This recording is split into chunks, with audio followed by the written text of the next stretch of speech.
believe and what to create in your reality. Now, I'm not going to sit here and tell you how words are these vibrational things that create reality. In fact, they are.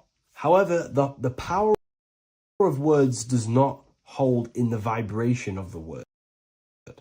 Yes, it has a little effect on plants. Yes, every word is a vibration that speaks to every cell in your body. However, this is not the main power of words. The main power of words is restructuring your consciousness and invoking energy inside of your own consciousness. I'm going to go over these two in detail for you. Your life is an externalization of your consciousness. Your belief system, your internal world, are building blocks to create your external world.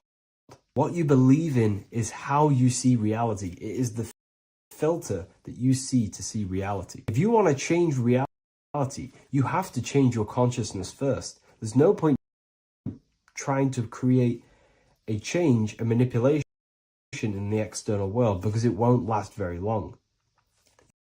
You have to restructure your inner temple, your inside world of thought and emotion.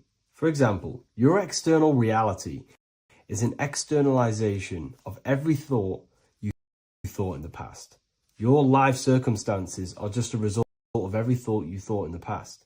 You become what you think about. So if we can control what we think about, we will control who we become. Words are a powerful way to restructure your subconscious mind, which will then restructure what you think about. For example, if I said the word chicken all day long, I'm going to be thinking about chicken all day long. The words we repeat enter our subconscious mind, and our subconscious mind molds our conscious mind of what we are consciously giving attention to and thinking about. And that becomes our emotion. Our emotion becomes the energy, the charge behind our action. And all this creates who you are and your reality. If you want to create a change in your external world, you need to repeat the end result as in an affirmation. I am abundant. I am disciplined. For example, if you're trying to stop a certain addiction, don't say, I am going to stop smoking. Say, I am disciplined. By saying discipline, the subconscious mind accepts the word discipline and not the word smoking. If you repeat smoking, I am not smoking, your subconscious mind will just pick up smoking and then do more smoking. So if you are trying to create discipline in your life and trying to stop something, say, I am disciplined. The reason for this is powerful because you're conditioning your consciousness. You're conditioning your subconscious mind and filling it with the word discipline. And I'm not going to say do this a certain amount of times a day or do this in the mornings. I want you to do this as much as possible. I did this as much as possible. Whenever I had free time, whenever I had a free minute, I would say these words either physically or mentally, just to condition your consciousness. Words are the most powerful way to restructure your belief system and restructure your inner world, which will then mirror in your outer world. Words are also a powerful way to invoke energy. This is why when you see these magic occult rituals, you see people chanting and doing these things. It's because if you slowly chant a word, you can actually invoke the emotion. There are three aspects of creation: thought, emotion, action. Emotion is energy in motion. By repeating a word over and over again, you can actually begin to invoke that energy, that emotion inside your heart. And you can start to feel the reality as if you are already living it. And this is just another powerful way to condition your consciousness to become a certain thing before you have it.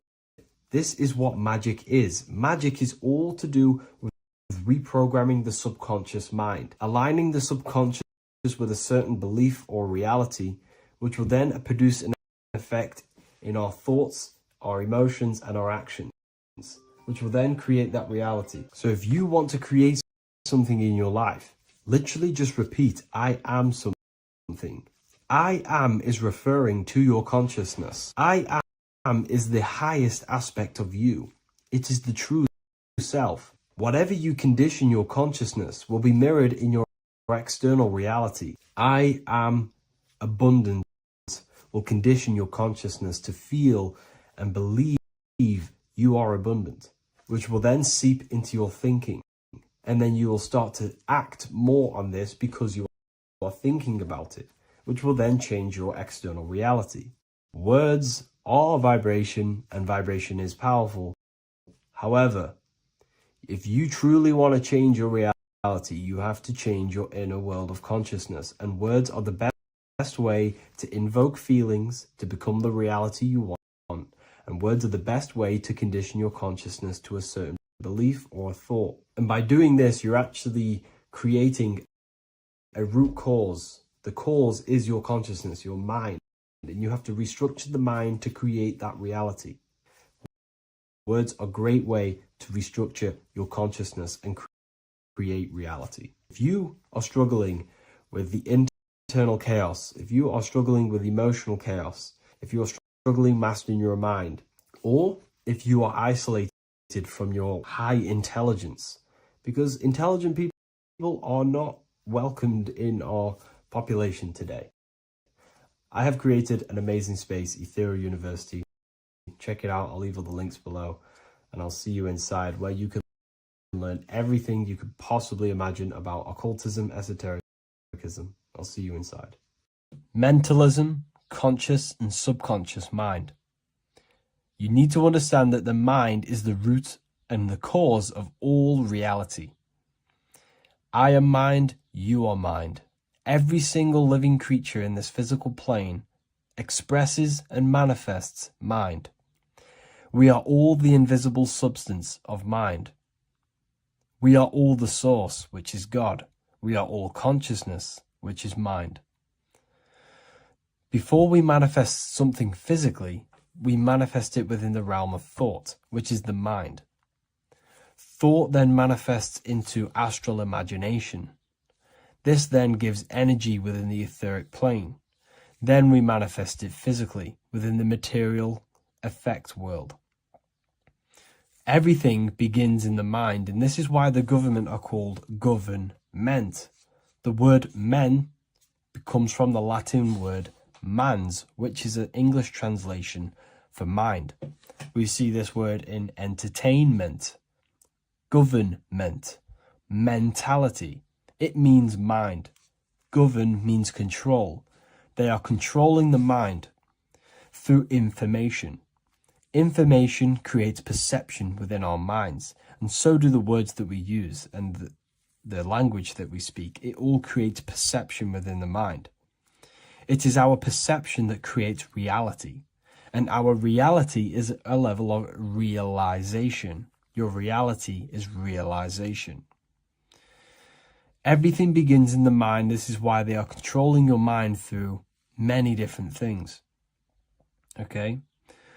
So essentially, they understand how the mind works. So this is why they manifest all things through mentally and not physically.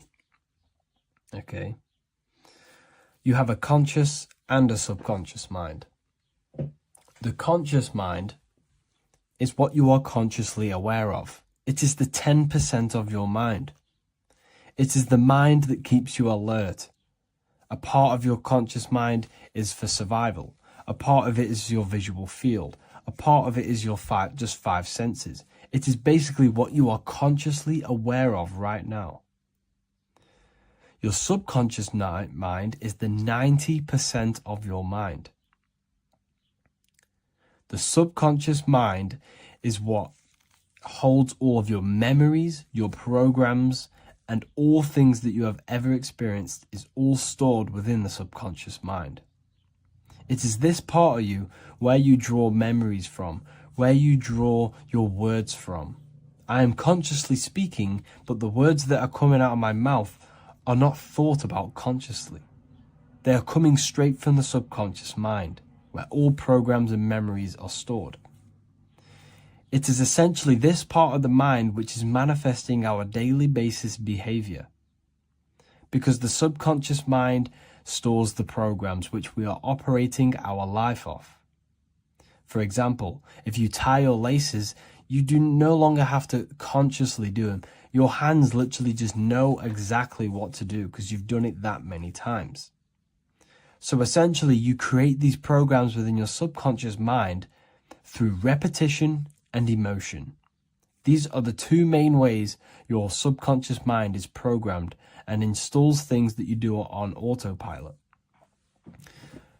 The subconscious mind, like I said before, manifests 90% of your daily basis actions and 90% of your daily basis thought patterns.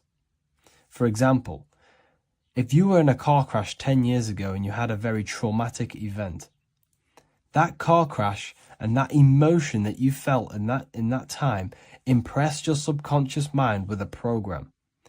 And even to this day, 10 years later, you are still wary about entering cars because of that program. Even though you may be not thinking about the car crash, you are still wary about entering cars because of that program, because of that emotion impressed upon the subconscious mind.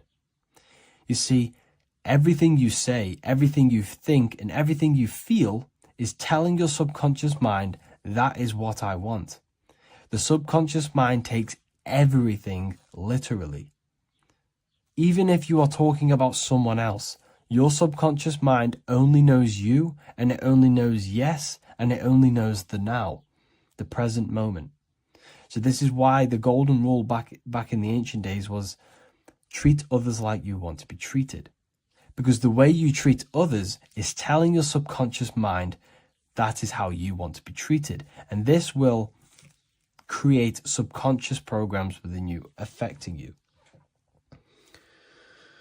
So, before you go to sleep every single night, what you want to do is to impress your subconscious mind with thinking and feeling of something that you want to become. Become that reality. Think and feel that reality. And by doing this, you are impressing your subconscious mind, and you will wake up in the morning with ideas. Because when you install a program within your subconscious mind, like I said before, it manifests into at least 50% of your thought patterns. So let's say I created a program within my subconscious mind of how to become financially free. Well, I created the program that I am financially free. My conscious mind will start to slowly think about that program and how I can achieve that program, because the conscious mind operates on survival. So if you create a subconscious program of I am financially free, your survival conscious mind will start to operate and think and act on this program subconsciously. You won't even know that you are doing it, but you are. And this is the power of the subconscious mind. You have to reprogram it properly. You have to be careful of the things you think, say, and feel, because all of this is contributing towards molding your subconscious mind, which essentially molds your reality. It draws things to you. So depression doesn't actually exist, and in this video I'm going to show you how depression is actually a choice. And I'm going to give you some solutions on how to deal with it. And this is probably going to change your life forever just by doing this alone. Okay, so the first thing you need to understand about depression is that it exists in your conscious mind. It exists in your thinking mind. So what is inside your thinking mind? You have your body, your name, your reputation, your trauma, your memories, your family, your worries, your interests, your bills, your passion, dislikes, goals, right? Most people identify their lives with this. They identify their lives with their thinking mind. They think they're their name, their job, their reputation, their memories. But this is not who you actually are. Who you actually are is the observer of that. What happens if you stop thinking? What is left? You're left with unconditioned consciousness. You're left with the self, which is what we refer to as I. We are the consciousness, not the thinking consciousness. You are not these labels. You are not your thoughts. You are not your job, your name, your reputation. Okay? And the reason why I'm telling you this is because it's very important. is that we are something beyond this body, beyond this name, beyond our thoughts. We are the consciousness. So depression exists inside of the thinking mind, the conscious mind. Okay?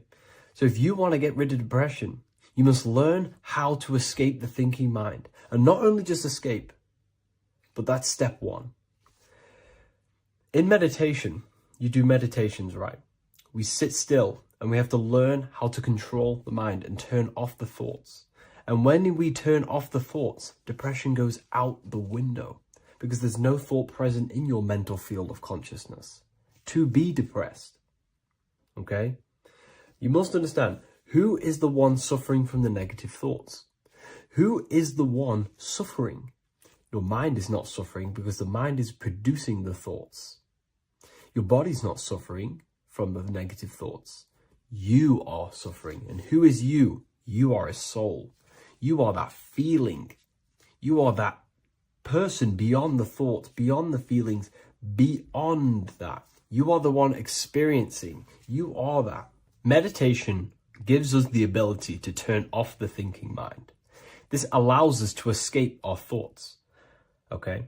And it gives us, over a long period of time after meditation, you'll be able to turn this switch. And this switch will be able to turn off your thoughts. And by doing this, we will be able to control our conscious mind directly by the hand. So when you notice yourself gaining them negative thoughts, we can then turn off the switch of turning off the conscious mind and rising to our authentic self and knowing the thoughts are just illusions. Now, let me tell you something that's very powerful. Most of your thoughts are coming from beliefs. Most of your feelings are coming from beliefs. So if you have a feeling of lack, this is coming from a belief that you don't have much. If you are feeling alone, this is coming from a belief that you are alone. So what we must do is restructure ourselves. We must restructure the subconscious mind. And we do this in many different ways. We can do this with meditation. We can do this with visualization, visualizing our desired reality as if we are living it. We can do this with affirmation. Now, a lot of people think, oh, I'm trying to speak something into existence with affirmation. No, you're not using vibration to try and change reality with what a lot of these new age people will teach you. Vibration, your words will not have much an impact on reality. That's the truth. But what they do have an impact on is reprogramming and recrafting and refining your mind. If you repeat, I am wealthy all day long, your subconscious mind, that word will be lingering inside your subconscious and you will start to mold that into your conscious. You'll start to be consciously thinking about this.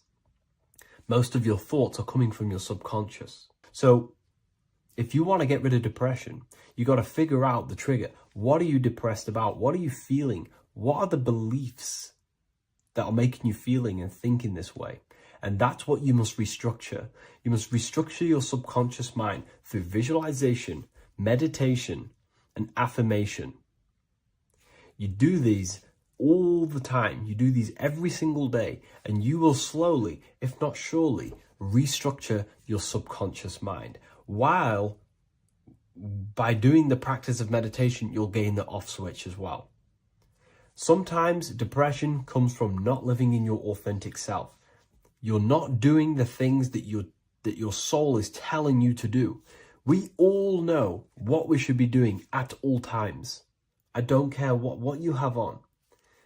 We all know we should be doing something. We all know that we have there's a higher aspect of our mind that tells us, oh, we need to be doing this, but I'm actually sat here on my phone.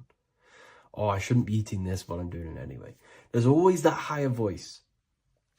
And that is the voice that has to be connected to. And when that voice, when your body's not acting out the voice of the soul, then the soul becomes sadder, and suffers more and more and more. There has to be a connection between the soul, the mind, and the body. They have to work in unity. Okay?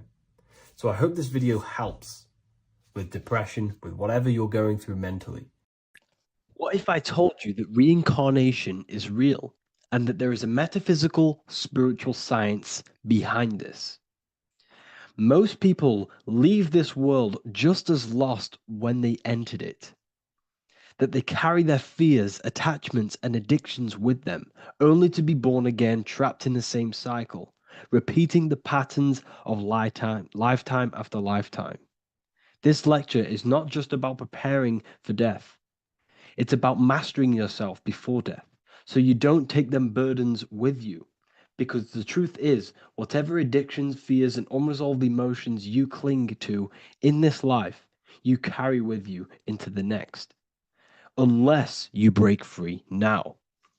You must master yourself before death. Death is not the end, it is the great passage. But how we transition depends on our mastery of the self. This was symbolized by the Ouroboros, the snake biting its tail.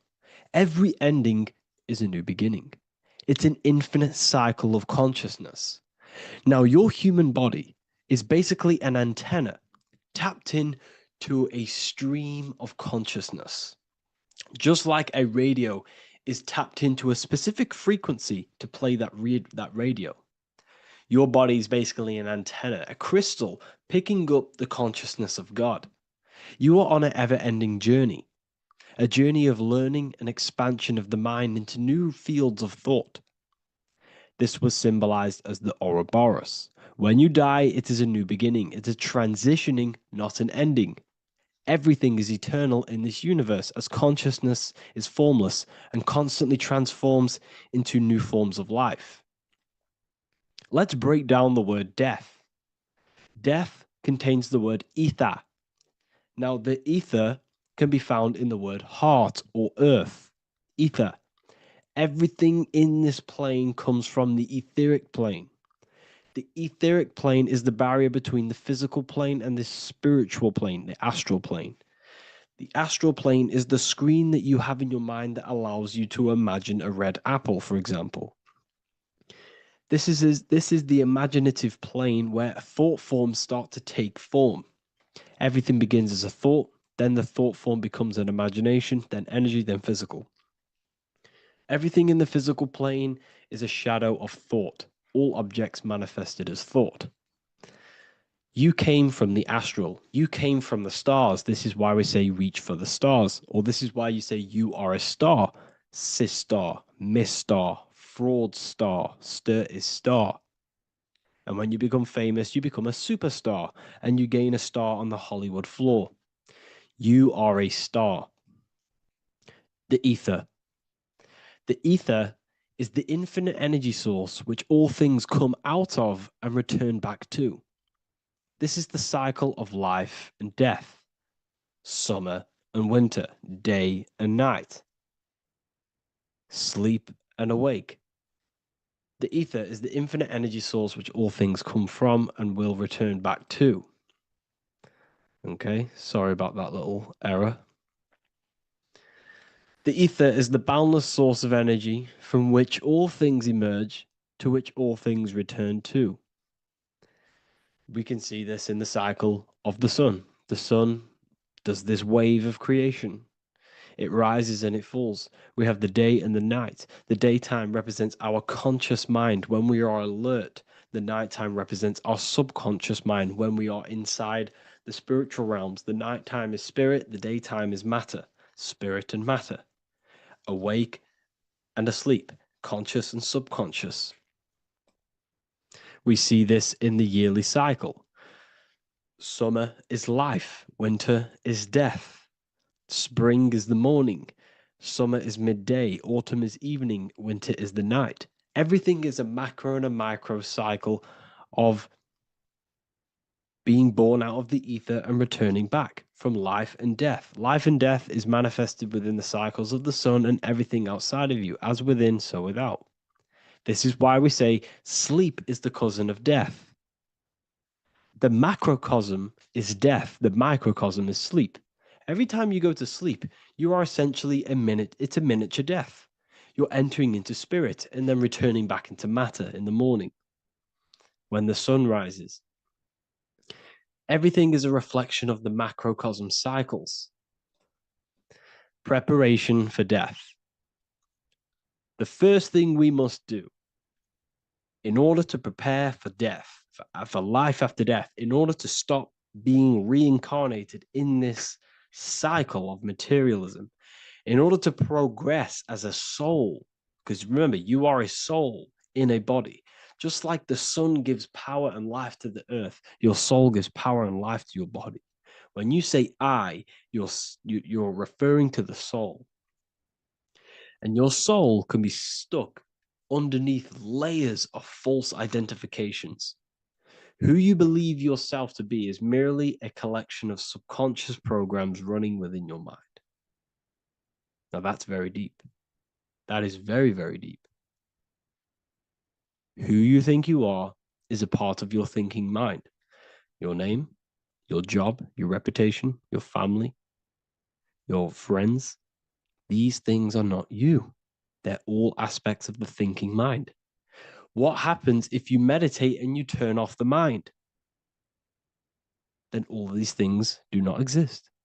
You're left with the pure soul, the pure awareness, the pure observation. If you turn off the thinking mind, you're no longer your body, you're no longer your reputation, you're no longer your friends, you're no longer your job and your labels. You are the soul. That's the true you, the observation of the mind, not the thinking mind. The ego is the echo. It's an echo of your true self. The ego is your mind's perception of itself, shaped by experiences, trauma, emotions, and beliefs. It is merely an echo of your true soul self. The ego is not you. Your mind is not you. You are the soul.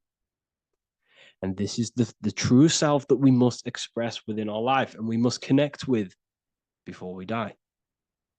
Because when we die under the echo, under these false layers of the emotions, the traumas, the experiences, the addictions, the emotional attachments, when we die underneath all of this, when we don't know our true self, the soul is still hidden. The true you is hidden underneath these layers of false identification. We must remove these layers of false identifications. We must remove them. We must destroy the echo. Remember, the ego, you never had an ego when you were a child. When you were a child, you were pure. You didn't, you didn't show off things. When you were a child, you were pure. You expressed yourself freely with you didn't hide anything. You didn't hide any aspect of yourself. You didn't suppress any aspect of yourself to fit in as a child, as a baby. Because the ego was not here when you came here. The ego grows with experience. The ego is a false perception of yourself while being incarnated in this material world. It's your mind's perception of itself and it's created through your experience. Remember, you are unconditioned consciousness, and your experiences, thoughts, traumas, emotions, and beliefs have conditioned your consciousness into believing you're only a physical body, but you are the soul.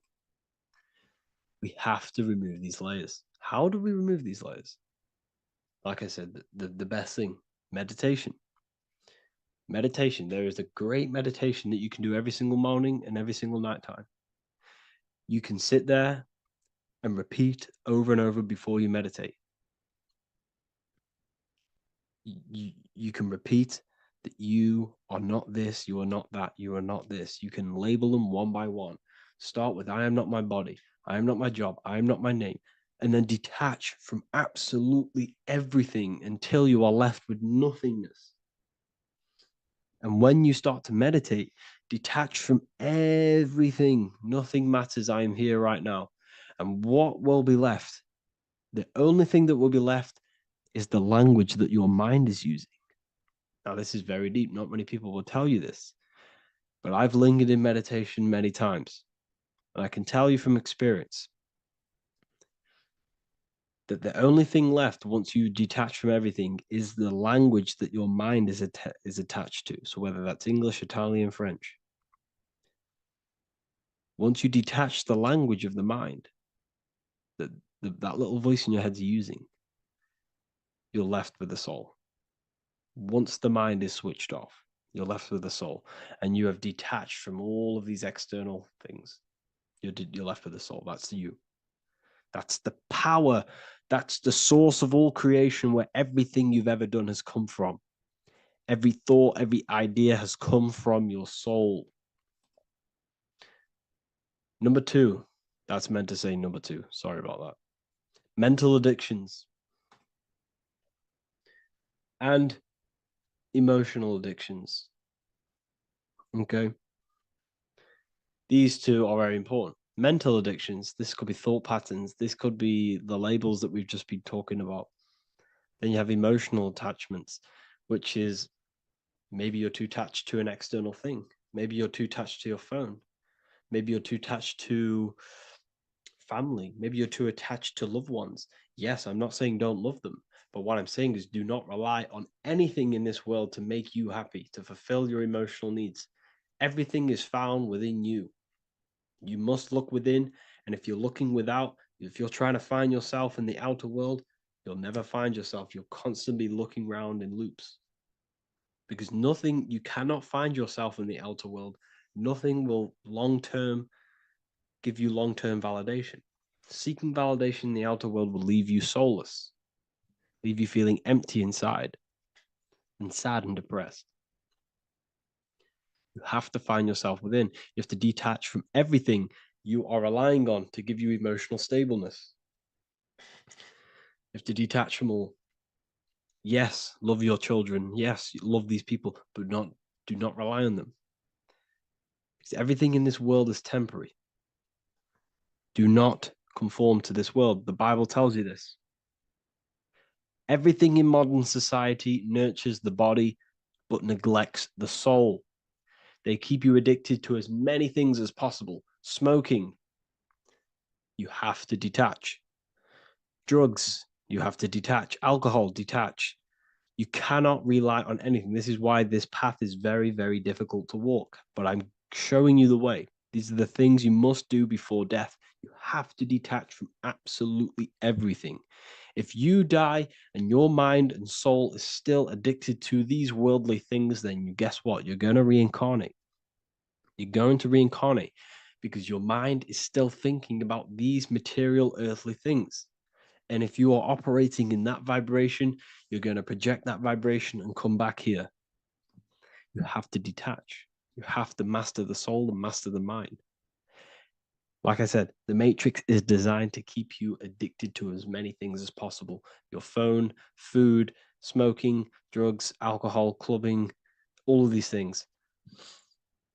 Everything in society is made to trap your soul and reincarnate in this world. That's why it's very, very, very difficult to walk this path.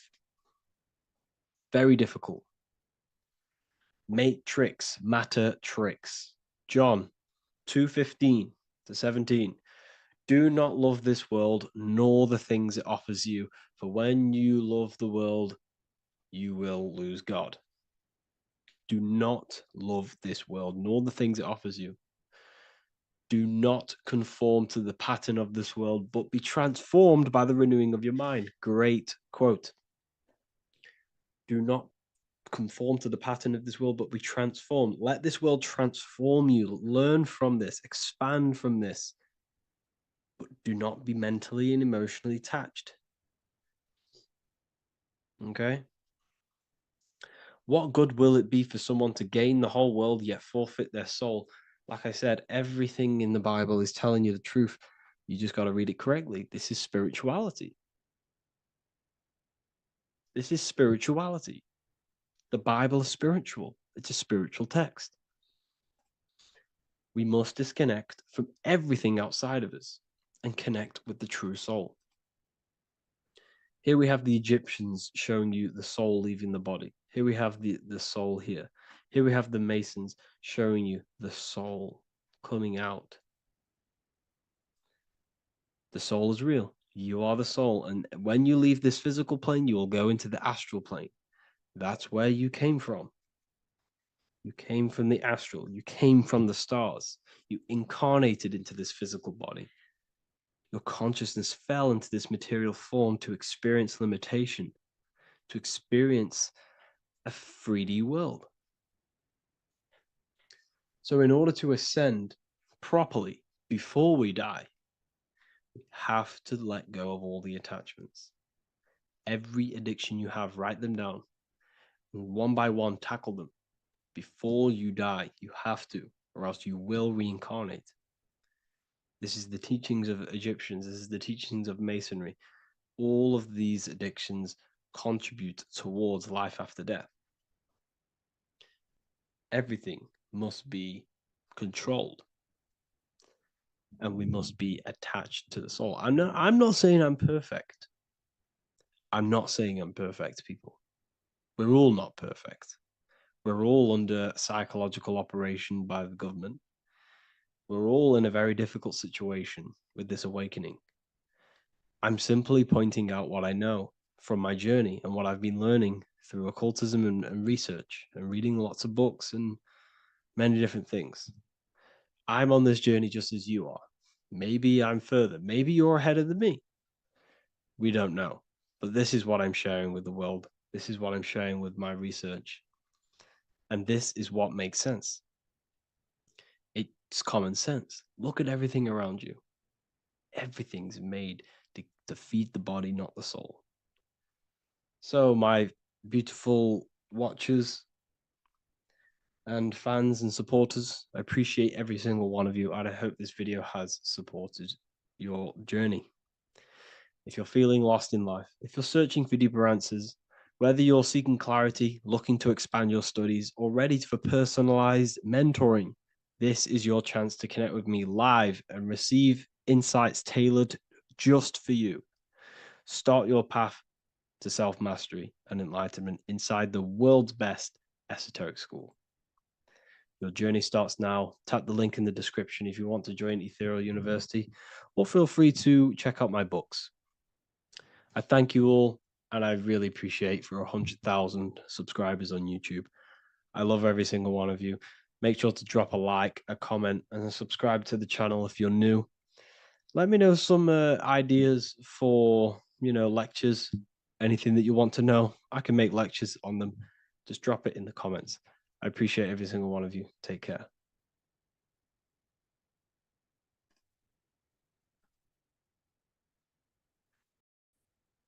What if I told you that you are under a spell and this spell is controlling you in every aspect of your life and you don't even realize it? Spells are not what you've been taught. They're not fantasy magic wands that are casted over you. No, no, no. Spells are much, much deeper. A spell is a belief system that is installed into your subconscious mind, which holds power over you. Okay? If I install a belief into your mind and that belief holds power over you and controls you, that is you under my spell. A spell is a belief that someone has installed into you. Okay? You have a subconscious mind. The subconscious holds power over 90% of your daily basis behavior, thought patterns, and overall emotional state. Because the subconscious is the back end of our mind, the mind that we don't really have access to. It's the shadow self where all of our programs, all of our memories, all of our traumas, all of our everything that we've ever experienced is recorded and kept in this vast database called the subconscious. Now, the subconscious is the 90% of our mind. We are only aware of 10% of our mind, which is the conscious mind, which is what you're using now, what you're consciously aware of. But there is a subconscious mind that holds power over your conscious decisions, and you don't even realize it. For example, as a child, you had a very, very traumatic event happen. Let's say as a child, you were not loved enough by your parents. And this feeling of you not being enough for your parents and feeling alone as a child implanted this seed. And this seed was planted by your emotions, a strong emotion. And over time, as you grew older into an adult, this seed grew grew and grew and grew. And what this seed grew into is you being very needy, you always seeking validation from others. Okay. But you taking this conscious decision 10 years down the line actually stems from this hidden cause within your subconscious mind, within this little feeling, this seed inside your subconscious where you don't feel like you are worthy.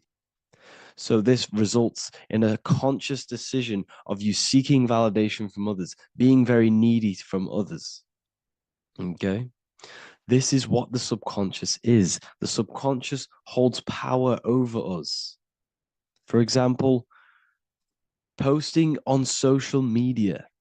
Why are you actually posting on social media? If you take a selfie with your new watch, new car, and you go and post that onto your social media, why are you actually doing that? On the deepest root cause, it's not because you just want to post a picture. No, it's much deeper. It comes from a subconscious belief or a subconscious emotion of you seeking external validation, whether you believe that or not. But that's what it is. If you're posting on social media, you're seeking attention, you're seeking validation from others on a deep level, on a subconscious level. You may not even realize this because it's subconscious. Now, this is what a spell is. Money is a type of spell. Remember, money doesn't actually exist. Money does not exist. Money is a physical object inside of the material plane. But the physical object has a belief in the mental plane. See, the mind is the highest plane. This is the root cause of reality, the mental plane. Okay? So our belief in our mind has given this piece of paper value and a meaning. But in reality, it's just a piece of paper with a belief behind it. But this subconscious belief behind this piece of paper is controlling your daily basis behavior, is controlling your emotional state and controlling your life without you even realizing it. Without you even realizing that it's all an illusion. Money does not exist. It's the belief that gives the piece of paper a power. And the way we break the spell is by realizing that the money doesn't actually exist. The whole world is under the spell of money, and it's controlling all of us. But the spell is the belief. Once we all wake up and realize money has no value, it doesn't actually exist, it's only a belief. There is no actual money. That's how we break the spell. The spell is broken when we figure out that we are under the spell, under the belief, under the illusion of this piece of paper having value, and it's controlling our lives. That's why the word money has mon within it. Mon is moon, and the moon represents our hidden aspect of our mind, our subconscious, and the sun represents our conscious mind. So you have two versions of yourself. You have the self that you show to everyone, the conscious mind, and you have a shadow self called the subconscious, which is the hidden aspect of you. For example, do you really love your partner who you're with, or are you just with them for, is there a subconscious fear of being alone? Do you really want to be with this person, or is it stemming from, are you staying with them because it's stemming from this fear of being alone, of being lonely? Or are you just with them because you have a subconscious sexual addiction? And all of your conscious decisions are actually coming from this little seed of wanting sex or not being alone. You have two versions of yourself, the conscious mind and the subconscious, the shadow self and the self that you show to everyone else. Okay? And the subconscious is what's holding power over you. When you drive your car, you don't consciously have to think about changing gear. You've done it that many times. It's on autopilot. That's the subconscious doing it. You can be walking down the street Your conscious mind could be thinking about what you're going to cook for tea later, but your subconscious mind is controlling your body and walking your body. You don't have to think about moving the body. You just do it because you've done it that many times. It's a program. It's a belief in the subconscious that's giving this movement power. You see, the subconscious holds a lot of power over you. Our beliefs hold power over our daily basis behaviors and actions. Okay, like I said, posting on social media, this is seeking external validation. There's a subconscious stem, there's a subconscious urge bringing this desire into conscious reality.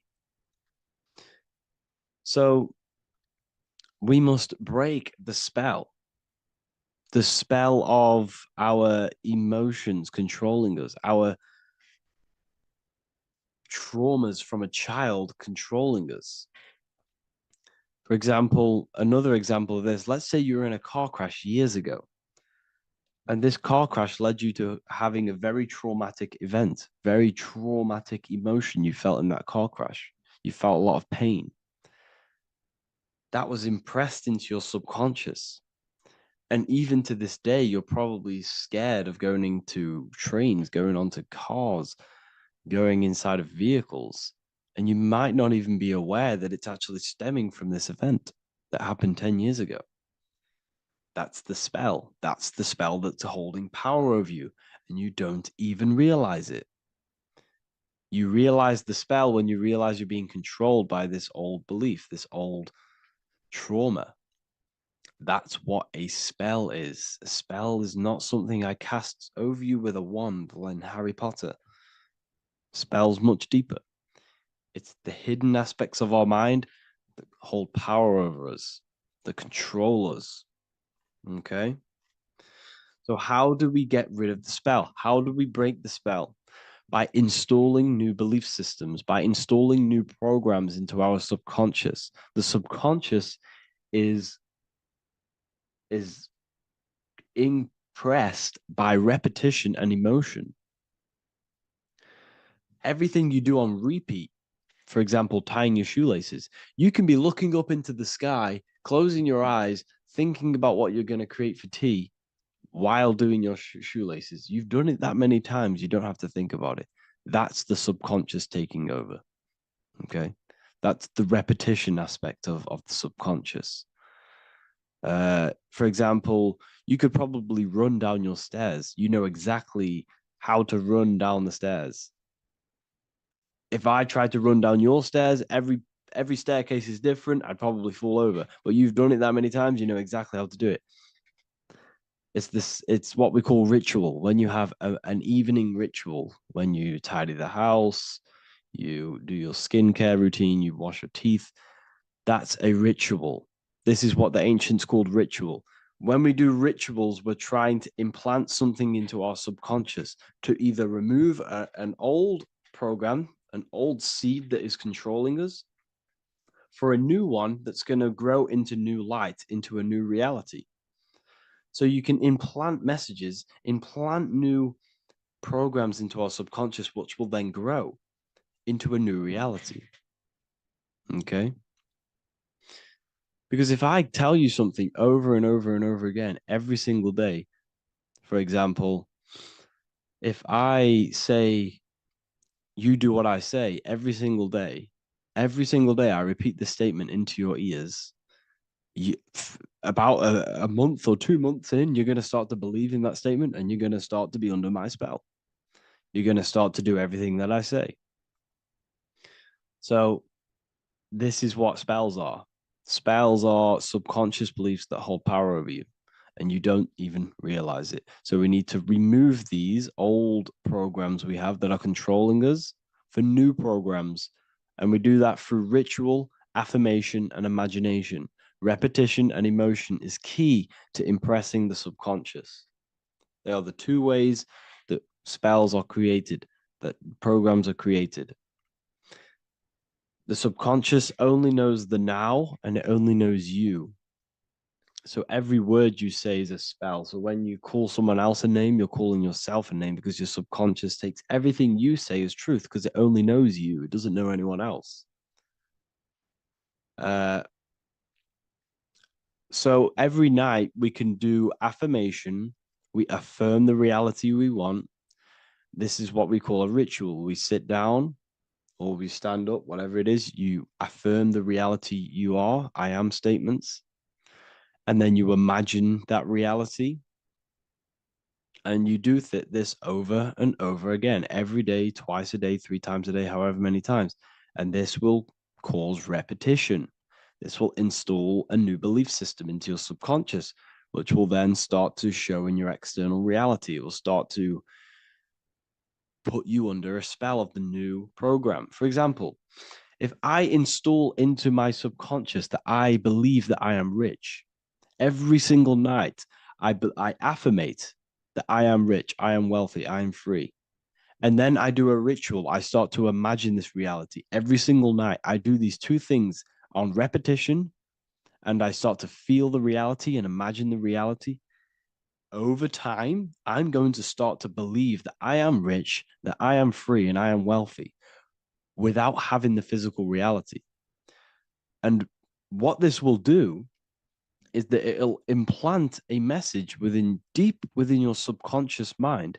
It will plant the seed of this belief.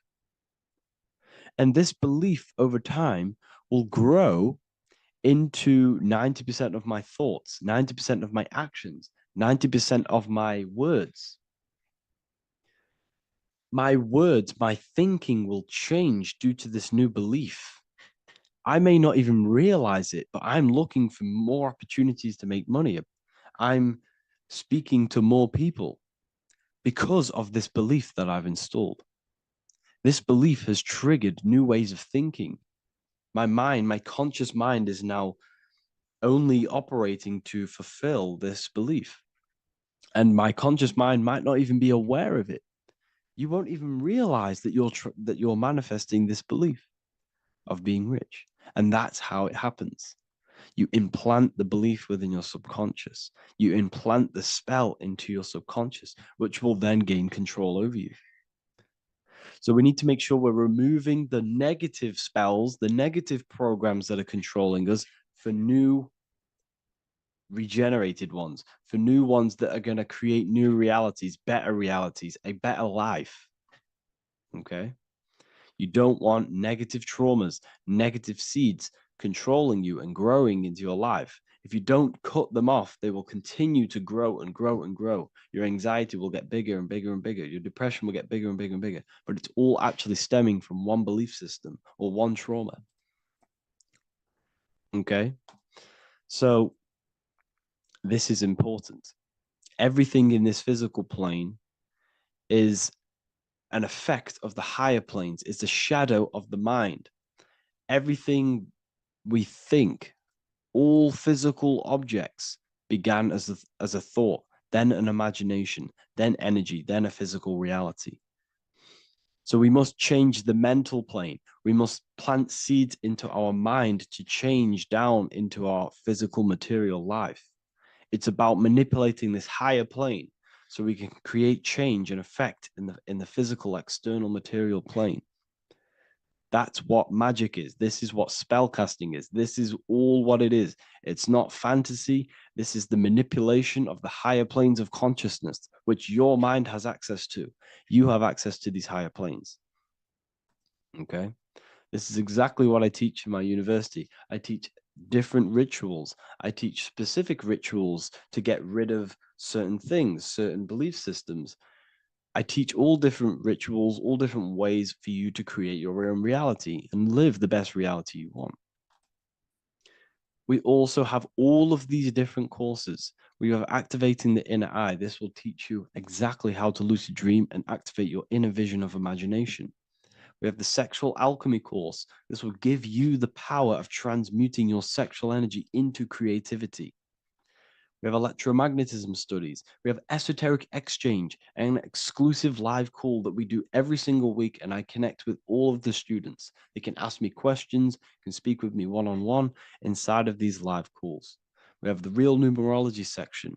We have the health section. We have a lecture section. Look at all of these lectures we have on occultism, symbolism. All of these lectures are designed to gain you power, to give your personal power back to you, to make you realize things about you. We have a meditation section. We have a library section where you can download all of our library, all of our books, different books on occultism, symbolism, Freemasonry, astral projection. And of course, we have the Manifestation Mastery course, which teaches you exactly how to create reality so you can live that desired reality that you want. This is the last chance to lock in the price of $55 a month. This is less than $2 a day.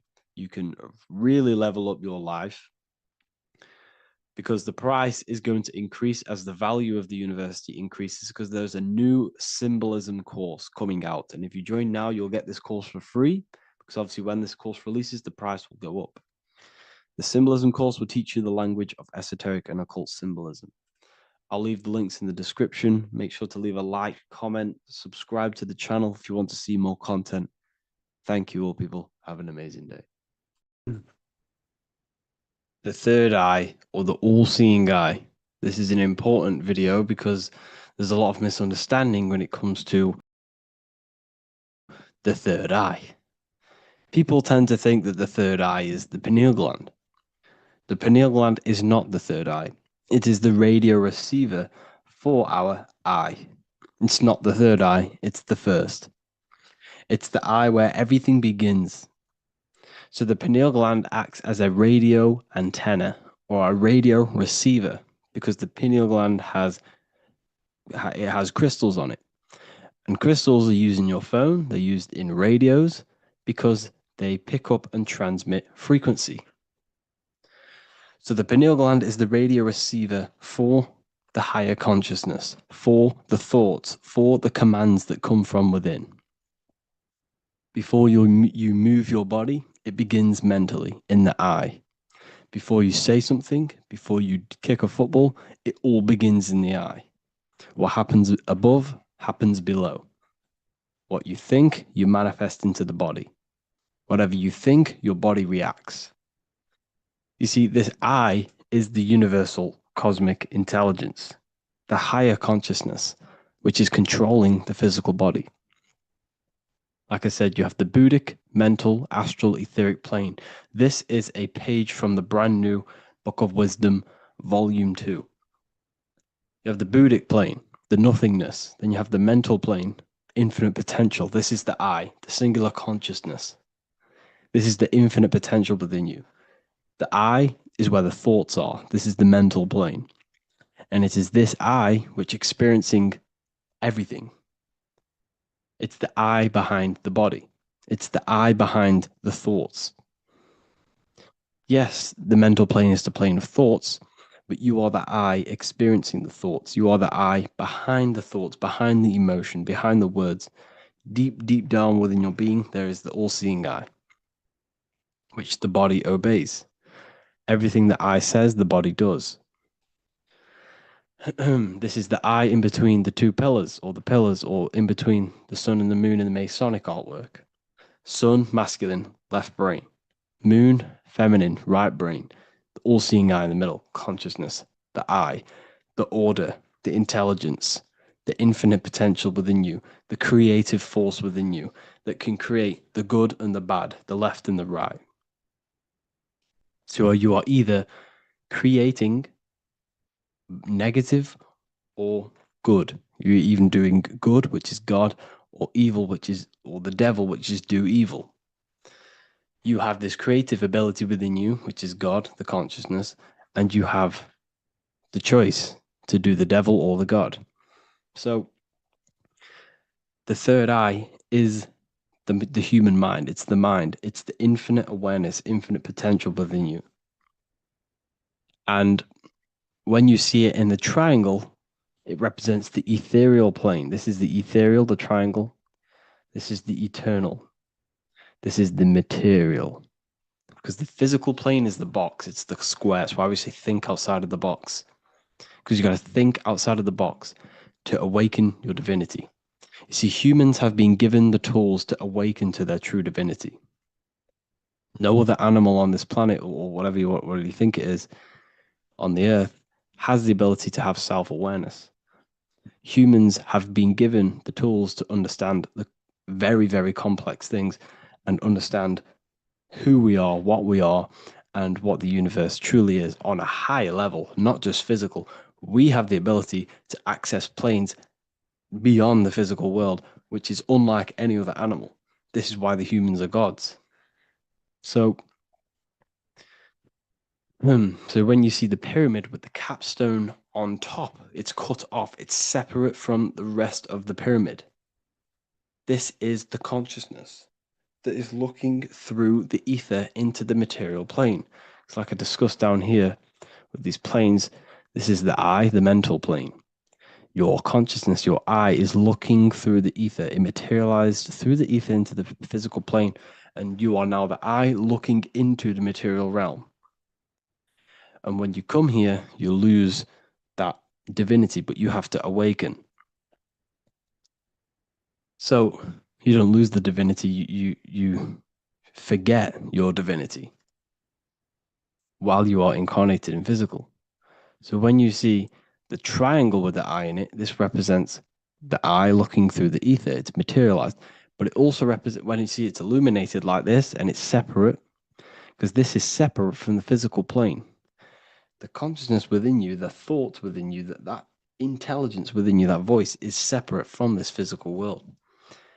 And everything above manifests below. Everything what happens in this realm of consciousness, of thought, manifests into the physical plane. It's separate. So you see the illumination. This represents the awakened self, because the mind is the third eye. So when you have a closed third eye, this just means that your mind has not experienced things other than physical. When you expand your mind, expand your consciousness from having an out-of-body experience or a mystical experience where you had experienced a higher plane of consciousness or a higher level of consciousness, this is now an open third eye, which is an opened mind. It's nothing separate. So when people say, working and opening the third eye by imagination and stuff like that, you're working on your mind. And to open your third eye, you do need to work on imagination, mental discipline, and all of these higher faculties, which we'll go over in another video. So that your mind has higher faculties which you need to work on. Visualization being one of them, imagination, and mental willpower. We'll go over that. But the illuminated eye in a triangle represents the illuminated mind, the awakened mind that has self-consciousness, it's conscious of itself, and it's experienced higher planes of consciousness. Like I said, the I and the I. The idea. So when you see I on the beginning of words, it represents that inner self, that inner cosmic intelligence within yourself. That's why you say inside, intelligence, or idea. It's the idea, the I, the all-seeing eye. This is why the Roman numerals, I was one. And what is one? It's one line. The I is also one line. Because we are all the same intelligence with the same consciousness. If the universe is one, there is only one being in the universe, which is God. And we are all expressions and fractals of God. We are all manifestations of God. We share the same creative power as God. We all have the ability to bring non-physical thoughts into a physical reality, which is the word made flesh in the Bible. So when you see hovering the eye with the 666, this represents the eye stuck in matter, worshipping the physical body, the God in flesh, which is Satan. Satan represents God in flesh, yourself in flesh, because evil, love, bondage. And everything these artists and, actors are doing, they're part of these cults. They're promoting materialism to keep your eye, your consciousness, stuck in three-dimensional awareness. So this is what they're promoting. You see that the hand symbol creates 666, which is your body, the carbon. Your body's created out of carbon. And all life forms are created out of carbon. The I in it, the I in the 666, represents I being in material. keeping the mind immaterial. Matthew 6:22, the light of the body is the eye. Therefore, if thine eye be single, thy whole body should be full of light. But if thine eye be evil, thy whole body should be full of darkness. You see, this is a very powerful verse. Very powerful verse. The light of the body is the eye. This is the first part of the verse. This is where everything comes from. The mind. The infinite mind. The infinite potential within you. Think of anything in your mind. Nothing is impossible in your mind. As soon as you think of it, it's there. Infinite potential. It's the light of the body, because the mind is what gives life to the body. It manifests its will through the body. It's the light. All the things that the body does happens mentally before it happens physically. Before you move your hand, it is a mental power. Just like when you astral project. When you astral project, you use your mind to move your body. It's mental. If therefore thine eye be single, thy whole body should be full of light. So what does that mean? Becoming one with the consciousness within you.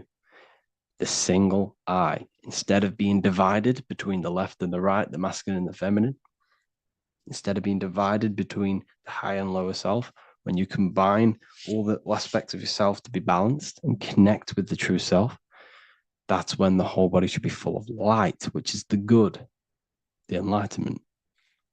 But if the eye be evil, which means what? Because your eye, your consciousness, your mind has the ability to create positive or negative, devil or the god. And when you think negative, what happens? Darkness goes through the body. Every thought has an effect on the body. What you think goes through the body. For example, become erect. What do? You think of being erect, and it happens, the body becomes erect. What happens in the mind happens in the body. So if your eye is evil, if you are thinking negative, if you feel negative, you're going to produce negative. Your body will be full of darkness. And this is what the all-seeing eye is. It represents you, your consciousness within you that can create anything in this physical world. So yeah, if you have any questions, make sure to contact me, and I will get it created for the university. Thank you all for joining, and see you in the next one. Hello, everyone, and welcome to another lecture inside Ethereal University. In this lecture, you will learn about the death process and how to prepare for it, and why that preparation is so important. So let's get straight into this. You must understand, as a spiritual creature that you are, you have a visible nature and an invisible nature. You never truly die. You are an eternal soul experiencing a temporary physical world. The inner world of thought and emotion is eternal, while the outer world of matter is mortal. Everything that is seen is mortal. Everything that is unseen by the eyes is immortal. When you die, your external physical world will be stripped away, leaving only your pure consciousness in its raw form, drifting within the astral plane. So here you see your physical external body and your internal world. And your internal world is your state of consciousness. It's your state of consciousness. Your thought and emotion is one overall state. Okay? So you must understand these planes. You have the physical body, the etheric double, an astral body, a mental body, and the Buddhic body. When you die, you leave the physical plane. Then you will more than likely leave the etheric plane, because the ether acts as like a portal. Everything comes out of the ether and returns back to the ether. I can break that down in another video in electromagnetism. But electromagnetism is ether, energy coming in and out of the ether. You will, every single day you die, every single day. There's a cycle of life and death occurring all the time. Every single day, You go to sleep, you go back, your consciousness slips back through the ether. And then when you wake up, your consciousness comes back through the ether into the physical plane. Death is just a bigger macrocosm of the microcosm cycle of life and death. So you will return back to the astral, which is the realm of imagination, infinite possibilities. And this is where thought forms start to manifest. Okay. So depending on how advanced you actually are mentally and emotionally, will depend how long you stay in the astral. Now, what we must understand is that there is many different components to the astral.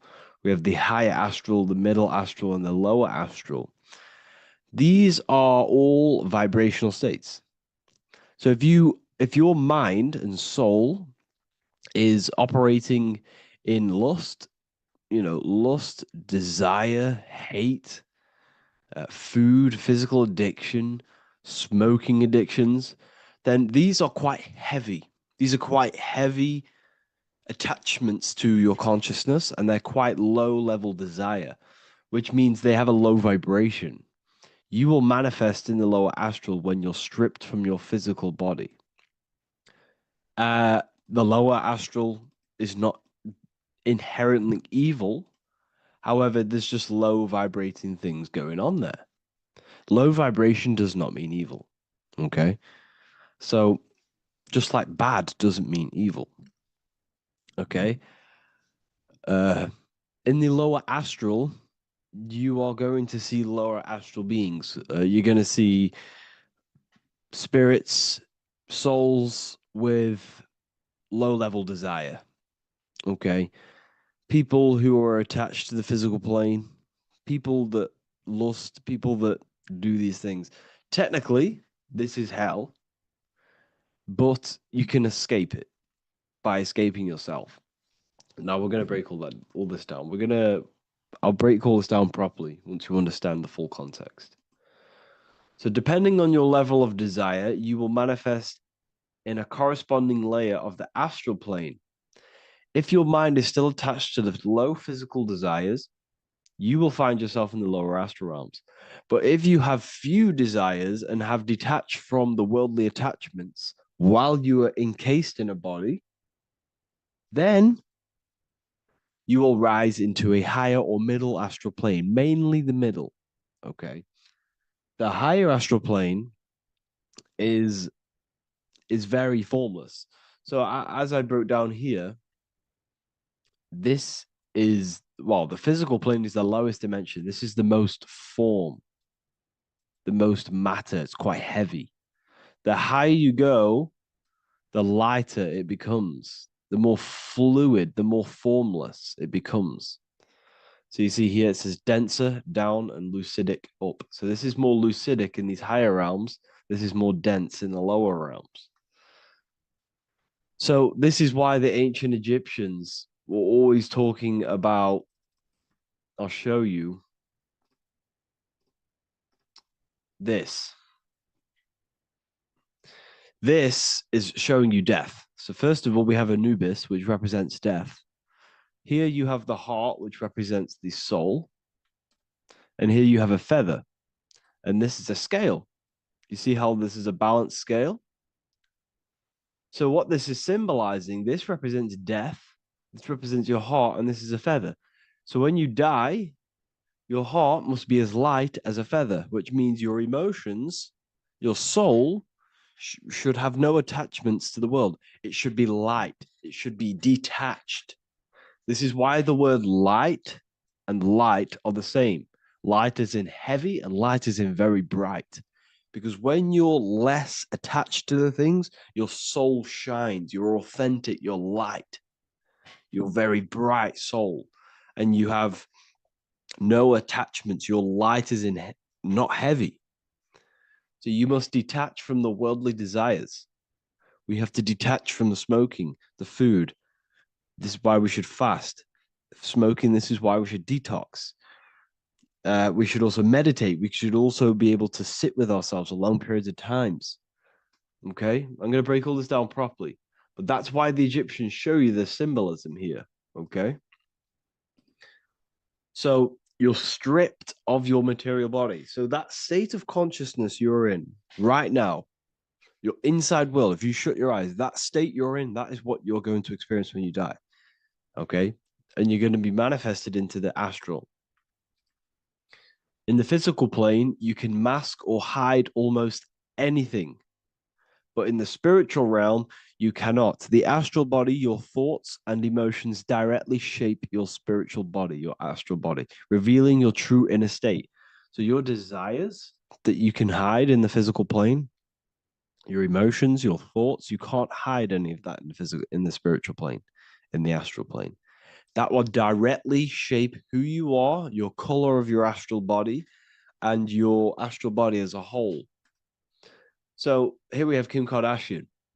If you could see this lady's astral body, you would run so far that you would be horrified for the rest of your life. If you could see their spirit, their astral form, it would be horrific because their mind is so attached to, you know, physical things, so attached to desire, money, fame, worship, power. These people do not want to die. These billionaires and millionaires will never want to die. They will do whatever they can to stay alive because they understand what when they die, they have to face themselves. They have to face their inner world.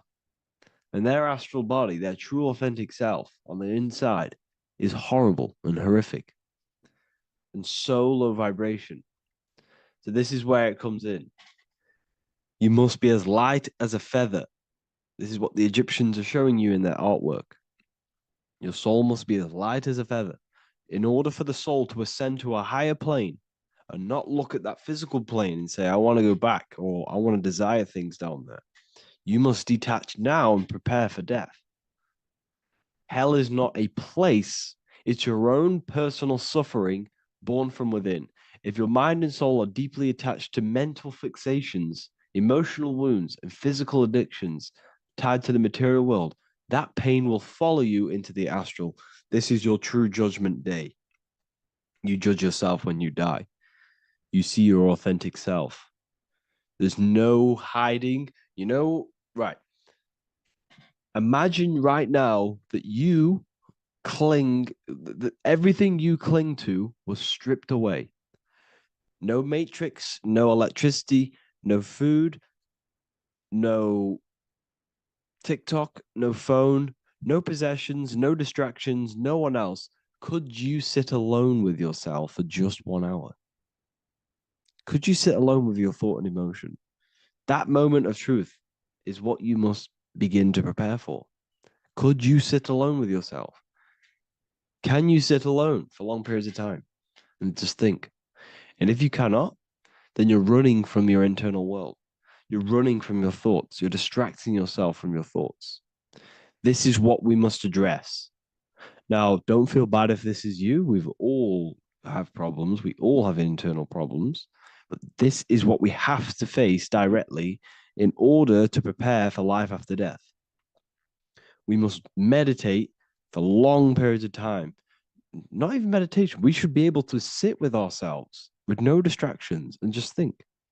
This is what the people of the past used to do when we had no technology. People would sit and think for hours.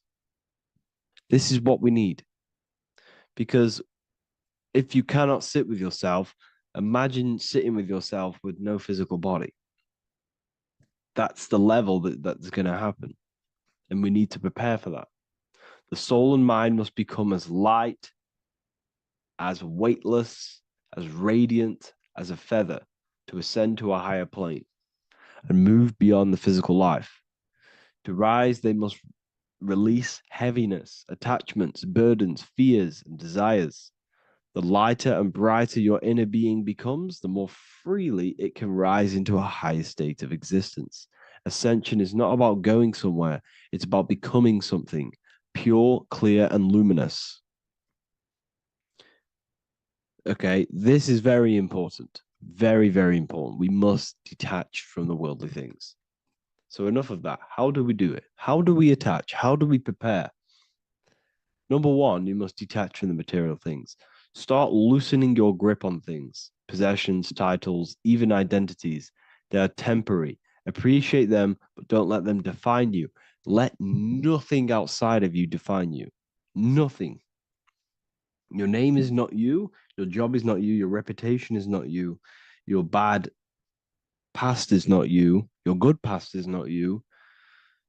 Your business is not you. Everything outside of you is not you. Now, what I'm saying is, I'm not saying go full right hand path and never care about anything physical, never care about your family, don't love your family. I'm not saying that. What I am saying, love these things, love these outside things, but do not become attached and do not let them define you. You must be okay with losing anything that is outside of you. You must be okay with that, because you must understand the physical plane is, it's promised that everything is temporary. Everything is temporary in this plane. So don't ever think it's going to be there forever, because it's not. And you must remind yourself, not remind yourself, but I think about this sometimes when I start becoming a bit attached to work and stressed. I just remind myself that I'm going to, this is temporary. I'm going to leave this world one day and I'm not going to care. So you must have the balance. Okay. The balance is key. You can go down that right hand path and just fully cut off from the world like a monk and shave off your hair, disconnect from the physical world. You can do that. That's not wrong. There's different paths in life. You have the left hand path, purely physical. You have the middle path, which is balance between the physical and spiritual. Then you have the right hand path, which is monk mode, where you fully disconnect from the world. They shave their hair off to disconnect from the physicality. They meditate for long periods of time. This is what they're doing. They're preparing for death. Monks prepare for death. They understand this. They understand that you don't die. Your inner world is the true world. The inner world is the only world that exists. Everything outside of you is an extension of you. Number two, cleanse the mind. Watch your thoughts. Are they rooted in fear, anger, regret, or craving? Meditation, mindfulness, and inner reflection help purify the mind. The cleaner your thoughts, the lighter your spirit. So your astral body is formed by your thoughts. It's formed by your emotions. If you sit around thinking about eating all day, you're going to have a very heavy astral body. It's going to manifest in the lower planes. But if your mind is thinking about good things with good intentions, love, knowledge, expansion, you're going to manifest even the middle or the higher. And there are ways to even ascend out of your astral body. Yes, you can ascend out of your astral body and out of the mental body, but that's all very advanced, and I'm not going to teach that yet. I'll make another video on that, but you can ascend from them bodies. The astral plane is not the end. You can keep ascending as a soul until you're left with just the pure essence of the soul. But we're going to, anyways, cleanse the mind, reprogram the limiting belief systems, let go of mental attachments. And the way you do this is by getting a piece of paper and writing down every single attachment that you have. And you're going to realize, dude, there's more than you think. Okay. We have to detach from these. We have to. 4, practice presence. Can you sit in silence with yourself? The more at ease you are with your own inner being, the less you'll feel death. The afterlife is just an extension of your inner world. It's so important. This is so, so important. Can you sit with yourself? If you cannot sit with yourself, you have some inner work to do. You have some thoughts to address, some beliefs to address, and some feelings to address. Okay, so practice sitting in the present, meditation, or just literally sit there and try and be okay with yourself. And if you can't be okay with yourself, then there's something you need to address, whether it's a belief system, whether it's an emotional trauma, or something. This is what we must reshape, refine, and let go of. Live truthfully. Speak and act from your soul, not from fear or ego. The more authentic you are, the more aligned you become with your true self, which carries beyond this life. The ego is your mind's perception of itself while being incarnated in this world. It's been shaped by your experiences, your thoughts, your beliefs, and your emotions. So your ego is basically this false thought form that you've created. It's a false layer of yourself that sits on top of your true authentic self. It's basically your physical character. When you were young, you had no ego. You were pure. You had a pure consciousness. But then as you grew older, your ego started to grow, and it still is growing because it was shaped by experiences, things you've gone through, things you've said, things you believe, things you think. It's created by you, by your mind. And the ego is close to the word echo. The ego is the echo. It's an echo. It's a layer. It's a false identity. It's a false layer that sits on top of your soul. And if you don't get rid of that ego, if you don't know how, well, not get rid of it, but balance it, if you don't know how to rise above that ego and you die, it's that ego that's going to be pulling down when you die. It's that ego that's going to be your suffering. Okay. 7, connect with the divine, whether through prayer, meditation, tune into something greater than yourself. The connection is the soul's compass beyond this world. If you can meditate and rise above them clouds of thought, that's the soul, that's the observer. We must connect with that. Okay, this will definitely help with just allowing yourself to connect with your true self. Meditation's great because you can just fully detach from the world. And the more you meditate, the more you can prepare for death. A powerful way to cultivate detachment is through daily detachment meditation, done either at night or in the morning or the first breath upon waking. Or do this as many times as possible per day. Start by physically grounding yourself in the present moment. Say out loud, I am here right now, nothing else matters. Let that phrase draw your awareness into the now. Just keep saying it until you're present. Then begin to slowly list everything you identify yourself with, one by one. I am not your body. I am not my body. I am not my name. I am not my possessions. I'm not my house. I'm not my children. I'm not my everything. I am not my thoughts. Release each layer gently. Imagine, if you want to, if you have a good imagination, imagine placing these things into a big box.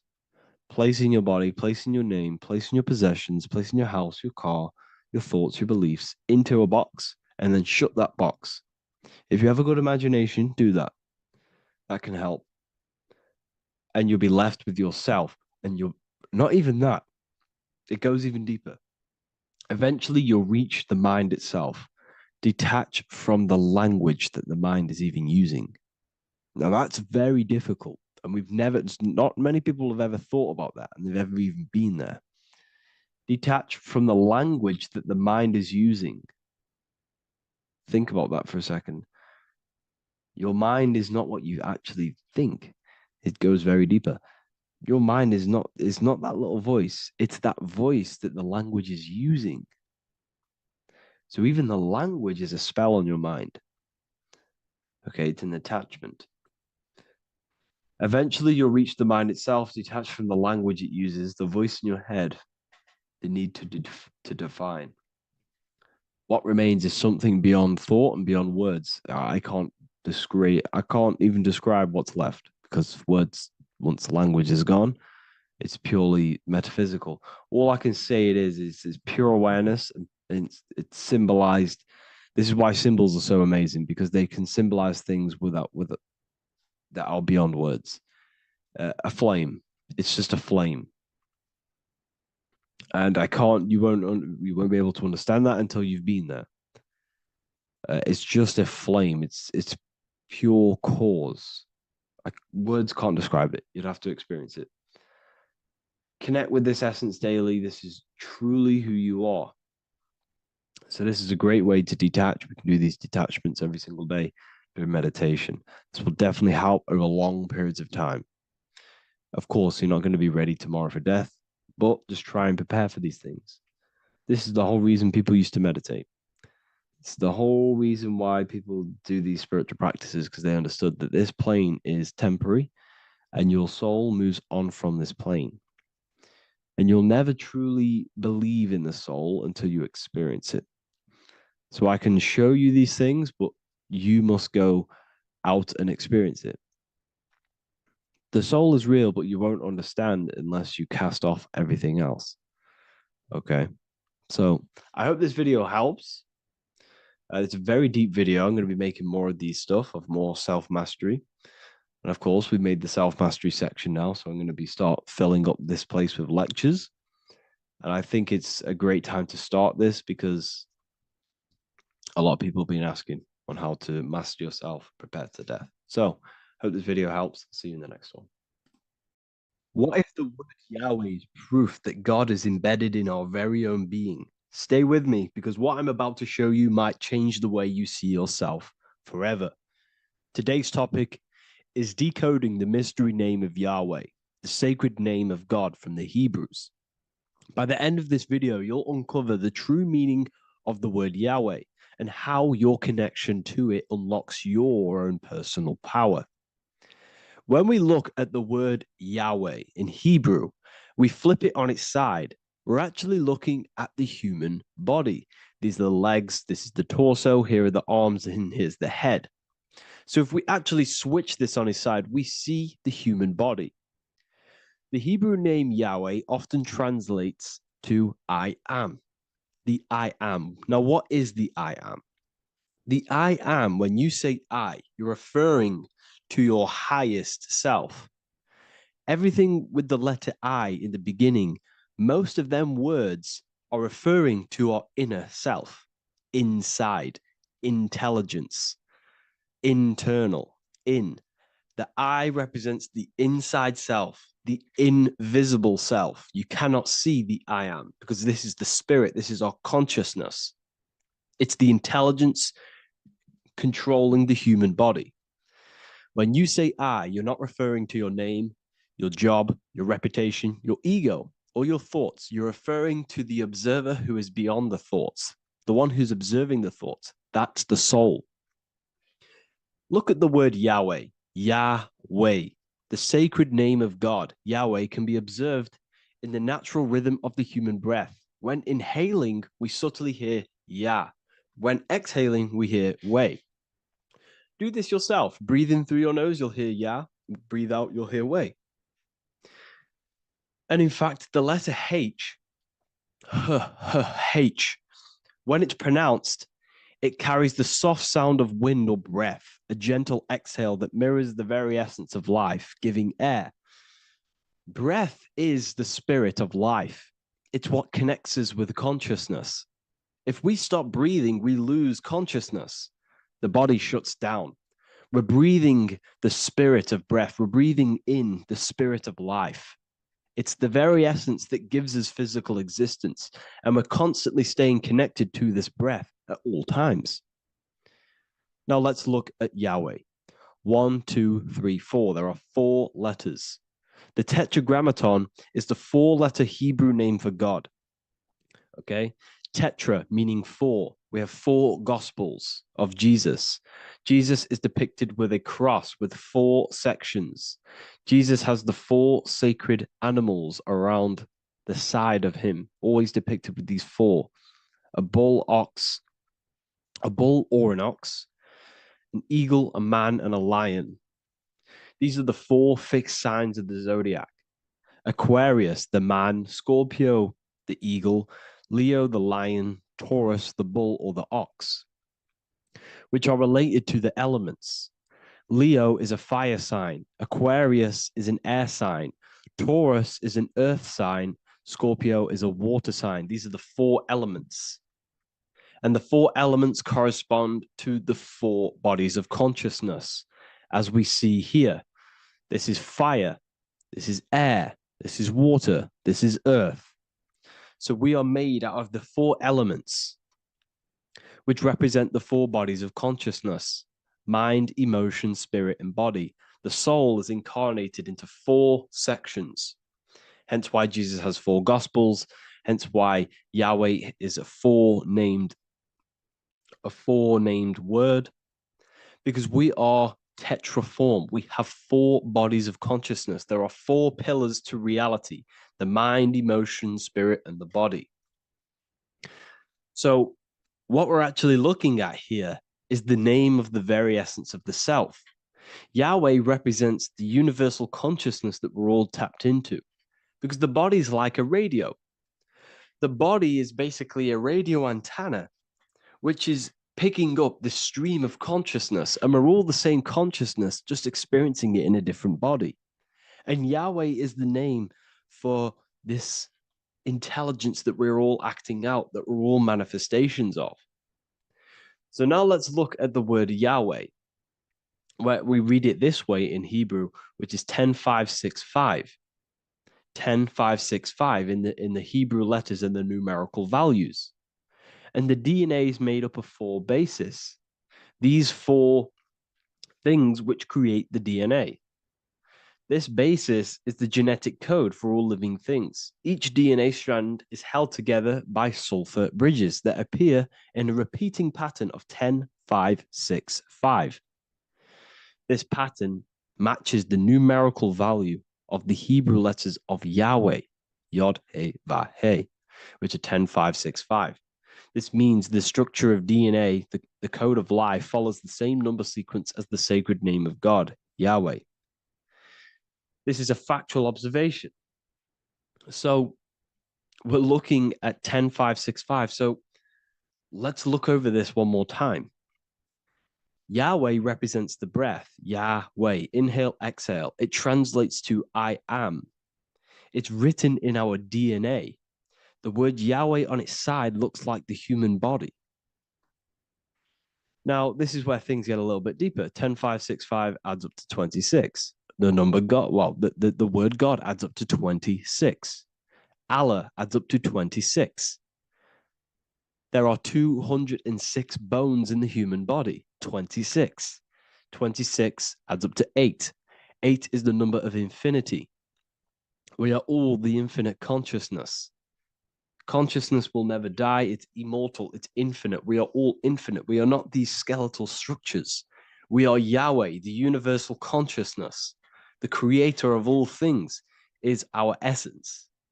We're all God with individual identities, but the highest versions of ourselves is God. The ego is our own personal experience of God.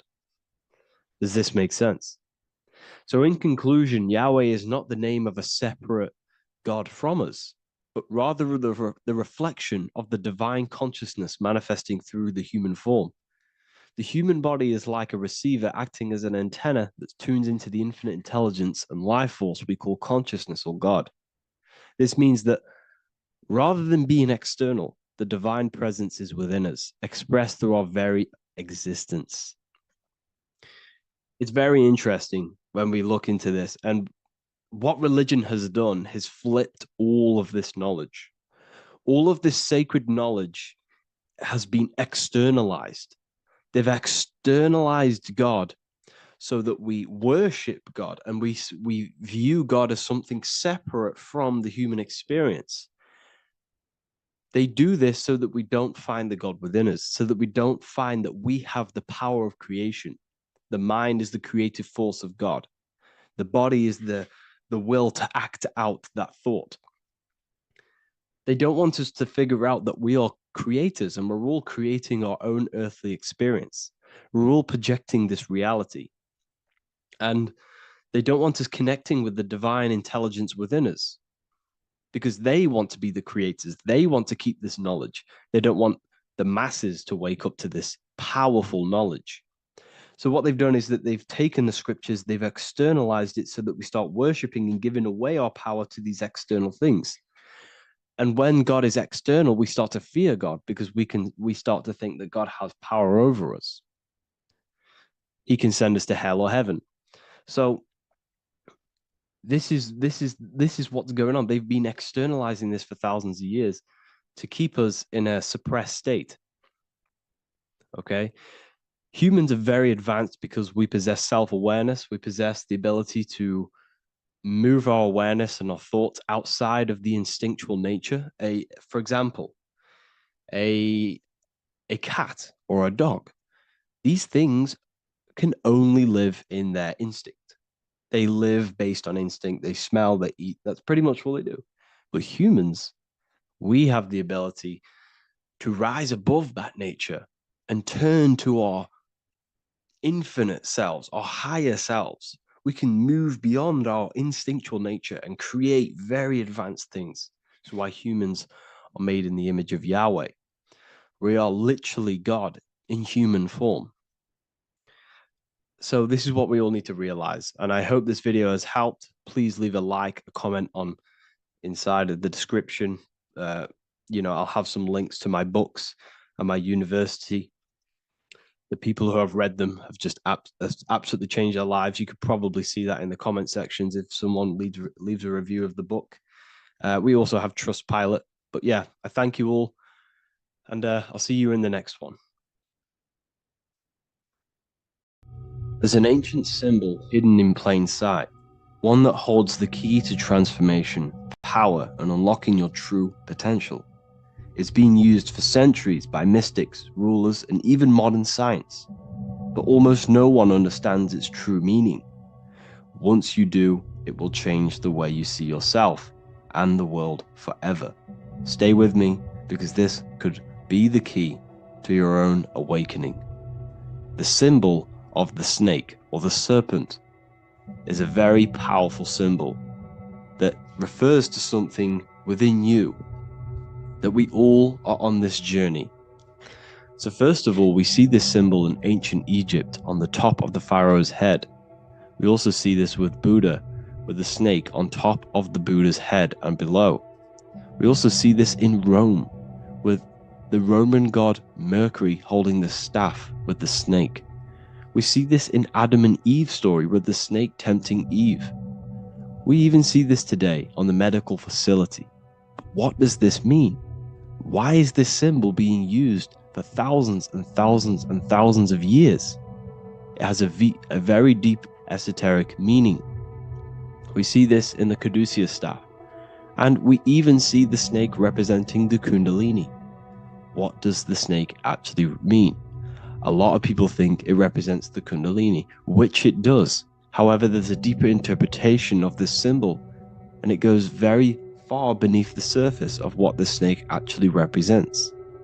Okay? So first of all, when looking at symbols, we need to observe what the snake does in nature. The serpent sheds its skin. The serpent shedding its skin is a sacred symbol of an inner transformation. It transforms from its old self to a new self. It sheds layers of itself. As the snake discards its old exterior, it mirrors our own journey of realizing outdated beliefs and patterns, paving the way for a renewed, authentic self on the esoteric path of awakening. Essentially, it represents transformation, but not transformation of our physical bodies, transformation of our inner world. Now, this is where things get a little bit tricky and you may become a little bit confused, but I'm going to make this very clear for you. The snake symbol or any symbol can be used for different contexts. For example, the kundalini. We see the snake representing the kundalini. We all know that energy can't be destroyed, only transferred. Like I said, this is a transferring of energy. It's a changing, a transforming, shedding its skin. It represents transformation. Sexual energy is energy, and we can transform the sexual energy into a kundalini awakening to activate dormant brain cells in our brain and to activate the human light body, which is the spirit. We can cultivate, save, and retain our sexual energy, transmute it up the spine to activate the brain. This is a symbol of transformation, of energy in this context. However, when we go to the emergency services, this does not mean the same thing as the Kundalini. The snake in this context represents transformation of health. When we are picked up by the emergency services, we are looking for a transformation. We are unwell and now we need to transform to well-being. This is why they use this symbol. It represents transformation, especially with the pole and the snake climbing. It's climbing, it's transforming from the bottom to the top, shedding its skin, shedding old layers, transformation. We see this in the Bible with the snake tempting Eve to eat the apple of the tree of knowledge of good and evil. Well, what does this mean? Where's the transformation in this? Well, this is a very hidden one. The transformation takes place in Adam and Eve's consciousness and their mind. They go from a pure, whole state of consciousness, from being tempted by the snake, and they eat it and they transform into knowing the good and evil, into the dualistic ways of thinking and the dualistic meaning of this world. Let me rephrase that. They understand the dualism of this world, and they now understand the two good and bad ways of thinking. They know the knowledge of good and evil, of duality. They shifted from a whole state of consciousness into their consciousness being split into good and evil. This represents the journey of every single soul that incarnates into this world, including yourself. When you were a child, you were whole. You had no understanding of good and evil. But as you grew older, you eaten the fruit. You grew to understand the knowledge of good and evil. Your consciousness split from a whole into a separate and divided way of thinking and divided understanding of the world. We suppressed aspects of ourselves to fit in with society norms. And we just limited ourselves with limiting belief systems. We knew the knowledge of good and evil. Our consciousness split from a whole state. This is what Adam and Eve is symbolic of. We see this with the Roman god Mercury, with the snake. Mercury represents intellect, communication. He's always flying in the air, which represents the air, the mind, the intellect. He's holding the snake to represent transformation of the mind. This is what we call mental alchemy, turning base metals into gold, turning the unenlightened aspects of our mind into enlightened ones, turning our negativity into power and control. We see this with Buddha, and Buddha is all to do with transformation of the inner world, transformation of the mind and the soul and the emotions. And it also represents the Kundalini. We see this in ancient Egypt. We always see the snake on the head, representing the place where the third eye is, representing the intellect or the mind's eye, the third eye, whatever you want to call it. This is the place of the invisible intelligence within us. This is our mind or intellect. And this is the transmutation of the mind. This is why the snake is on the head, representing the transformation of the mind, going from the unenlightened into the enlightened, going from the uncontrolled to the controlled mind, so that we can control the very fabric of reality. I've kind of just given that away. Why is this important? Humans are creators. We're the architects of creation, endowed with the divine power to channel the fourth dimension, which is the imagination, into reality. Each thought and intention is a seed. When nurtured with focus and clarity, transforms the unseen into the tangible experience. This creative process bridges the gap between the ethereal and the material. Humans are creators. It's impossible for you not to create. Whether you're doing this consciously or subconsciously, you've been creating your whole life, turning non-physical thought into physical reality. We are creators. However, the mind cannot create in a state of chaos. The mind cannot create with limiting beliefs. The mind cannot create with thoughts that come and destruct our minds. The mind cannot create consciously and effectively if there are impulses within our mind and we have no control over the mind. So this is where self-transformation comes from within. This is where the snake comes in. The snake represents the transmutation of our mind from the uncontrolled to the controlled. In this context of the Egyptians with the snake on their head. It's all to do with mental alchemy. In the occult tradition, the mind is seen as a delicate instrument that demands constant vigilance. Left unchecked, it reverts to archaic and destructive thinking patterns.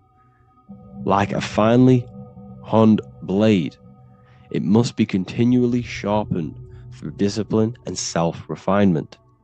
In this unending process of unveiling and mastery, we learn to shape reality, harnessing the power of our thoughts to manifest the highest potential. It's all to do with mental alchemy, and this is how the snake is connected to you. And what the snake represents to you, it represents the transmutation, the changing of ourselves, of our consciousness, so we can gain control in this 3D world. If we lack control, then we'll constantly be manifesting chaos. Now, there are 3 ways that we can transform our world, and we can slowly transform our mind. Now, this is not an overnight process. It takes periods of time of purification. And number 1 is affirmation. Let's say we have this dirty cup of water, and we have a tap of water. And in this tap, it's pouring in more water, clear water. Over time, if I keep pouring clear water into this cup, it's going to slowly purify this cup. And then in the end, it will look like the cup on the right. It's the same with your mind. The cup represents the limiting beliefs, the negative thoughts, the negative mind, the uncontrolled mind. But if we keep repeating affirmations over and over and over again, such as I am disciplined, I am powerful, I am limitless.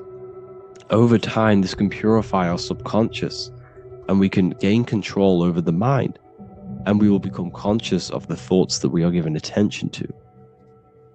The second way is meditation. Meditation allows one to develop an off switch for the mind, providing a sense of control over it. Over time, we gain the ability to filter our thoughts and become more conscious of the ones we choose to engage with. Meditation, over a period of time, will give you this button that allows you to filter out negative thoughts. If you have a negative thought in your mind, you'll be able to become conscious of this and redirect your mind's attention. This is all about self-control, because remember, we become what we think about. The snake represents the transmutation of the self. And another way is visualization. Visualization allows your subconscious mind to experience the reality you desire, accepting it as truth. As the subconscious becomes more immersed in this imagined reality, it works to manifest it into your conscious experience. Your visual eye, visual eye. You're using the mind's eye to see and mold your future. That's what imagination is for, to create in your future. You can become your future now in your imagination. And this can slowly purify your consciousness, slowly purify your mind, which will then, if you do all 3 of these over periods of time, you will see great transformation from the inside out. And your outer world will start to mirror your inner transformation, because it's as within, so without. You change your inner world of consciousness, of thought and emotion, you'll change your external reality and your circumstances.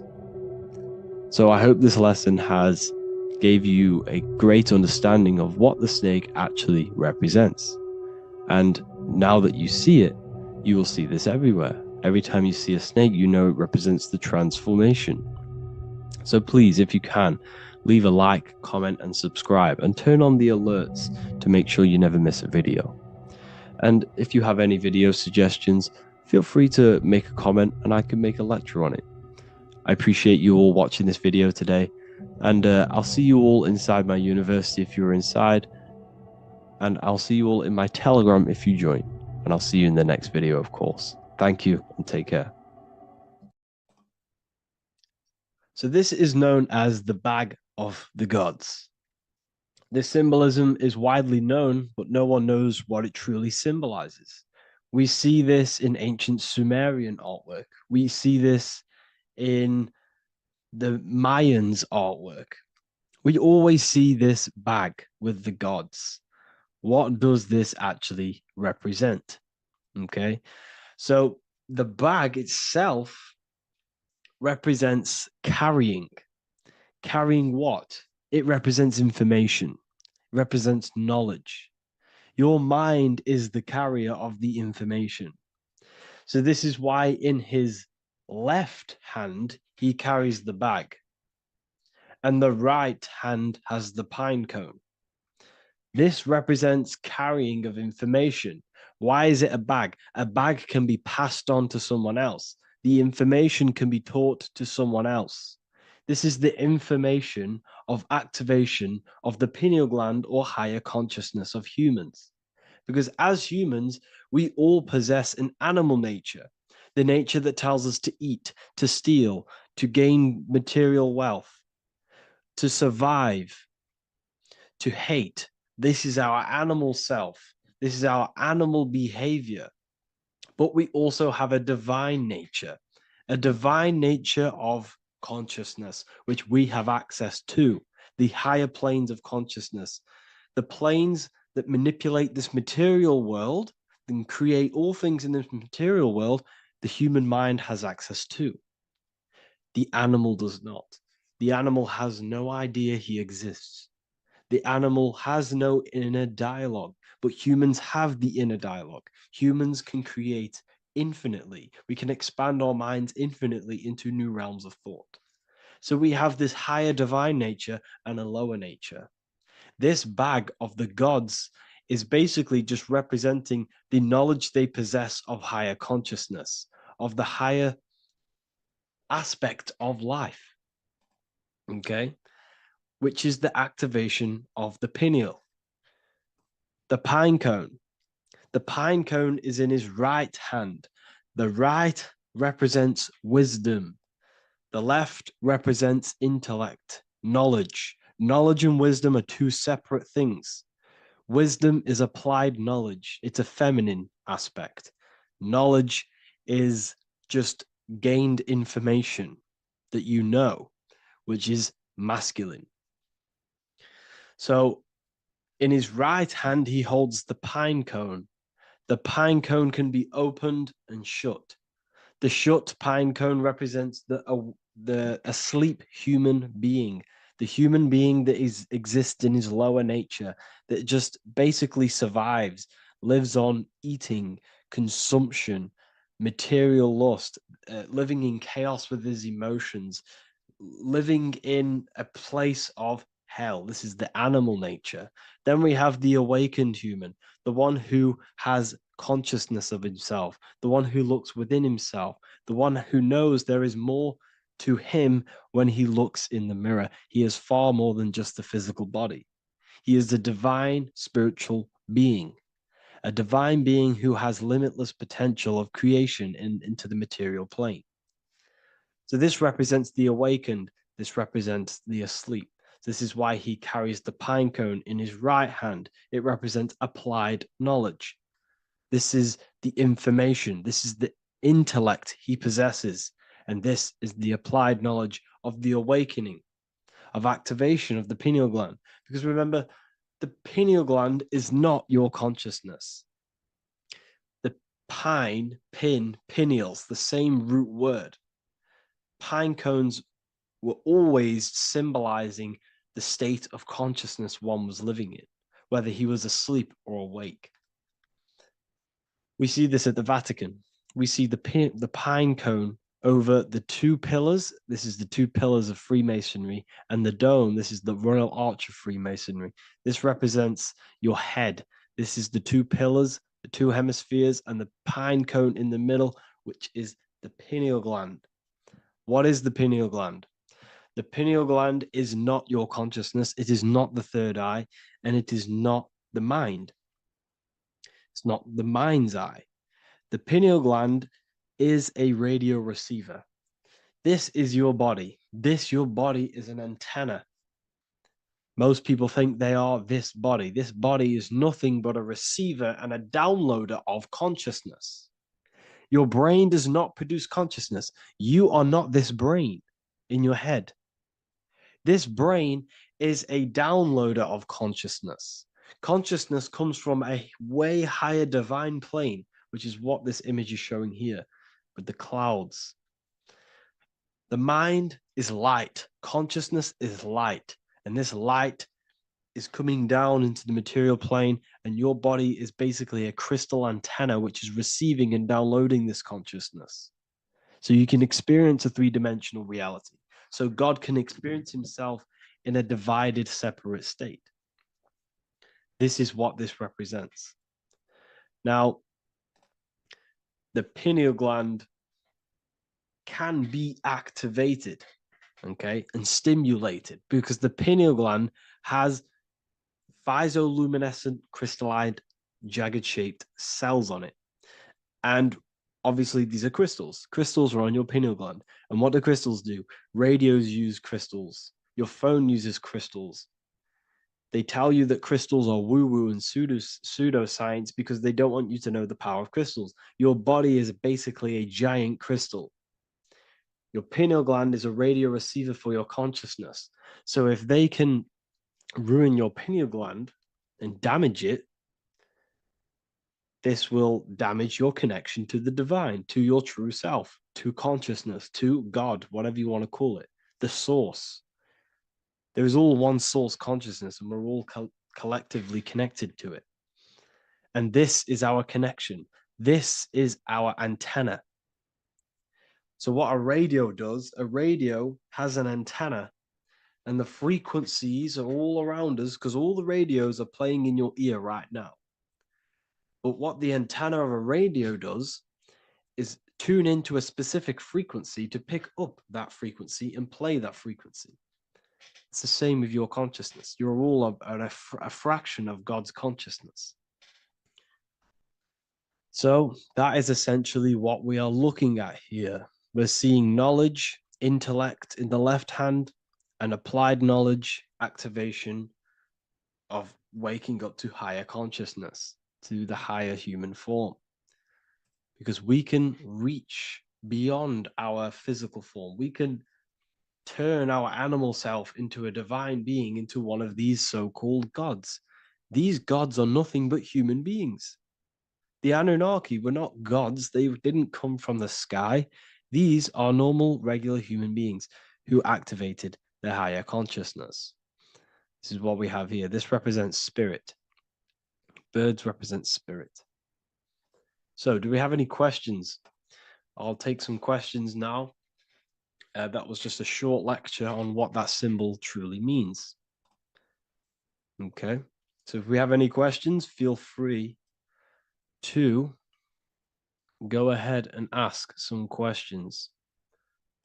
Anything that you don't understand, anything that you want to know. Okay.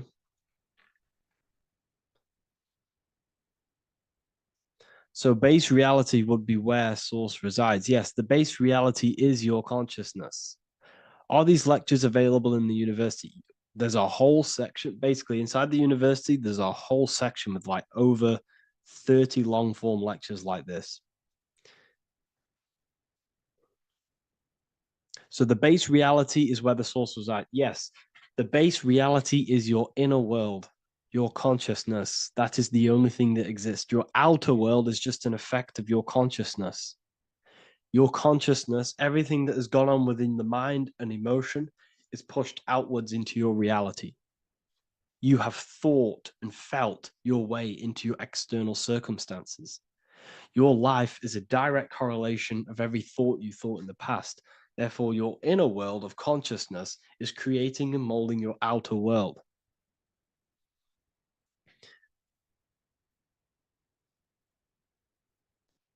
The best way to keep connection consistent, the best way to keep your connection to the divine or the higher planes of consciousness is through meditation and through imagination. Imagination is the fourth dimension. It is the astral plane. That screen that you have in your mind is not a physical screen.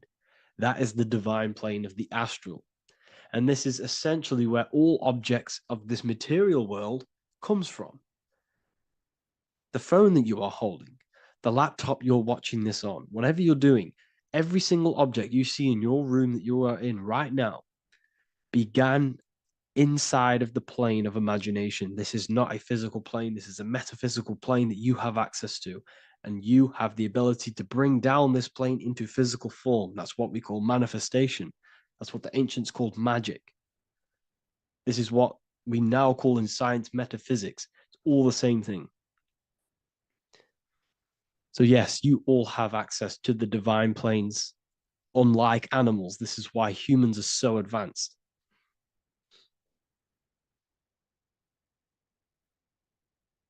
Okay.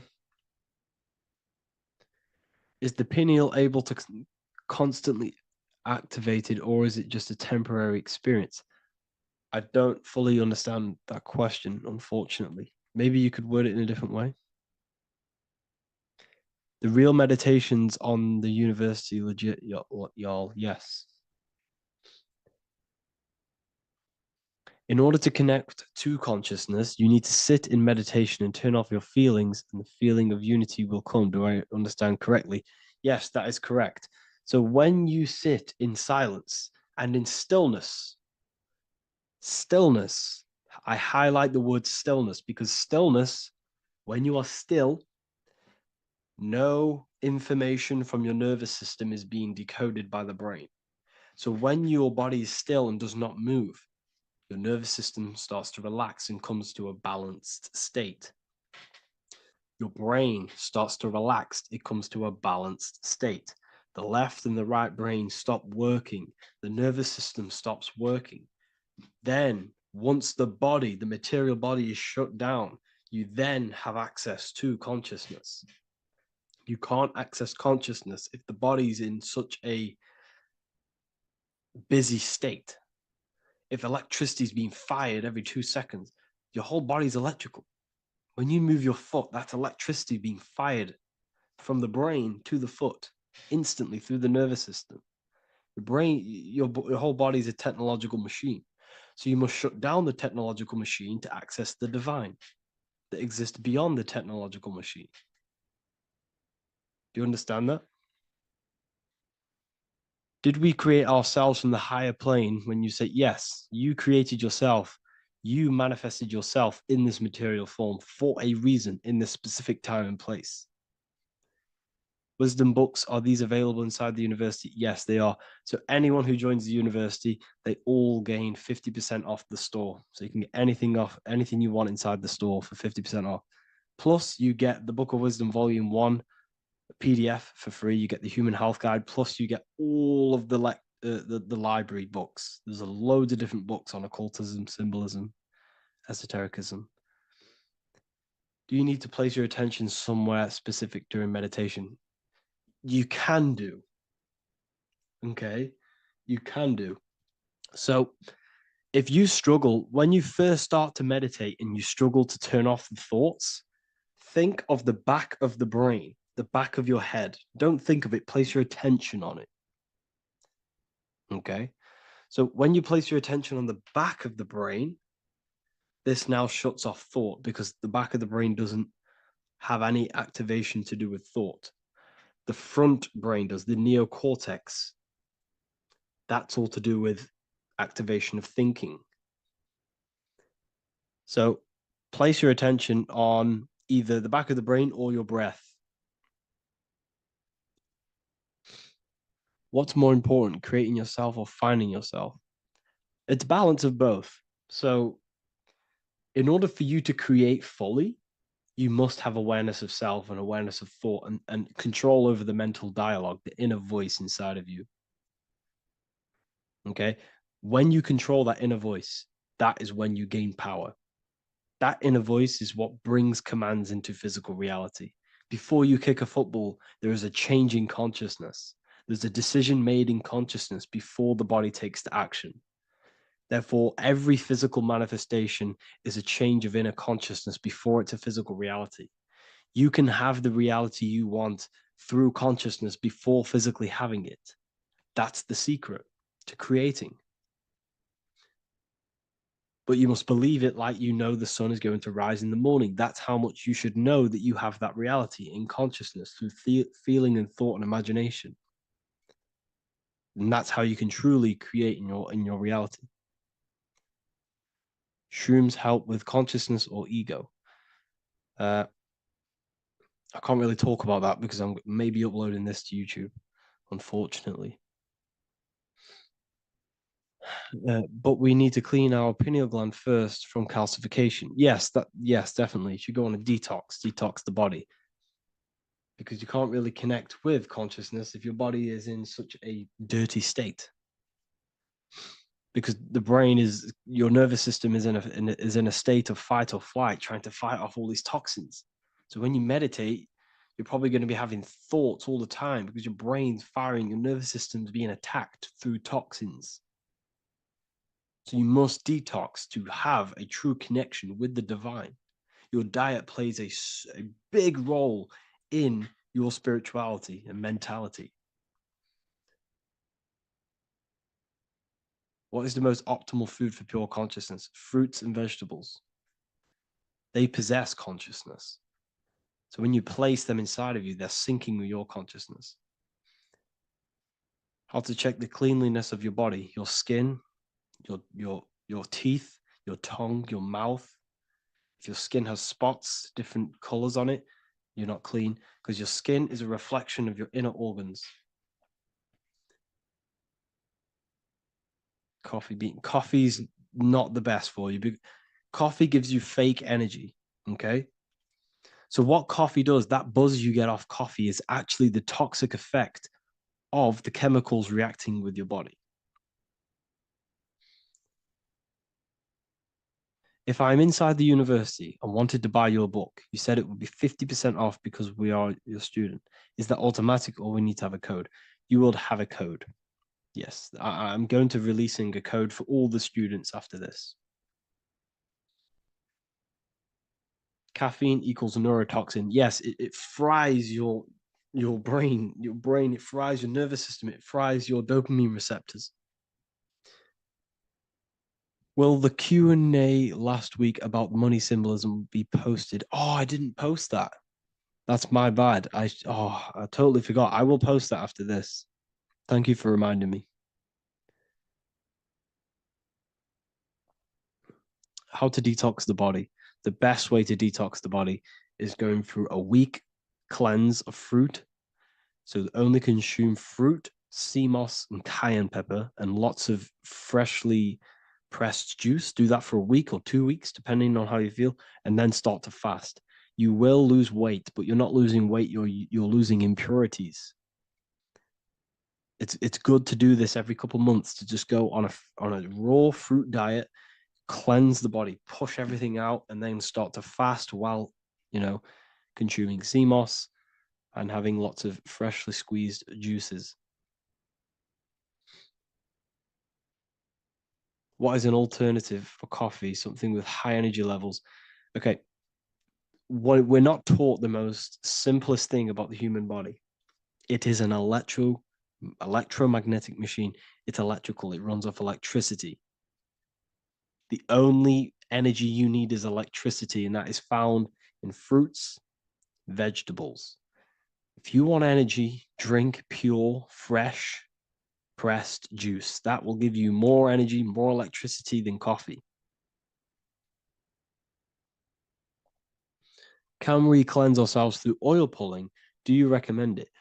I do oil pulling every day with coconut oil in my mouth. Celery juice is a good one, very good one. Yeah, celery juice.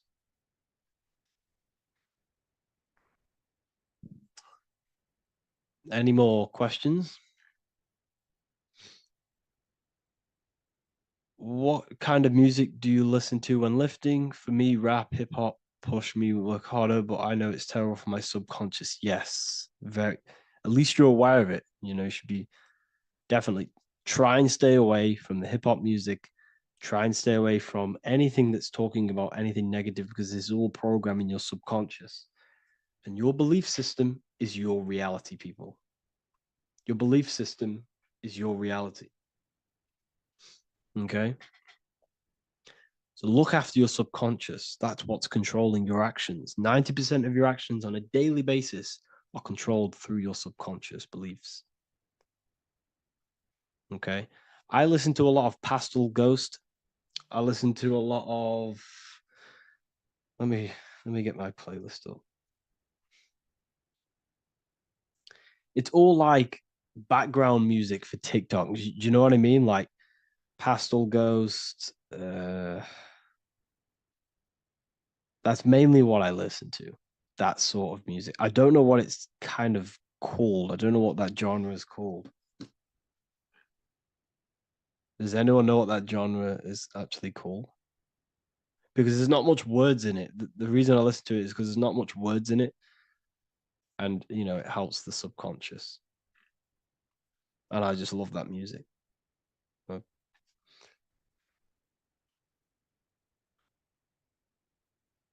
Like lo-fi, yeah, a bit of lo-fi.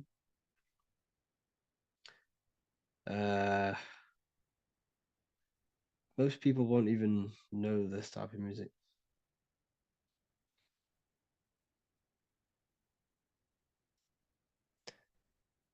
Can you tell us how you use cayenne pepper?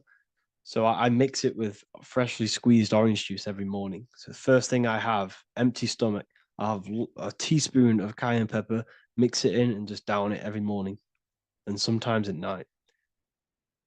The feeling you get in your stomach after putting cayenne pepper on an empty stomach is absolutely amazing. It tingles in your stomach. It kills parasites. It kills all horrible organisms.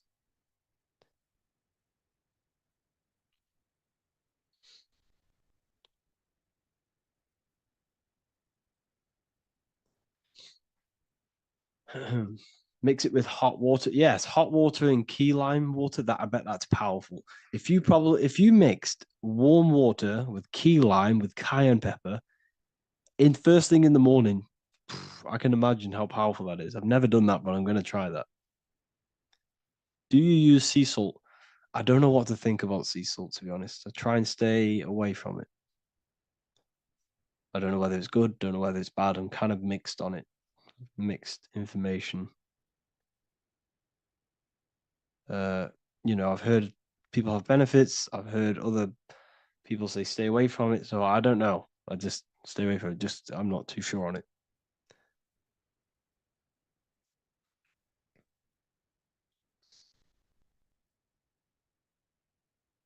I drink fresh pressed celery juice every morning. Yeah, definitely. Uh, is there any chance we could like feel for, move to like esoteric occult questions?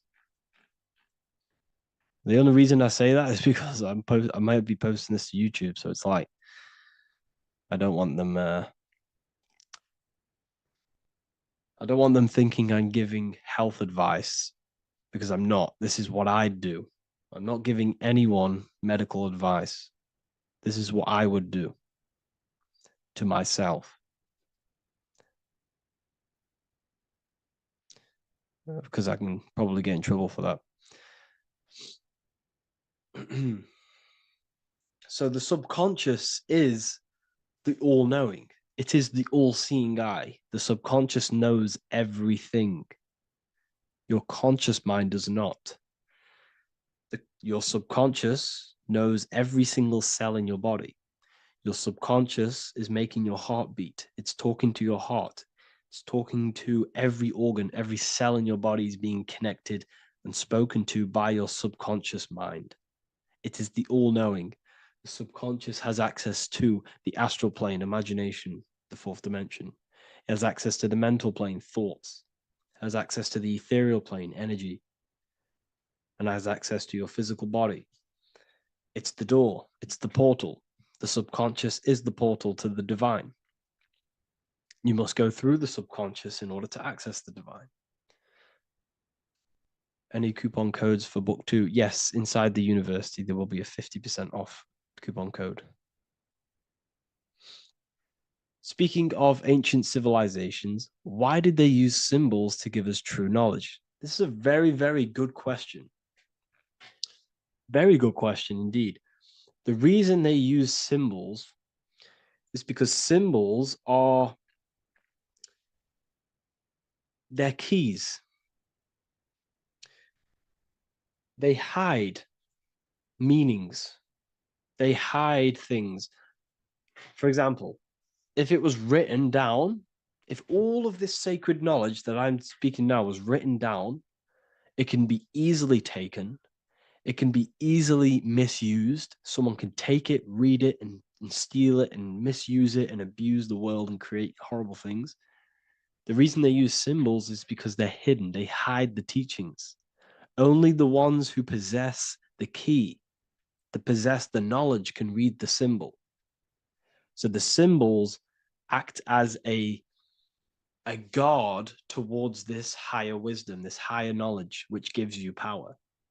All of the knowledge I teach you gives you power. And you can misuse it.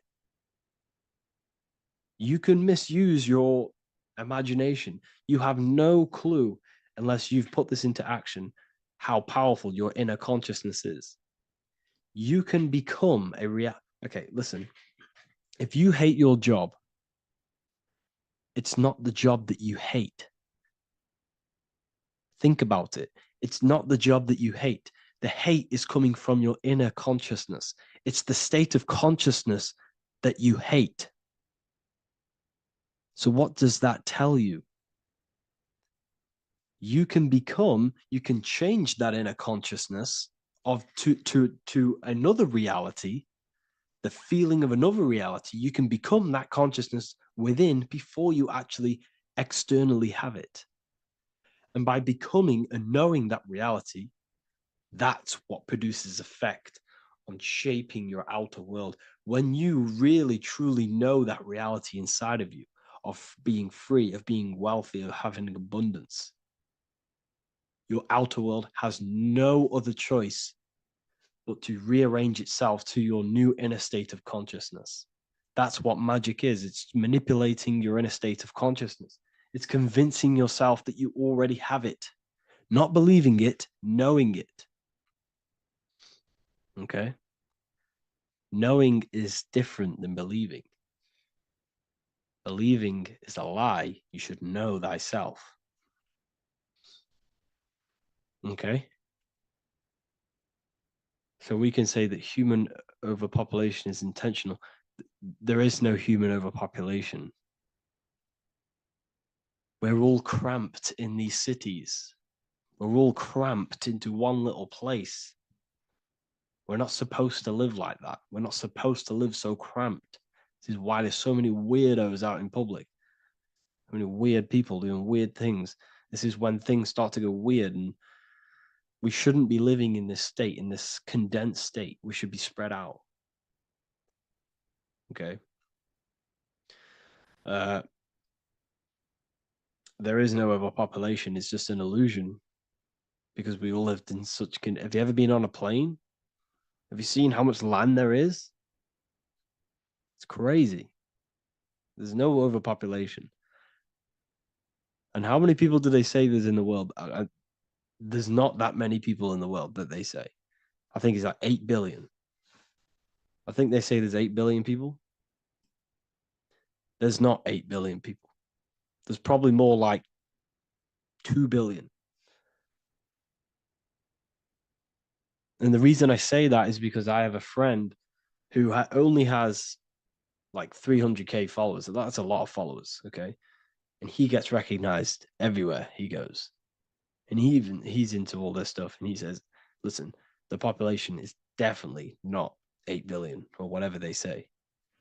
I think it's like a couple billion. It's probably more like a billion. How to properly manifest intentions. Thought, emotion, and imagination are the key. You must know that you have that reality. Don't believe it. Become that reality within your consciousness. All day long, as much as possible. Feel it. Imagine it. Say it. and have zero doubt. How to have zero doubt. You can't, well, okay, so the doubt, that little voice that will seep into your mind saying, you can't do that, you can't do this, that's your old voice of your subconscious program. Listen, the reason why most people fail in life is because they have trained their subconscious that they will fail. They have told and believed that they will fail. The reason I will succeed for the rest of my life is because I have trained my subconscious to say, I will win, I will succeed, I will solve any problem. That's my belief system.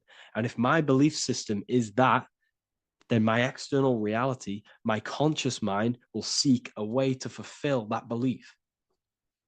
It will seek to control and create that belief in my external world. It will seek to solve any problem. I've trained my subconscious mind to know that I already have the reality, to know that I'm abundant, to know that I have everything that I already need. Therefore, if any problem comes, I can sort it straight away. But most people have a different belief. It's not your fault. We've been kind of manipulated and told this, that they will fail, that they can't do anything, that it's too hard.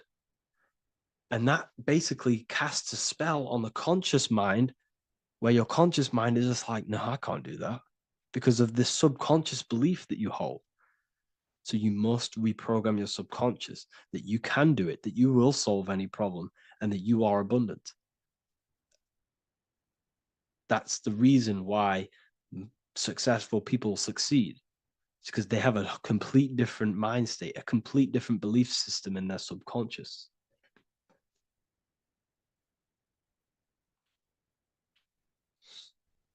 Do you offer mentoring? Yes, I do offer mentoring, but it's mainly for people who want to grow their online presence, and for the amount of value and transformation that I can place into your life, and the time that, well, the price of my time, it will be a higher price tag, but your life will completely change if you join my mentoring, because I will transmute your life. I will transmute your mind, and I will transmute your whole reality, because I could tell you exactly what you need to do. How to have super genius power pulling information from the source. Okay, so you can do this. I talked about this in Book of Wisdom Volume 2, if you've read it. This is a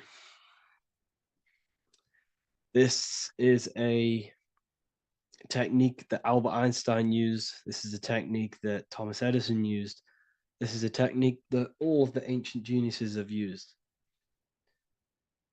So you get on a chair, you place metal below you or plates, and you hold a metal ball in your hand, and you fall asleep. And every time you fall asleep on the chair, you're going to drop the ball because your body will become unconscious, and you will basically drop the ball, and it will wake you up because it's going to hit and make a loud bang on the plate. And every time you go to sleep, basically what this is actually doing is shifting your consciousness from conscious into the subconscious. So from physical into the astral. Your consciousness is shifting between these two planes. And as you do this, you can bring down great ideas from these higher planes. So when you fall asleep, have an intention. And when you fall asleep, you'll drop the ball. And when you wake back up, you'll have an idea, and you just got to write it down.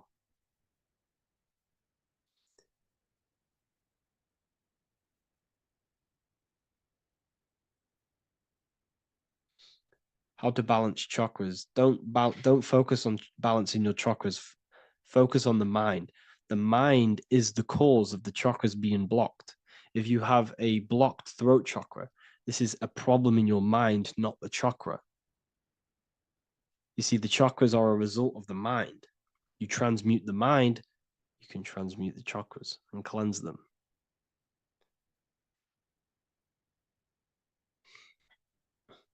So was Jesus a real man that walked? Okay, so I'm going to tell you something. Like, some of the things that I say in my reels, they are to catch attention. So if I say the first thing on the reel, Jesus never existed, straight away, you see that, it's going to trigger you. It's going to trigger Christians. It's going to trigger people. So yes, I do say things to catch attention. The reason I do that is because I have to in order to catch attention. Maybe there was a Jesus who walked. So in the past, I have said Jesus never existed. Yes, this is to catch attention, to boost the reels, views, and comments and stuff like that. Maybe there was a man who was called Jesus and walked the earth. But listen, he was not the Son of God. You are all the Son of God. Jesus represents an archetype. He represents morals. He represents a way of living that you should embody in your life, not to worship. We shouldn't be worshiping this man. We should be embodying his qualities into our lives so we can become Christ consciousness, so we can live in harmony with our mind, emotions, body, and spirit. Okay? He was not the Son of God. You are all the Son of God. We are all God experiencing himself in a three-dimensional divided form. God is oneness, and he created a divided world so he can experience himself. Why do you quote from the Freemasons oft times? I don't recall me looking at Freemason quotes and quote them. I just simply, when I post a quote, I literally just, whatever comes to my head, I just whack it into Telegram or Twitter. Are dreams tied to your subconscious, and how do you understand them? Okay. Dreams and astral projection are two different things. Astral projection is your soul leaving this plane into the collective consciousness, into the collective mind, the collective astral plane. But dreams are basically the astral plane, but it's your personal astral plane in your personal subconscious. So when you dream, you're entering your own consciousness, you're entering your own subconscious. Every character, every event that happens to you, everything that is said to you, everything that happens to you in your dream is yourself pushed outwards, and you're basically experiencing your own mind. If something scary comes up in your dream, this is your belief, this is something in the back of your mind materializing and coming to you and showing itself to you. So in order to understand your dreams, it's basically suppressed emotions, suppressed thoughts, all lingering in your subconscious materialized. Okay. A few months ago, I'd have concurrent dreams of getting in a car crash that lasted for months. Then one day out of nowhere, I got into a really bad accident, and that low-key bugged me out. I didn't know if my mind was trying to warn me or what. You can explain that. Okay. If you are having dreams about having a car crash, this is a belief. Okay, so let me tell you something. Let's say you're a drug dealer, okay? And you live in fear every single day of the police coming to you. This dealer every day is worried, he's scared, and he lives in fear of the police getting him. He was believing it.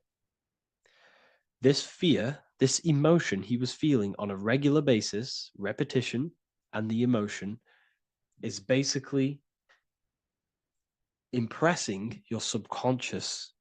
It's impressed his subconscious that deeply that he now believes it. It's now become a belief. So one day the dealer gets caught and he goes to prison. Let me tell you something. He placed himself there because he created a program, a belief in his subconscious of the police. And his external reality is now in a prison cell. But that prison cell is just an external manifestation of the prison cell of fear he installed in his subconscious mind. The four walls he's now trapped in is just basically an externalization of his own belief system that he created through consciousness, through the subconscious. If you embedded your belief that you will be in a car crash, you will be in a car crash. He placed himself there.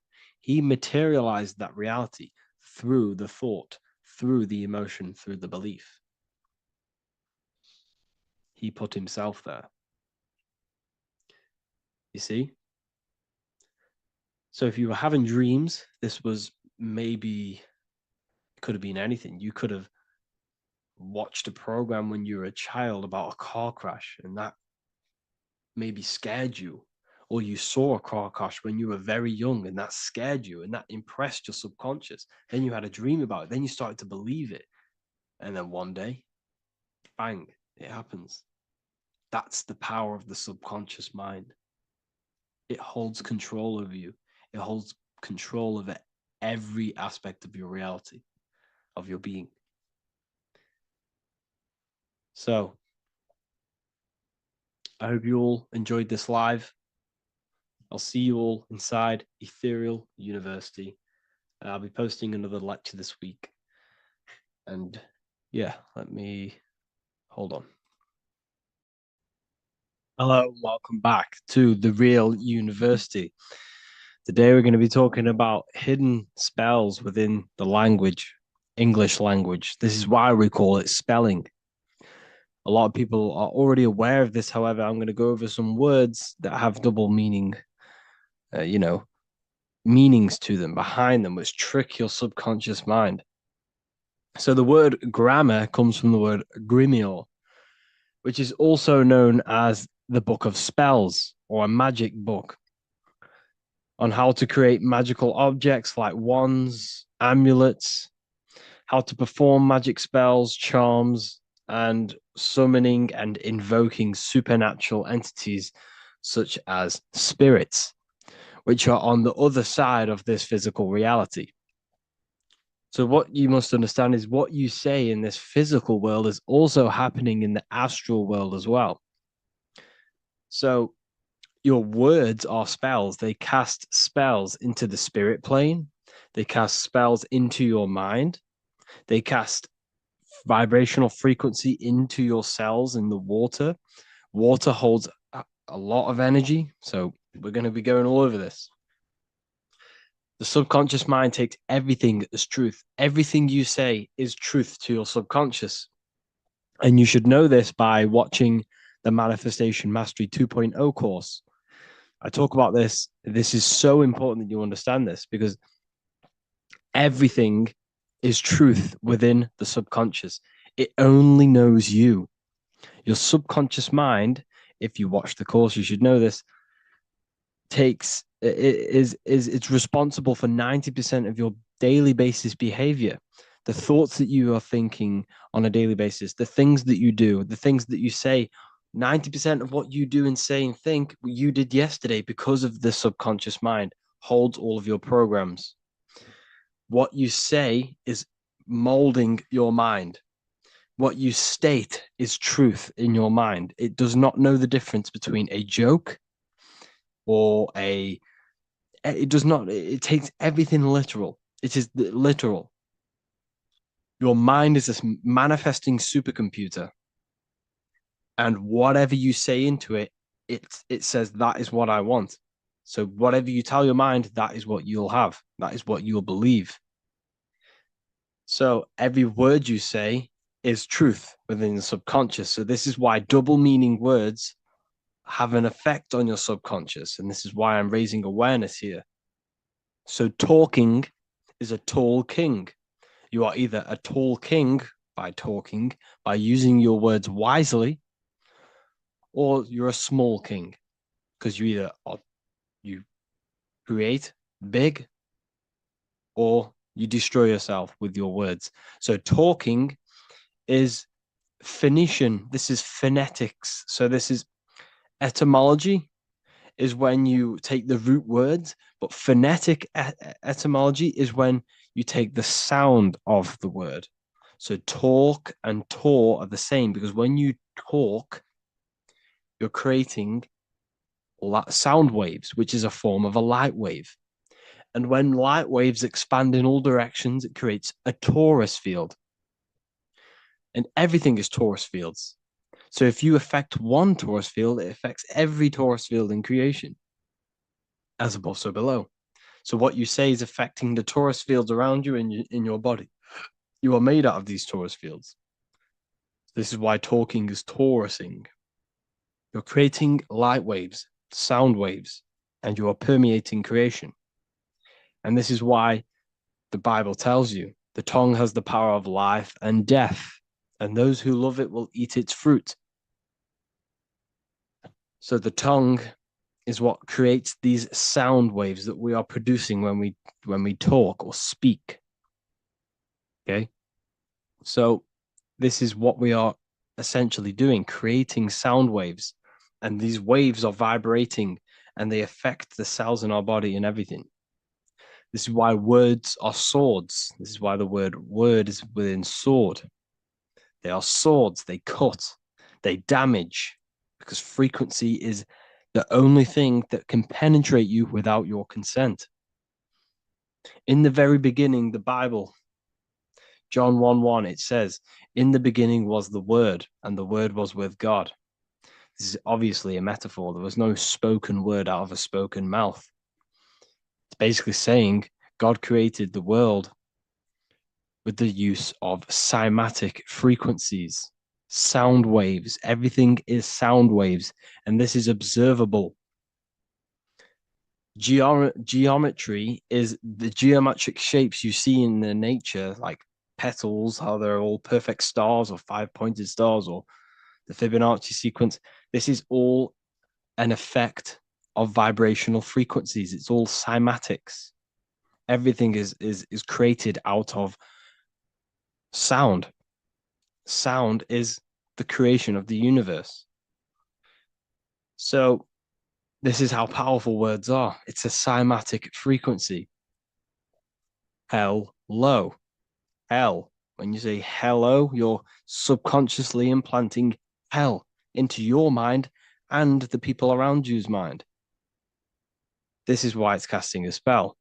Even though you may pick up on it, but your subconscious picks up hell. That is what you're picking up. And that word holds a frequency. The word hell, when you hear the word or see the word, activates thoughts within your subconscious. It activates, it stimulates it. What is everything that resembles hell in your mind? But that goes on within the subconscious without you realizing. Bless. When I bless you, I'm actually saying be less. So you're not blessing someone. You're saying be less. Appreciate. Appreciate. Weekend is when you're weakened. You see, they've casted spells on our cycle of life. The weekend is when you're weekend. You are weakened from the weekdays, when the working days are the weekdays, and the weekend is when you're weakened and you rest.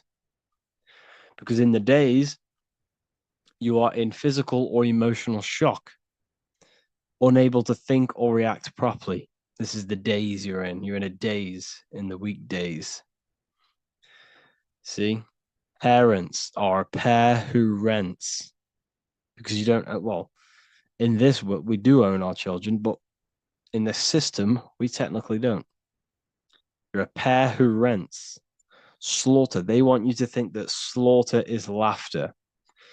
You see how it's implanting messages in your subconscious to make these things okay? They want you to think slaughtering is okay, so they put the word laughter in slaughter.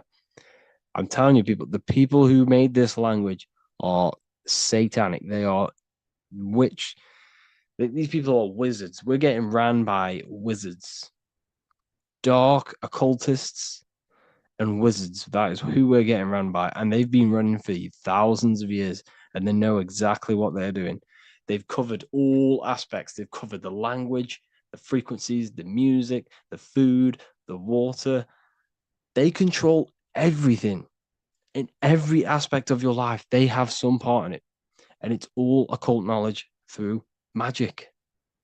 It's all magic. It's all a form of magic. Awake.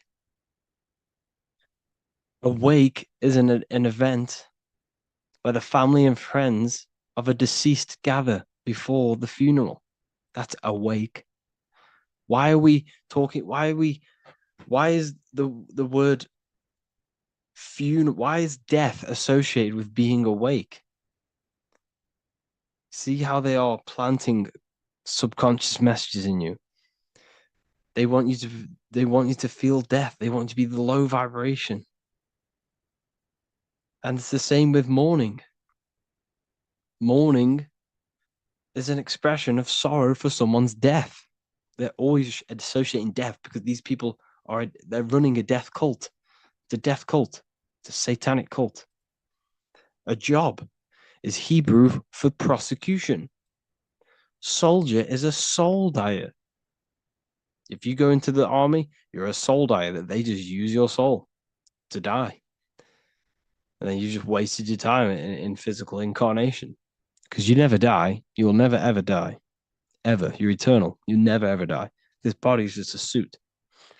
So you're a soul dyer if you go in the soul, if you're a soldier. SOL means soul or sun, because the sun is a soul. Music. So we say music. See, MEU sick. Music. See how it's me, you sick? Music. Me, you sick, because music is frequency, and frequency penetrates your body without your consent. The music we listen to today is making people sick, mentally, emotionally, and physically. What you hear, what you see, goes into the mind, it goes into the body and the spirit. It destroys you. It's hypnotism. Music is hypnotic. It's a form of hypnosis. When you listen to music and you can't think. You can't think. It makes your body move without you even being conscious of it. It's hypnosis. It makes you sick. The right music is good, don't get me wrong, but the music they use today is making you, me and you, sick. And that's another one. When we say things are sick, oh, that's really good. So we say sick. It's another spell that you're casting. You're calling yourself sick. Your subconscious mind doesn't know the difference. You're calling yourself sick, ill. Spellcasters will often use the word abracadabra when spellcasting. This is because the word abracadabra in magic means I create when I speak. Every word you say is molding your mind in some form of way. Not only is it molding your mind, you're casting frequency, you're producing frequency, light waves, sound waves into the ether around you. Okay. This is another good one. Look at the 5 vowels. A, E, I, O, U. They tell you to speak it in this order as well. They teach you this order, this exact order. A, E, I, O, U. I, O, U. Subconscious spell on yourself without you even realizing it. It's a subliminal message that you will not realize, but your subconscious will pick up. We are taught to speak them in the specific arrangement because the last 3 letters have a double meaning. You were never taught how the history of money, how it works, and how to obtain it, because your role in this system is to remain a slave. So they teach you this, A-E-I-O-U, and they do that when you are very, very, very young, because since the age of 7, so from 0 to 7, that is when your subconscious mind is wide open. So when a baby, why do you think they pick up on everything you do? If you say one thing, the next day they're saying it. It's because their subconscious is wide open to programs. Why? Because they're trying to learn what this world is. So their subconscious mind is wide open, taking in everything that you do, everything you say, your body language, the way you handle yourself, the way you talk to other people. They're taking in every little thing you say and do, and making that a program so they can understand this world and the people around them. And at the age of 7, that is when their programs are written for life, and they will basically go off them for the rest of their lives. This is why it's important to look after what you do in front of your children, not just what you say, your body language, the things you eat. They pick up on everything. They're trying to make a sense of the world. From the age of 0 to 7 in school, you learn this. I owe you. It belittles you. You owe nothing. No one has right over you. This should not be real. There should be no government. We should not have. No one should be over you. Everyone is equal. Everyone is the I. Everyone is God manifested. So we don't owe anyone anything, but it's a spell in your subconscious. Signature, sign your nature. Sig is sigil. A sigil is a magic. Is a sorry, excuse me. Is a symbol used for magic. A sigil. Sigil nature. So your signature is your sigil. And when you sign that, it gives mental power over you. Once you have put your sigil into that paper, they now have mental power over you. It's magic. It's all a form of magic and brainwashing. Okay. When we say the word we're saying we're trying to use God to manifest that. Okay. Because the comes from theo in Greek, which means God. So when we say theology, ology means the study of. Theology is the study of God. That's what theology is. Theo, when we say I am we are using God to bring it into existence. God is the I am. The I behind you, the I am, that's God. That's what manifested everything in your life. Everything in your life, that invisible creator inside of you has manifested everything you physically see. You are the invisible architecture, the invisible artist behind your life. The I, that's God. The only one. So when we use the word I am, this is how to bring the power to yourself. When we say I am strong, I am wealthy, I am free, I am financially free. When we say this, that I am, this is when we are bringing, we are directing vibrational frequency into our own being, into our own magnetic field, and into our own life. This is how we direct vibrational frequency and direct our word. So when we say I am directing my frequency into myself to manifest something external. Also known as the chi or the prana. It's just basically your magnetic energy. So speaking has the ability to change your genes and DNA expressions. When we listen to affirmations over and over and say them over and over for a long period of time, your genes will change. And your genes are a code for your external world, pretty much. Anything that is written in your genes will manifest into your external world. Okay. All of this is just done by your intentions, thoughts, and what you say. And if you think this is a conspiracy theory was a term invented by the CIA to discredit, confuse, ridicule, and disqualify any alternative information that contradicted the mainstream narrative. That's what a conspiracy theory was. It was created by the CIA for any belief that went against their mainstream narrative. Hollywood, the biggest spell casting scheme cult in the world. Hollywood. I'm going to make a whole lecture on this.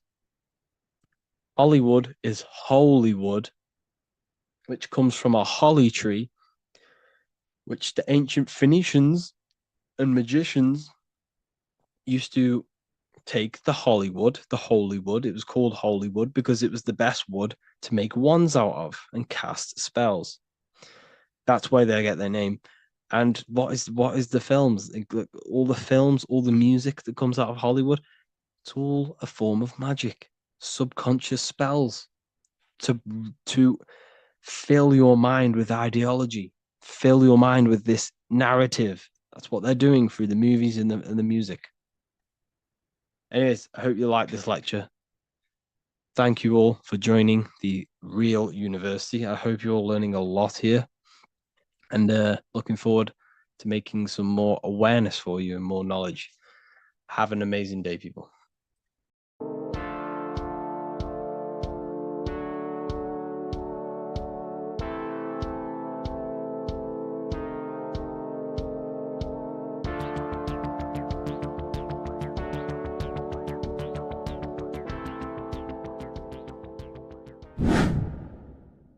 Welcome back, people, to another occult lecture by Revival of Wisdom.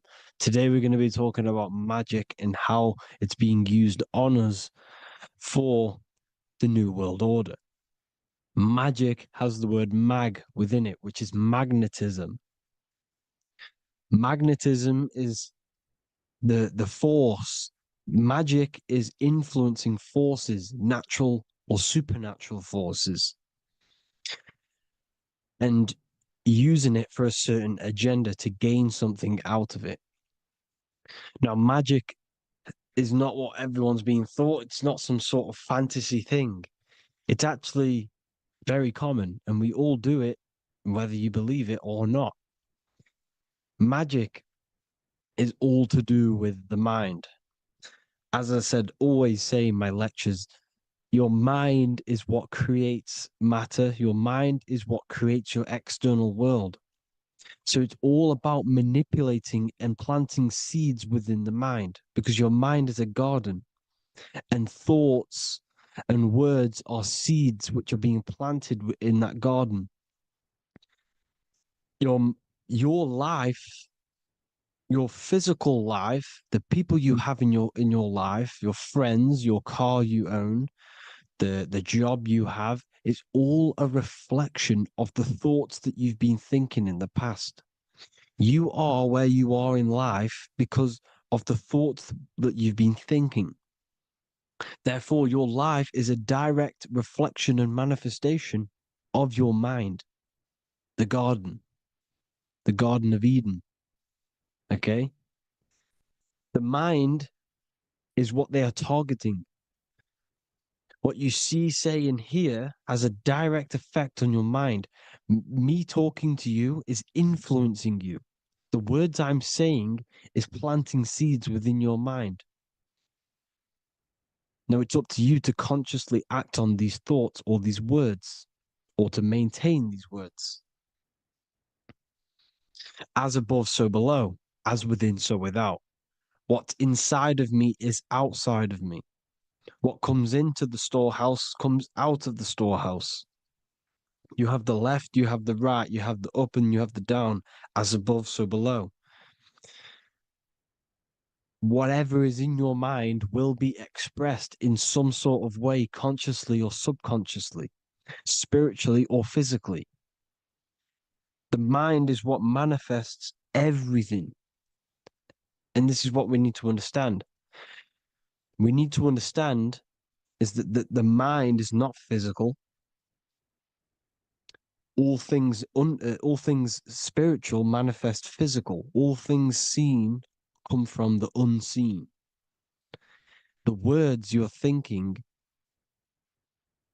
that everything you have is coming from the unseen. The actions that you do come from the unseen mind. Another expression for as above, so below is you are the universe itself. You are a universe, a mini universe. But just because you are mini does not mean you are the whole thing. If I take a little piece of infinite, let's say there's an infinite light source. Let's say I take a little chunk of that infinite light source. That little chunk I took is still infinite because it's been taken from infinite. You are the universe. Your awareness, your mind is the universe. It's information. You are the universe experiencing itself. This is why we say we are all God. As above, so below. What is in me is outside of me. The sun, the physical manifestation of the sun, is your soul. The 12 constellations are manifested in the physical body. The 5 elements are manifested in the physical body. They're manifested in the 5 fingers you have. As above, so below. This is manifested, well, this is a symbolized in Freemasonry and secret societies as the 2 pillars. The mirroring reflection, the reflection of reality, the mirror, as above, so below. What happens in the mind, what happens in the astral, happens in the physical. This is Aleister Crowley. This is all symbolism. This is the 2 pillars with the all-seeing eye and the triangle at the top. Aleister Crowley was a master magician, very powerful dark magician, black magician. There's 2 types of magic. You have white and black, just like the checkered board, the Masonic checkerboard. You have white and black. You have good and evil. White magic is influencing natural forces to gain something that will help the collective consciousness, help the collective, help the earth, help other people. Black magic is something you manipulate something so you can get something personal out of it. Doesn't matter if it's good or bad. It's still considered as black magic because you're being selfish. Everything you do should be contributing towards the collective consciousness and helping others. And this is why the ancients lived in a system where everything was in unity. We understood that I am you and you are me. What I do to you happens to me because I am you and you are me. We are the same mind substance on the inside. We're all the same mind substance being expressed in different bodies. So what I do to your mind will have a ripple effect on my mind because all of our minds are connected within the mental plane. So this is why they know all this knowledge. They know all this knowledge. So yeah, this is the mirroring effect of reality, the 2 pillars, or symbolizes the number 11. The number 11. We'll go deeper into that. The technology we're using is magic. It's a form of magic. Television is tell a vision. They're telling a vision into your subconscious mind, into your memory. And when you turn on the television, you get a program because they're telling a vision to create a program within your subconscious mind. You see, the conscious mind is only 10% of your mind, which is to do with your, what you're aware of, your 5 senses. What are you consciously aware of? Well, I'm aware I'm here, I'm talking. I'm aware of what I'm wearing, the 5 senses, what I can hear, taste, smell, hear.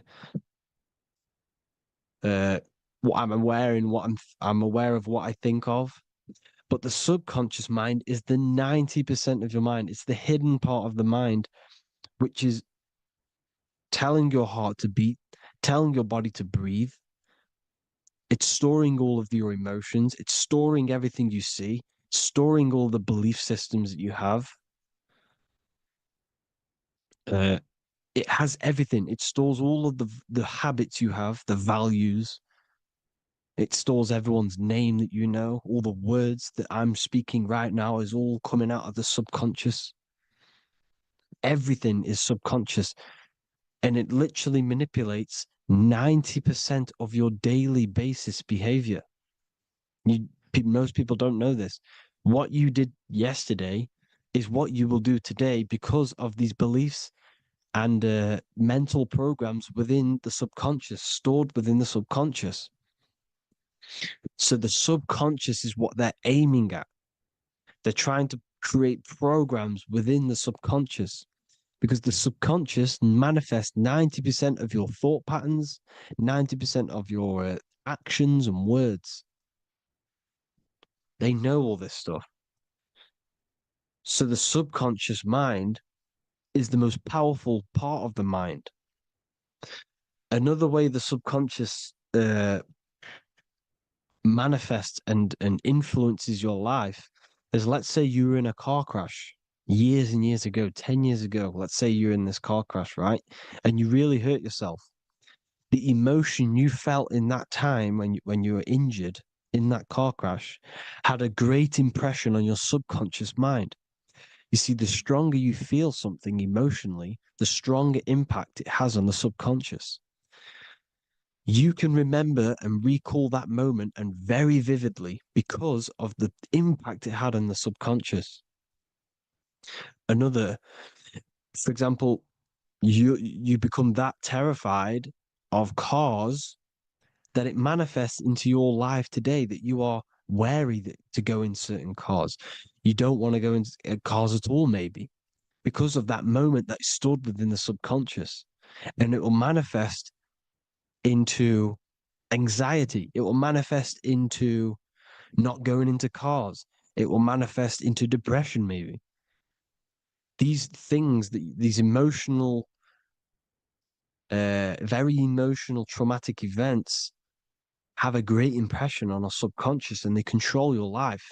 This is why you need to meditate and let go deep within yourself and let go of these internal, deep emotions that you may have repressed and keep pressing down and ignoring. But you need to address it and let go of these subconscious impressions you have, which are controlling your life, like anxiety, depression. All of these things are stemming from things that are stored within your subconscious years and years ago, more than likely. Broadcasting. They're casting spells to a broad audience, to news, north, east, west, and south. They're casting spells. No, if you watch the news, everything's red. Breaking news in red writing or the red background, everything's red. Why? Because red's the root chakra, which is all to do with survival. They want to stimulate this root chakra because they want you down there in survival mode. They want you in survival mode because you're easier to control. They control out of fear. And not only they're casting these spells as if, because most of the things they cast in the news hasn't already happened. They're constantly bombarding you with there might be a war breaking out, war this, war that, kill here, kill there, murders. It's impressing, it's casting spells on your subconscious mind. So when the event does turn up in real reality, in physical reality, you're less emotional, you're less surprised. You're not as surprised because you've already heard it before. Your subconscious has already heard it all before. If you never heard of a war and then a war broke out, you'd be going crazy. So they subtly program your subconscious mind through the words, because the words they say is impressing your mind. It has an effect on your mind, which will have an effect on your behavior, your words, your conversations you have with people. They're casting spells to north, east, west, and south on the tell a vision. They're telling a vision by broadcasting, by saying spells. This is why we call it spelling. Even the word, listen, the words we say cast spells. Bless. Oh, bless you. That's be less. The subconscious mind only picks up literal things. You see, when I say bless you, your conscious mind picks that up as, oh, thank you, you're blessing me. But your subconscious picks up as be less. You see? Because the subconscious it has no filter. It's just, it is what it is. Everything is factual in the subconscious. Therefore, if I call you an idiot, your subconscious, my subconscious will think I'm talking to myself and calling myself an idiot, and it will take that as true. That is truth. Everything is truth within the subconscious. And the subconscious manifests your behavior.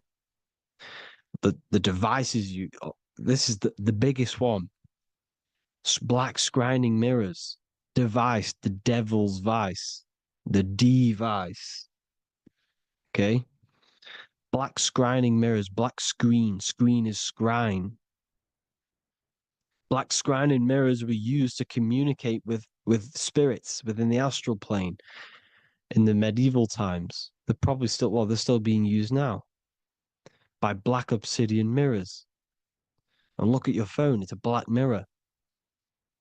And there's some sort of, I'm not saying this is facts, but personally, I believe these are portals for spirits and ethereal entities to come into your life, to come into your surroundings. So this is the next big thing: the TVs, your iPhone, your iPod, all black mirrors, and mirrors are very, very powerful. Even just a normal mirror. Mirrors have an effect. Whatever you say into a mirror, what you say is energy. And when you say something into a mirror, you're saying it into yourself. It's an infinite cycle of words of energy because it's being reflected infinite times. When you say something into a mirror, it has a massive effect. You're saying it directly into your eyes, into your mind. So what you say in a mirror should be said with precaution. Never say anything negative into a mirror, because mirrors are very, very powerful ways for you to reprogram your subconscious mind for the good. You can say very positive things into mirrors and it will reprogram your subconscious mind. Okay? Manifesting is all magic. It's all magic. Everything is magic. But consciously doing it is what they're doing. They hid this knowledge. Your phone is magic. It manipulates your mind. The iPhone, okay. See, magic isn't all of this with wands. See, Harry Potter, okay, that was created to give you this perception of a mystical and amazing form of magic with magic wands and all sorts of stuff like that. Yes, that stuff was true when the collective conscious minds were on a higher level and our belief systems believed in these things, because the universal mind, all of our minds contribute to reality. If the masses don't believe in magic, if the masses don't believe in a certain thing, it's going to have an effect on physical reality. So when the collective minds are higher and have more open minds, things like Harry Potter can come true. See, it's all in the mind.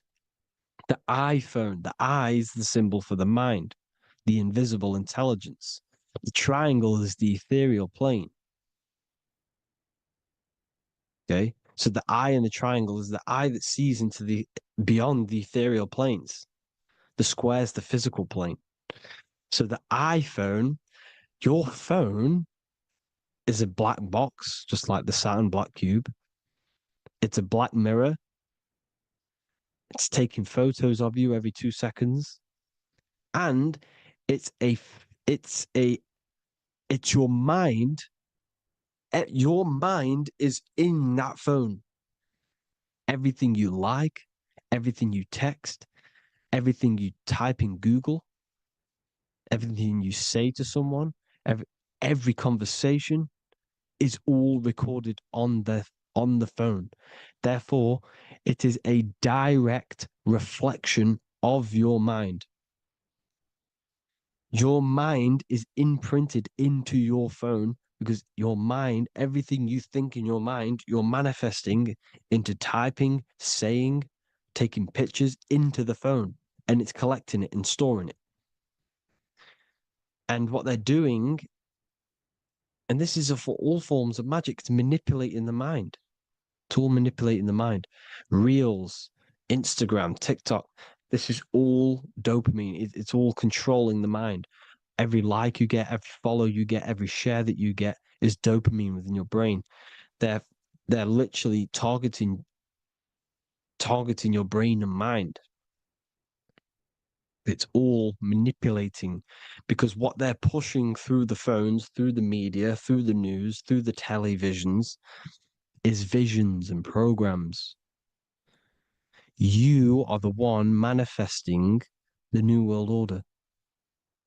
They're not manifesting the New World Order.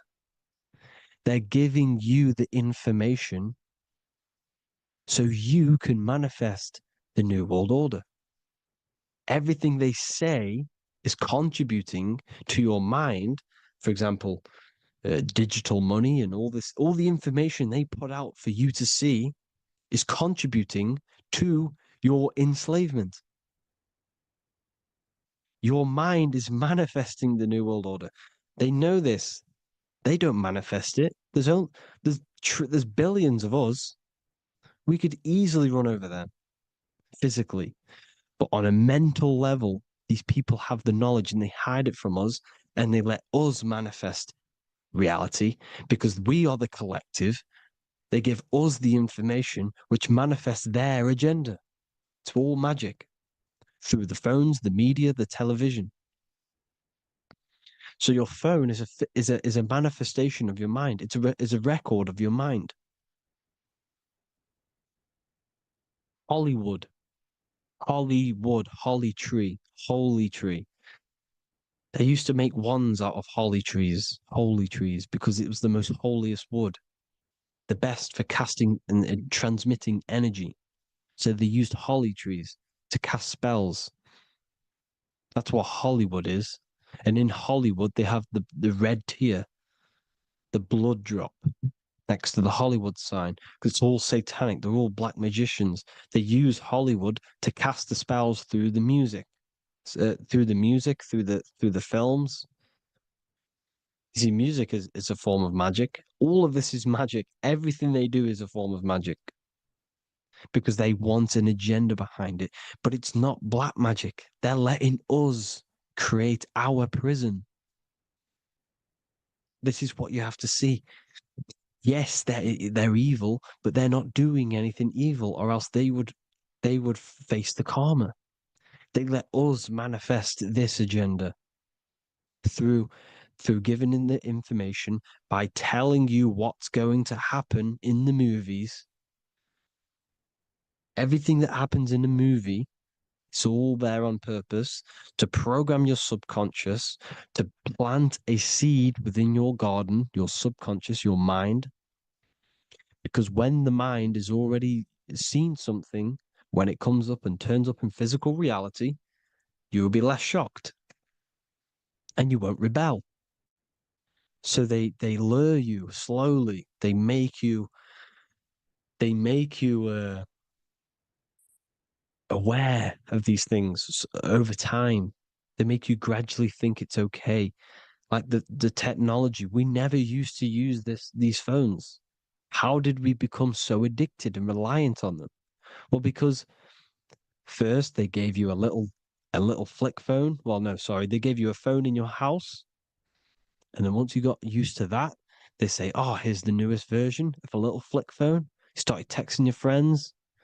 Everyone was loving it in high school. They could now meet up without saying, "Let's meet on the weekend at this point at this time," like your parents probably did, or maybe some of you watching this, you probably had to tell your friend to meet on the weekend at a certain time because you had no way of communicating. So everyone got these phones and got addicted to them. Then they slowly got addicted to the new iPod with the touch screen. Now they invented touch screen. Then everyone got addicted to touch screens. Then because all of this is producing dopamine in the brain, which creates you to become mentally addicted to things and physically addicted, chemically addicted. Because dopamine's a chemical. Your subconscious becomes a program within your subconscious, and your body becomes chemically addicted to these phones. And these phones are the enslavement of humanity, technology. Without this, we wouldn't be in this mess without technology. Because they're creating a hive mind. We're all creating a hive mind. So back on track, anyways. Uh, they they program you. Look at the films, 9/11, 9/11, all produced by Hollywood. Here's the 11, like I said at the beginning, the two pillars which reflect reality. What happens in the mind happens in the physical. What happens in the astral happens in the physical. Okay, what happens in the physical happens in the mind. It's the two pillars, the mirrors. 9/11. 9 plus 1 is 11. Flight 11 was hijacked. New York is the 11th state. New York adds up to 111. This is not a coincidence. It's all a form of magic. It's a ritual, energy harvesting ritual, because your mind produces energy. Your mental attention produces energy, and they're feeding off this energy in the astral plane, these demons. Music is the most powerful. Personally, I think the music is one of the most powerful forms of magic they're using. Okay. Music is hypnosis. It puts your brain in a hypnotic state. It influences your electromagnetic field through vibrational energy. It reprograms your subconscious mind. Why do you think you remember the lyrics? You see, your subconscious stores all of the memories. Remember, the subconscious manifests 90% of your behavior. So therefore, the music you're listening to is manifesting your behavior. You wondered why some people wonder why they have drug addictions and they can't get out of violence and they can't get out of all this negative mind space. It's because the music they're listening to is creating a negative mind space. The words you listen to have plant seeds within your mind. So the reason you remember the lyrics is because that song created a program within your subconscious. Yes, that is what happens. You can use magic to reprogram your mind, but you can use music to reprogram your mind because it's all forms of magic. It's using natural mental energy forces to manipulate the physical reality. You manipulate your mind, you manipulate reality, physical reality. Okay. So the music, another very, very big one.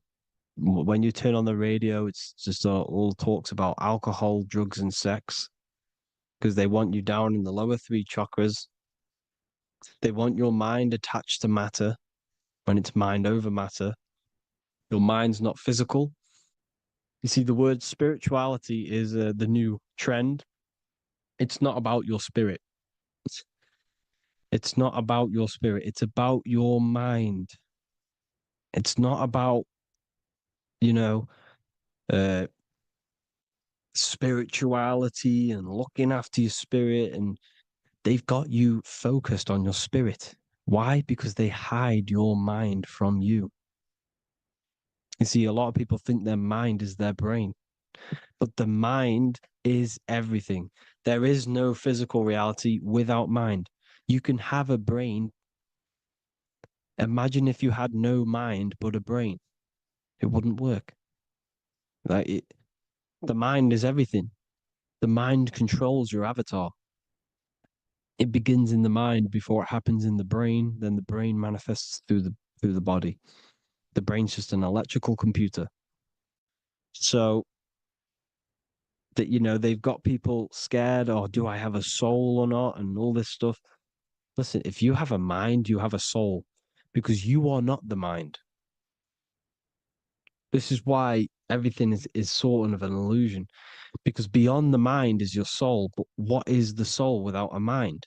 You can't have a soul without the mind. But if the mind didn't exist, the soul doesn't exist. You are the person listening to your mind. I shouldn't say person because you're not the body. You're the entity behind the mind. But if you didn't have that mind, you couldn't understand what you even were. You would just be an observer who couldn't think. So yes, we all have a soul. If you have a mind, you have a soul. Everything is mind. Everything has mind. Mind creates everything. God is mind. And then manipulating your mind through TV, your phone, every little thing, the school, it's all about the mind, people. Control your mind, you control your reality. Just the last thing, here you go. Aleister Crowley, the dark magician, Kanye West doing the exact same thing because they're implementing magic in the music. Here's the Beatles with Aleister Crowley in the background. Bet you never noticed that. Aleister Crowley was influencing music and placing magic within the music to influence the subconscious. This is what Baal worship was. This is why they kill children. They sacrifice these children. Why? Well, because in order to ascend, in order to raise your consciousness internally, godly, by being good, God, or being in order to be good and raise your consciousness and to get something in the physical world, you have to sacrifice yourself. And what do I mean by that?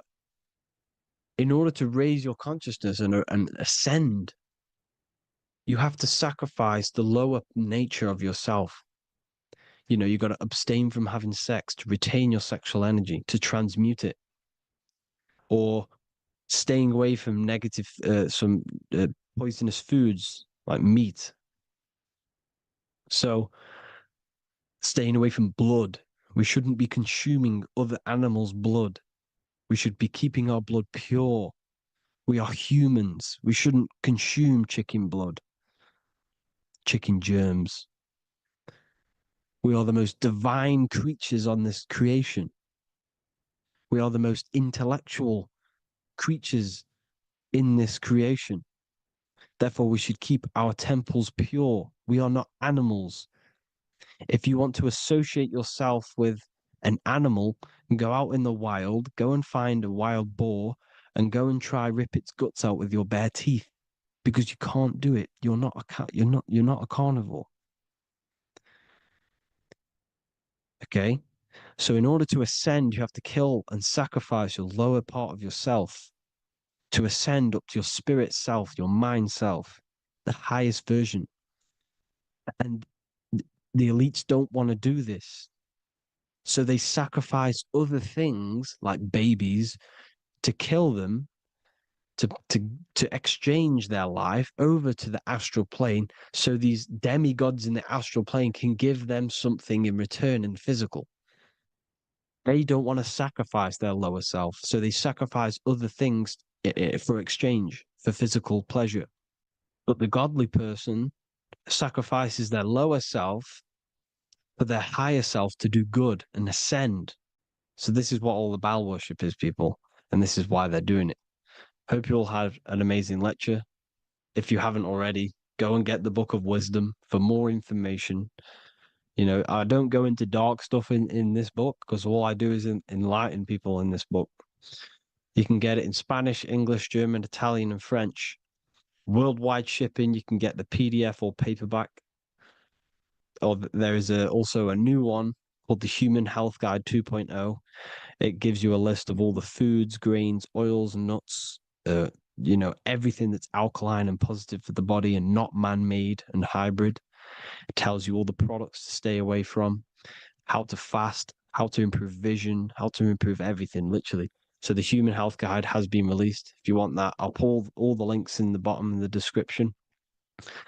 Hope you all enjoyed the lecture, people. God bless you all.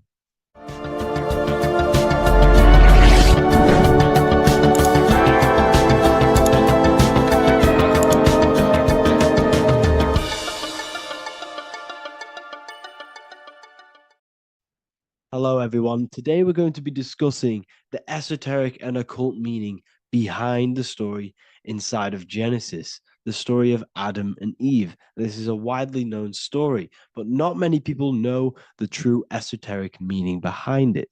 Okay, So today we're going to be breaking this symbolism down. Before we get into this, please leave a like and a subscribe on the channel. I would greatly appreciate it. And please comment below any lectures or anything you wish to know, and I could maybe make it in the future. The first thing we must understand about the Bible is that it is an esoteric and occult book. It is written in allegory. It is written in such a way that we understand the book compared to our level of perception. Now, what do I mean?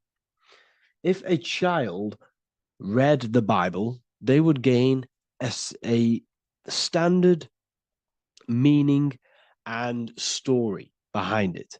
They would gain a normal interpretation of the book, of being good, praise God, and be a good person. However, me, who have studied the occult and esoteric and symbolism for a very long time, when I read the Bible, I see a deeper meaning. I can read between the lines of the allegories, which means the Bible is written in such a genius way that it speaks to your level of intelligence. Depending on how advanced you are mentally and with knowledge, will depend on how you decipher this book and how the parables inside the book can speak to you in your personal life. Okay. So the Bible is the greatest psychological book ever written in history. This is why it's known as the greatest story ever told. It's a story. What we must understand with the Bible is that the Bible creates on the surface a logical way of thinking, which is what we call religion. We read the Bible and if we think logically and we take that book literally, then we gain a religion. But if we look beyond the surface, this is what we call esoteric, metaphorical, symbolic. You can read between the lines using our right hemisphere of the brain in deciphering this book and what it truly means to us and the evolution of our mind, body, and soul. What this book actually reveals between the lines is instructions and stories which teach you how to level up your consciousness, how you can sync the mind, body, and spirit and the soul all together so you can live like a god. This is what the esoteric is. It's the purification of consciousness. Now, when it comes to Adam and Eve, okay, what we must understand is that this is the beginning of creation. This represents the beginning of your life in an esoteric way. This is symbolic for the beginning of your incarnation into this physical world, okay? And we have Adam, masculine, Eve representing feminine. These are the two masculine and feminine energies which create the whole material universe, okay? And as we are born with a pure consciousness. We are born with pure consciousness. Well, now, what do I mean? As a baby, we have no knowledge. We are pure essence of the soul. You know, we don't gain the knowledge of good and evil. We are pure. Yes, we're not happy all the time as a baby, and we're not sad all the time, but we have no ego. This is what I mean. Our consciousness is not split. As a baby, you are whole. You have a whole consciousness. You are yourself. You have no false identifications, no limiting belief systems, nothing. You are pure awareness and the pure soul and the pure mind. Now, this is what Genesis is representing. As we grow older, the more experiences we gain, the more thoughts we start to think, the more knowledge we gain of this world, the more impure our mind, our heart, our soul, our spirit becomes, the more impure our body becomes. As we grow older, we're infected with negative beliefs, negative thoughts, and society norms. This is a big one. As we grow older, we are molded by society. We shut off areas of ourself and we push them away so that we fit in with society. We all know this. We all did this in school. We pushed away parts of ourselves to act cool or to fit in, whatever it may be. Whatever type of person you were in school, we all went through this because society and culture is programmed. So as we grow older, our consciousness splits. We gain a persona, an ego, and we gain a shadow self, the subconscious, and we gain an ego. Now, the ego is what you show to people. It's that character that you show, that you put on to your culture, to your family, to your friends. This is a false identification. And we also gain a shadow self. The shadow self is gained through experience. This is the subconscious. Our ego is created through experience. And so is the subconscious and the shadow self. Okay. So as we gain age in this material body, we fall from the Garden of Eden. We gain the knowledge of good and evil.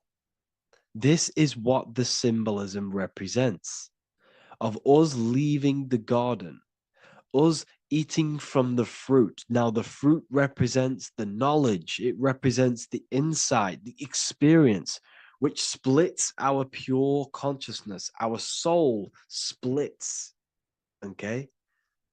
We lose connection with the divine.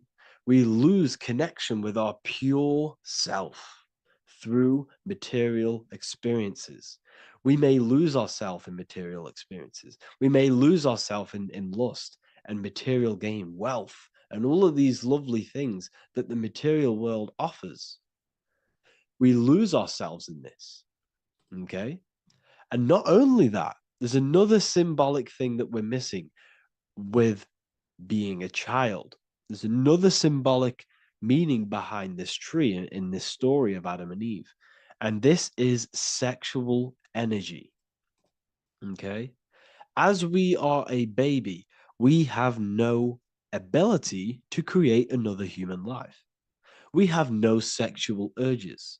We have no desire for the material things as a baby. Nothing. As we grow older, our sexual energy cultivates around the age of, it's like 10, maybe earlier for some people or later for some people. This is what we call puberty, when our sexual energy activates. This is when the masculine and feminine energies are present within the body. And we are now given the ability to create human life. We're now given the ability to bring in a soul into the material world. Now, this is what we believe and know in the esoteric world. That is what sex is. You're bringing a soul from the astral into the physical. Okay. So as you grow older, you gain this ability to use the power of creation.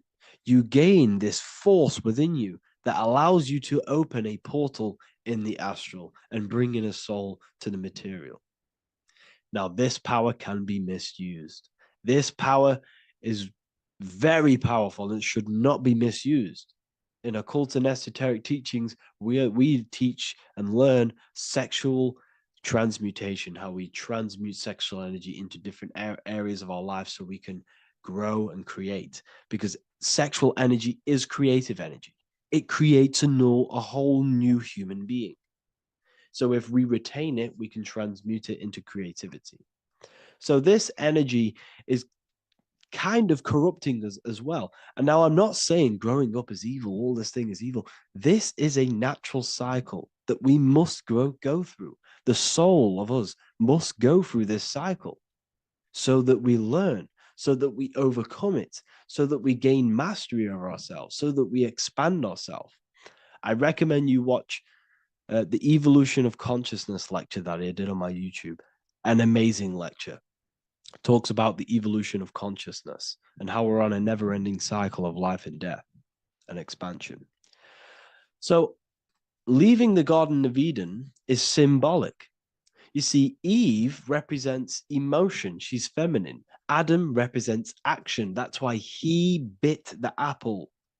You see, Eve takes the apple and tempts Adam because she's the emotion, she's the sexual desire, and Adam eats it.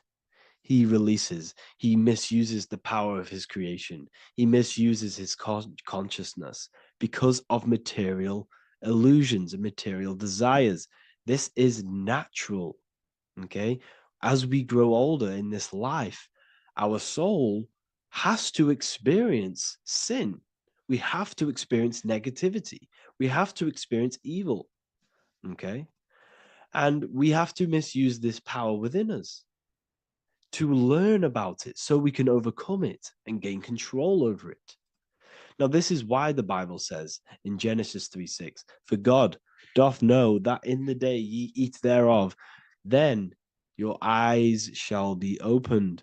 Ye shall be as gods, knowing good and evil. This is very, very, very symbolic. We come into this world to experience a dualistic way of reality. We come into this world to challenge ourselves so the soul can grow, because the soul comes from pure love from God. But we come into this world so the soul may know what it's like to be evil. You see, we are like a seed. Our soul's like a seed. And when that seed grows, okay, and it's planted, them roots must grow to hell in order for the top of the tree and the roots to grow to heaven. In order for the soul to reach the highest states, it must descend down into the lowest states. Good and evil. This is the story of good and evil, okay? And this is the story, a psychological story of how the human mind has functioned in this life. This is what this story is representing of how our soul and mind is functioning, how our consciousness is splitting and growing up and evoluting. Okay. Like I said, snakes represent sexual energy. They represent, snake, when you've been snaked. This is why we say you've been snaked, because it represents a temptation of sexual energy. This is why the Kundalini is symbolized as a snake. This is the serpent within us that we can rise to activate dormant brain cells in our brain. Now that's called the Kundalini awakening. I'm not going to get into that into this video, but this is what it symbolizes, the tree and the knowledge of good and evil, because our body is the tree. Our central nervous system is the tree. The snake is our sexual urges and this false temptation that tempts us to interact with sin, the material world, okay, and go against our higher divine self. This is what it represents. Now, it's very, very symbolic. Not everyone is going to agree with this, but this is my interpretation of Genesis based on my research of occultism, symbolism, metaphors, and me studying the Bible.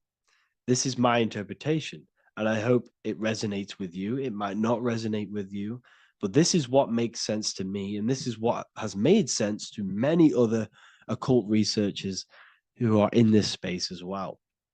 Okay. So please leave a like, leave a comment, leave a subscribe. I'd greatly appreciate if you could, just give me some support on this channel. We're nearly at 100,000 subscribers, which is insane. I just want to say thank you all. And yeah, I will see you inside the university. If you join, I'll look forward to mentoring you, connecting with you on the live calls. There's a new symbolism course, which is going to be available very, very soon.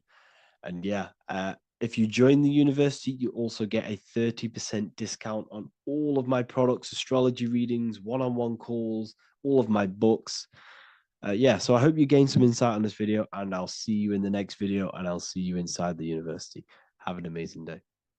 There is a secret meaning behind the number 666. 666 is 3 sixes. The number 3 in occult and esoteric numerology represents the 3 aspects of human consciousness. We see this symbolism in the all-seeing eye with the light and the triangle. The triangle is the number 3.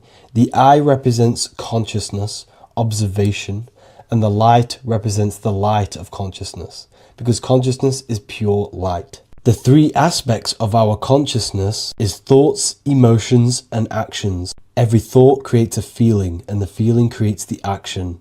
All physical manifestation is driven from these 3 aspects of our consciousness. All physical manifestation comes from thought.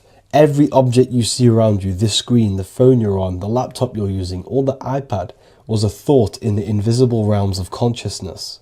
Then it was brought into physicality through feeling and action. This is because man is made in the image and likeness of God. We are all mini creators. We are all extensions of God's creative consciousness. Therefore, the number 666 represents 3 sixes. 3 is thoughts, emotions, actions. The number 6 represents the cube, because cubes have 6 sides. This material world that we experience, everything has 6 sides. Everything's created by cubes. We can move forward, we can move backwards, we can move left, right, up and down. This is the cube that we are stuck in. Therefore, 666 represents our 3 aspects of our consciousness, thoughts, emotions, actions, all contributing towards our physical self, material world, material pleasures, completely cutting ourselves off from our spiritual, true, divine self, which means 666 is representing a state of consciousness. A state of consciousness where we only operate from a place of material needs and survival things.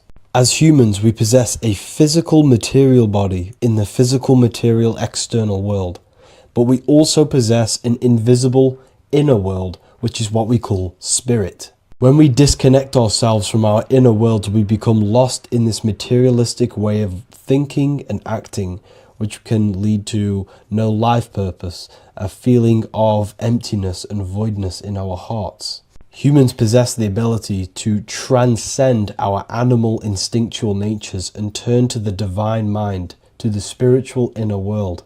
It is our inner world that is projecting our outer world. The outer world is just an effect of our inner state of consciousness. It's important as we go through this human life to not lose ourselves and look for our validations outside of ourselves. The external world is simply just a mirror, mirroring with mathematical precision what happens inside our consciousness. When we change our inner world, we produce effect in the outer world. To get back on track about this number, this represents when we are lost in our material self and we are completely cut off from our true divine self. The devil is always having goat horns, which represents a ground animal. This is the lower animal self of man. He's always red. The frequency of red is the lowest vibrational color, and it also represents the root chakra. This is all to do with survival mode and our physical needs and physical self. Red represents chaotic and intense emotions like hatred and anger. This is why the devil is always red, because it represents anger and an uncontrolled state of emotion and consciousness. You see, we've been taught in the church and all through religion indoctrinations that the devil is an external deity which influences humans. And in fact, this is nothing but a metaphorical story. The devil is a character which represents an aspect of the human mind, the lower aspect of the human mind, a facet of our own consciousness and psyche. The voice that we have in our head that tells us to do these negative things is not an external deity pushing us to do something bad. This is an aspect of our own mind. Jesus and Satan are just 2 characters which represent the 2 voices that we have in our own consciousness. In fact, the word devil was never present in the early Gospels. Instead, what was mentioned was a spirit of evil. A term spirit of evil was not meant to denote a specific deity or being, but rather any force of negativity, whether it manifests as a destructive thought, emotion, or action. The spirit of evil represents the darker sides of our mind, the part that leads us astray and brings forth negativity in our lives. The reason why they want you to believe in a devil is because they don't want you taking responsibility for your creations. They don't want you to realize that the external world is truly a mirror of your inner state of consciousness. Instead, when something bad happens in your life, you blame it on some external devil or Satan who tempted you. Everything is your creation in your life. When you realize this, you take full control and you begin to reshape your external world by changing your inner state of consciousness. Geometry. This is the study of nature, of the codes, the mathematical codes behind physical reality. So today we're going to be going deep into geometry and the true esoteric internal geometry, the geometry that no one really talks about, and how geometry relates to human consciousness. So essentially, what we must understand when it comes to geometry, the basics of geometry is everything is vibration. And this vibration is vibrating on a certain frequency. And this certain frequency creates a geometric shape, which is why in nature we see all of these different geometric shapes. All matter takes form in shapes. So if we put sand on a plate and we vibrate the plate on a specific frequency, we see that the sand goes into specific geometric shapes and patterns. So essentially, matter is energy condensed. It's energy vibrating on a low frequency, vibrating at a certain frequency. So matter is condensed energy. And each geometric shape is manifesting and showing a specific energy. Some shapes carry more energies than others. For example, the cube is what traps energy. A square is what traps energy. So geometry and the flowers are basically how energy manifests itself into physical matter. We are in a world made out of energy or light. Light is energy. So everything is vibration, everything is frequency, and everything is energy. Even the words, each atom in our body, everything. So everything in nature has these mathematical energetic codes. So geometry is basically the study of nature and the shapes that are in nature and their energetic principles. Because, like I said, matter is energy. So this is what we call cymatics, when we place water in a petri dish and we shine light on top and we vibrate the water. And we can capture, this creates certain patterns. Each frequency, like you see here, has its own pattern. So what we are seeing here in the physical plane is essentially energy condensed into physical reality. We see it in the turtle. We see it in every single form in nature. Now, external geometry and normal geometry, we normally get taught that this is God's way of creating physical reality, which is essentially true. However, it's far more deeper than that. Far, far, far more deeper. Okay. So what geometry truly is, it's not God's codes to reality. What we must understand is what the brain truly is. And what we must understand is that we are not in the world. We are not in the universe. The universe is us ourselves. And the world is produced by our brain itself. Okay. So the way you must understand how the brain works, so what you visually see, so geometry is to do with what we visually see. And what we visually see is heavily connected with our eyes, which are an extension of the brain. The eyes are the brain. And essentially how we see is energy enters the eyes, and each eye goes to the optic nerve. And this energy is transferred into electricity, which travels to the back of the brain, to the visual cortex of our brain. And this is where the image is produced, what we see. Therefore, the world outside of us is truly inside of us. It's a projection from within the brain. The brain is an energy condenser, a decelerator, an energy decelerator. Everything outside of us is basically formless energy. It is formless energy vibrating at a certain frequency. So what the brain is, it's sucking in this energy, this light, and turning that frequency, that code, that light code, into a physical reality. It's condensing the energy and turning it into a visual image inside of the brain. Therefore, everything outside of you is not what it looks like. Everything outside of you is basically energy, infinite energy. And our brain is condensing this into a physical reality and projecting it outwardly, which you experience your visual field. Okay. And the ancients knew this. So this is basically called the sigil of Lucifer. Lucifer is known as the light bringer. Lucifer in Latin means to bring the light. This is the sigil of Lucifer, which shows the visual field and the brain. We also see this in the Google Play symbol. It's a powerful symbol showing you the visual field, which is basically a symbol that tells you that reality is inside of the brain. The brain is what produces reality, but consciousness is not produced in the brain. The brain is essentially a consciousness downloader. It's a computer and it's a reality simulator. The body is a simulation of physical reality. You are inside of the body experiencing the body simulation. The body produces this reality. It's a piece of technology. So Lucifer is to bring the light. Lucifer is the light being produced in our brains. Okay. So this is why they say Lucifer can tempt you. Lucifer can be the devil because it represents physicality. It represents the false light. Lucifer can trick you because it represents the physical world can trick who you truly are.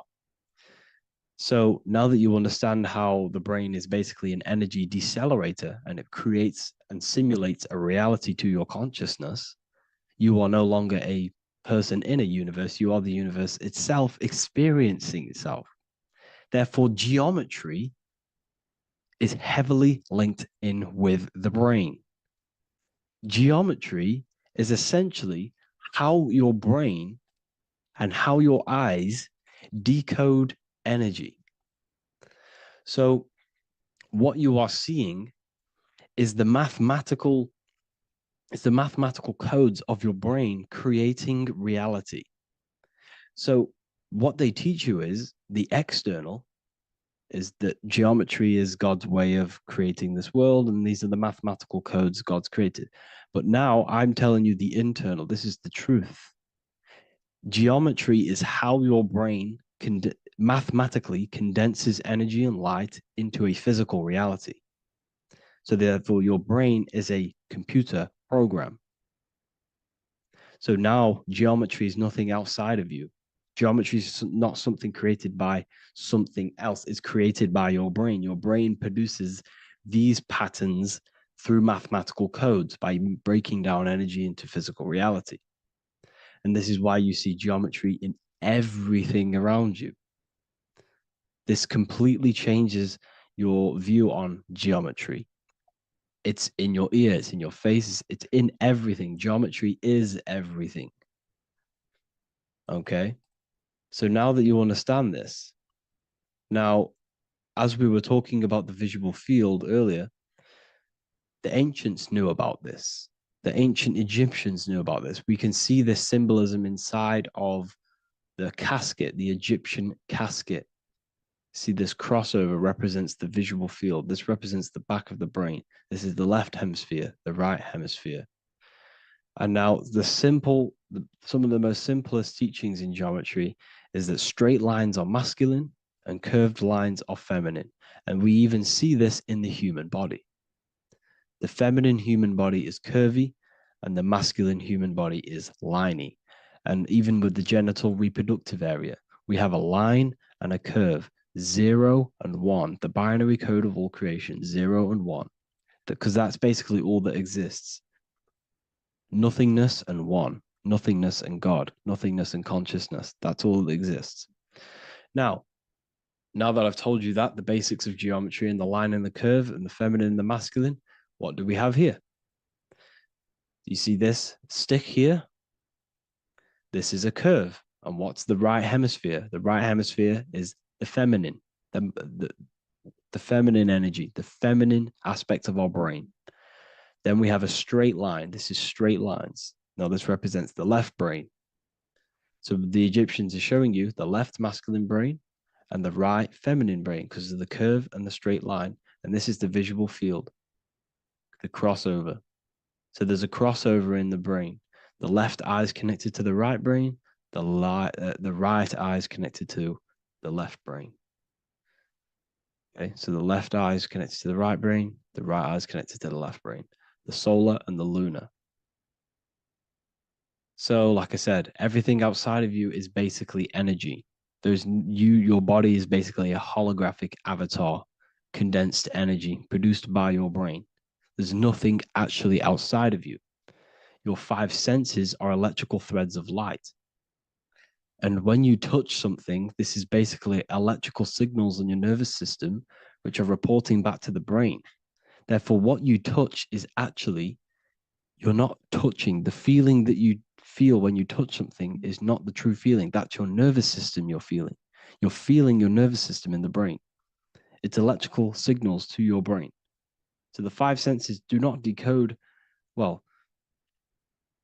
what you're experiencing as the five senses is not outside of you. This is your brain interpreting electrical signals.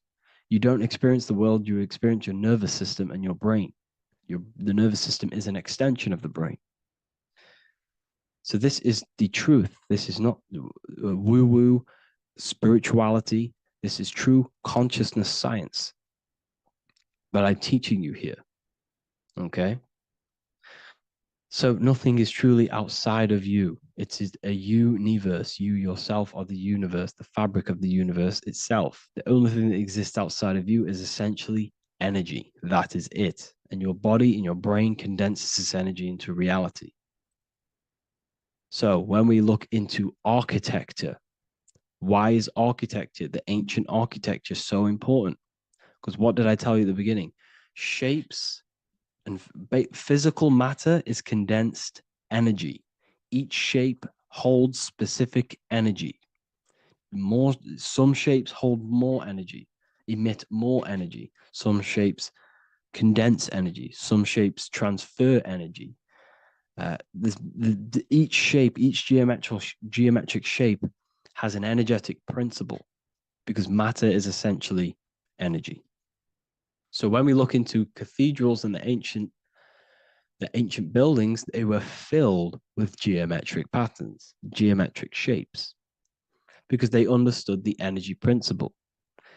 Architecture is basically solid energy. It's physical energy. If we create this pattern here is an energy code. And if you stand next to it, you're going to gain that energy. It's going to be imprinted on your body.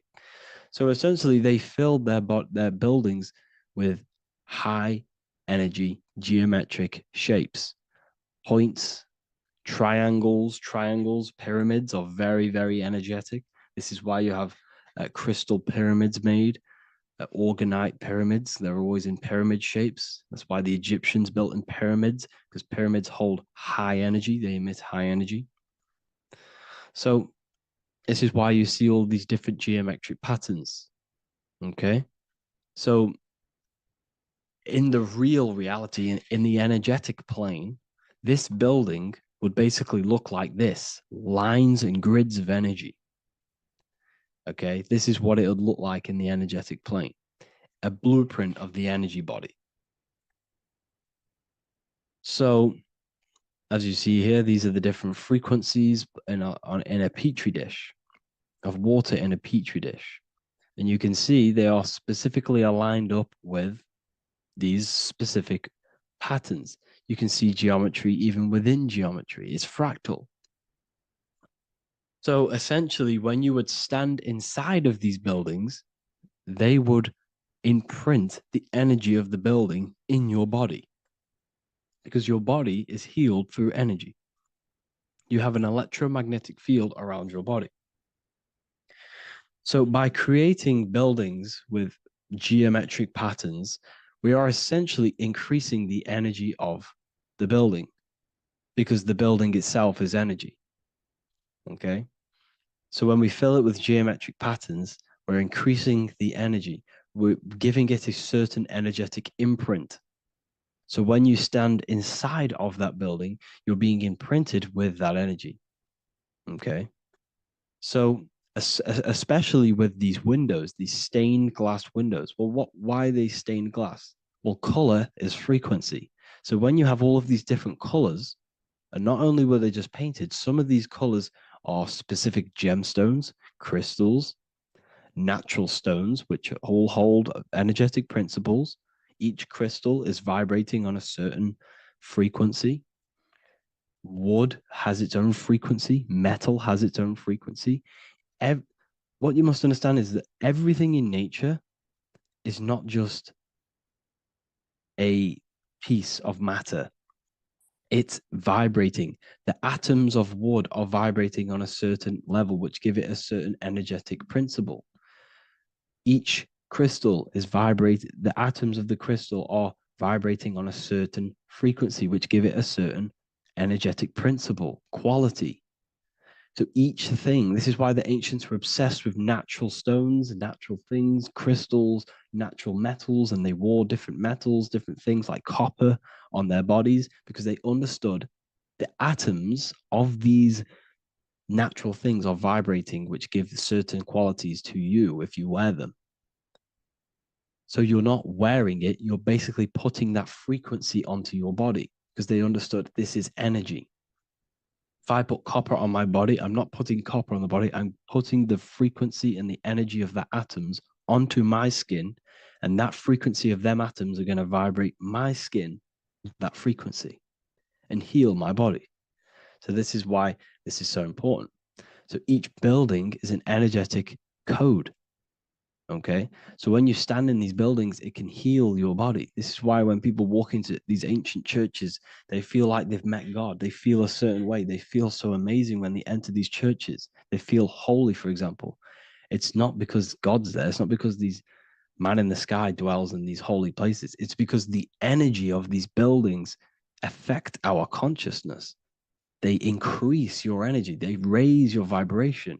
They heal your body. They heal your cells. They imprint the water in your body, especially with these stained glass windows. Like I went a bit on a tangent there, but these stained glass windows were encoded. Well, they use different gemstones, different lights, different colors. And when the sun would shine through this window, well, what's the sun? The sun is light. Light is energy. The sun's light would go through this filter of the window of the crystals and the different gemstones and the different colors, and the sun's light would be encoded, imprinted with these crystals, with these colors and these natural glasses, which have healing energetic principles. And when you are inside that building, the sun's encoded energy of the window would be imprinted into your body, into your energy field, and it will heal your energy field, and it would heal your body, your cells on a cellular level. Because your body is what? 60 to 70 to 80, some people say 80% water. And water is encoded with vibration. If you say certain things into water, it gives it a specific geometric pattern, like I broke down in the beginning. If you say love to a water and then freeze it, it will go to this. If you say hate, it will go to a distorted pattern. So when you are in these buildings, you're being imprinted by the energetic codes of these buildings, the energetic principles of the windows, of the structure itself. The ancients never used to build in squares. Their buildings, their insides were never square rooms because they understood squares trap energy. They always had pointed roofs so energy can escape. So there's many little things that we need to look into geometry. For example, when you see magicians, when you look at ancient magic, why do they stand in circles with different geometric patterns? They use different geometric shapes. Why? Because shapes are energy. They hold specific energy. So when the magician stands in a circle with a pentacle, they're working with the energy of that pentacle. You can work with different energies based upon the different geometric shapes that you draw. And you can use this in your structure, in your architecture, in your work, and it can influence everything.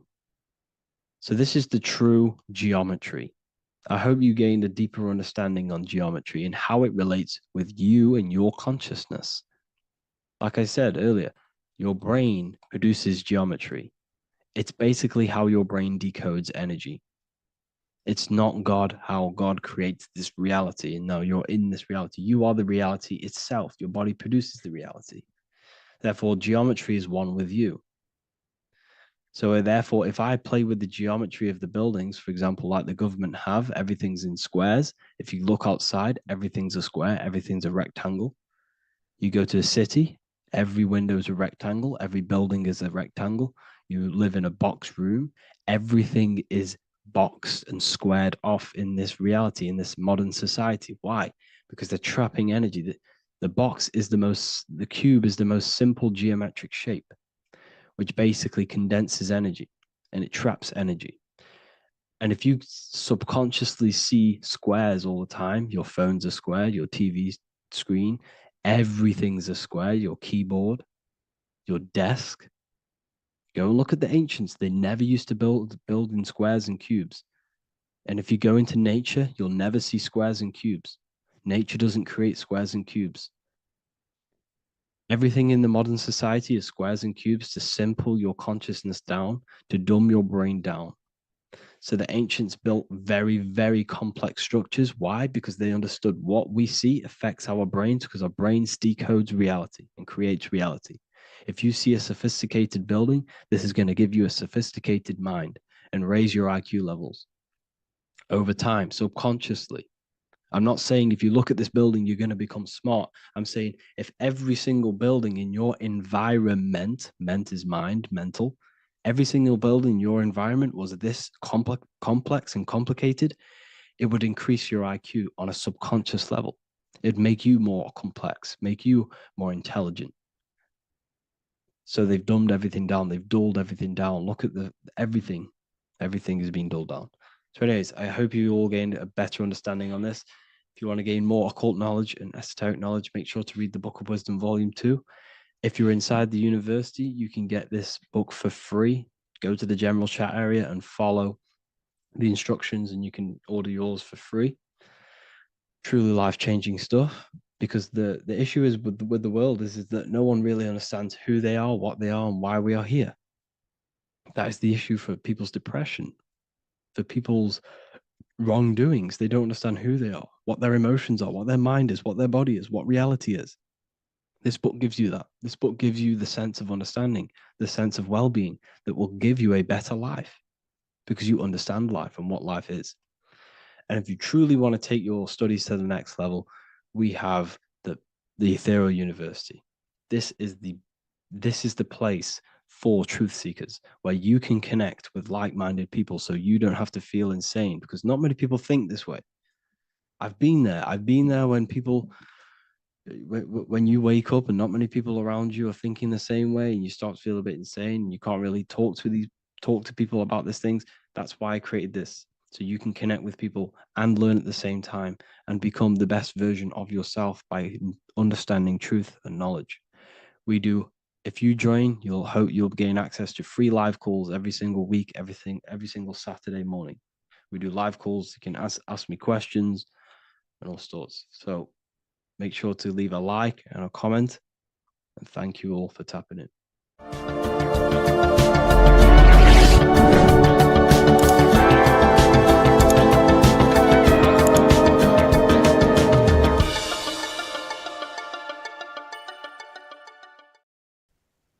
As above, so below. This is one of the most crucial teachings within esotericism, occultism, or what we like to call it today, spirituality. I don't like calling it spirituality because it's not spirituality.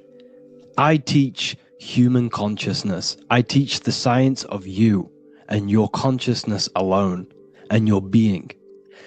And in order to fully understand you and this world around you, you must understand this number one principle of as above, so below. There is many misconceptions of this, and there is many simple teachings of this, but I'm going to break it down today from the most simplest to the most complex, and you will see the connections between all things. This is the most important lesson you could ever learn, and I'm going to teach it you today. So what you must understand is with the term as above, so below, it applies with everything you see in this world and about yourself. We have something called the macro, which means the bigger scale. On the bigger scale, we have the whole earth. If we look down from the sky on top of rivers, this is what we see. We see this tree pattern. Then on a smaller scale, we see trees have the same pattern. Then we look even closer. We're going smaller and smaller into the leaves of the tree. We see the same pattern. Then we go even more micro into the human brain and look at the human brain cells, and we see the same pattern. This is proof this is a fractal universe, and everything is in the micro is reflected in the macro. As above, so below. As within, so without. On the macro is a reflection of the micro. So now that you understand this, we can go a bit further.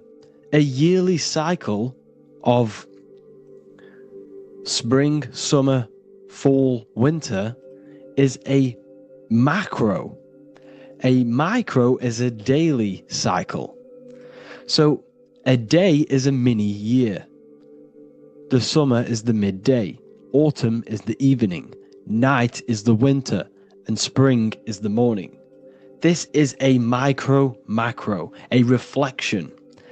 We have a miniature cycle of the zodiac every single day. And this cycle is also reflecting the cycle of life and death. We live, we are born, which is the spring. We live, which is the summer. We then age, which is the autumn. And then we die, which is the winter. And then we are reborn again. This is the cycle of life and death. And you do this every single day. You see, death is a macrocosm of sleep. This is why we say sleep is the cousin of death. Because you die every single night. You do this process of life and death every single day. As above, so below. What's in the micro is in the macro. So when you go to sleep, you are essentially dying. And then in the morning when you wake up, you are then born again. This is a fractal cycle that we live in. Everything in this whole world is fractal. Everything applies to as above, so below. We have the sun, we have the moon, we have the day, we have the night. We have the life, we have the death. We have the conscious, we have sleep. As above, so below. We have the conscious mind, because now we're diving into as within, so without. As above, so below more refers to the external world. As within, so without is referring to your inner world and the outer world. What you must understand is about yourself. You exist in two realms. You're an individual. The dual nature of you. You exist in two realms at once. You have an inner world of your thought, emotion. This is the inner world that no one else can see but yourself. And you have an outer world with a physical body which everyone can see. So you exist in two worlds. You have the inner voice, you have the outer physical voice, which I'm speaking to you with now. But I also have an inner voice, which no one can hear, only but me. So you exist in the light and you exist in the darkness. The sun represents your external self, your physical, conscious mind. The moon represents your shadow self, the inner self, the psyche self, the spirit self. There is an as above, so below. The sun is within you. The moon is within you. Everything is within you. Now that you understand as above, so below, what is your body? Your body is a miniature earth. Let me repeat, your body is an earth. Your body is the earth. Okay? Because like I say many times in all of my videos, you are not in the world. The world is you. You are the universe. Your brain is a computer creating this reality. What you see with your eyes is produced in the back of the brain called the visual cortex. You don't look into the world, the brain produces the world. The body produces the world.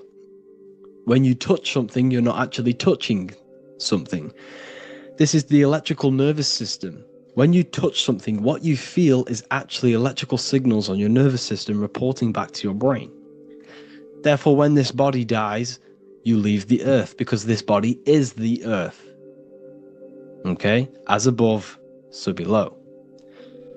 You have the mental plane, the astral plane, the etheric plane, and the physical plane. This is essential for understanding reality and the teaching of as above, so below. Everything in this material plane began in the thinking mind. For example, the microphone I'm speaking into, the phone you're watching this video off, or the laptop or iPad. Where did this begin? It didn't begin in the factory. The first ever place this item begun was in the mind of an individual. The invisible realms of mind is where all physical things and physical items begun. Essentially, this physical plane is the effect of the thinking mind. This world is the world of effect. It's the world of outcomes. When you see something, it is already manifest. It is already being manifested. It is an effect. And in the effect of the cause, which is the thinking mind. Therefore, the mind creates thoughts, which is the mental plane. Then after thoughts creates imagination, which is the astral plane. These two are spiritual. They are non-physical. So spirit kind of means non-physical. Then you have the physical planes, the etheric and the physical plane. As above, so below. What happens in the mind is manifest on the physical plane. Like I said, the phone that you are holding, it was a thought, and then it brought down into a physical reality. As above, so below. You change the mind, you change your reality.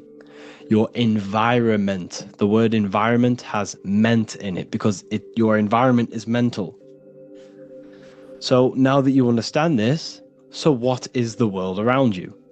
The world around you was created by the mind of God. It was manifested through God's thought. So you are living in the mind of God. You are a thought in the mind of God. God thought you into existence. But like I said, we are all fractals. Everything is fractal. If God exists, this means that you are God, as above, so below. God created you through the thinking mind, and he gave you a thinking mind. So God created the macrocosm. God created the macro, the whole world. He designed the whole world, the sun, the stars, the moving. He designed this. But then he gave you the thinking mind to design your own life and create your own life in his world. You are a microcosm of God's macrocosm. Just like God thought you into existence and the whole world into existence, you are a microcosm thinking your world, your reality into existence. You see this now? Everything is a reflection. Everything is a mirror. Everything is fractal. So in order for you to change your reality, you must change these higher planes. Your thought and imagination are the two key aspects of creating physical reality. Every object you see around you was begun in these higher planes of the non-physical, and they were brought out of spirit into physical matter through the thinking mind, and a physical action. So now we're going to get a bit deeper. The brain is not the mind. Now that you understand, we have spirit and matter. As above, so below.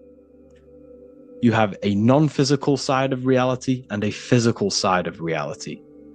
The mind is the spiritual brain. The brain is a physical manifestation, a physical effect of the mind.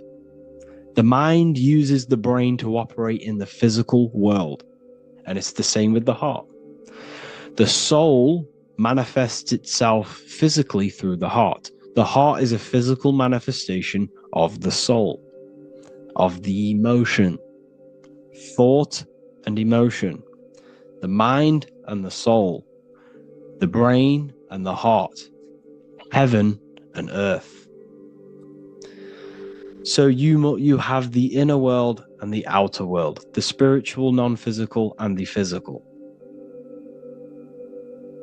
So we are all on this process of awakening, an expansion of our minds into new fields of thought, into new fields of awakening ourselves. Because essentially we are born into this world. But you are born many, many times. You can be born physically and you can be born spiritually. Like I said, everything is fractal. So just like when the baby finds out that there is a world outside of its mother, what does the baby do?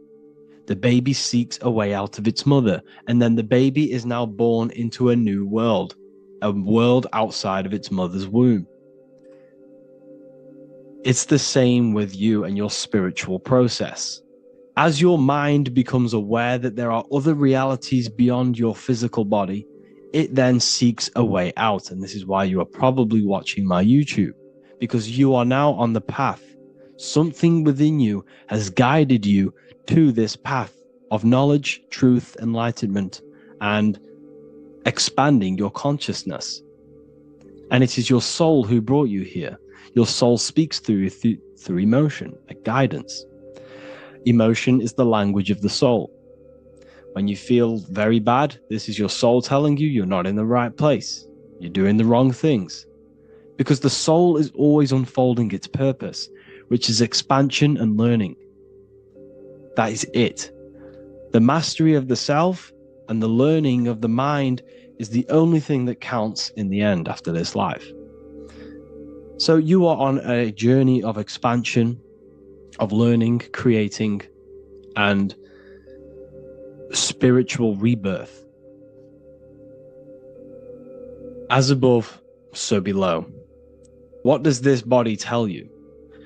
When I see someone overweight, I don't see the overweight. I don't see the body. I see the mind. I see an undisciplined mind. I see a mind that lacks self-control. I see a mind that seeks external validation. That's what I see when I see an overweight person. I don't see his body. I see the result of his mind. Because what does the Bible tell you? You shall know them by their fruits. It's the same saying as above, so below. You shall know them by their fruit. The fruit is their manifestation. Your body is a direct correlation and manifestation of your mind. Your inner world projects your outer world. As within, so without. As above, so below. Now, what do you see when you see this man's body? I see discipline.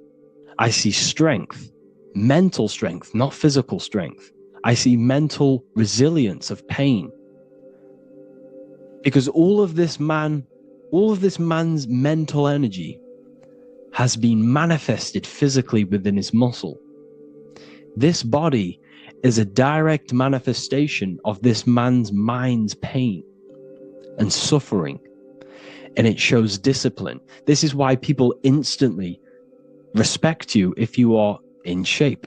You walk into a room and you are in shape, people will instantly give you respect because they know that you are mentally disciplined. The body is a reflection of your inner world, and it's the same with your friends, your family, your connections with people. If you think about yourself very negatively all the time, and you don't have a good connection with yourself, you don't have a connection with your true self, this will manifest into every single relationship you have in your life. If you don't have a good relationship with your inner self, you don't have a good relationship with the people and the friends around you. Because as within, so without. If you think negative about yourself, you will only pick up the negative in other people. If I think very highly of myself and I think very happy and good things about myself, I will then see the good things in other people. Because it's as above, so below. As the inner world is, so is the outer world. It's the same with your life circumstances. Your life is a direct correlation of every thought you thought in the past. If you possess millions of pounds, millions of dollars, this is because you have thought this into physical reality. You live the life you are deserved. You live the life that you manifest through your thought. If you live a very poor life, this is a reflection of your mind. This is a reflection of what you have thought into physical existence. Because like I said, everything begins in the mind, as above, so below. And this is even present within the body. So where is the head? The head is at the very top of the body. And where does all manifestation begin? In the mind. That's where the mind is, in the head. And then the thoughts we think travel down the body into the heart, which is the emotion. Every thought we think is in the emotion. Every thought we think creates an emotion. This emotion then drives the action. Where does the action come from? The feet, because the feet move our body. We move with our feet to take action. Our hands. You see, so the body is even a reflection. I can't even say it. Reflection of the order of manifestation. This blew my mind when I figured this out. You see, the head, the thoughts begin here. This is the beginning of all manifestation. Then it comes down to the heart. This is the emotion. Then you take the action. The thought and emotion then sparks the action, which is taken with the hands and the feet. And where's the lowest point on the body? The feet, and that's touching the physical earth. So the head is where the thought is, the non-physical, and the lowest point on the body, which is touching the physical earth. So the head represents spirit, the feet represent matter, spirit and matter. Your room, if I walk into your room and I see a messy room, I don't see the room, I see a messy mind. The room is a reflection of the mind. If you have a messy room, this is your mind. It's an externalization of your unsorted mind, undisciplined mind. So like I said, we are all God, and we must find the God self within us. And I teach all of this inside the Book of Wisdom, Volume 2. This is not just a book, this is a revolution. This is the beginning of a new age with this book. If you have read it, I congratulate you. You should feel very proud of yourself if you have an open mind. You should feel proud of yourself for watching these videos, because not many people have an open mind. Remember this, people. You are special if you're watching these videos. You have the mind. You have the ability to see through the illusion. And I take my hat off to you. You want to take this to the next step? Read the book. Or if you want to take it to the serious levels, join the university. The university, you gain access to every piece of my material that I've ever done, all of my books, all of my lectures that are hidden from YouTube, that are hidden from everywhere else, the lectures that give you real power. And if you feel alone on this journey, we have a conscious community where you can connect with like-minded individuals, because I've been there. I've been there when you feel lonely, because you feel like no one else is thinking the way you are feeling. You can't talk to people about these things because people just think you're crazy. That's why I put together this, so we can connect, so we can unite, so you can connect with people, so you don't feel crazy about thinking about this stuff, learning about this stuff. And if you truly, truly want to level up your life, people, and take your studies serious, this is for you. We do live calls, we do lectures. There's a whole library filled with books you can read. It's the perfect place for the truth seeker. I thank you all for joining. Please leave a like, a comment, a subscribe. Let me know any future videos you want me to make in the comments. Thank you all. Have an amazing day.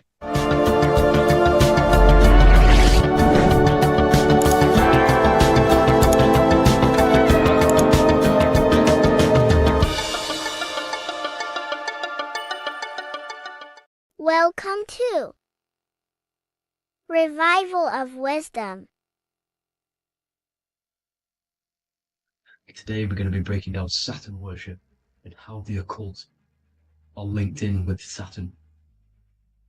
Okay, so first of all, let's start with the celebrities. All these celebrities are doing 666. Okay, covering the one eye, which also symbolizes the all-seeing eye, which is another occult symbol. But we're focusing on the 666, the 6 with the 3 fingers. Also, we have CERN with the 666 within their logo. Also Disney, okay, as you can see here, 666 within their logo. Pepsi, Coca-Cola, and even Cadbury's. Monster Energy with the 666 in Hebrew numerals. Unleash the beast. So what is 666 to do with Saturn? Because on Saturn, there is on their north pole of Saturn, there is a 6-sided hexagon, okay? So Saturday is named after Saturn Day, the 6th planet. It is also the 6th day of the week and has a 6-sided polygon on its north pole, 666. Not only that, when you create a star out of the hexagon, you will create a 6-pointed star, okay, with 6 triangles within the star and a 6-sided hexagon, which all adds up to 666. Okay, so this is why all these symbols contain 666. So why do they worship 666? Saturn. Because Saturn is the god of time and death, okay, and order and lessons. Okay, Saturn is a very cold and dry being. That is the 6th planet from the sun. Okay, Saturn represents the winter, which symbolizes death. Okay, because all nature dies within winter because the sun's not there. So it represents darkness and death. It rules the zodiac sign of Capricorn. Okay, so in the celestial cycle, Saturn is always opposite the sun. So it's the opposite of the sun. So they're worshipping this energy which is death-like. Okay, this god which is death and does not bring life. Okay, and also is the god of time. Okay, also in the Roman and in Greek it's called Chronos. Okay, which is just a translation for time. It's also known as the Father Time, aka the Grim Reaper. Okay, the Grim Reaper. Keep that in mind. We'll come back to this. Here are some more logos with Saturn. Okay, NAG, Internet, Wi-Fi. Okay, all these occult logos all worship Saturn. They are a satanic occult. They worship this death god, this evil god. Okay, this is where the cube now comes in. Okay, because what color is associated with Saturn? It's black, because it's the absence of light. It's opposite the sun. So black is the color associated with Saturn. Each planet has its own color associated with it. Okay, so when you make the cube, okay, as you can see here, the cube out of the polygon, it creates what? A black cube. Okay, and the Kabbalah, okay, Kabbalah means cube, Allah means the god, the cube god. These religions are secretly worshipping this cube god, the god of death, Saturn, Satan. It's the same entity behind it all. Okay, so also we have these black cubes in Australia, Denmark, all around the world, these black cubes. because this occult is worldwide. Saturn, Satan taking over this realm. Okay. Also, with this black cube, they walk around it like the rings of Saturn.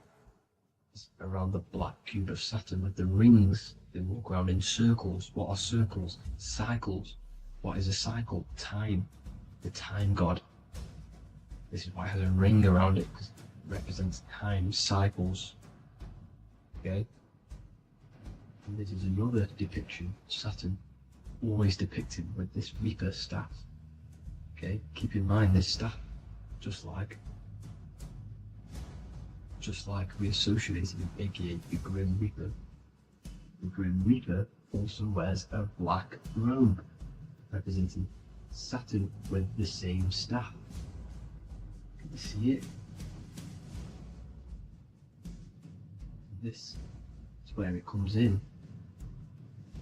Okay? It's the same thing, look, the same staff with the black robe. Black representing Saturn, the god of death.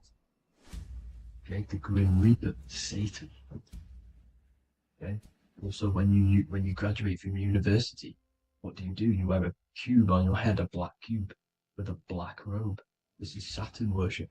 See, this is how Saturn, Satan, has tricked the world into worshipping him, not God, the sun, which represents God.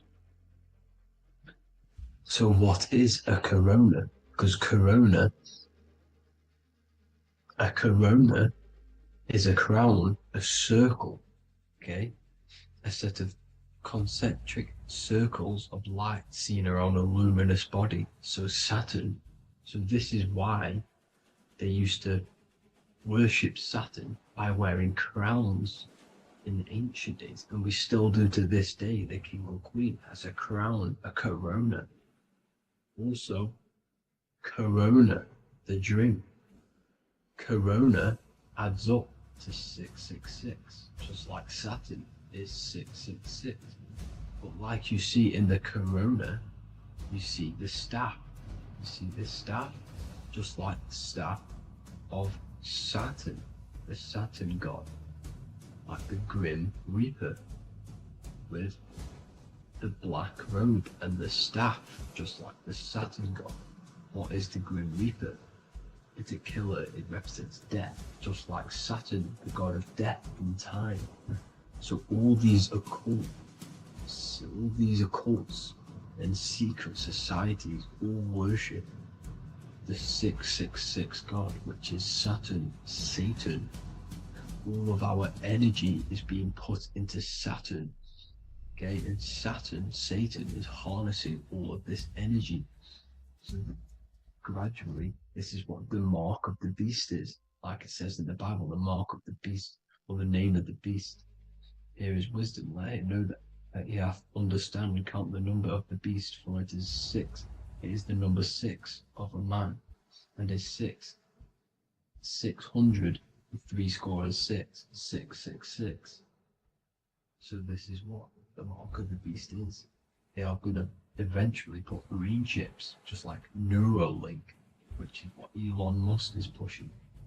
Okay, so this chip is the mark of the beast, and it's going to be implanted to our hands or brains. Okay, and they will manipulate our consciousness, and it will manipulate our DNA, and it will directly connect us to AI, and AI is linked in with Saturn, Satan, as the demons and the people who rule this world are in love with AI. They want to connect humans to AI. And this will control our consciousness completely and give all of our energy back to Saturn, Satan, this deity that they all worship. Just like when you get married, you wear a wedding ring, the rings of Saturn, over the finger, which represents the sun. So you're basically seeing Saturn over the sun. The sun is the son of God. It represents the sun, represents God. So you are putting Saturn over the sun. So thank you guys all for tuning in. I'm going to leave you guys here. Please leave a like, comment some topics that you want me to talk about. And please, please subscribe for more amazing content. God bless.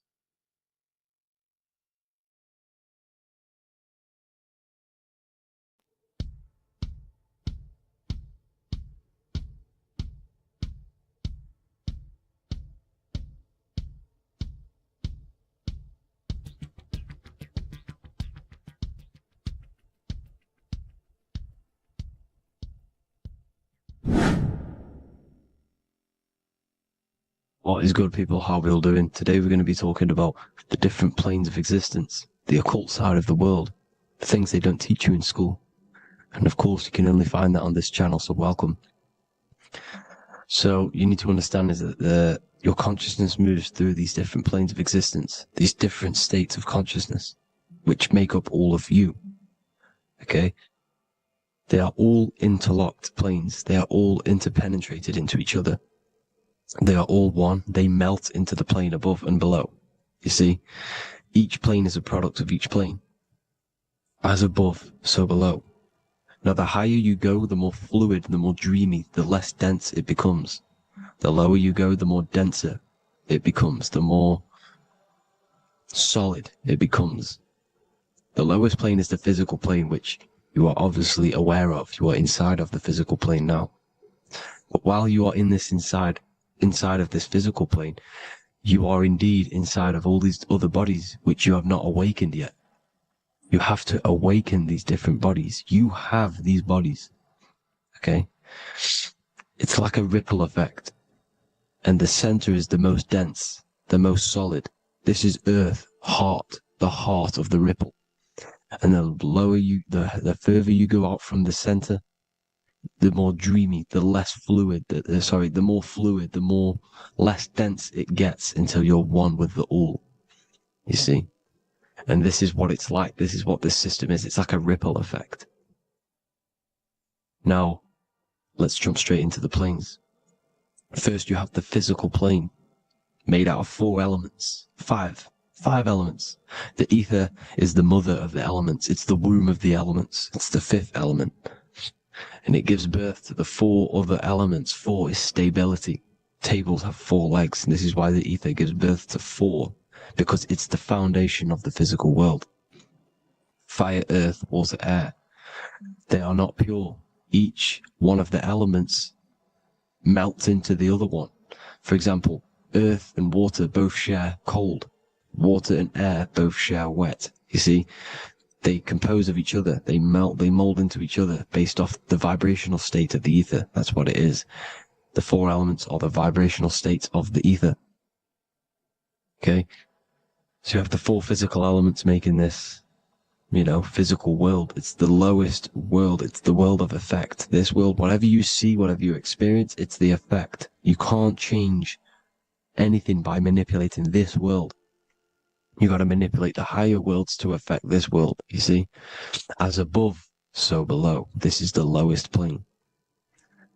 It has 3-dimensional. It's the 3rd dimension. Space, height, and thickness. That's all it is. Front, backwards, upwards. You see, it's 3-dimensional. We cannot perceive the hidden side, which is the interior of this existence. We cannot perceive the interior from our exterior view. We are looking into this world. Okay? This is the exterior view. We can't see what's inside of that. That's the 4th dimension, which is the next one. It's the most gross and dense plane. 4 states of matter, the most slowest vibrational molecules exist in this plane. Above this plane, you have the ether. Okay? The word ether and either are the same thing, because either connects 2 scenarios in languages. I either support Manchester United or Liverpool. Either is connecting them 2 scenarios. The ether is doing the exact same, as you can see here on the planes of existence. It connects the astral world, which is very important, to the physical world. It's connecting these 2 worlds. So it's the ether. It's the ether. The ether is pure potential. Energy flows through the ether. It is pure energy, pure potential. Okay? The physical body is an exact copy of the etheric counterpart body. So every physical object has an etheric energy double. It's like a blueprint of that object. Every single object has an energy double, and that's the etheric double. Okay? The etheric body determines the shape of our physical body through its lines of force. All through life, it rebuilds and restores the physical body. Physical problems show up first in the etheric body because as above, so below. You manipulate the higher planes, it will manipulate this plane. And this is why sorcery works. You know, contact with astral plane entities. We'll get into that a bit later. So the reason why we can't see this plane, this energy world, which is all around us, which we are inside of right now as we speak, is that the molecules that compose it are further apart than those of the physical plane, making it invisible to the two eyes. That we can't perceive it. Our eyes cannot physically suck in that sort of information, and our brain cannot decode it. This is why, you know, they brainwash us with all these programs to keep us asleep, to keep these other bodies we have asleep, so we don't find out about these other bodies, and it's to make you believe that everything's just a material. Only the material world exists. They don't want you to know is that everything that you see is a result of something you cannot see. As above, so below. There are realities within this reality. This is what I'm breaking down now, these different planes, on how this reality works. So your etheric double is your energy body. You can see here the physical, etheric, astral. Astral is your spirit. The ether is a part of the physical plane. It's like just above the physical plane, but it's still part. But then the astral plane is completely separate. It's another plane, but they're all interlocked. Don't think they're apart. They're all interlocked. They're all one. They all melt into each other. The chakras that we have are inside of our etheric body. They are our sense of organs which tune us to the fourth dimension. These 7 chakras connect us to the astral world, the fourth dimension. Okay? They are points for the flow of energy from the universe / 7 planets, because the 7 chakras are your 7 planets, and the 7 planets are connected to the astral world. They are feeding these 7 centers in our body. They connect us to the universe, to our etheric counterpart, and then to us, supplying the physical body. Because the energy comes from above. As above, so below. These 7 centers, these 7 etheric chakras are being supplied with energy from the universe, the 7 planets, the solar system. Then it supplies the physical body. You see? So the ether is very important. And this is, you know, that the ancients understood the science of the ether, and they could, you know, harness free electricity from it because it's all around us. The ether is all around us. And this is what they were doing. They were harnessing free energy using the ether. The astral plane, the fourth dimension, very important plane. Very, very important. We've all been there. Every single one of you has been there. Okay? The fourth dimension is unseen of what we see. It's the interior of the exterior that we see. We see the third dimension, but we cannot see beyond what's making this third dimension. This is the fourth dimension. Okay? It's the dream world. This is where you go when you dream. Okay? This is where you go when you dream. It's the place of disembodied spirits or ghosts, entities, whatever you want to call them. When you hear ringing in your ears, that is not tinnitus. That is an entity around you. Okay? That is an entity around you. The fourth dimension is where thought forms exist. Mental images. Thought forms as in what you see in your mind when you think of an image, because the mind is the highest plane of existence. Mind is the highest plane of existence. And it manipulates all of the planes below. So it goes the mental plane, then the astral plane. So the thought is in the mind, the mental plane. That just the thought alone, no image, but then the form depiction, the thought form exists. It manifests in the astral plane as a sort of image, an entity, a living conscious being. So this is why thoughts are things. You see? Thought forms exist within the fourth dimension. So when you imagine something, When you are, for example, right now, look into your hand and imagine there's an apple in your hand. If you can see that, you are seeing into this fourth dimension. You can only see into this fourth dimension using the mind's eye, not the two eyes, the mind's eye. When you shut off the two eyes into darkness, the third eye opens. The mind's eye is open, and you can see, this is astral travel. You got to work on astral travel, and you will see this astral plane, this fourth dimension. And there are 3 different sections to this astral plane: higher, middle, or lower. So yes, there is a kind of a heaven and hell, and a mid-God. Heaven being the higher vibrational entities manifesting higher vibrational thought forms existing there, the lower vibrational thought forms existing in the astral plane. But these thought forms are beings. You can create these beings. They're called elementals. Okay? If you entertain specific thoughts for long enough, this will plant a seed and it will grow. If you so for example, you have a bad feeling or whatever, what's a good example? Unforgiving someone. You keep that energy inside of you for long enough, it will manifest in the fourth dimension. You entertain that thought long enough, it will manifest. And it will create an etheric body, and it will be an entity which will harm you. It will feed off you, this low vibrational energy. Your mind is so powerful. It creates thought forms, and these thought forms can take consciousness, can take bodies, etheric bodies. Now, that's why it's very important that you master your mind, master your thought patterns. So this fourth dimension is the astral world. So when you have a nightmare, this is the lower astral plane. You're in the lower astral plane. Whilst this physical body rests at night, your consciousness, you awaken this other body, your consciousness goes inside of this other body, whilst the physical body lays asleep. You see?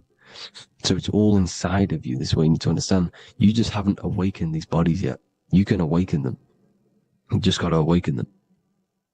Okay? The next is the mental plane. This is the mind, the source, pure cause, pure motion, the most less dense, the most fluid. No form. There's no form to the mind. Astral plane is the first plane where a form takes existence, pretty much. The mental world has no form. It's pure mind, pure intelligence. Thoughts alone exist here without any images or manifestation. The most fluid, the most dreamy, the most causal plane. All of the rest take the effects of this plane. That's why it's mind over matter. Your thoughts they create vibrations. Each vibration is vibrating on a specific frequency, which creates mental images, creates effects down here on this physical plane. This is why it's so important to master your mind. Master what you think. Master your mind. It's the hardest thing to master. You could conquer the world, but it's probably harder to conquer your own mind than to conquer the whole world. I can promise you that, because the mind can play tricks on you. You got to listen to that inner guide within you that will constantly manifest the good things. So anyways, people, hope you learned a lot from this. Please work on trying to activate these other bodies. I will maybe do another video on trying to activate these bodies if you wish. Please comment down below if you would like to see that. And have an amazing day. Please like, subscribe, comment down below any video ideas you want me to do, any information you want me to spit. Thank you all. Have an amazing day.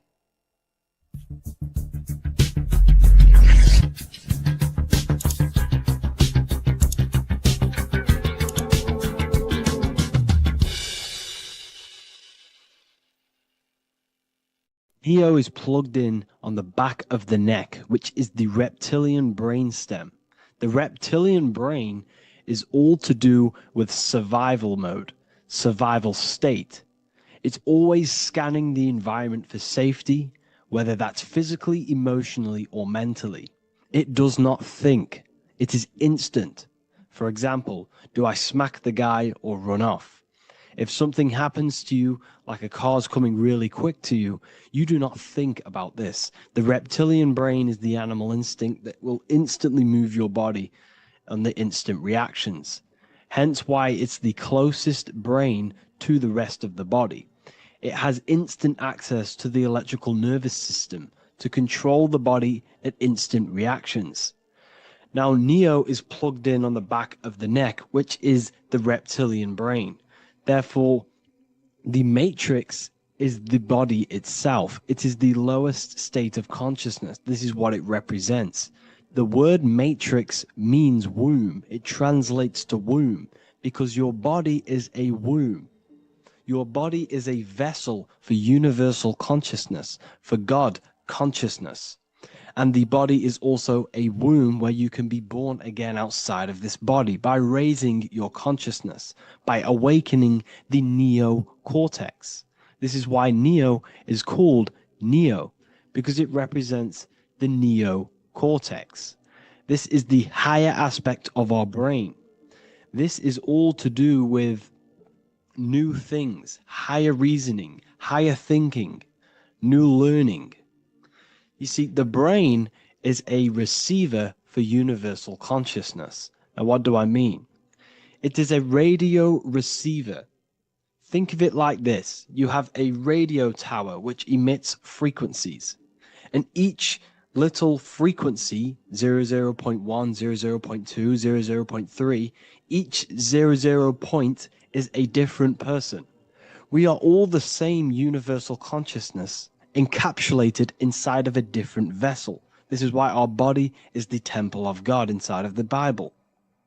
Your body is a sacred temple of the divine essence of the universe.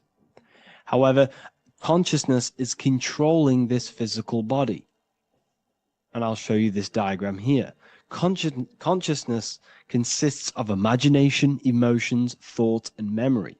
All of these things are not physical. They're not made out of atoms. You cannot think with atoms. If I split open your brain while you are thinking of a cheesecake, I would not see a cheesecake. It's because these things exist metaphysically within consciousness. They are not physical. The body is physical. It's part of matter. It's part of time. You see the Leonardo da Vinci, the circle and the square. The square represents limitation, beginning and end, because when you draw a square, there is a beginning and end. It represents the body, the mortal self, the ego, the echo. Then you have the spirit raised above, which represents spirit over matter, mind over matter. Invisible forces create physical forces. Everything physical exists in non-physical. This is also the Freemasonic square and compass, why the square is below the compass, because the compass creates the circle, which is spirit or mind. Then you have the square, which is matter. Mind and matter are the same substance. Mind creates matter through thought.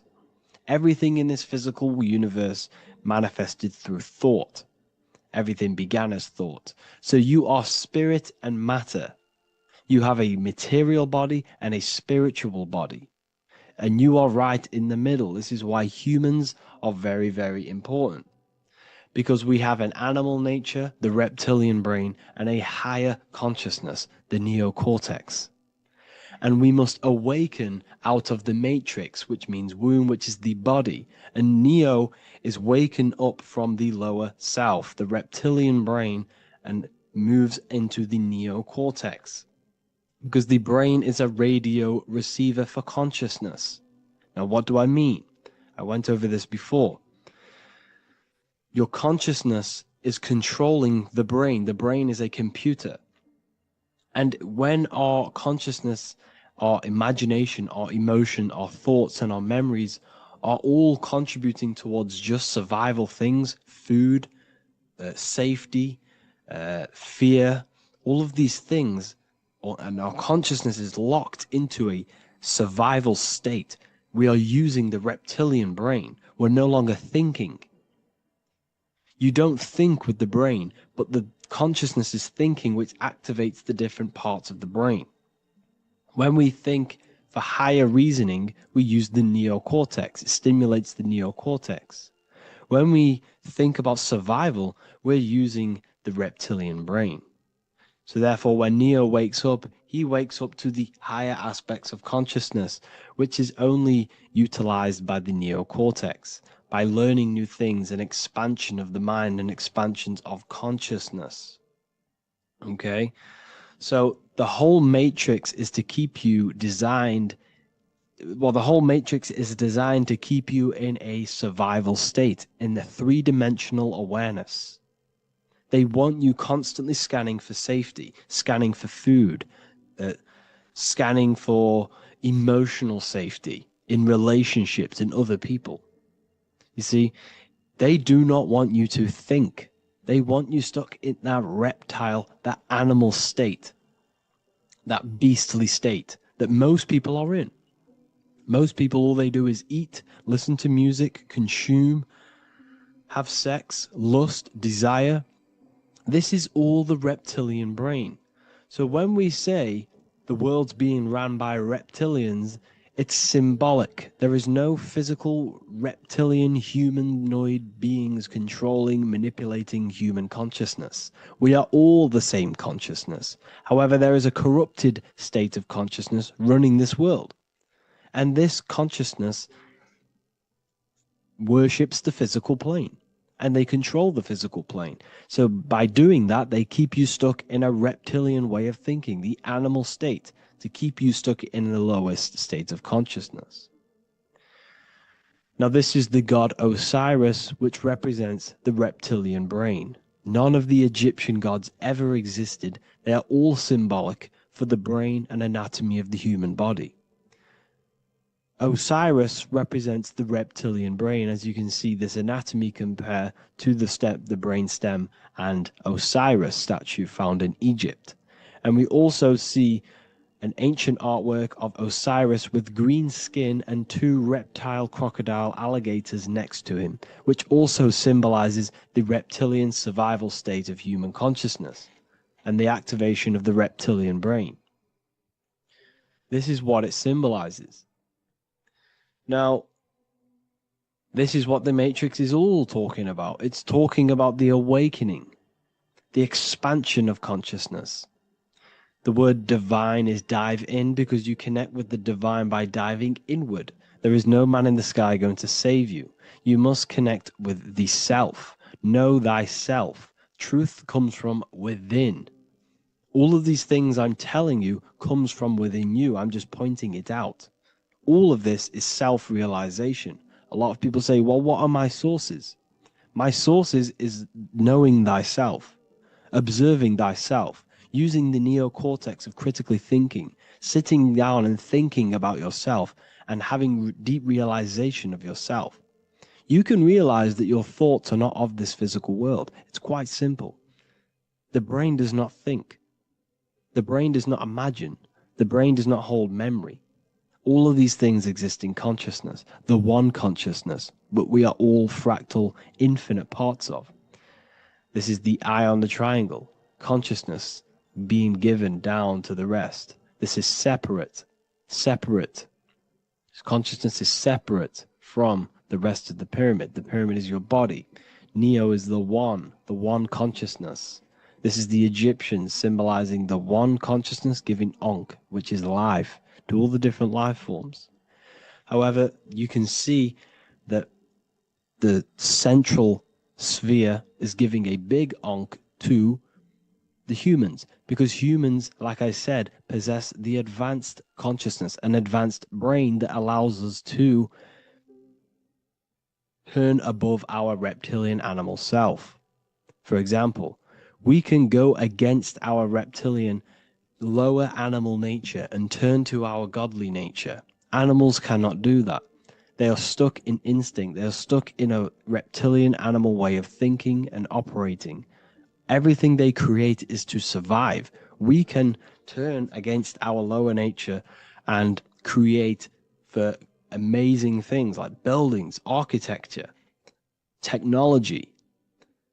We can use our creative consciousness for anything we wish, not just survival needs. And it's the same with your spiritual journey. You can raise your consciousness beyond this animal state that they try to keep you in through fear, consumption, food, and the reptilian brain. We must awaken, start to think critically, and awaken to our divinity. Because the mind, the consciousness within you has infinite potential to expand. There are infinite fields of knowledge that you can explore. The mind can never be filled.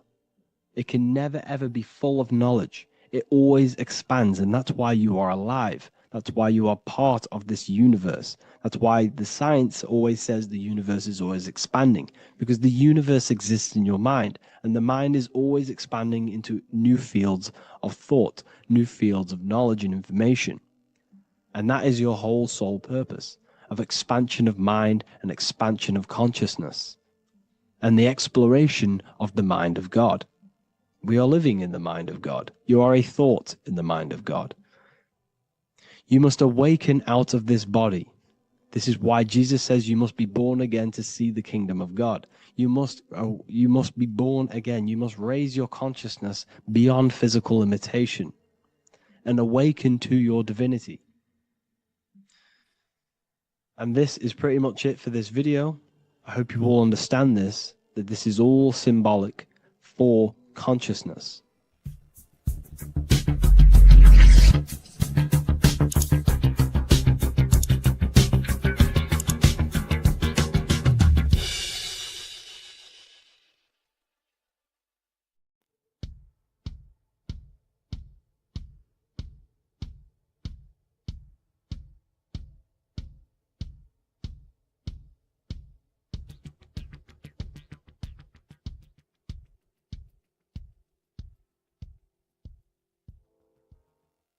Welcome people, we're back with another video. I will now be keeping track of my YouTube and trying to upload every week. In this video we'll be talking about the chakras. The chakras are the 7 attributes of God, and they are the 7 planets. These are literally vortex portals within us that connect us to these vices and characteristics of God. Each one of these energy centers are a spinning wheel of energy which controls the cells and organs in that particular area of the body. For example, it's literally a mini brain for that area of the body. Each chakra has a vice which you need to turn to a virtue in order to climb up through the system. They work like a stairway system. You have to go through each chakra in order to unlock the one above. This process is turning matter into spirit as you descended from spirit to matter. Saturn is Satan, that's why it's the lowest chakra, and that's why the devil is red, because red is the lowest vibrational color. When you are in these lower states of consciousness, you are in your animal nature.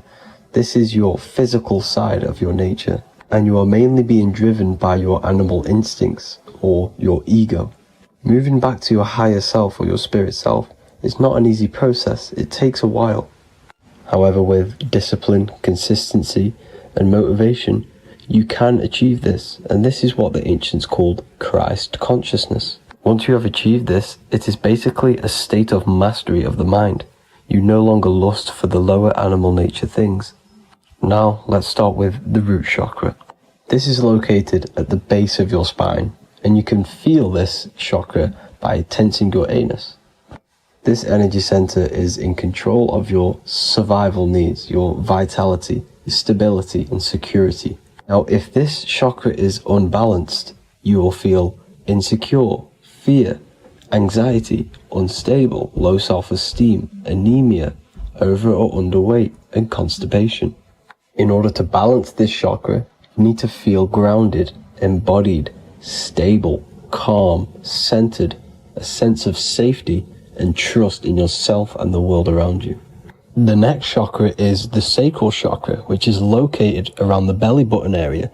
You can feel this chakra just by sucking in your belly. This chakra is to do with relationships, self-worth, creativity, empathy, and most importantly, sexuality. This is the most important one in order to start to raise your vibration overall, is giving up the over-sexualized nature. In order to balance this chakra, you need to come into harmony with all the toxic relationships that you have.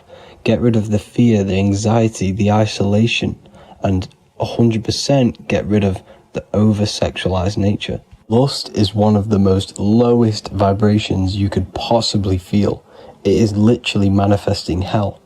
In order to work on this chakra, you need to feel self-worth. You need to do creative things, empathy, healthy relationships, and 100% being confident. The next chakra is the solar plexus. This is to do with personal power, will, metabolism, eating, happiness, and your self-esteem and self-identification. You can feel this chakra just above your belly, below your ribs, and you can suck in this area.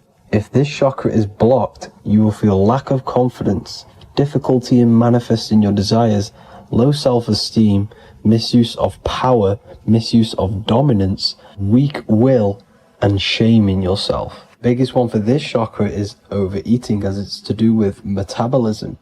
If you are overeating, you are literally unbalancing a lot of your lower chakras, not just the solar plexus. In order to work on this chakra and balance it, you want to have a positive self-identification. You want to feel happy, a happy self-esteem, effectiveness to people, not overeating, and a strong willpower. Now for the heart chakra, one of the most important chakras. Chakra is to do with love, understanding, trust, hope, openness, compassion, balance, and forgiveness. The most important because your heart is the tree of life in the body. It is the center of the toroidal field. It is the most powerful chakra. Your heart is 5,000 times stronger magnetically than your brain. Once you have hit the heart chakra and you start surpassing the heart chakra, you are now turning matter into spirit, as the lower three chakras are dense and physical, and the above the heart chakra are turning to spirit. As you can see already, this is a hard and long process of working on yourself physically and internally. The symptoms of a blocked heart chakra would be lack of love or too much love, difficulty to accepting or giving love, lack of compassion, loneliness, and lack of emotional fulfillment. Finally, a lack of connection with a divine or to nature. In order to balance this chakra, the most important thing and the most powerful thing you can do is loving people, accepting and giving lots of love. Second most important thing to balance the heart chakra is balance. You need a balanced life. You need balance in all aspects of your life. Now for the throat chakra. This is a very important chakra as it's to do with communication. A symptom of this being unbalanced is a lack of self-expression and putting on a front all the time, acting with the ego. In order to balance this chakra, you need to constantly self-express yourself.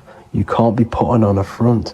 That voice inside your head, you have to let it come outward. Don't just block it off with a wall. Self-expression will lead to you gaining friends who actually like you for being you, and not these fake friends that you have to put on an ego for. In order to balance this chakra, you need to express yourself, express the word that's within you. Don't be lying to people, don't deceive or be deceptive. The next chakra is the third eye chakra. This is starting to get very advanced and you are coming very close to spirit. Just before we head on, I want to announce the PDF is now available, containing all the presentations I've ever made, all into a condensed 38-page PDF. The link will be below this video for you to access. And if you want to learn how to create reality using your mind, how to attract your desires, how to get out of the situation you are in, the link will also be there for the Manifestation Mastery course. Now for the third eye chakra. The third eye chakra controls the pineal gland, which is your first eye. It's to do with your psychic abilities, channeling, telepathy, astral travel, visions, and connection to the higher self. You need all of the chakras aligned to get the full potential out of your third eye or pineal gland chakra. For example, if you're astral traveling and you fear something, you will be instantly shot back to your body. So you need to master all of the chakras before you go on and try and do these higher spiritual activities. Symptoms of the third eye chakra being blocked is lack of imagination, lack of vision, lack of concentration, blocked or clouded intuition, can't see the big picture, and especially overly reliant on logic and intellectual thinking. A good way to work on this chakra is imagining things, vision things, trust your intuition at all times, always follow that inner voice. Cut out the tap water which contains fluoride. Fluoride blocks the pineal gland. And cut out all junk food because all of this is affecting your pineal gland. When in meditation, you want to focus your eyes and your attention to the center of your head between the two eyebrows. This is where the pineal gland is located. This will help and awaken the pineal gland over time when you keep doing these meditations. Finally, for the crown chakra, this is to do with universal consciousness, all-knowing, enlightenment, cosmic connections, the God source. This chakra is blocked by being cut off from spirituality, plagued by the senses, being tricked into the five senses and being tricked into thinking you are the body. In order to work on this chakra, you need to feel grounded. You need to know yourself, your real self, the voice within you. Have common sense, have specific decisions that you're making, be very direct. Now we've got out of the way all of the chakras, I can now introduce methods and meditations which will help you unblock them spiritually. When meditating, you want to get into the present moment in a nice, comfortable position. Bring yourself to the present moment by saying, I am here right now, nothing else matters. Keep repeating this over and over with your eyes open or closed. After a couple minutes of bringing your attention to the present moment, you can now start to breathe in through the nose deeply and breathe out through the mouth slower than you breathed in. Place your attention on the chakra that you want to balance. Think of a high vibrational emotion like love, and think of this while placing your attention on that chakra. You can do this exercise every day for 10 to 20 to 30 minutes. The longer the better. Another practice you can do is by chanting the Bijis for each chakra. They are here starting from the root chakra all the way to the crown chakra. Or you can chant the 7 vowels. There are not 5, there are actually 7. A, I, A, O, U, M. A, I, O. This is the proper way of pronouncing the 7 vowels. These are so powerful because these are the only things that exist. It is literally the sound of God. By pronouncing them right, you can actually create a lot of power within you and align your chakras. That's it for this video, people. I'd appreciate a comment and a like to help the algorithm.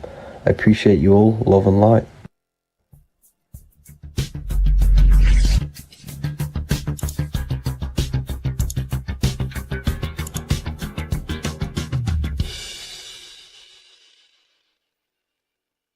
Welcome to Revival of Wisdom.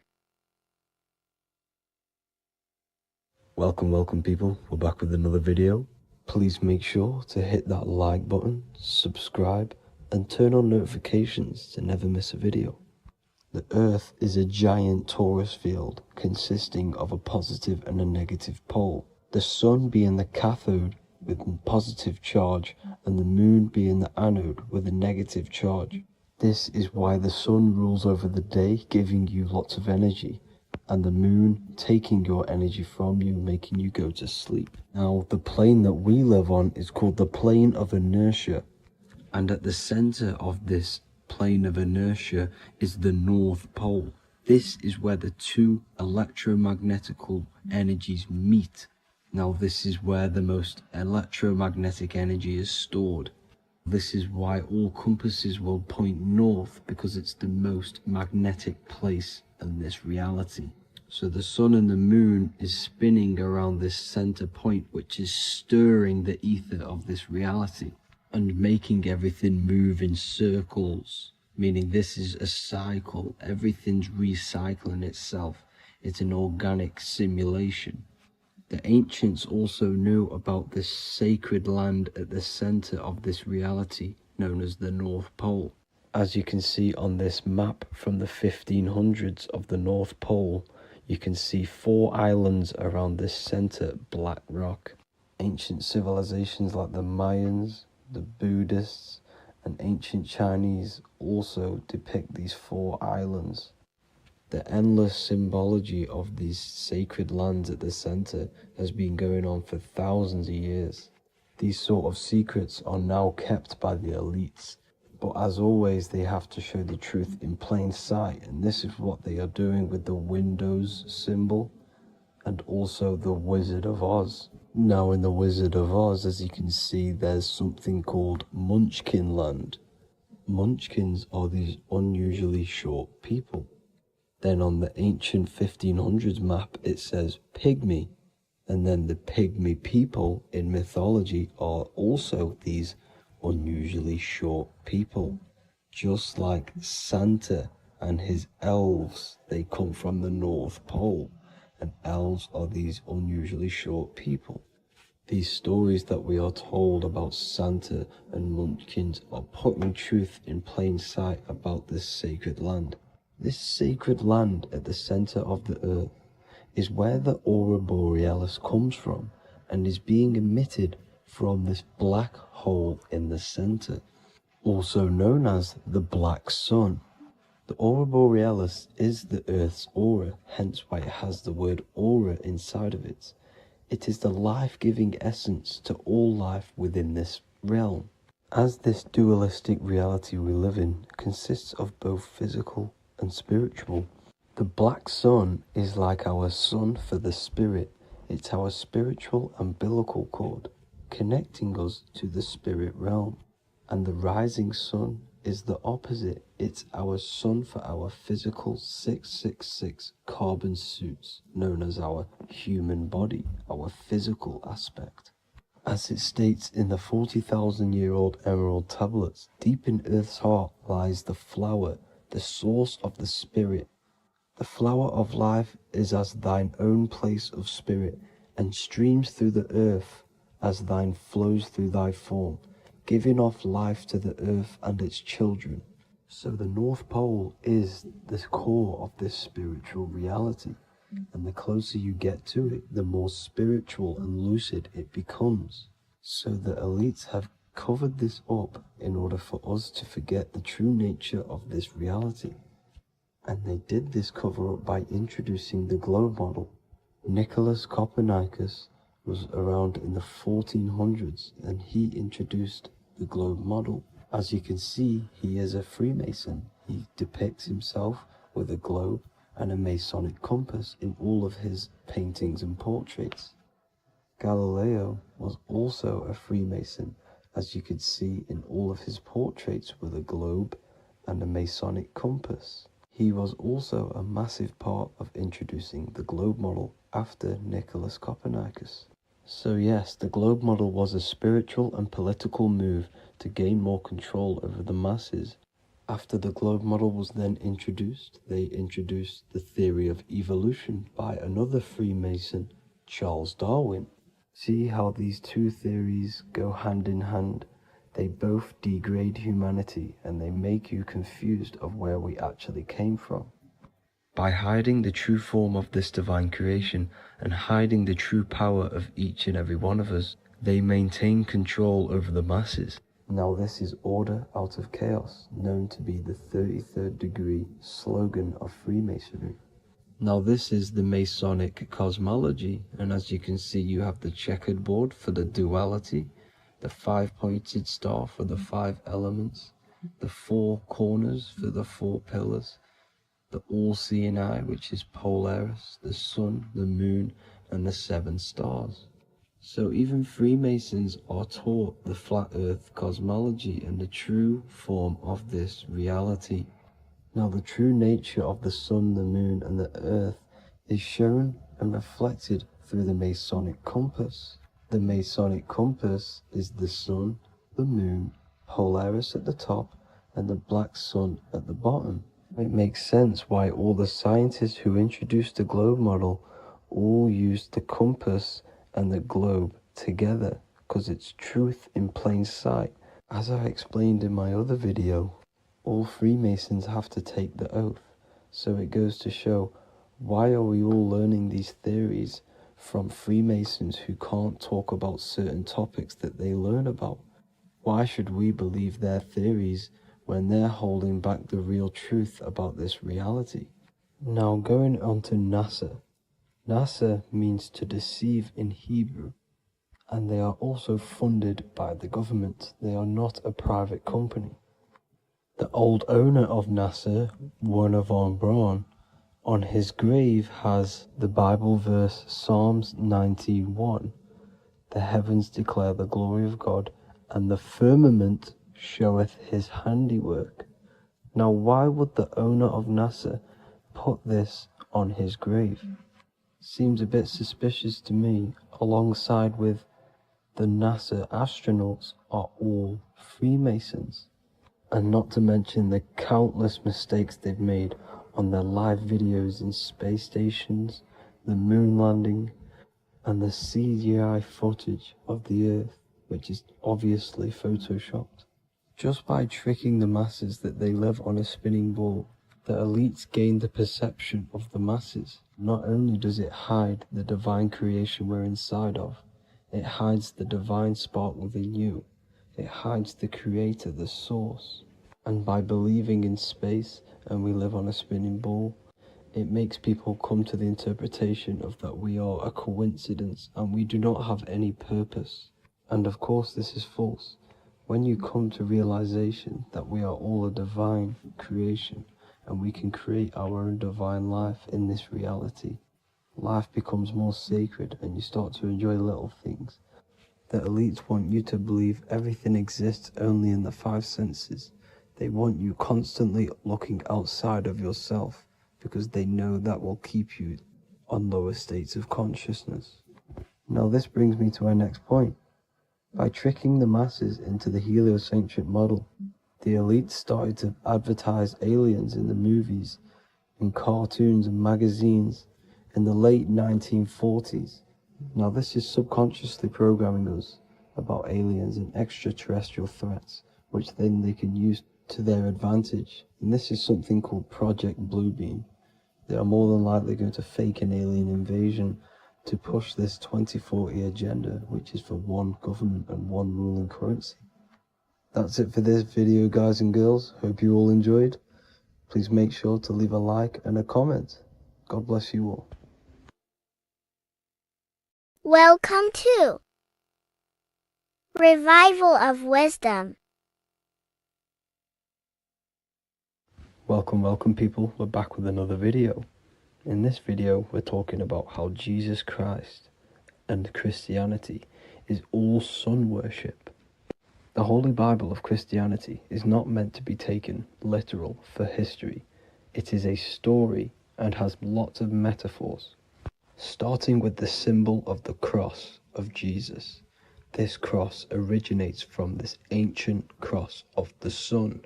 This symbol has been used for thousands of years, way before Jesus was a thing, in Europe, America, Asia, and all around the world. In fact, this symbol is still being used by Christians today, not knowing it represents the sun. This is a 4,500-year-old artifact, a golden plate with an equal-armed cross found in England. The gold to symbolize the sun, and the equal-armed cross for the 4 equal seasons of the year. So this is why in the Bible you have Matthew, Mark, Luke, and John, symbolizing the yearly cycle of the sun and the 4 equal seasons. Also in the Bible, Jesus is referred to as the light of the world. So yes, Jesus represents the sun. He is a metaphor for the sun. Hence why in all of these pictures and images and paintings of Jesus, there's always a sun behind his head, and some even with the sun cross behind his head. Jesus also has 12 disciples, which represent the 12 zodiac signs and the 12 months of the year. This is the Last Supper by Leonardo da Vinci. As you can see, the sun, being Jesus, is in the center, because the sun is in the center of the zodiac signs. There are 4 groups which symbolize the 4 equal seasons. Each group contains 3 people symbolizing the 3 months and the 3 zodiac signs in that season. There is only 1 female in the painting, which is Virgin Mary, who symbolizes Virgo, the astrological sign. So yes, Jesus symbolizes the sun with his 12 zodiac signs and 4 gospels for the 4 seasons of the year. However, there is another phenomenon. The 25th of December is known as the birth of Jesus Christ, which is known as Christmas today. Jesus symbolizing the sun and is born on December 25th.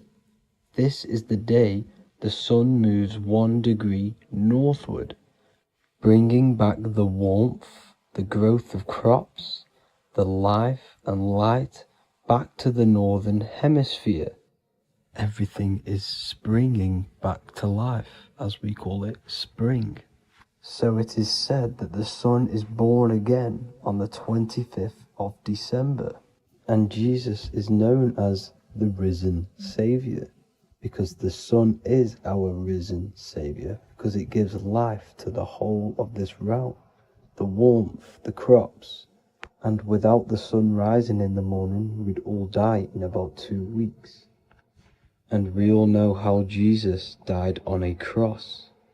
The sun also dies on a cross in the southern hemisphere. It dies on the Southern Crux constellation.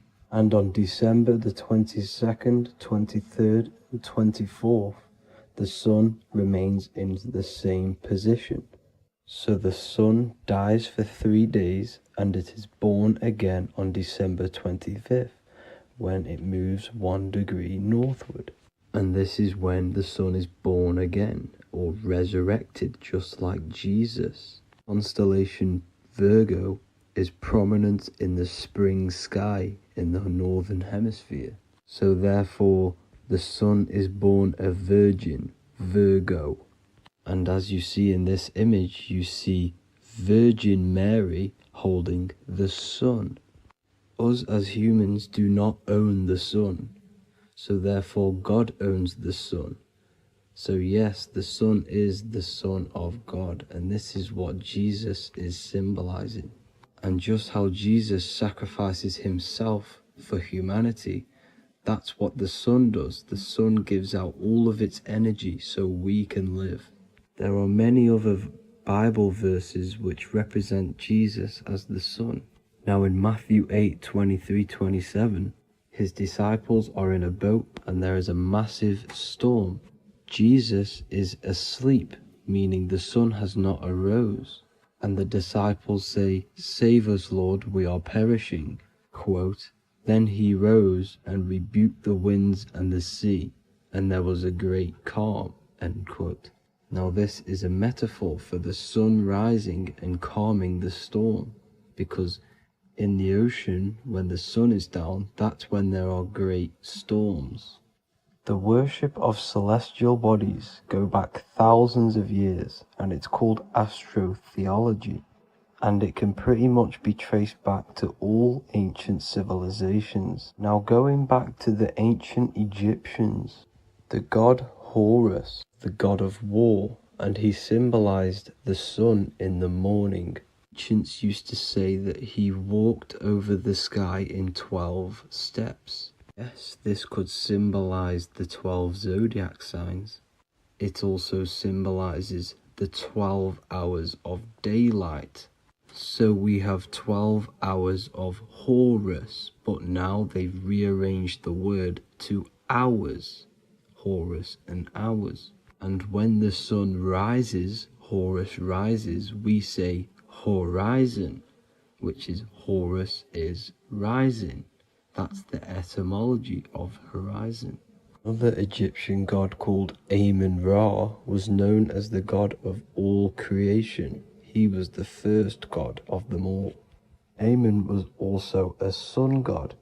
Therefore, after every Christian's prayer, they say Amen, sending their prayer through the sun to God. So this all goes back to the worshipping of the sun.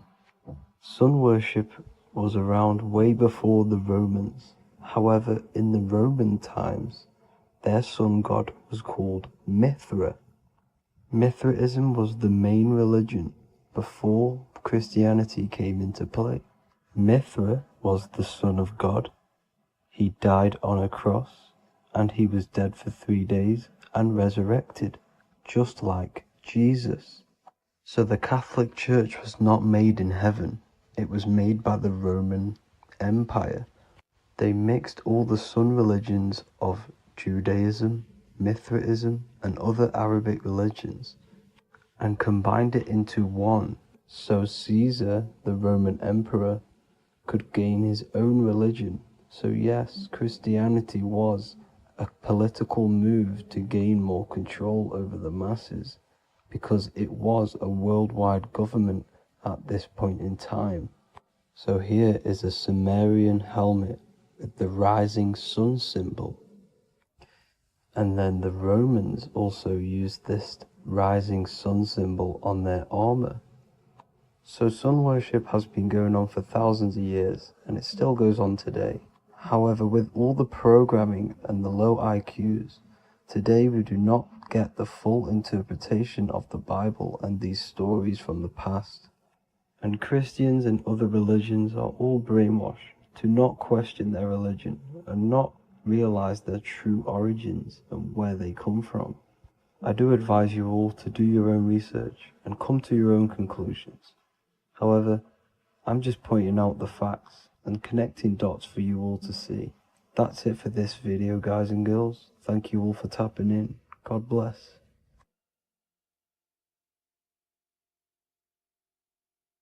Welcome to Revival of Wisdom. Welcome people. We're back with another video. Please make sure to hit the like, the subscribe button, and turn on notifications to never miss a video. The Vatican is a giant key from a bird's eye view, and it also contains an 8-pointed star. The Anunnaki Sumerian gods also depicted this 8-pointed star. The sky god Anu from the Anunnaki also uses the 8-pointed star for his symbol. And even Freemasons depict an 8-pointed luminary with a ladder and a key. This is symbolizing the key to ascension up to the 8-pointed star, which is Polaris. Polaris is always depicted as an 8-pointed star. Polaris is the standstill star at the very center of our realm, which is perfectly aligned with the North Pole. The Earth is a giant torus field, and at the center is where the most electromagnetic energy is stored. This is why all compasses point to the north. Hence why a compass is an 8-pointed star, because it points you to Polaris, which is the North Pole, the center of this realm. The 8 points of the 8-pointed star symbolize the 8 points in space and time. So yes, Polaris is the portal which you ascend through if you outgrow this consciousness by aligning your chakras. Our earthly realm is a macrocosmic reflection of us, and we as humans are the micro reflection, with the earth containing its 7 chakras as well as us. The North Pole is the 7th chakra, which is the crown chakra. So the key to ascension is held by the Vatican, hence why it's a giant key, because they mislead the masses through their religions which teaches the masses to look outside of themselves. As stated in the 20,000-year-old emerald tablets written by the Egyptian god Thoth. On Earth, man is in bondage, bound by space and time to the Earth plane.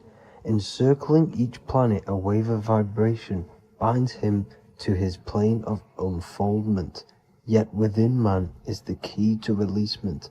Within man may freedom be found. So the 7 planets are associated with each 7 chakras. The lowest chakra being the root chakra, which is associated with Saturn. This is why the elites love Saturn and reflect it in all of their symbols. Because the chakras are an ascension of spiritual principles, starting from the material and ascending up to the spiritual, the crown chakra. However, evil love bondage, and they are trapping souls in the physical realm by stopping and provoking the ascension process. They do this by abusing the energy of Saturn, and Saturn is associated with the lowest chakra. The lower 3 chakras are associated with survival mode, which keeps the consciousness in a constant state of fear and only aware of its surroundings. Once you start to ascend up your chakras, you become more consciously aware of spiritual deeds. And this is the process of returning back to your true spiritual form. Going back to Polaris and its connection to Ascension, Kanye West symbolizes this on his music video 24. As you see him rise up into the sky, you see an 8-pointed shape around him, which symbolizes the 8-pointed star, as you see the beam of light. And even NASA symbolize this in their Space Delta logos, a bear holding a key with an arrow up to Polaris, the 8-pointed star. Here's another NASA logo of an arrow from the Earth to Polaris. The series Lock and Key on Netflix is all about portals and doorways, and they have the Kundalini energy as one of their keys. Kundalini energy is the energy which rises up the spine, the 33 vertebrae, and activates the third eye. The third eye is the spiritual gland, which connects humans to other spiritual realms. We are not the body. Our spirit, our soul inhabits the body. We exist physically, spiritually, and mentally. Therefore, we are multidimensional. The intellectual and spiritual inhabit the body. Therefore, this is just an avatar within this timeline. However, within each and every one of us, we all have the key to releasement, as says in the Emerald Tablets. This releasement is ascension, up until higher states of consciousness. As stated in the Emerald Tablets, man is in process of changing to forms that are not of this world. Grows he in time to the formless, a plane on a cycle above. And another one saying, man is a flame bound to a mountain, but we in our cycle shall ever be free. Know ye, O man, that when ye have progressed into the cycle that lengthen above, life itself will pass to the darkness, and only the essence of the soul shall remain. That's it for this video. I hope you all enjoyed. Please feel free to leave a like, subscribe, and comment any subjects you want me to talk about. God bless you all.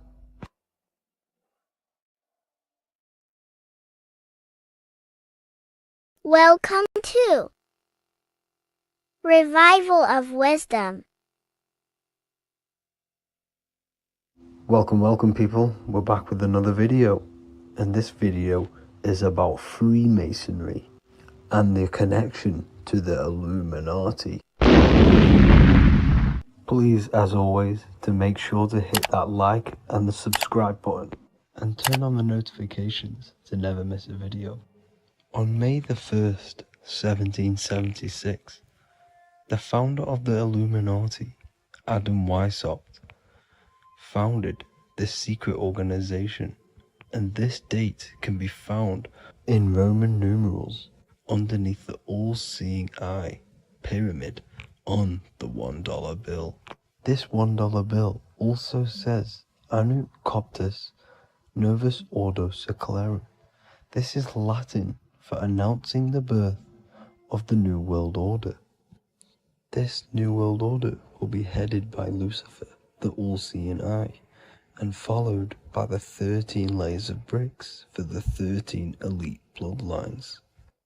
So your Orsini's, Rockefellers, Rothschilds, Soroses, and the other 9 elite families. So when Adam Weishaupt created the Illuminati, he made it consisting of high-level degree Masons, French and Latin philosophers, and many more powerful people to all become one society. So this is why you see Masons using this same symbol of the all-seeing eye inside the pyramid. But not all Freemasons are part of this Illuminati secret society. As the 33rd degree Freemason Manly P. Hall said in his book The Secret Teachings of All Ages, Freemasonry is a fraternity within a fraternity, an outer organization concealing an inner brotherhood of the elect. So what he's saying here is that Freemasons have to go up the degrees of Freemasonry, and once they hit the top, they either get elected or not into these secret societies like the Illuminati, Skull and Bones, and Knights Templar. So when you see celebrities doing this one-eye symbolism, either covering one eye, doing the triangle, or doing 666 over one eye, this is showing and reflecting the symbolism of Freemasonry. They have taken the oath to never speak on anything they learn about Freemasonry. Duncan's Ritual of Freemasonry book states the oath they have to take. Quote, I ... of my own free will and accord, that I will hail, ever conceal, and never reveal any of the secrets, arts, points of Master Mason's degree to any person whomsoever. All this most solemnly, sincerely promise and swear. Now, this is what happens when they break the oath, stated in this book, quote, myself severed in two, my bowels taken from thence, and burnt to ashes. So this states that Freemasonry comes first, before any law of the land. It has the right to kill you if you break your oath. This is the hand gesture they have to do every time they enter the ritual room inside the Masonic lodge. This is the cutthroat symbol, showing you and reminding you of the oath and what will happen if you break it. Now in this book, Richardson's Monitor of Freemasonry, it states, if you break your oath, binding myself under no less penalty than to have my throat cut across, my tongue torn out by the roots, and my body buried in the rough sands of the sea. If they do not decide to kill you, this book states this by pointing him out to the world as an unworthy vagabond, by opposing his interest, by dearranging his business. In other words, they have the power to frame you and destroy your reputation to the world, and destroy your business if you break this oath. So yes, they do kill to keep this truth hidden, because this truth of this reality is what keeps them in power. They have the ability to manipulate people, because people do not know what manipulates them. This is why they call themselves the government. They govern the ment, which is the mentality, because the mind is the root cause of reality. They control what you perceive to control what you manifest. By knowing the truth, you are set free, and you no longer need no controller above you. So this is why they are willing to kill and do whatever it takes to keep the truth concealed within these high-level degrees of masonry and these secret societies. However, going back to Manly P. Hall's book, it states, part of the symbols are displayed here to the initiate, but he is intentionally misled by false interpretations. So this is saying even Freemasons are intentionally misled and told lies to conceal the truth, to make sure the truth is hidden in the high degrees of Masonry. So that's it for this video, guys. Thank you all for tapping in. Please leave a like and a subscribe. God bless.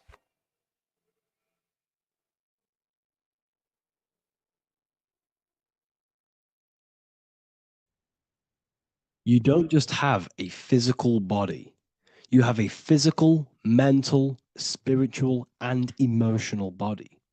Each one of these aspects are a body of its own. Body does not just refer to a physical substance. You have a mental body for thinking, an emotional body for your emotions, a spiritual body for your energy in your astral form, and a physical body to encapsulate all of these.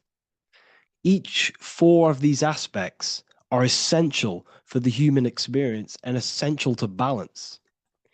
Now, today we're going to be syncing the four aspects of your consciousness with the four seasons and the four elements and how this ties into the Bible. So we have four physical elements. We have 5 elements in total, spirit being the most important, but spirit is pure invisible. We have 4 physical elements. We have air, fire, earth, water. Air and earth, earth and water are feminine. Air and fire are masculine. Air and fire are active. Water and earth are passive. The air corresponds with the mental body of consciousness. This is where your intellect, this is where your communication, this is where your thoughts, intuition all comes from. This is the mental body of consciousness that allows you to think, allows you to process, figure things out, and have intellect and gain knowledge. This is your intellectual aspect of your consciousness, located in the head region. We have a fire nature, a spiritual nature. This is our astral body. Our astral body is all to do with the subconscious realms, the higher realms of consciousness. This is the body that allows us to be free from the physical body. Our spirit is more of our energy. Water is our emotional body. This is what allows us to feel things, that allows us to gain intuitive feelings of conscience. So emotion allows us to understand what is right and what is wrong. When we feel something bad, we know that this is wrong. When we feel something good, we know that we are doing good. Emotions are a creational force that allows us to feel certain things to bring them into existence. Our emotional body is a creational force and should not be reactive, and it should be controlled. Most actions are stemmed from emotions. Actions bring thought into physical existence. Emotions are the driving power. They are what drives your actions. The thought, then the emotion, then the action.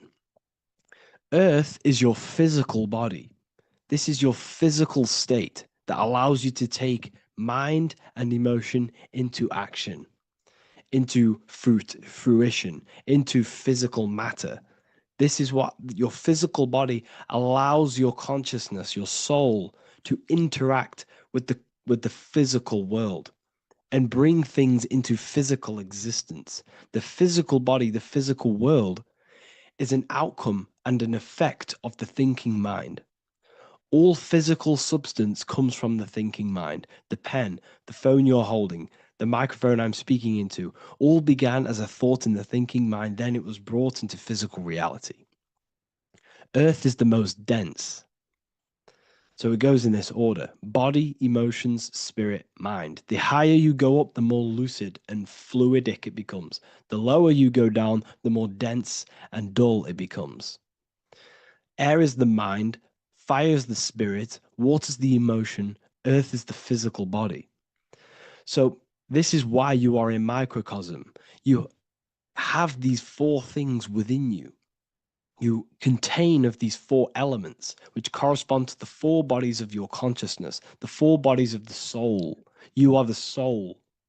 You are the spirit.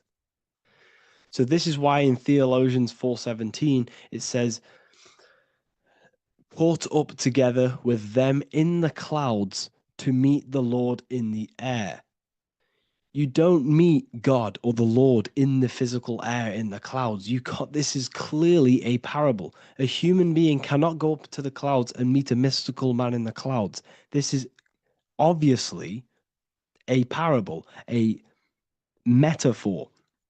The air is your mind.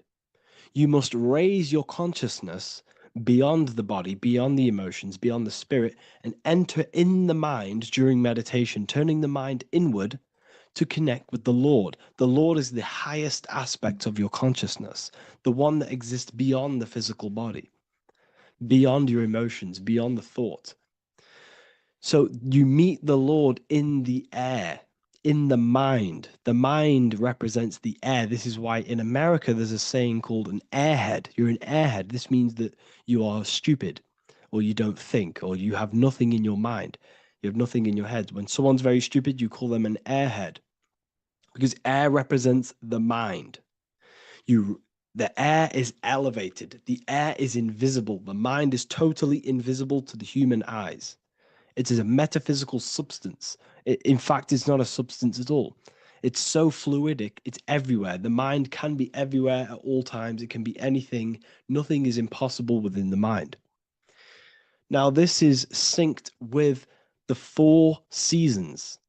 The four seasons represent the four aspects of human consciousness, the four bodies of your consciousness, the four bodies of your soul. The sun is your soul, okay? And the sun travels around four seasons. Summer, when the sun is the most hottest point. Autumn, when the sun starts to move away from the hottest point. Things start to die. Then it goes to winter. This is when everything dies. This is when things enter in within itself. This is when darkness occurs. Then spring. This is the reignition of the sun. This is when the sun starts to bring back the warmth back to the summer. You have four seasons which correspond to the four bodies of consciousness. Fire is the spirit. This is when you are passionate. This is when you are taking action. This is when you are fiery. The sun is blazing. You're taking action. You're very passionate. You're very spirit. You're in the spirit. Autumn is water, emotion. This is when you start to become very reflecting. This is when you start to feel emotional, because in autumn there's lots of water. This represents the emotional body of consciousness. Winter is the mind. This is air. Winter, what happens in winter? Everything enters within itself. The leaves die, the trees die, everything dies and goes within. This is the mind. The mind is the darkness, remember. You close your eyes to enter within the mind. The winter represents meditation. In the winter, what do people do? They stay inside of their house.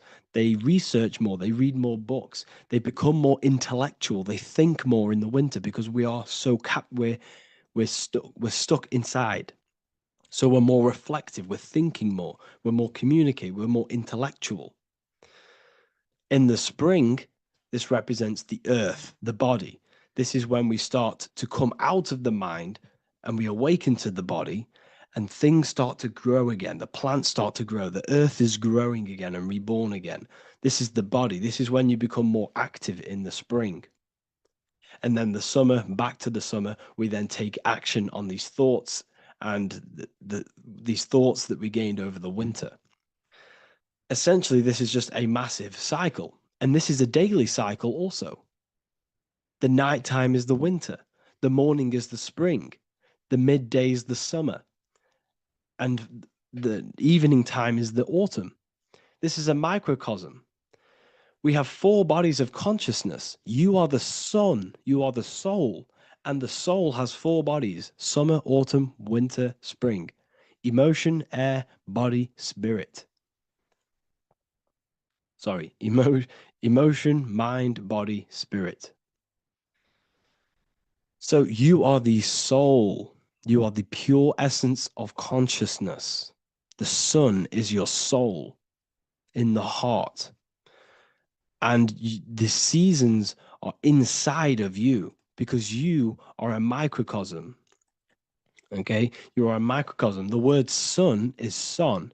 The Latin word for sun is sol, which is soul or solo, because the sun is solo. It's on its own. You are the soul, and the soul has the 4 different bodies of consciousness. So before we move on any further, if I've blown your mind, please, if you can, leave a like, a comment, a share, and a subscribe. Let me know what videos you want me to make in the future. Please drop a like. It definitely will help me. You are a microcosm of the macrocosm. Man is a miniature universe that goes through its own cycles. The seasons of the summer, winter, spring, and autumn do not occur merely outside of him, but within him as well. The summer is within you. You feel different in the summer. You feel different in the winter. You feel, depending on the body of consciousness, it's your soul's interacting with. So the sun in the sky is your soul inside, and the sun goes through these cycles, which is affecting your bodies of consciousness, because the cycles represent your bodies of consciousness. Now, this ties in with the Bible. This is why we have 4 Gospels. This is why Matthew, Mark, Luke, and John are always seen with the 4 different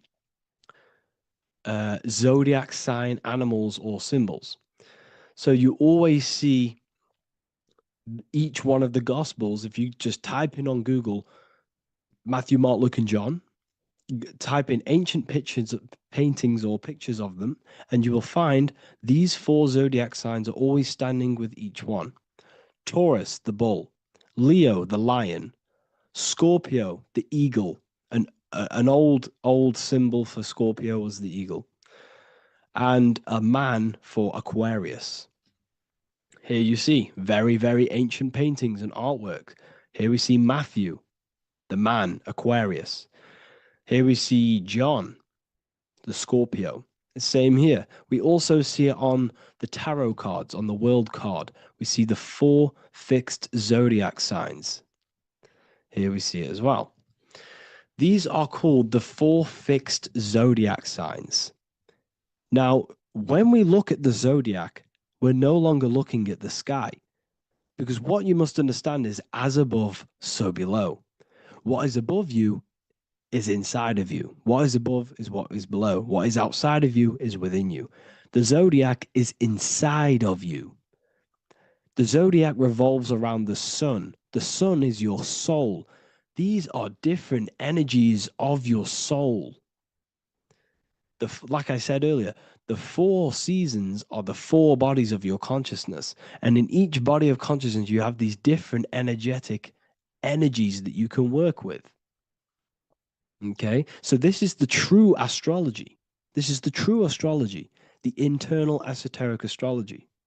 You can't find much information on this at all. Very hard to find. So what we're looking at are the 4 bodies of consciousness. Obviously, when you look in the middle of each, when we look in the middle of each season, spring, the middle of spring is Taurus. The middle of winter is Aquarius. The middle of autumn is Scorpio. The middle of summer is Leo.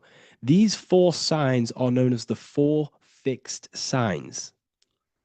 Okay, Scorpio is fixed. It's the middle of autumn.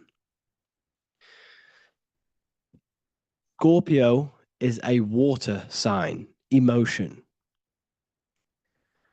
Aquarius is the air sign, the mind. Taurus is an earth sign, the body. Leo is a fire sign, the spirit. This is why we see Matthew, Mark, Luke, and John with the 4 fixed signs of the zodiac, which represent the 4 bodies of consciousness. Leo, the spirit, fire. Luke, Taurus, earth, body. Matthew, Aquarius, air, mind. John, Scorpio, water, emotion. Each gospel is depicting Jesus and showing Jesus in each gospel. Each one of these gospels is showing and depicting Jesus according to the different body of consciousness. In John, this is when Jesus starts to turn water into wine. Water is emotion, wine is transmuted emotion. This is when he does miracles with his emotions, water into wine. Aquarius, which is Matthew, air, the mind. Inside of the Gospel of Matthew, this depicts Jesus as an intellectual person, a person who's communicating and using his mind, his mental body a lot inside of the Gospel of Matthew. Go and read it, and you will see this. Luke, Taurus, earth, the body. Luke shows and depicts Jesus according to the body of consciousness, the physical body. He shows Jesus as a human, being a human being, helping people physically and helping people's physical needs, like giving away food and doing all sorts of good things for other people. Leo, Mark, inside of the Gospel of Mark, this shows Jesus as a spiritual teacher, a passionate person who is taking action. Each gospel is showing Jesus according to the different body of consciousness. And Jesus represents you, the sun. That's why it's called the Son of God, the light of the world. Jesus represents your soul, and your soul has these 4 gospels, the 4 bodies of consciousness, the 4 fixed signs, the 4 elements and the 4 seasons. These things all correspond to your consciousness. So this is Leonardo da Vinci showing you the exact same thing. Jesus is the I am, the sun, the soul, in the middle, on his own. Luke, spring, earth, body. There are 3 people in each group. There are 4 groups, and there are 3 people in each group. 1, 2, 3. 1, 2, 3, 1, 2, 3, 1, 2, 3. Fall, winter, summer, spring. These are according to the 4 bodies of consciousness. Here we see Aries, which rules the head region. He's on the head of the table. Gemini, he's holding up the 2 hands because Gemini rules the 2 hands, the 2 arms. Gemini is the 2 twins, which is the 2 arms and 2 hands, and the 2 lungs. Here we see the beginning of summer, which is Cancer. You see the big knife here. Cancer, him here, this gray-haired guy, holding a knife for the crab. Cancer, they pinch. You have a knife, symbolizing the crab. Leo, the middle of summer, showing dominance. The sun is very dominant. He's got his elbow on the table, showing dominance. Virgo has no Adam's apple. Cancer here is pointing at this woman's neck, saying there's no Adam's apple. This is Virgo, the virgin, the only woman. Jesus, the sun.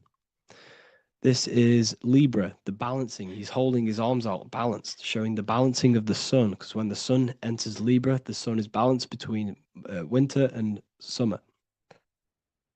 So it's balanced. This is all astrology, but this is internal. Okay. This is Ezekiel's vision. Ezekiel had a vision in the Bible, and he saw the face of a man, the face of a lion, the face of an ox, and the face of an eagle. The eagle, Scorpio, the ox is Taurus, the lion is Leo, and the man is Aquarius. He saw the throne of God, and he saw the different bodies of consciousness. This is all symbolic for the different bodies of your soul. So when we look at the zodiac, we are actually looking at a map and the energies of our soul, and the energies of our bodies, and the energies of our consciousness. This is what we are looking at. Each zodiac is an aspect of our consciousness and an energy that we can work with and that we must purify. Balance and purification is essential Imagine playing a brand new video game. Let's say a brand new video game came out and you had to play it. What happens when you play that game? You don't know the controls. You cause chaos in that game. You can't really run properly. You can't do anything properly. You're getting destroyed by other people who are playing that game. It's the same with your physical body. When you are born, you must learn how to play the game. You must learn how to balance the mind, learn how to balance the spirit, the emotions, and the physical body. We must balance and purify each body of our consciousness. We must look after our physical body with our physical health by eating physical, electrical food like fruits and veg. We must look after our minds by being conscious of what enters our eyes, enters our ears, enters everything. Whatever enters our five senses is affecting our mind, our mental health, our environment, mental. We need to look after our thoughts, control our thoughts by purifying our thoughts, only positive thoughts. Then we must purify our emotions, feeling only gratitude and love and not feeling these negative, dull emotions. Then we must look after our spiritual body through meditation and looking after our spirit. But remember, when we look after our mind, it all begins in the mind. Each body of consciousness is interlocked with the other. If you have a if you have an unhealthy body, you have an unhealthy mind, spirit, and emotions. If you have an unhealthy mind, you have an unhealthy body, spirit, and emotions. If you have an unhealthy emotions, you have an unhealthy spirit, mind, and physical body. They're all interlocked.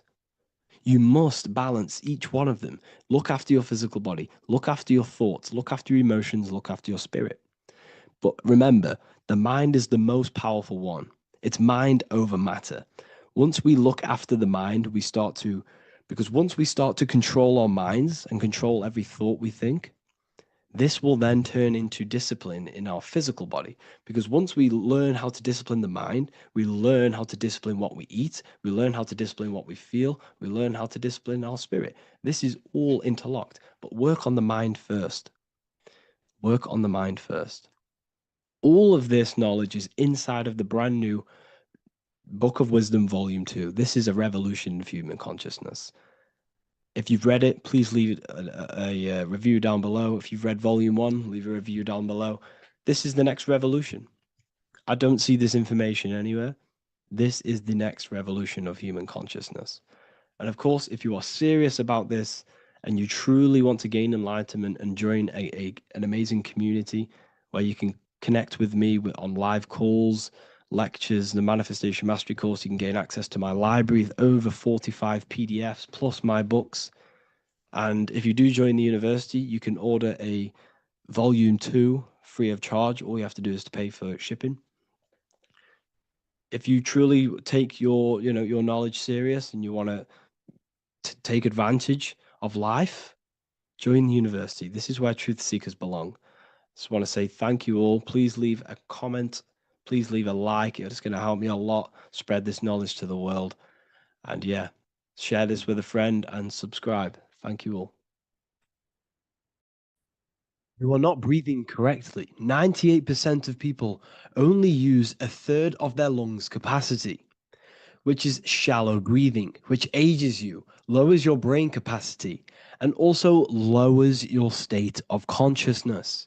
So it's essential that you breathe consciously on a day-to-day basis, because this is what truly elevates your consciousness. I am going to give you the key for you to raise your consciousness just through breathing alone. Such a simple thing, but yet the most effective way for raising your state of consciousness and becoming more spiritually and mentally advanced.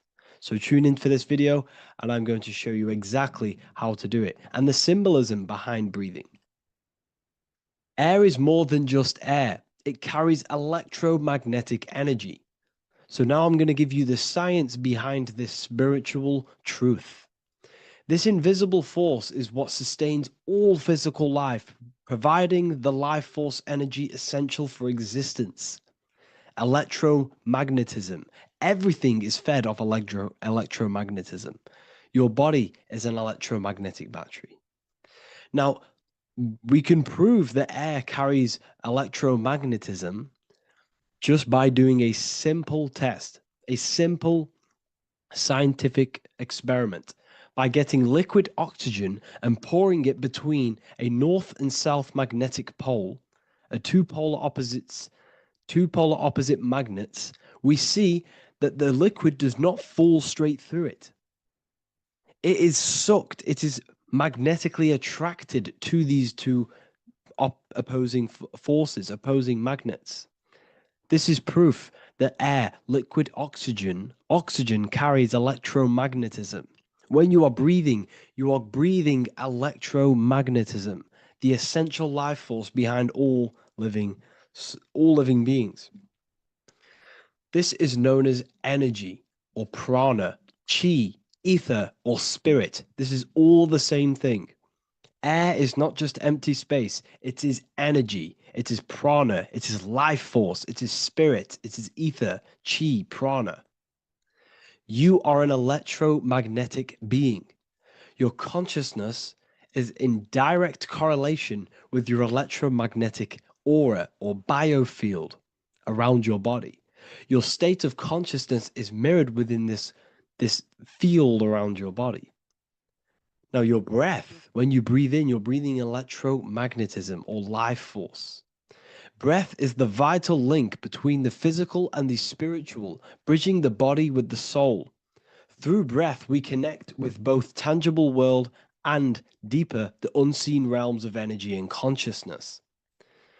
Breathing deeply and properly elevates our consciousness, enhancing the brain's functions, heightening the sensitivity of our five senses. It also brings a profound calmness to the mind, creating a state of clarity and inner peace. Like I said earlier, breathing properly is the fastest way to elevate your consciousness. It is the fastest way because breathing, when you stop breathing, what happens? You lose physical consciousness. Your body will shut down if you do not breathe in this vital electromagnetic energy in the oxygen. If your body does not get this for 5 minutes or however you can last without breathing, this makes you lose physical consciousness. Your body will not survive without this essential life force energy. Therefore, air is one of the most overlooked things. This is why we see the symbolism of Buddha having a big belly. Why does he have a big belly? Because it's symbolizing breath work, proper spiritual breath work, the certain teachings of breath work, of when you breathe in through the nose, you have to breathe in through the nose. You don't want to breathe in through the mouth because the nose acts as a filter which catches dust particles and filters out the air before it enters the lungs. The mouth does not do that. The nose is for breathing inward. We breathe in through the nose, and when we breathe in, we breathe into our belly, not our lungs. When we breathe into our belly and our belly expands outwards, we are then moving this energy down from the nose down the spinal column. And when we breathe back out, the belly goes in, which is raising the energy up the spinal column, back out through the mouth. This is the true way of breathing, because when we breathe, we are moving energy. We are moving electromagnetic energy. When we breathe in through the nose, the energy travels down the spinal column. And when we breathe out, we are raising this energy back up the spine, some of it going out the mouth, and some of it reaching the brain, activating dormant brain cells in the brain. But when we breathe, we need to make sure we are using 100% of our lungs' capacity, because the lungs is what transforms this special energy into consciousness, physical consciousness. So this is why Buddha has a big belly. It's not because he was fat. It's not because he was overweight. It's symbolism. It's symbolism of breath work. So try this. Do this for 2 minutes while you watch this video. Breathe in through the mouth as hard as you can until you no longer can fill any more air into your lungs and belly. Breathe it into your belly, not your lungs. And breathe out through the mouth. Do this for 5 minutes or 2 minutes, however long. I promise you, breath affects your consciousness. You will notice the difference. If you do it quicker, the quicker it'll affect your consciousness and you might go lightheaded. But that lightheaded is you activating your spirit, your energy body. So try this just when watching this video. When you breathe consciously, you are renewing both your energy body and astral body, aligning your consciousness with a higher state. This practice feeds new life force energy into the body, revitalizing and enhancing your overall well-being. Like I said, your brain requires the most amount of oxygen.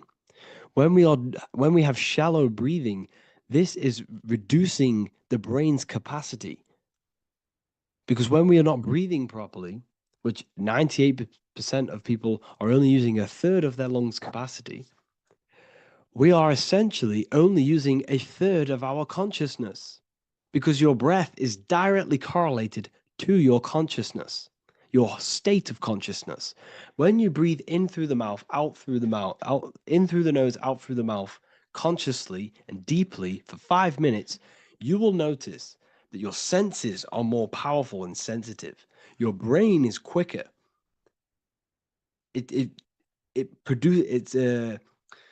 What's the word?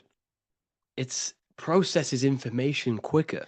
You become quicker. You become a superhuman, and you feel more spiritual because it activates your spirit, your astral and energy body. So when we meditate, it's definitely important to breathe in through the nose and out through the mouth as deeply as possible to align with a higher state of consciousness. And this is the easiest way to separate your consciousness from the body.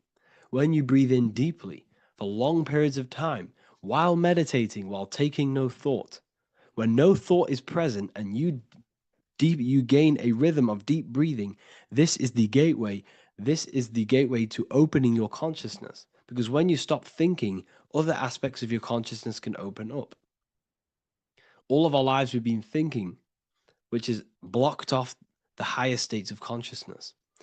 So breathing is very, very important. It affects our overall well-being. And this is Yahweh, the in and the out of breathing. When we breathe in, this is Yah. You can hear it. It sounds like Yah. And when we breathe out, that is Way. This is the name of God, apparently. But God is within you. You can connect with God. You can connect with source consciousness within you by breathing, by raising your state of consciousness through breathing and meditation. This is why the Bible tells you the Spirit of God has made me, and the breath of the Almighty gives me life. You are consciousness. You are God. You're an extension of God's consciousness. Job 27:3. As long as my breath is in me and the Spirit of God is in my nostrils. The Spirit of God is through breath. John 20:22. And when he said this, he breathed on them and said to them, receive the Holy Spirit. The word spirit means breath. In Greek, Hebrew, Latin, it all means breath or wind or air. The Holy Spirit is a certain way of breathing, a breathing technique that elevates your consciousness, that syncs you up to a holy consciousness, an elevated state. That is the Holy Spirit. That's why it tells you in the Bible, when he said this, he breathed onto them. He breathed onto them and said, receive the Holy Spirit. You must breathe to receive the Holy Spirit. When you breathe, you are renewing the body's energy. You're taking in new life force, which is regenerating your cells, regenerating your brain, nervous system, and also connecting with consciousness, pure consciousness. This is not something that we should be doing during meditation. Yes, it is. We should be doing it during meditation, but this is something that we need to apply all of the time. This is the fastest way you can raise your consciousness. I just want to say, all of this knowledge is inside of the Book of Wisdom, Volume 2. Make sure to give a like and a comment on this video to help the algorithm. And let me know what you think about the last book or this book if you have read them, to let the new people know what they're looking at with this book. This is truly life-changing, the Volume 2 and Volume 1 is truly life-changing. You can get them in a bundle also. Learn hidden knowledge inside of the ethereal university. This is where truth seekers belong. I'm not here to try sell you this, but this is the place for truth seekers. And if you are serious about your spiritual journey and serious about gaining knowledge, which gives you the advantage over life, join Ethereal University. This will definitely help you.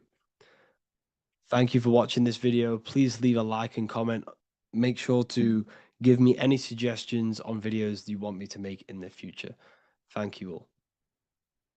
In this video, we're going to be talking about the evolution of consciousness. You are born human, however, you possess consciousness, which is the awareness behind your being, the awareness behind your thoughts, the experiencer behind your five senses, the experiencer, the observer behind your thought, emotions, and senses. You are an eye, an invisible consciousness looking through a lens, which is your body. Your body produces this physical world that you experience.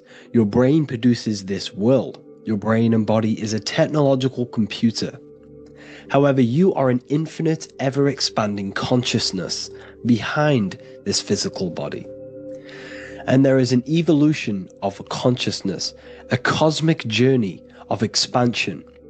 And this is why we see so much pyramid symbolism in the occult and esoteric world, and especially within Freemasonry.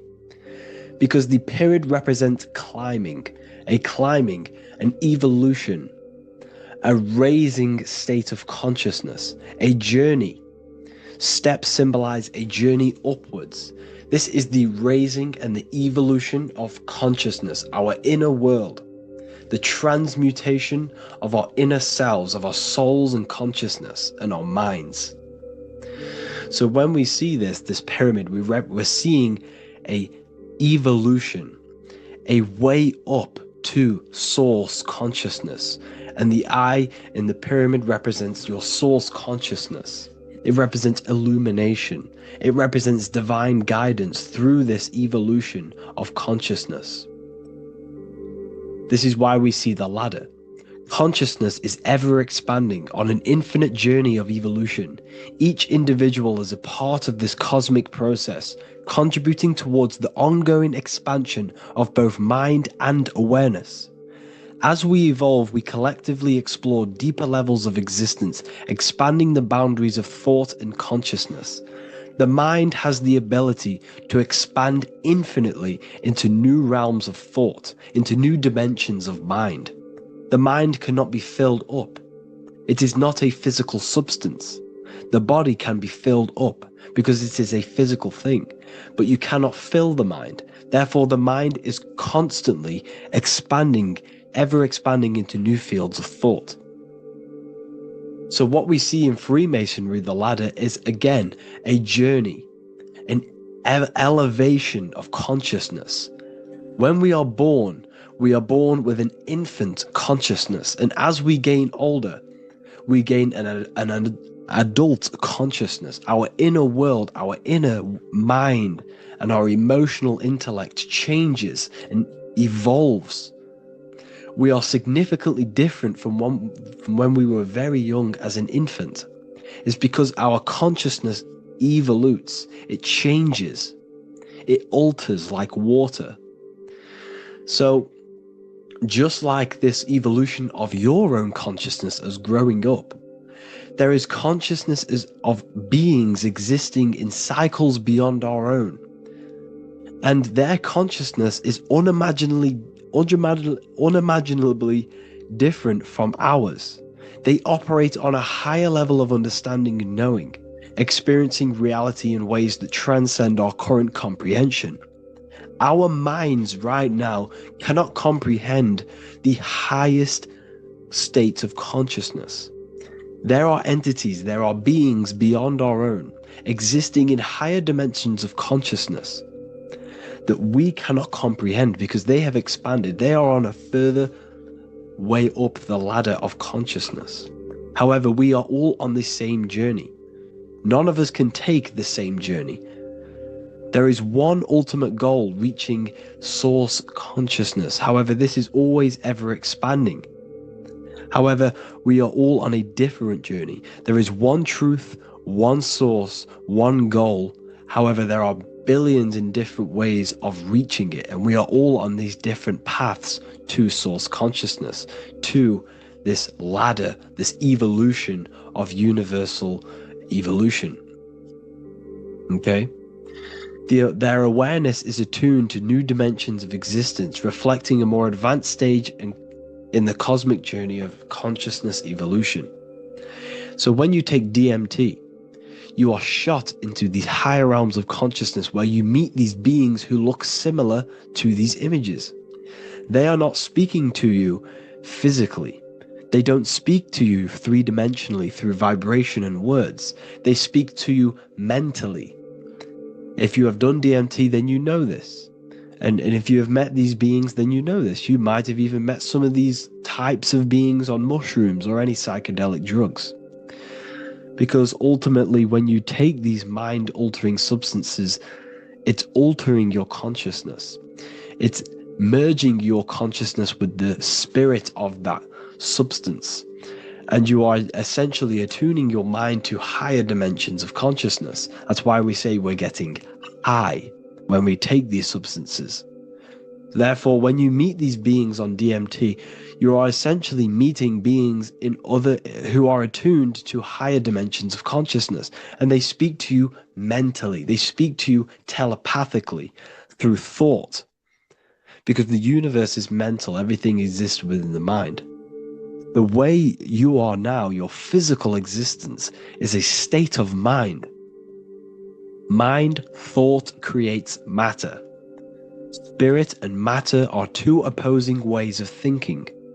If we have a very spiritual mind, we have an expanded mind, we are a spiritual person through the mind. However, if we have a very low state of consciousness where we think about food, sex, lust, and all physical things, then we have a physical consciousness. Matter and spirit are two opposing forces, two ways of thinking. The mind attunes itself to different levels of understanding in different dimensions. So, essentially, this is what we're looking at. The body is a vessel for the fluidic, formless consciousness, a temple that houses the essence of our awareness. While the five senses are limited to perceiving only the physical plane, the mind transcends these limitations, capable of perceiving the full scope of reality. It is through the mind that we access deeper truths beyond the material, tapping into boundless nature of existence. Physical existence is a thin band, a thin layer of reality. It's like 0.001% of reality. And your five senses are only tuned into this layer of reality. But the five senses are, by design, only allowed to perceive physicality. But the mind has the power to expand beyond this physical five sense state. The mind has the power to expand and evolute. It is a conscious decision whether you want to take this path or not. You can stay in a three-dimensional way of thinking, or you can expand your consciousness from within. It's not an external journey. There is no God going to save you. You must save yourself. Therefore, behind every single one of these eyes is the same source consciousness. However, we are all different cells in a different journey. The organs in your body, the cells in your body are all alive. They all possess same consciousness, universal consciousness. However, we are all on a different journey of evolution. As above, so below.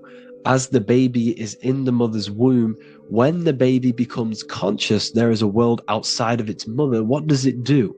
It presses and seeks a way out to be born in the other world outside of its mother. It is the same with your consciousness, your mind. When your mind becomes aware that there is realities beyond the immediate surroundings, it seeks a way out. And this is exactly what I'm doing to you now. I am now expanding your mind and telling you there is other ways of reality. There's other dimensions of consciousness which you can access through inner transmutation, through different ways of thinking, spiritualism, and meditating and connecting with yourself and detaching from external things. We can upgrade our consciousness. Your body is a womb. Why Jesus says you must be born again to see the kingdom of God, because you are born physically and then you must be born again spiritually, awakening your inner consciousness. So like I said, as the baby is in the womb, it's the same principle. As above, so below. You were a baby, you were in your mother's womb, and you figured out there is a world outside of your mother, so you seek to weigh out your mother to be born in another world. It's the same now. You must do this now. This is your spiritual evolution. This is the evolution of consciousness. It's ever expanding. When you die, this is a transition. You must learn to not fear death. This is another part of your spiritual journey. You must master death. Therefore, like I said before, the mind has limitless capacity to expand into new realms of thought, continuously exploring uncharted ideas and concepts without boundaries. The mind can ever expand. It can never be filled. It can never ever know everything. There is infinite fields of knowledge, infinite fields of thought. Your current state is just one stage on an infinite pathway. You won't remain human forever. The human experience is a crucial phase where we learn to balance polarities, master the fundamental laws of the cosmos. It is a period of growth and transformation, preparing us for the next stages in our cosmic evolution. The goal is to strive for perfection, yet the true perfection is unattainable. It's like a tunnel, and there is a light at the end of the tunnel. And as you walk through this tunnel, the light is ever moving backwards. You should forever seek to meet that light, but you will never meet that light because consciousness is ever expanding. You should strive for perfection, yet knowing that perfection is forever unattainable. The journey is endless, with each step revealing deeper layers of understanding and experience. The pursuit of growth and expansion is itself the essence of our evolution. You can find all of this knowledge in the amazing book that I have read for years. I have read this book, The Emerald Tablets of Thoth, the Atlantean, by M. Dorial, translated by M. Dorial. I'm telling you now, this book, now that I've told you this, you have some context on the book. The whole book is about evolution of consciousness. He's talking about higher dimensions beings. He's talking about how you can transcend this physical plane. It is truly the most amazing book you will probably read. One of the best spiritual texts you'll see. It's hard to understand, so you must read it over and over again. And the more your mind progresses, like for me, I read this every couple months. And the more I learn about consciousness, the more I expand my own consciousness. And every time I read this book, I pick out something new that just completely blows my mind. Because you can only understand this book to your level of consciousness, to your level of understanding. So now that I've told you all this information, go and read this book and it will absolutely blow your mind. And so will the Book of Wisdom Volume 2, which is now available. I released it the other day. I'm just going to read a page out now. This page is called Spirit and Matter. The Earth is not merely a dense, lifeless rock drifting through space. It possesses spirit, a living essence that animates its form. But what do we mean by spirit? Spirit in esoteric terms refers to the energy, the life force, animating the principles infused in matter. So essentially, what this page is talking about is how everything has spirit, consciousness within it. You are the middle, you are spirit and matter. You have the ability to expand your mind to the God self and raise above our animal instinct, our material self, and know the divine and expand. Animals cannot do this. Animals are not self-aware. Humans possess self-awareness. We can observe our consciousness. We can say, why do I exist? We can look in the mirror and know that we need growth. And this is what Anunnaki means. Anu means above. Anu was the supreme god of the sky, which is a metaphor. He represents spirit above, heaven. Anu came down to earth and married Ki, the goddess of the earth, which represents matter. It's a myth, it's an allegory. Anu married Ki and gave birth to the Anunnaki. Spirit came down and infused with matter and gave birth to the human, which is you.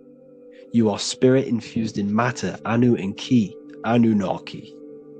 You are the Anunnaki. And this is what just one of the teachings in my book. Honestly, this book is absolutely amazing. If you truly, truly want to expand your consciousness, give this book a read. And obviously, if you're inside the university, I give you this book for free. A paperback version. If you join the university, follow the steps inside of the general chat, you'll be able to download this book. Or, sorry, not download it. Order a paperback for free. All you have to do is pay for the shipping. You'll also gain amazing knowledge inside of my library, where your mind will just be overblown with the amount of esoteric books. There's over 45 rare occult books, plus you get a PDF of the Volume 1 and Human Health Guide. You get reoccurring updates where I expand on symbolism, occultism, where you will just feel absolutely amazing once you understand esotericism in yourself. You'll also learn how to create the dream reality that you want with the Manifestation Mastery course, where I teach you how your consciousness creates reality. You'll have a real lectures where I post lectures on symbolism, occultism, esotericism. There's a conscious community and live calls and Q&A where you can ask me questions and I'll answer your questions. I just want to say thank you to everyone who has joined the university. Thank you for even liking and watching this video. Any support I just appreciate every single one of you. Please, if you can, leave a comment and a like on this video and let me know any videos you want me to make in the future. And I will start uploading a lot more to the YouTube. So yeah, thank you all for tuning in today. Have an amazing day.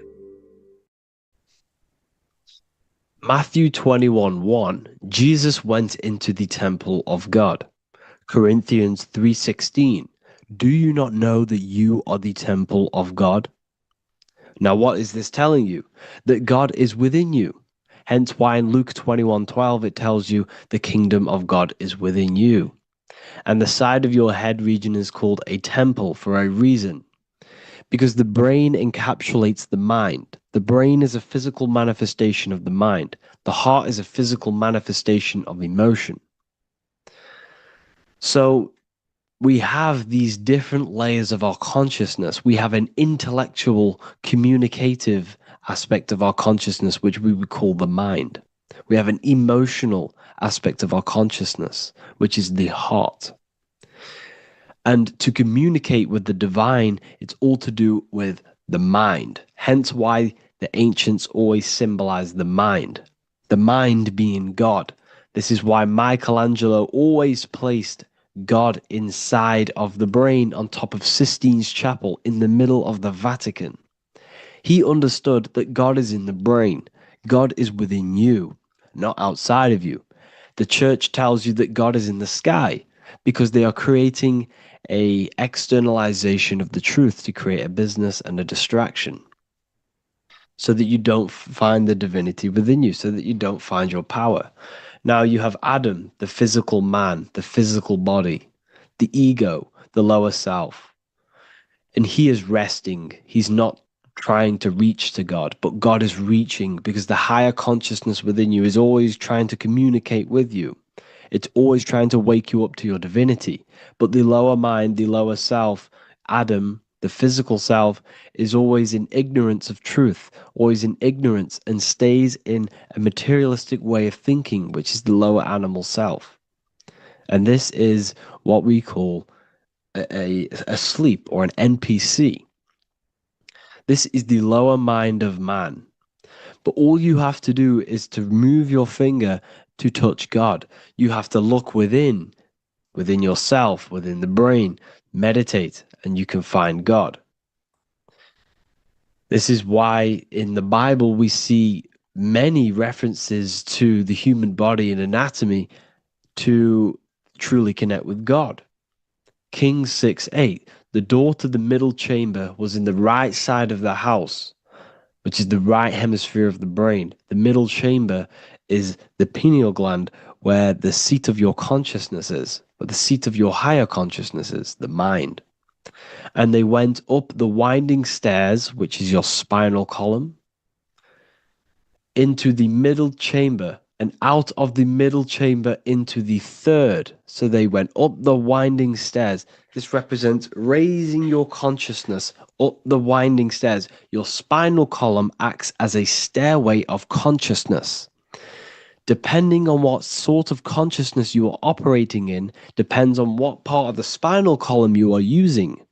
Because the spinal column ascends and descends consciousness. What do I mean? If you are in a reproductive way of thinking and you're always thinking about sex, you're jerking off all the time and you're always eating, all of your brain's power and your mind's power is being descended into the lower aspects of the spinal column, which represents hell, the physical state of man, Adam, the ignorant state. We're basically living off low-level pleasures like an animal. And the stairway to heaven is your spinal column. They went up the winding stairs into the middle chamber, which is your mind, your pineal gland, and out of the middle into the third stage of consciousness, physical, etheric, astral. When you meditate and you start to raise your consciousness during meditation, you enter the astral plane when you turn off thought. But this is the middle chamber inside of the brain. Here we see another painting inside of Sistine's chapel of God inside of the brain. This is the brainstem. This is the brain. This is the frontal lobe. This is the back lobe. This is the back lobe. This is the cerebellum. Here's the reptilian brainstem. Here's the claustrum. This is what we are seeing here. Anatomy. Here is another one in Sistine's chapel in the middle of the Vatican. This is depicting the brainstem. God's neck looks exactly like the brainstem. Here we see a real brain compared to God's neck, because the neck is just below the brainstem. And this is what they are symbolizing, because they knew that God is within you. God is a part of the human body. God is inside of the body, because the body is a vessel for consciousness, for universal consciousness. Inside of you, inside of me is the same spark of consciousness. And this same consciousness is spread out into every living essence, because everything comes from the one source, the one God, the one consciousness. Matthew 6:22-23. The light of the body is the eye. If therefore thine eye be single, thy whole body shall be full of light. Practicing the single eye. What is this? This is meditation. This is entering within yourself. So the Bible's telling you to practice the single eye. But if thine eye be evil, thy whole body shall be full of darkness. What does this mean? If your consciousness is in an evil way of thinking, if your mind is filled with an evil, negative mind space, then your body shall be filled with darkness, with evil, with negativity. Because negative thoughts destruct the body. Positive thoughts heal and regenerate the body. So he tells you to be, the light of the body is the eye, your consciousness, the inner eye of consciousness, the eye that lets you see. And what do I mean? You look with your two physical eyes, but you see with the inner eye. What you see is perception.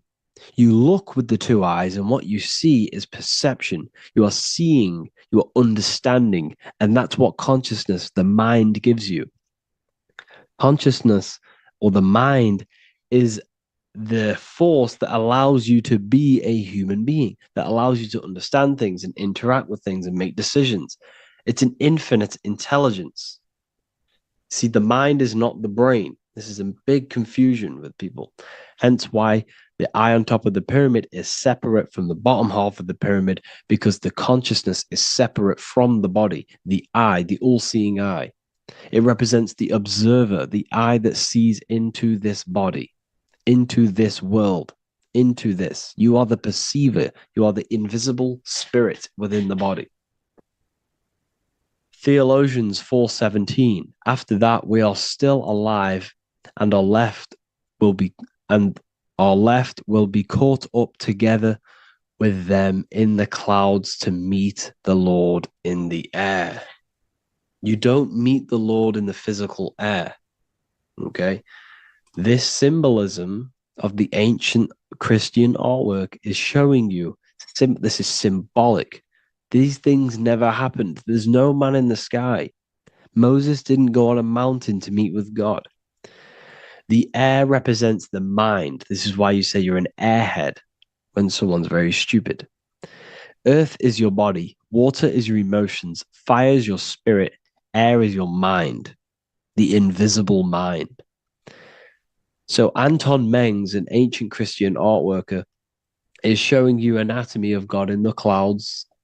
But this is the anatomy of the human body, raising yourself to the mind and turning the mind inwards on itself during meditation. And that's how you meet the Lord in the air. You meet the Lord in an elevated state of consciousness. The air represents an elevated state of consciousness because the air is up. You have to raise your consciousness to meet the Lord in the air. This is why Moses went on a mountain to meet with God. The mountain represents elevation of consciousness, raising the mind up the spinal column, taking all of the mind's attention away from the reproduction and the physical aspects of self and raising it to the brain and turning off the brain and going inward into the air. It's talking about raising consciousness. It's allegorical. It's a spiritual, metaphorical text. The side of your head's called a temple because inside that where that temple is, right in the middle of where you call the temple, is the inner chamber, the open room, the holies of holies in the Bible, or the land flowing with milk and honey, or Mount Zion. There's so many different names for the brain, or the upper room where Jesus meets his 12 disciples, the 12 cranial nerves in your brain. This is the temple of God. Your body is a temple of consciousness. It encapsulates the consciousness. It encapsulates the mind and soul. John 10:30, Jesus states, I and the Father are one. Psalms 46:10, be still and know that I am God. He's talking about the I am within you, not within Jesus. Everyone refers to ourselves as I. I am God. When you say I, you're referring to the highest aspect of yourself, the aspect that is above all thought, above all emotion, and above all things. When you say I, you're referring to your pure awareness, your pure consciousness, the highest aspect of yourself. And anything after I is egotistical. I is God. The letter I is the Roman numerals for one, because there is one God, one consciousness. The letter I is one line, just like the number one. Matthew 6:3-4, take no thought. Therefore, take no thought. Take no thought. He says this 5 times because you must turn off the 5 senses and take no thought to connect with God. Be still. This is telling you to meditate and know that I am God. The I am within you. I and the Father are one. I and God are one. You, who you think you are, is a completely wrong. The body is matter. Your name isn't you. Your job isn't you. Your reputation, your trauma, your memories, your friends, family, worries, bills, interests, dislikes, goals, passions. Anything to do with the thinking mind is not you. Who you think you are is a part of your thinking aspect of consciousness. But once you remove thought, you are no longer your name. You are no longer your body. You're no longer your reputation. You are the I. You are pure awareness, pure consciousness. Pure consciousness. And this pure consciousness has latched on to this name, this job, the body, and your traumas. Your pure consciousness has attached itself to this character who you're playing in the physical world. And this is essentially who you think you are, but you are not. You are the I, you are the self, you are pure awareness. So, in order for you to detach from these things, you must learn how to detach from your name, your job, your reputation. And you do this through meditation by turning off the thinking mind. Turning off the thinking mind allows other aspects of your consciousness to open up. What do I mean? Your whole life you've been thinking, and all of these thoughts has attached you to this physical body. You haven't allowed your consciousness to open up. And you can only do this by taking no thought. That's why Jesus tells you, take no thought. When you turn off the thinking mind, other aspects of your consciousness starts to open up.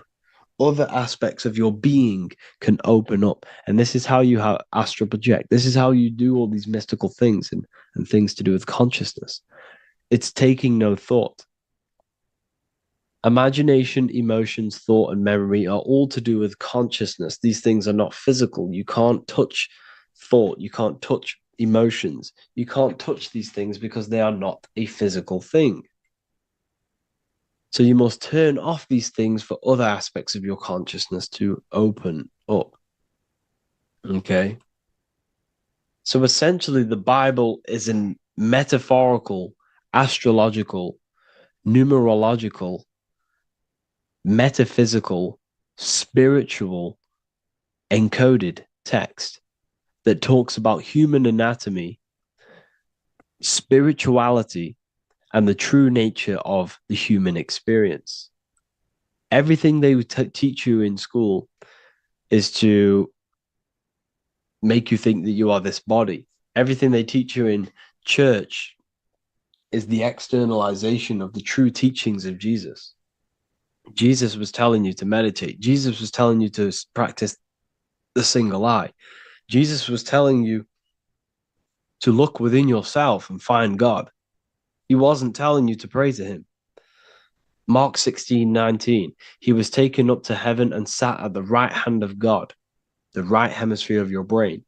John 21:6, cast the net onto the right-hand side of the boat and ye shall find fish. Fish is understanding. The boat is your body, your brain. Cast your awareness into the right side of your brain and you will find understanding, because the right side of your brain is all to do with the creative aspect and the intuition and the spiritual sides of your consciousness. This is why God is here. This is why Michelangelo depicted God in the right hemisphere of your brain, because this is all human anatomy. And I speak about all of this in the brand new Book of Wisdom, Volume 2, which is now available. The start of the revolution has begun. This book is truly going to change the way people see the world. It's got so many more topics than the last one. It's truly a revolution. It's written in so much detail. It's very practical. I cannot wait to share this one with you. I just want to say thank you for the opportunity for me to create this book, because without you, I couldn't have created this. And I just love sharing my work with you. And I thank every single one of you for the support, the watch, like the views and the likes, everything, especially the people who have joined the university and stuff like that. And for people who have joined the university, you do get a free Book of Wisdom paperback if you just go to the general chat and follow the description, follow what the instructions that I gave you in the chat, and you'll be able to order a free book of wisdom if you are inside of the university. Plus, you get all of my other books, 2 books, and over 45 occult books on occult and esoteric things. You get lectures, live calls, a community, a manifestation mastery course, and a whole library and reoccurring updates every month, every week. So yeah, I hope you all enjoyed this video. Thank you all. Please leave a comment to help the algorithm, and leave a comment on what videos I should make. And yeah, I'll get to uploading on the YouTube a lot more now the second book is now released. I have a lot more time on my hands. I'm no longer using my energy to create the book. I'm now going to redirect this mental energy into the YouTube. So there will be a lot more content coming. So I need some content ideas. So feel free to comment some ideas, some YouTube videos that I can create. Thank you all, people. Have an amazing day.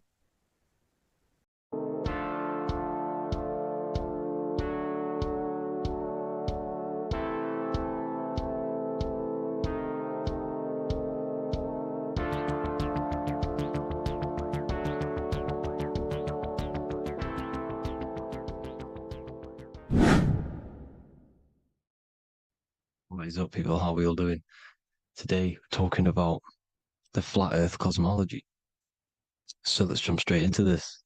Please drop a follow and leave a like to help the algorithm. So we live in a torus field. Everything's made out of torus fields. And every torus field has motion. It's what it is. It's the motion of energy. And every torus field has a center, which is the black hole. It's a womb of creation. It's counter space. Now, this is why the North Pole is magnetic, because the center of this torus field is the most magnetic part, the strongest part of the field. So this is why all compasses will point you to the center. And the Earth's magnetic field is spread across the whole of the Earth. And it's spinning, as you can see here, it's like a tornado at the center. And this tornado is the force which is spinning the sun and the moon around us. You got the sun, the moon, Polaris, just like in the Masonic cosmos here. The sun, the moon, Polaris, the all-seeing eye. Now we'll get into Polaris a bit later, but the sun is the magnetic force. Sorry, is the electric force, because every field is electromagnetic. Now, the sun is electric. It's positively charged. It's going to give you energy. It's feeding energy. The moon is more magnetic energy, which is taking your energy away from you. And this is why you become sleepy when the moon comes out, because it's taking away your energy. So these two forces is the balance. It's the yin and yang. It's the balance. Everything in this creation is balanced, because the torus field is the Earth is the plane of inertia, the 0 point within the field, because physical matter is a result of two opposing forces equalized on the plane of inertia. And that is where matter crystallizes into physical results. And this physical plane is the plane of inertia, planet Earth. And at the center of this plane is the black hole, the womb of creation.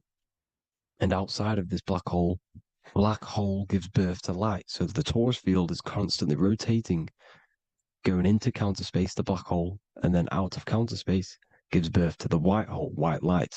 You see?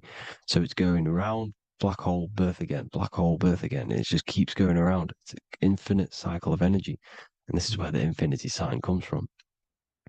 This is the motion, this is the force which is creating everything to spin inside of this circle. Okay? And it's making the stars spin. It's making the sun and moon spin around us, around this center point. Now here you see Horus and Set. Horus and Set putting their feet inside of this dome. This is the royal arch, the arch of the dome above us, which is like you see in the Masonic cosmos, the royal arch of Freemasonry. This is the dome above us, the firmament that the Bible talks about. You see, they're putting their feet in because Set symbolizes the moon and Horus is the sun. Horizon, Horus. Horus is rising, the sun. So they're both putting their feet around the center magnetic pole, which is the pole, North Pole. And above the North Pole, you have Polaris, the pole of electromagnetic energy. You see? And this is how we get the sun and the seasons. Because the sun, for us, when it becomes summer, it's on the Tropic of Cancer. Then it spirals outwards, going out and out and out, then goes to the Tropic of Capricorn. That's winter for us. Then it comes back in and creates summer again. So it's constantly spiraling around this center magnetic North Pole. You see? So this roof above our heads is the firmament, and this is what they've taken off of us. They haven't physically taken it, but mentally they have taken this away from you. It's a female energy, and this is what the Egyptians called Nut, the sky god Nut. And this is the womb. We are inside God's creation, God's womb. And the woman's womb, when she has a baby, is a microcosm of this, because everything inside of this creation is macro. It's a reflection of the bigger things, as above, so below. So the dome above our heads is the dome we are in when we are a baby. And you can see the sacred geometry of it is the exact same. It's the dome. And when we are inside of the womb, the woman, the sacred maker, which is the M, the Masonic M, this is the G-male symbol. The Masonic M is maker, mason, matter, male. She delivers the male, you see. She delivers the male because it's the maker, the female, the magnetic. The woman is magnetic in nature. The male is electric in nature. So when we are in this womb, the female, we are being fed by the center umbilical cord, by the center of the mother's stomach. We're connected to the center of the woman's stomach, just like we are when we are in the earth. The center is where the aurora borealis is being emitted from, the electromagnetic aurora borealis, the northern lights. This is our spiritual umbilical cord, connecting us to counter space, connecting us to the realms beyond this world. Because at the center of every Taurus field is counter space. And at the center of the earth is our spiritual umbilical cord. And this is the earth's belly button, as you see. As above, so below. We had a physical umbilical cord. We have a spiritual umbilical cord. And this gets cut when we die, when we're cut away from the physical reality. You see, here's the ancient Egyptian tablet showing this female. You can see the hair, it's a female above us, because the female energy is nurturing, helping, looking after. And that's exactly what the dome is. It's protecting us. It's the Ark of the Covenant, the Ark covering us, you see? And this is what they've taken away from us. By you believing in space, it completely destroys the idea of this being a sacred creation. They've taken the roof off your head, whether if you believe in space, you believe that there's chaos, there's planets, there's asteroids that could kill us at any moment. But this isn't true. They've made you fear your own creation that you're inside of. They've made you fear what's above you. You see, and it's to hide the power of astrology, the power of the lights in the firmament, which are constantly flowing through the ether. These powers which are above us are sending rays down to the earth, which are influencing our psychology and how we behave. And this is what astrology is. It affects human consciousness. It interacts with our consciousness. And there's a different energy every day because the planets are in different houses, different alignments. And this is, we'll go into this a bit deeper later on. So the world tree, this magnetic North Pole, the pole of electromagnetic energy, was symbolized as a tree, the great tree at the center of the earth. You see? And this tree is symbolized everywhere. You can see here how the center person, this Egyptian person, is holding up the sky. This is the North Pole, the hyperboloid, at the center of every Taurus field. And this tree was in the Mayan cosmology. This is an ancient depiction. This is the Taurus field. There's the plane of inertia. Here's the center tree. Here's the tree in the center, the magnetic North Pole, the woman. holding the stars. Is the Hindu with the two birds symbolizing the sun and the moon revolving around this center tree. The Mayan tree, his Horus and Set around the North Pole. They all knew this flat earth cosmology. They knew these secrets. It's so sacred you understand the creation that you're inside of. Because if you don't, you'll be led astray. You don't know where you are. You're lost. You see? And here's the Masonic art with the rays of the stars coming down with the tree in the center. So it was personified as a tree. And we are in Asgard, Midgard, the middle garden, where there's good and evil. So the 7 layers of heaven, which is talked about in the Quran. Each planet has a different layer of the firmament, and this is the 7 layers of heaven, and these are our 7 layers of the energy centers in our body. So we start in the stars, so we are stars in a physical body. And this is why we say Mr., Sister, Fraudster, Sinister. Stir is star, and we are in the stars, and our star descends into the soul system, not solar system.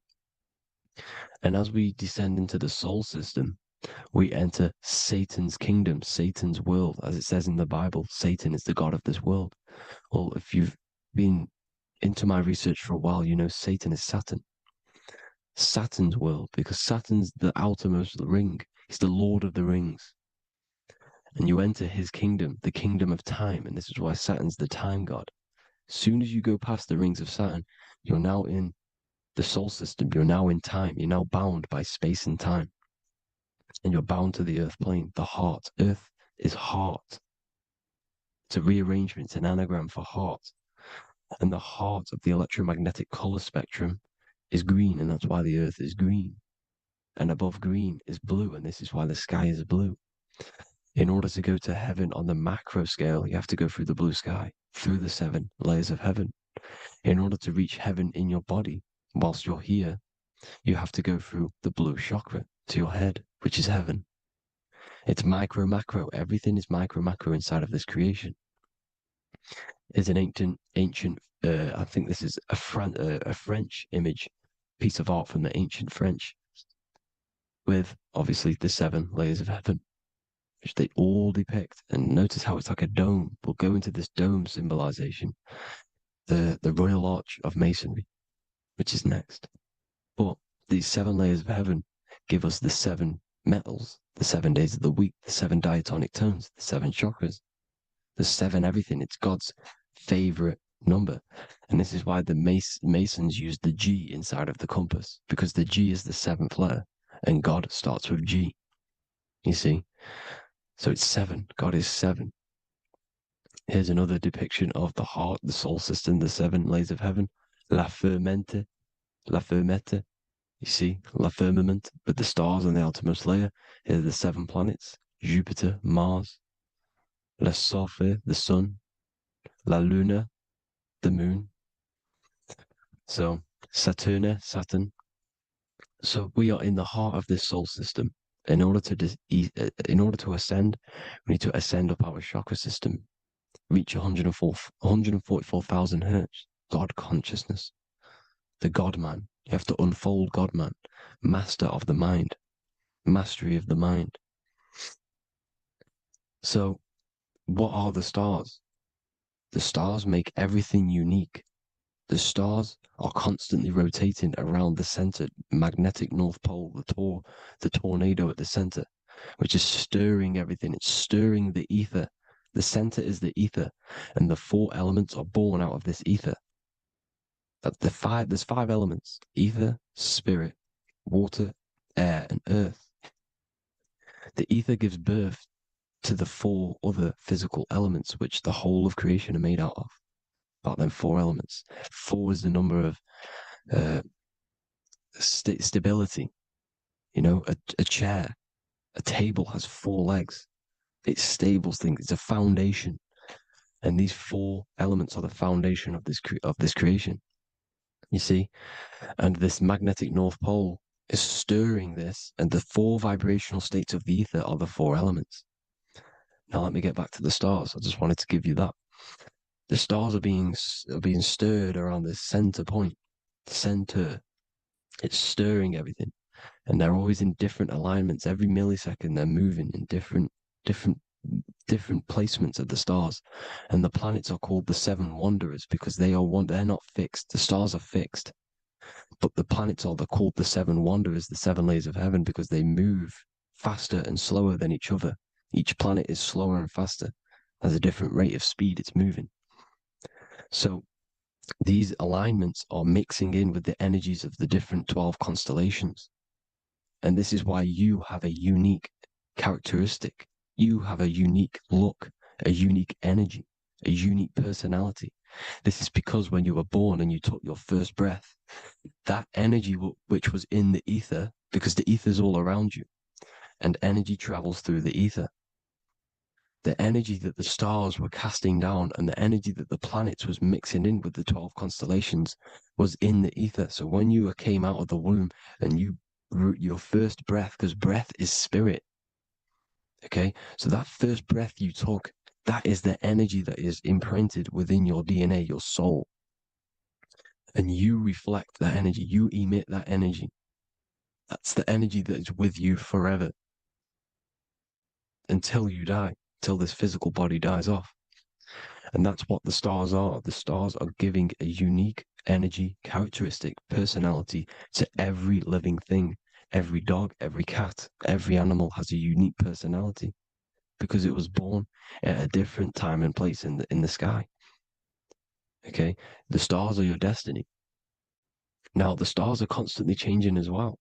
If you look at stars through a telescope, they're constantly changing and forming different forms. You can see here, it looks like water. It looks like light through water because it's the ether above us, a sea of ether. And this light is being emitted through it, and it's just constantly changing, giving different energies, each star. So this is why this is what the zodiac is. It's the expression of energy. It's the expression of the stars. And each constellation has many different personality, different energies, different traits. Each planet has different traits, depending where your planets are, depending what energies you hold. No two person have the same energy. There's no one. It could be similar, but no one's the exact same. It's because of the stars. The stars are never in the exact same split place. The planets are always in different houses. So here's some Royal Arch symbolism. Here's the Royal Arch of Masonry. As it says here, the sun and the moon, the constellations. Here's Cancer, the 7 planets, the 7 stars. Here's the Royal Arch. This is the firmament. Here's the duality. Black and white, duality, good and evil, rest and motion, dielectricity, magnetism. See? So this is what the Royal Arch is. It's symbolizing the cosmic dome above us. The womb we're in. We're inside God's womb. And here's George Washington, the Freemason, inside of the Royal Arch. You see? With the G, the Masonic G, God, 7. Here you see another depiction of George Washington with the stars in the dome above his head, his Polaris, the sky vault, Polaris. We'll get into that later. Go inside of all of your ancient churches, you will see the dome. Go to the Vatican, you'll see the dome. All of your ancient churches have this dome because it's the dome above your head. The ancients knew this. This was known. We did not live in space. It was known back then. They all knew.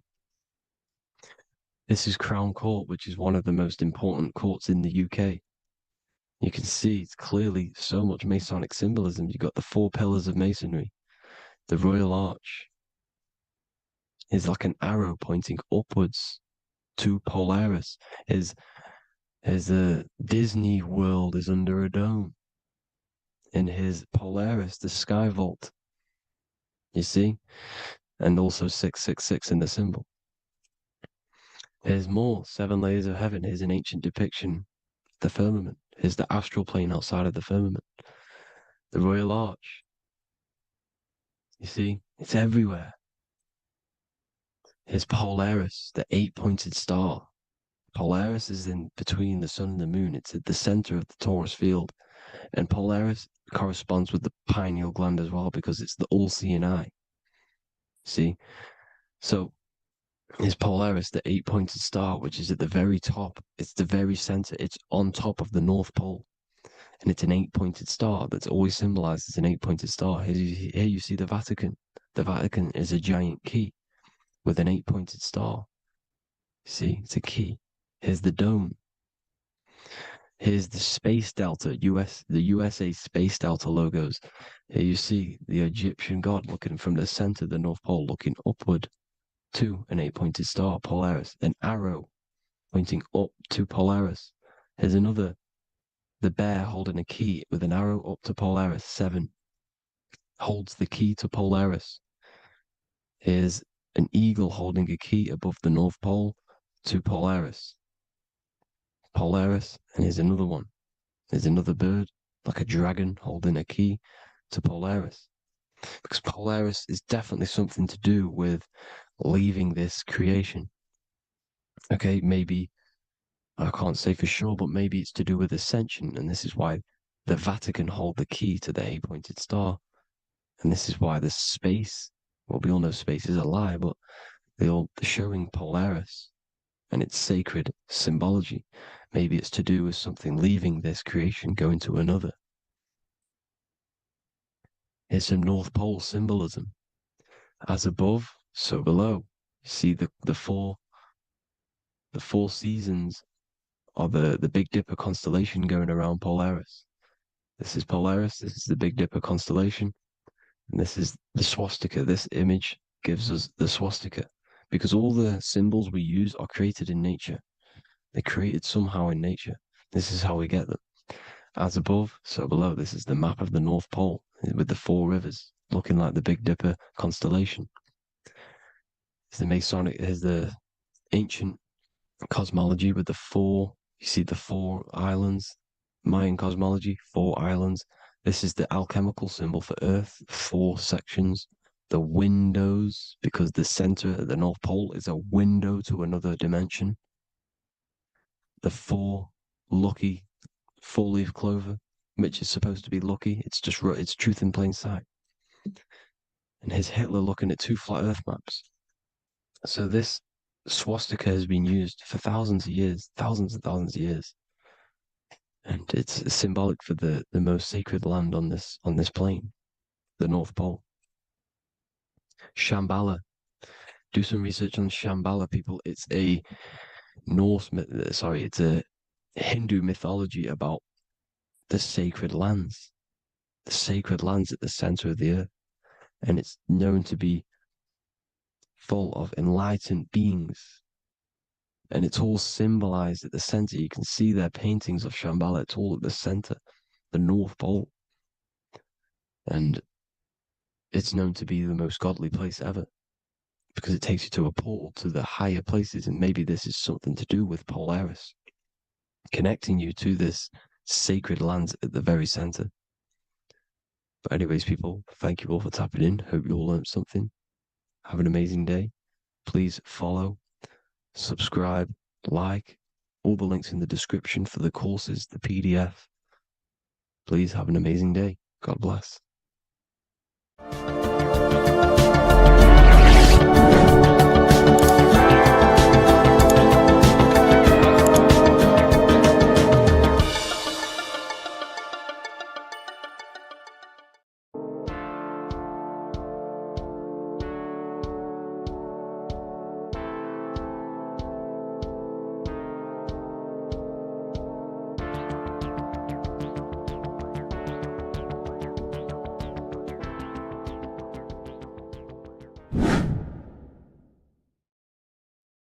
How are we all doing today, people? It's Revival of Wisdom, and today we're going to get real deep.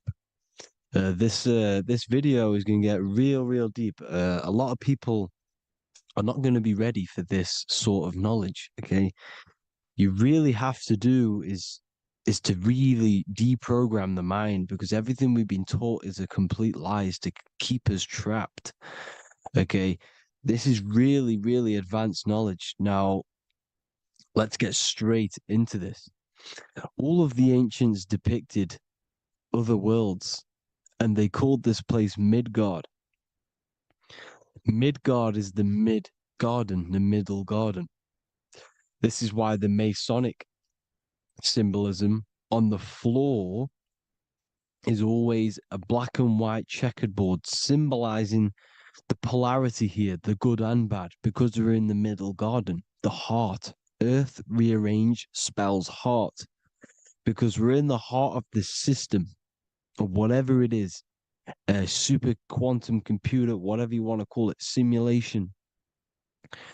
Now, in the Quran, it talks about the 7 layers of heaven. All of these ancient artworks are depicting these different layers of reality. Okay, and look at the Egyptians here with the boat outside of the firmament. Boats travel on water, and this is exactly what the Masons are doing. So they're still using the same symbols. Why? Because it's the same knowledge, just hidden. The Egyptians have the same knowledge as the Freemasons. It's just hidden. Now, this cosmology that they're showing here, which is probably made maybe 100 years ago, this painting or artwork, is the exact same as the one we see here with the arch, the boat. You know, it's similar because the boat is symbolizing traveling these other worlds, because the ether is also symbolized as water. Because if you look up at the stars through a telescope, it looks like it's water. It's shining through water, because this ether, whatever this substance is outside of this world, was symbolized as water. Okay, and look at all these ancient depictions showing these different layers of reality.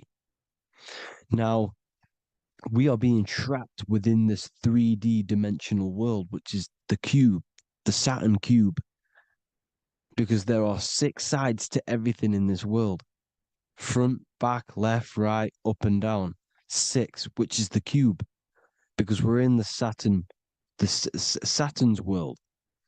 Okay, now, always been depicted as a tree of life, the tree of the universe has always been depicted as this tree. Because let's get a bit deeper. Now, the cosmology of this reality is the sun, the moon, and Polaris, always in the Masonic art. The sun, the moon, and Polaris, the all-seeing eye.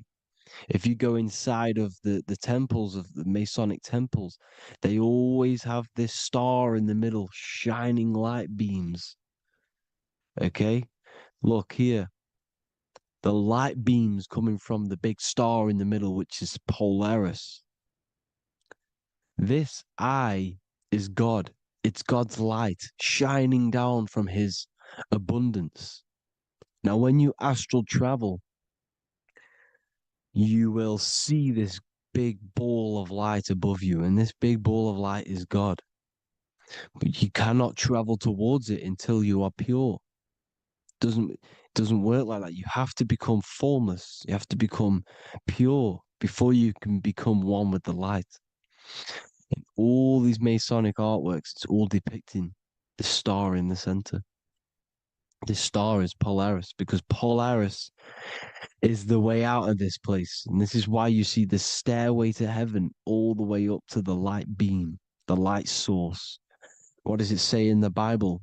God is light, because everything is made out of one substance, and that substance is light. And it symbolizes the eye, because God is an eye. All things that are alive have an eye. And we all say, I am. We all see these realities through eyes. God is an eye. He's the all-seeing eye. He sees all things at all times. And he is projecting this light. And this light comes down to create all the different levels of the worlds. And this is what the 2 pillars symbolize the number 11. 11, the number 1, is just a vertical line. It's the one. It's a one point. 11 symbolizes the mirror nature of reality. Everything's mirrored, as above, so below. Now, the 11 also symbolizes openings, doorways. And as you can see here, an opening to the all-seeing eye. And you see here again, an opening to the stairway all the way up to the light. This light is the light of God in the astral worlds, beyond this world. Now, Polaris has also been symbolized as the UFO. They put the truth in plain sight. So, you know, in the films, how the UFOs suck people up. That's what Polaris is doing. If you ascend beyond this world, if you do not ascend beyond this world, you will be reincarnated in this world.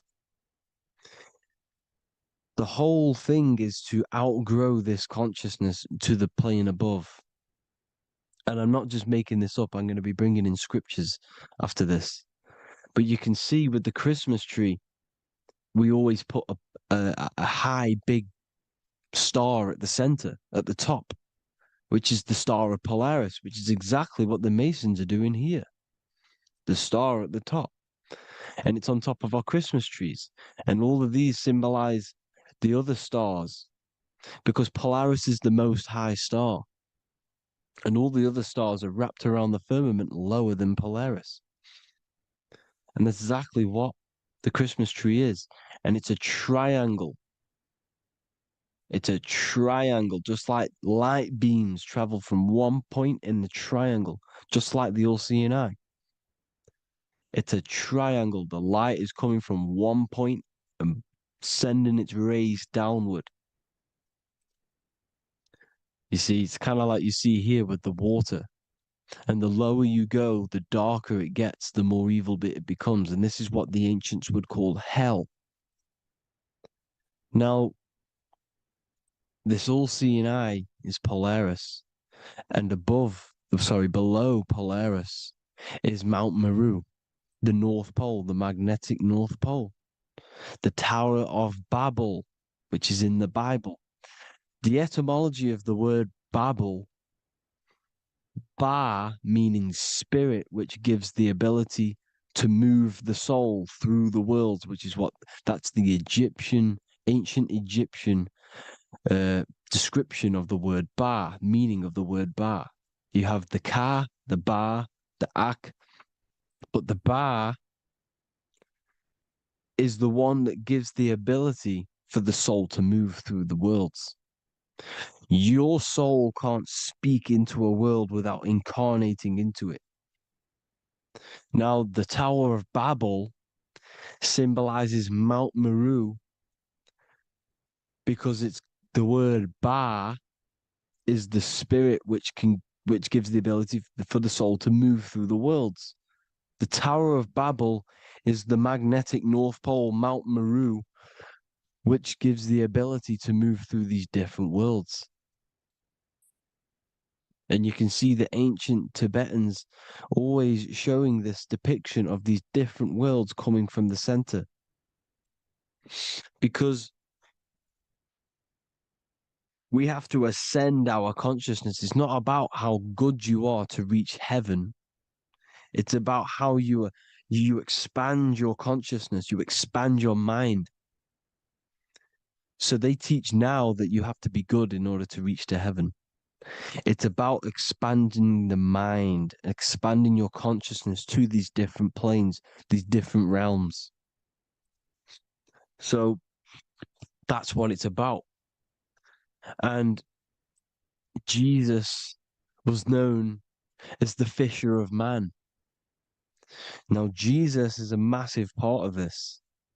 He was known as the fisher of man because he was fishing. He could have been fishing. He could have been one of these deities that had come down from these different higher realities and pull people up. So they would so they called Jesus the fisher of man. And he says unto them, follow me and I will make you fishers of men.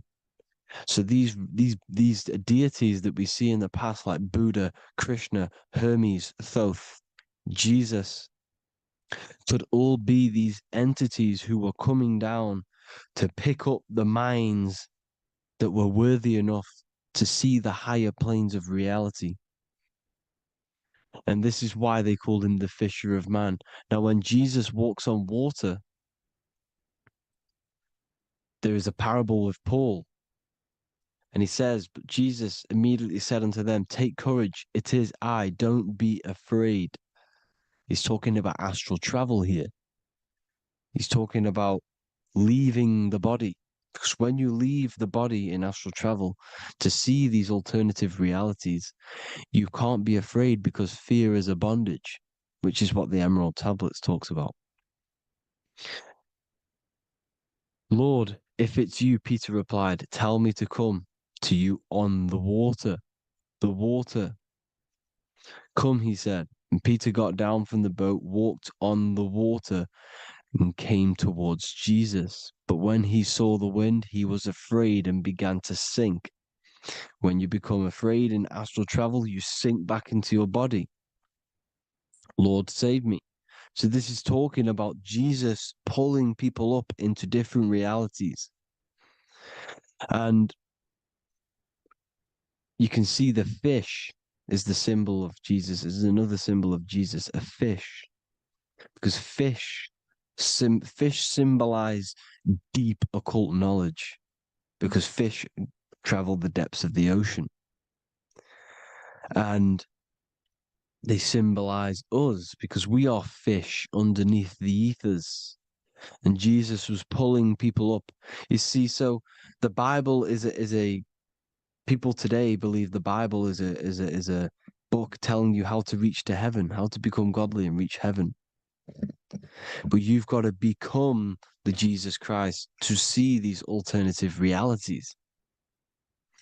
Now look at the Emerald Tablets is a massive part, and it speaks so much about these different realities.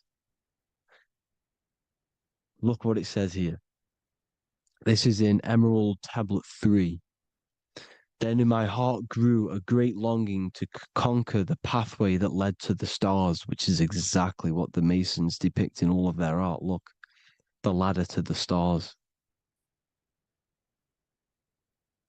And then he goes on to say, years after years, I sought after wisdom, seeking new knowledge, following the way, until at last my soul, in great travail, broke from its bondage and bounded away, broke from the bondage of the body.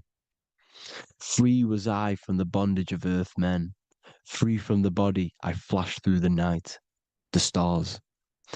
The stars are a massive part in the astral world. Each star is a different reality. And the true astrology is the star that you came from. You came through a star to reach this, to reach here. There is a reason why you are here. There's a reason why you have the personality traits, because your soul came from a specific star. This is why we call them stargates, because they are gates in and out of this reality. And Polaris is the way out to the higher worlds.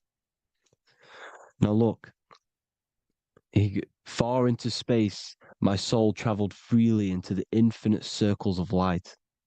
Beyond knowledge were some planets and great gigantic beyond dreams of men. Then he goes to say, lift up your flame from out of the darkness, fly from the night and ye shall be free. Lift up your flame. Your flame is your soul, because it has to be lifted up out of the darkness. This is the darkness, this world, this body is the darkness. Because it's a bondage. You need to break free. You need to learn how to astral travel, people. You have to learn this. If you want to get out of this world, you have to learn how to astral travel and see the other realities. Traveled I through space-time, knowing my soul at last was set free, knowing that now I must pursue wisdom until at last I pass to a plane hidden from knowledge, known not to wisdom, extension beyond all that we know. So he's talking about he went to a place where we cannot even comprehend here, a place that is not even known to earth men. He's telling you he's ascended out of this world to the planes that are beyond. And it says here in the Emerald Tablets, man is in process of changing to forms that are not of this world. Grows he in time to the formless, a plane on the cycle above. Know ye must be one, ye must become formless before ye are one with the light. The light, the same light that I was talking about, the Masonic light, with the triangle, God, the one source. Ye must become formless before ye are with the light. Formless, you have to leave the body. You have to leave the body. You have to gain the ability to leave this body and travel to these other worlds. Now, it says here, not as man am I, for free have I become of dimensions and planes. In each I take on a new body. In each I change my form. Know I now that the formless is all there is of form. You see, all things created come from the things that, all things that you see come from the things that you cannot see. All of us have the same spark of consciousness, the same I am. Every dog, every animal, every human has this same I, this same thing which sees through the eye. It's formless. It takes this formless entity is the same entity of us. We are all the same entity in different bodies. And this entity it was represented as the flame, the cosmic flame, which is inside of all of us. And this is why the Masons depicted your spine as a candle or the Holy Grail. You would either see this or a candle with a flame on the top, because the Holy Grail is your consciousness, which is on top of your spine, which is the candle. Now, Jesus, Thoth, Buddha were all these deities which were coming down to lift people up because they were fishermen of men. And he would lift you up to the higher worlds, out of this world, to the ones above.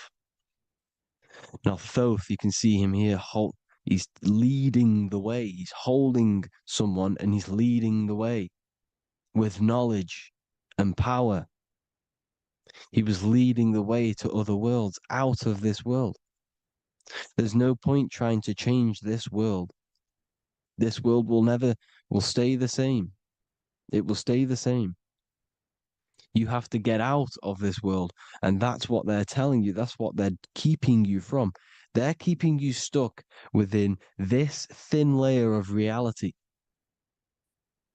So what the Masons are doing, they have the ability to astral travel.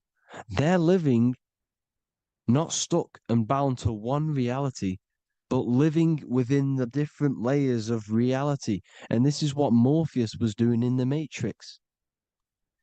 Morpheus was going into the Matrix to go and get Neo, which is exactly what Jesus was doing, pulling up people out of this world to the ones higher.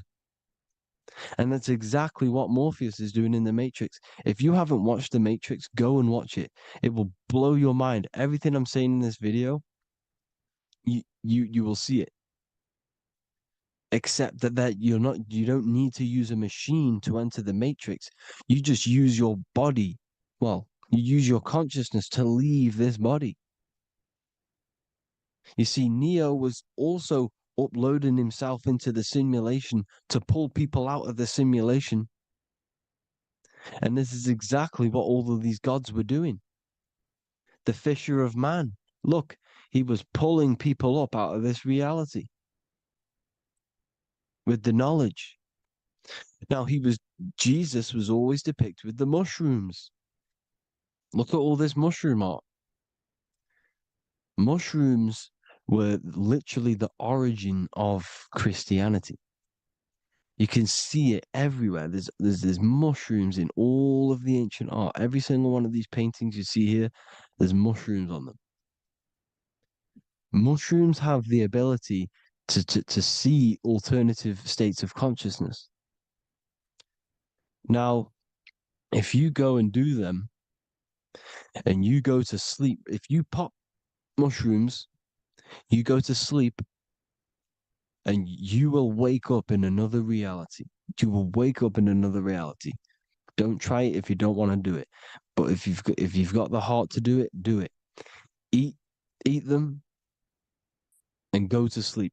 You'll wake up in another reality. And Jesus was handing out mushrooms to the bright minds, to the minds that he wanted to fish out and pull up to the higher realities. He was giving them mushrooms to see themselves in an alternative state, in an alternative reality. This is why there was so much mushroom art, and it's not just ancient Christians. It's Sumerians, it's the Mayans, the Celtics, the Egyptians. All used mushrooms. All of them. Look at all this art. It's on stones. It's everywhere because mushrooms. See, everything in nature is a micro macro. Look at the form of a mushroom. It's literally your spine and brain because they alter your consciousness. Your body is just a radio receiver. Everything that you're experiencing is a program being ran by the central nervous system, and your consciousness is experiencing this program, these electrical impulses of the nervous system, because it's all feeding back to one point, which is the pineal gland. And this is the candle with the light on it. Type in Masonic candle and you'll see it. It's your spine with your spark of consciousness on top of the spine. And it's a mushroom because this sends you to alternative states of consciousness, alternative realities. Now, they were all doing this, the Egyptians, the Mayans. Now, there's more symbolism which goes into this. Look at the Christmas trees we use. The Christmas tree with the presents underneath them. Magic mushrooms grow under trees. And these are the presents under the trees that we symbolize today with Christmas. Santa's red and yellow for the red and yellow mushrooms. The same mushrooms Mario has to collect. And when he gets enough mushrooms, he levels up. And then what does he do when he go past the world? When you win that world in Mario, you go to another reality. You go inside of another world. It's truth in plain sight. And it's using mushrooms. It's using mushrooms. Everything, all of the characters in Mario, well, a lot of them are mushrooms. Look at this one. The presents, black, yellow, and red and white. Red and white mushrooms. And the bow on the top is the mushroom head. That's a bit of a reach, but you know, the symbolism never lies, is what you need to understand. And it's as above, so below. Now look at the Sumerians. The Sumerians were also multi-dimensional beings. Okay, look at how they have the double faces. They had 1 foot in this reality and 1 foot in another reality. And look at this one, a double-headed god inside of like a portal. You see? Because and look at these with the wings, the astral travel. Birds, ancient birds symbolize the soul. Because the soul is a bird, it flies to different worlds. It flies around the cosmos. And mushrooms gave you the ability to see these alternative states of consciousness, these alternate realities, because you exist in infinite realities. You exist in infinite realities. Now look at the 33rd degree Ordo Ab Chao badge. You get this badge when you become a 33rd degree Freemason, and it's a double-headed eagle. A double-headed eagle. And you can see this in Sumeria first. Sumeria have the same symbol, a double-headed, well, bird. You can see it here as well. And the Masons are still using this symbol today. And when you become a 33rd degree, 33 vertebrae on the back of your spine, above the vertebrae is your consciousness, and it's a double-headed eagle. One reality in one. You become a multi-dimensional being in the 33rd degree. And I've heard many interviews of Masons say it becomes Luciferian. You see, they speak in code. These Masons can't tell you about what they learn about, but they will speak in code.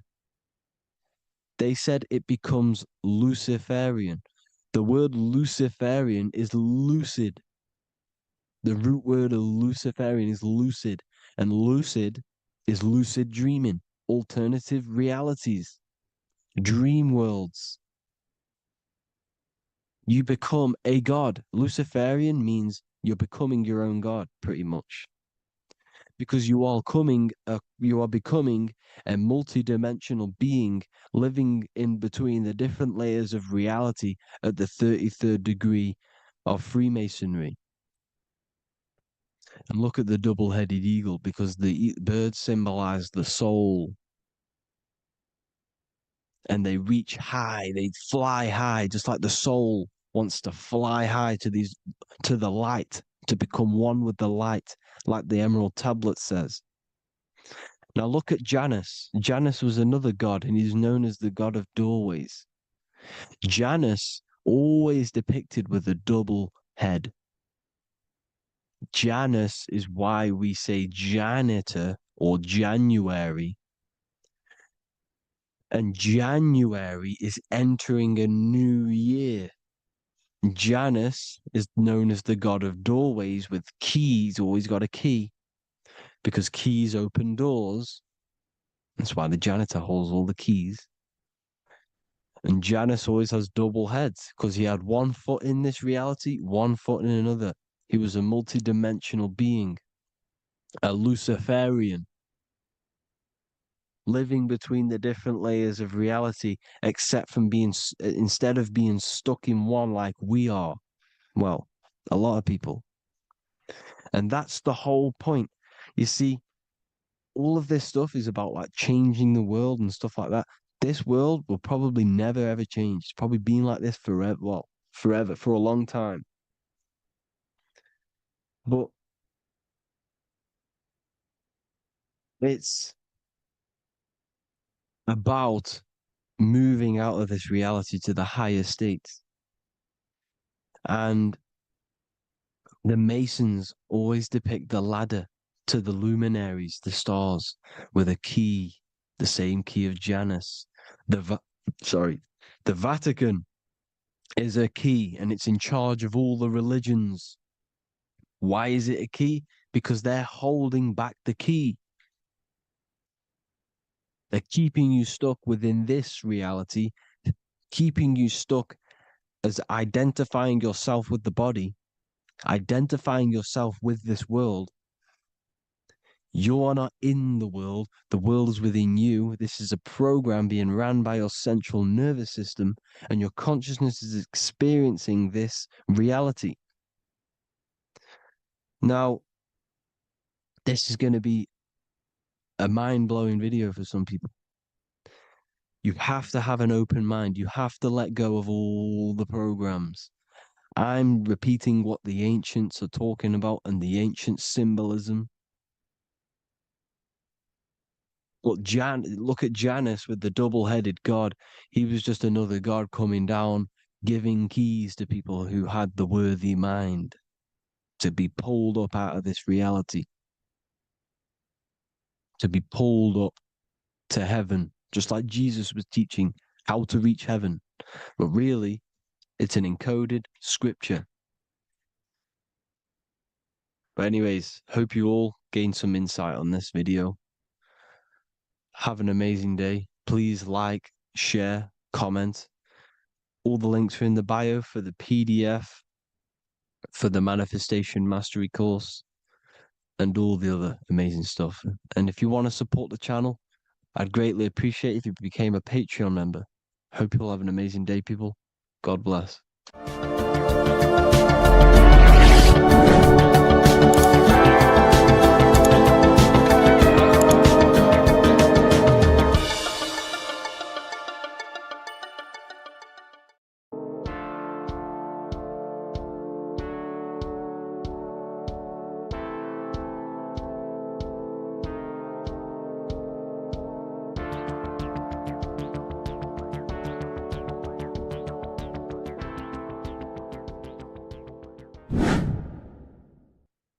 Left and right hemisphere, and what are they doing? How does it contribute towards your perception in this world? And this is what we're going to be talking about in today's video. We're going to be breaking down the two hemispheres of the brain and how they function in your life. So first, we have the left hemisphere.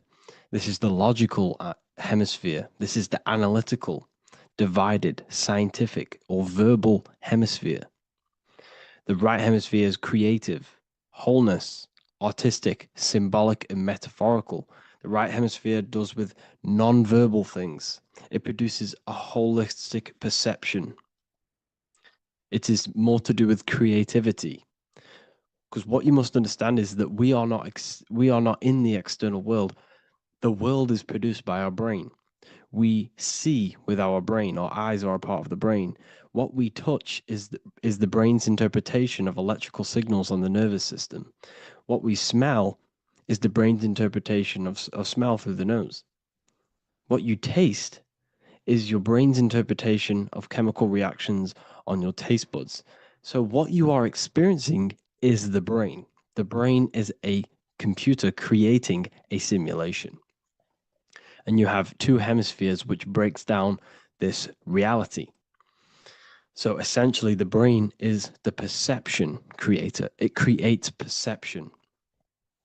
So if the brain is creating this, who is the one experiencing the brain? Well, that is you, the consciousness, the mind, the all-seeing eye. You are the all-seeing eye experiencing the brain, the observer behind the brain, behind reality, behind the emotions. So if you're walking through a woods, this left brain sees individual trees. The right brain sees the whole woods. It sees the biome. It sees the bigger picture. So when you are walking through this woods, the right brain picks up a holistic perception of reality. It creates the woods as one unified woods. The left brain's job is to break this down and analyze it so that we can see individual things. And this is also necessary for humans to have the ability to break things down and manipulate things in this world. So without this left hemisphere, we could not manipulate things and break things down. So this right hemisphere is important because it sees the whole woods. It sees humanity as one unified consciousness. However, the left hemisphere sees individual egos. So the left hemisphere is the place of the ego because it only understands it sees the world very divided. Okay, so for example, here's another example of the left and right hemisphere. If someone pulls out in front of you in traffic, your left brain's going to start going crazy and analyzing them, calling them names. The right hemisphere, however, sees the bigger picture. Maybe he didn't see you. Maybe it's just a mistake. Maybe he's in a rush. You see how the two brains are very different. They do the same thing, but they function in different ways. The right hemisphere is feminine, the left hemisphere is masculine. So, like I said, this person pulls out in front of you, you start to think with the left. If you start to perceive that in the left brain, you're going to start analyzing them, you're going to start going crazy and calling them names because you're analyzing it. You're not seeing the bigger picture behind it. You're not seeing it from his perspective. So there is a crossover. So the left hemisphere of the brain controls the right side of the body, the right ear, the right eye, Everything to do with the right side of the body is connected to the left hemisphere, and the right hemisphere controls everything on the left side of the body, including your eyes, your arms, your legs. So everything is crossed over, and even your visual field is crossed over. So this is your visual field, as you can see here, and even the left side of your visual field goes to the right brain. There's a crossover. No one really knows. There's not really a reason for this. However, this is how the human body is designed. As we all know, the human body is the most advanced piece of technology on the face of the earth. They cannot replicate the human body. And they tell you it has no creator. This is crazy. People are that brainwashed, they can't even understand that their body is the most advanced piece of technology. Your body is so advanced, the computers that you use are mimicked of the body. Everything they create is mimicking nature, but they don't show you how intelligent nature is because they don't want you to understand you're in an intelligent design.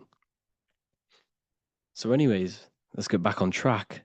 There is a crossover in the brain, and this is why they teach you to write with your right hand. And I was speaking to someone who's in a nunnery, or whatever you want to call it. They were a nun, or they knew someone who was who was a nun, and they forced these people, these nuns, to write with their right hand. You had to write with your right hand. This is why, I'd say at least 70% of the world, or 80%, is right-handed and right-legged, because they taught us this to activate the left hemisphere more, because of this crossover that happens in the body. So when we are using this right side more, we are using that left hemisphere more. Why? Why are they doing this? Well, they also called it writing. Writing is a spell, to cast a spell on you to use that right side of the body so that you use this left hemisphere, because they want you to see the world as a divided perception. They don't want you using the right hemisphere, using that left side of the body to activate the right hemisphere to see the bigger picture and see how everything is all one and everything is created. This left hemisphere domination keeps you from seeing the connections between everything, because that left hemisphere analyzes, it breaks things down. So when we are left hemisphere dominated by using the right side of the body, we are essentially seeing everything as divided. And this is why so many people will not understand my work, because my work connects dots and connects fields of knowledge, and makes you see the bigger picture. So people who are left hemisphere dominated will see my work and think this guy's crazy. But everything, it's all about activating that right hemisphere. So they call it writing because every word you say is molding your mind in some sort of way. The things you see is molding your mind. Everything you take in through the five senses is molding your mind. And language is a massive spell, especially the English language. They call it writing so that you use that right side. It's a spell because your subconscious mind picks up everything you say. And 90% of your daily basis behavior and thought patterns is produced by these subconscious programs within the subconscious mind. Essentially, your conscious mind is only the 10% of you. The conscious mind is just what you're aware of, what you're wearing, how you're feeling, what you're thinking. That's your conscious mind. The subconscious mind is controlling every system in your body. It's telling your heart to beat without you being conscious of it. So essentially, this is what they're programming. They're programming this system in the back of the mind, which is controlling everything through the words. And this is what spells are, because it's all about creating perception in the subconscious. So they want you to use that right side more. I truly believe the ancients, they were balanced. They used the left and the right side of the body. They didn't have a stronger side because they understood this science of the body and how the body works. So this is actually called phonetics. It's not etymology. Etymology is the study of root words. Phonetics is the study of how words sound similar. The way words are spoken. So phonetics, phone, is why we call them a phone, because you speak into a phone. So this is write and writing, to use that right side to activate the left hemisphere more. So your hands are a manifestation of your brain. The left hand is the right brain. The right hand is the left brain. And as a child, we were always taught that when you place your hands together like this is the size of your brain, which is true because your hands are a part of your brain. They're an extension of your brain. Everything, every part of your body other than your brain is an extension of the brain. Everything's working and feeding back information to the brain because you're experiencing the brain. So another trick that you can do or another exercise is looking in the mirror and closing one eye at a time. If you close your right eye, if you take your top off, for example, you'll analyze your body if you close your right eye because you're using that left hemisphere. Sorry, other way around. If you look at yourself through your right eye, you'll use that left hemisphere, which will analyze yourself. You'll see individual body parts. If you close the right eye and use the left eye, you'll see your body as a whole. You won't really analyze it. This is how you can analyze yourself using these two hemispheres. So this whole system is created to keep you thinking logically and to restrict you from creating and restrict you from understanding symbolism, allegories, metaphors, and teamwork. They want you stuck in a logical way of thinking and a logical way of seeing the world. This is why when you go to school, you are told exactly what to do. You're told to think this way and no other way. You're told to do orders, do this. It's a very left-brained system because if we all started to open up this right hemisphere, we'd all see, wow, everything is all one, everything's all connected. And this is what my work is doing. I'm showing you everything is one. The physical world is an illusion of duality, but everything comes from the one source, the one mind. The universe is a giant mind. I am mind, you express mind. We all possess mind. Behind the physical body is the same mind consciousness. And we are all expressions and fractals of this infinite consciousness called mind. And this is what they don't want us to figure out, is that we are all just one consciousness expressed. It's an infinite consciousness. It's even in the squirrel, it's in the dog. All of these different animals, they're just different bodies, but behind the bodies is the same consciousness, which is mind. That's what the pineal gland is. The pineal gland is not the mind and it's not the third eye. The third eye is your mind. If you have a closed third eye, it just means you have a closed mind. If you have an open third eye, it just means your mind has expanded from beyond physical things through astral projection and mystical experiences. This is how you gain an open third eye. It's just an open mind. A mind that has astral travel, that has explored the realities within the mind. So everything they do is to keep us in a divided state. Divide and conquer, right? That's their motto. All to keep you thinking how everything is divided. Everything they've done is division. Postcodes, countries, everything is divided. Like football teams and all this stuff. It's also a natural process when you grow up, because as you grow up, your brain is constantly analyzing the world. So this is sort of a natural process of how you become more left hemisphere dominated, because your brain is always analyzing. And unless something awakens you, you can awaken that right hemisphere where you can start to see the bigger picture. Even the music, all tuned to 440 hertz, shuts down the right hemisphere of the brain. 440 hertz, Spotify, Apple Music, the radio. Every time you turn on the radio, it's tuned to 440 hertz. This was specifically tuned. It never used to be tuned to this. It was in the 1950s. It was changed. The standard music tuning was changed to 440 hertz because it shuts down that right hemisphere of the brain. They don't want you thinking, seeing the world in this way and perceiving things as one. And I'm going to show you. It tells you this in the Bible. Cast the net onto the right-hand side of the boat and you will find the fish. What was Jesus saying? You see, people read the Bible and they don't understand it. If the Bible is not talking about you, then it has no meaning. The Bible, everything you read in the Bible is about you and how it can better your life. It occurs to you. So if Jesus says, cast the net onto the right-hand side of the boat, this is an allegory. The boat is your body. Cast the net, it's the awareness, the perception, onto the right hemisphere of the brain, and you will find the fish. What's fish? What do fish do? They swim deep in the ocean. It represents the knowledge, deep knowledge. Cast the net onto the right hand side of the boat, and you will find fish. You will find the wisdom. You'll gain understanding when you cast that your awareness into that right hemisphere. You will see that I am you and you are me. We are all one consciousness. You will see everything. You'll see that the trees are the same patterns as the nerves in your body. You'll see everything is connected. Everything is a fractal of the one infinite consciousness. And how many fish did they catch? 153. That adds up to 9. This is now numerology. The Bible's filled with numerology. Adds up to 9. What's 9? Human consciousness. It represents consciousness. You're in the womb for 9 months. Feminine. It's all about consciousness.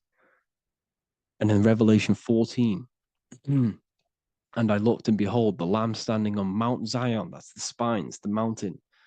With him, 144,000. 144 adds up to 9. It represents consciousness on top of the spine. You see?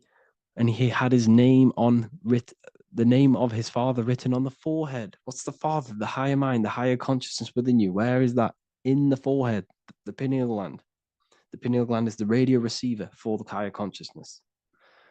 Because every body part of the body has consciousness. Your heart has consciousness. Your gut has consciousness. You are thinking with these different consciousnesses. You think with the gut. You think with your penis. You are thinking with all these consciousness. And it's about raising your consciousness to the higher consciousness, which is the Father, the mind, in the head. Don't think with the lower parts of the body, because that is your animal nature. Think with the higher parts of the body. It's all representing consciousness. How to activate the right hemisphere of the brain? Well, it's all to do with non-verbal things. So music will activate the right hemisphere. Make sure it's tuned to the right frequency, though. 432 hertz, 528 hertz. Any frequency that adds up to 3, 6, or 9 is good for you. Meditation, turning off the thoughts, and you raise yourself to the higher brain. Symbolism. Symbolism is all right hemisphere. Reading between lines, metaphors, determining the Bible. It's all right hemisphere. Seeing the bigger picture. It's reading between the lines. So tithing in the Bible. These people in the churches are giving 10% of their money to the church. It's nothing but a scam. What these people have done is they have externalized the Bible. They have taken the Bible and literalized it so that they can make a business out of it. So what they're doing is 1/10 of the produce of what it says in the Bible, 1/10 of the produce of the land, whether grain or fruit, is the Lord's and is holy. So what's that saying? The 10th of it's basically saying give the 10% to the Lord, to God. What does that mean? Well, what's the land and the fruit? This represents physical things, the physical things that you have. The 10th of the physical things that you have. What's that? That's your ego. All the physical things that you have is all to do with your ego. That's the lower self. The ego, what is the ego? It's the mind's perception of the physical self. You had no ego when you were a child.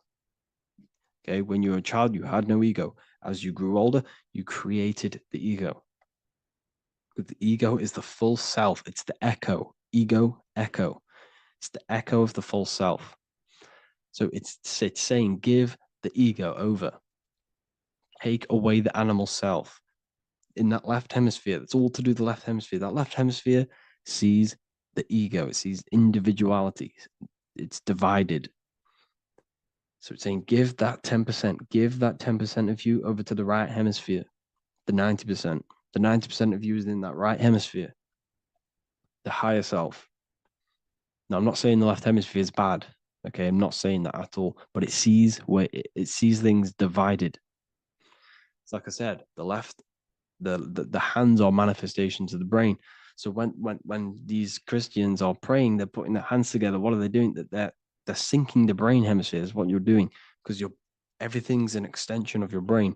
So if you put your hands together, you're putting the two hemispheres together. And what's happening when you place the hands together?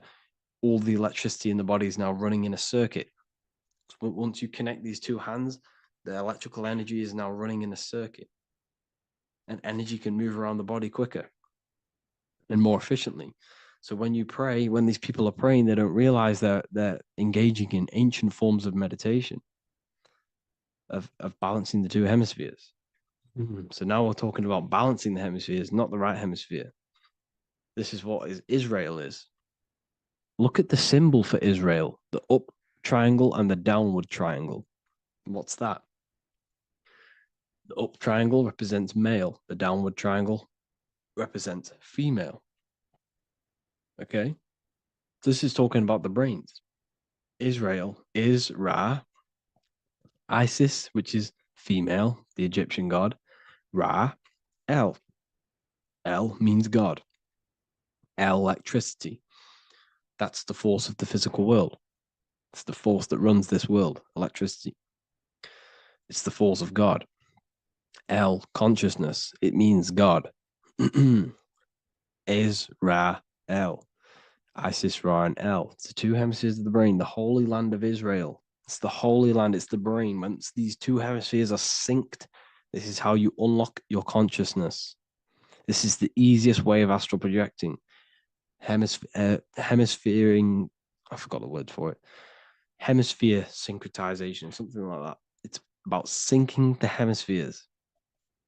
This is how you unlock your consciousness. Once the brain is running as one electrical system, this is how you balance the two masculine and male opposing energies. Once these opposing energies are no longer in war with each other, the brain, they come together to work as one. You unlock your consciousness. You are born again. What happens when a male and female have sex? It creates a new child. It becomes one.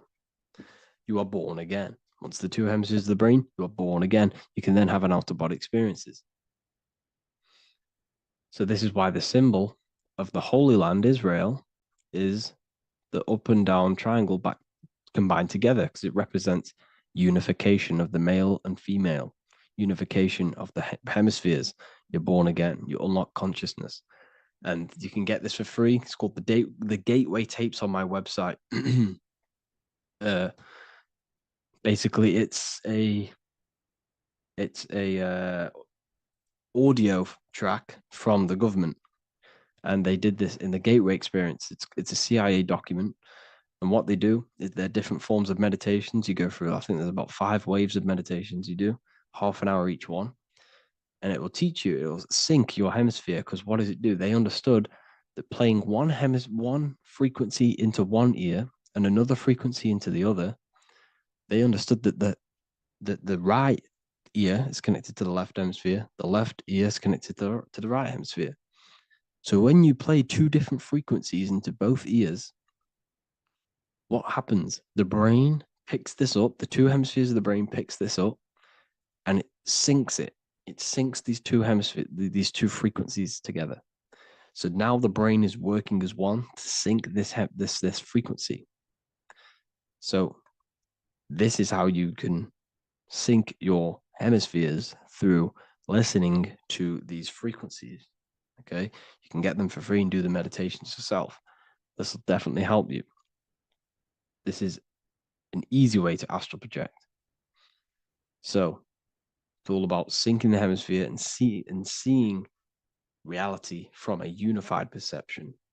We should all aim to get out of that left hemisphere. I'm not saying don't use it, but we should now start to see.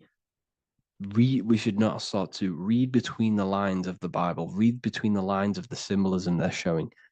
Study symbolism, study allegories and myths. What are they trying to tell us through these allegories? And, this is how we start seeing things in a better way.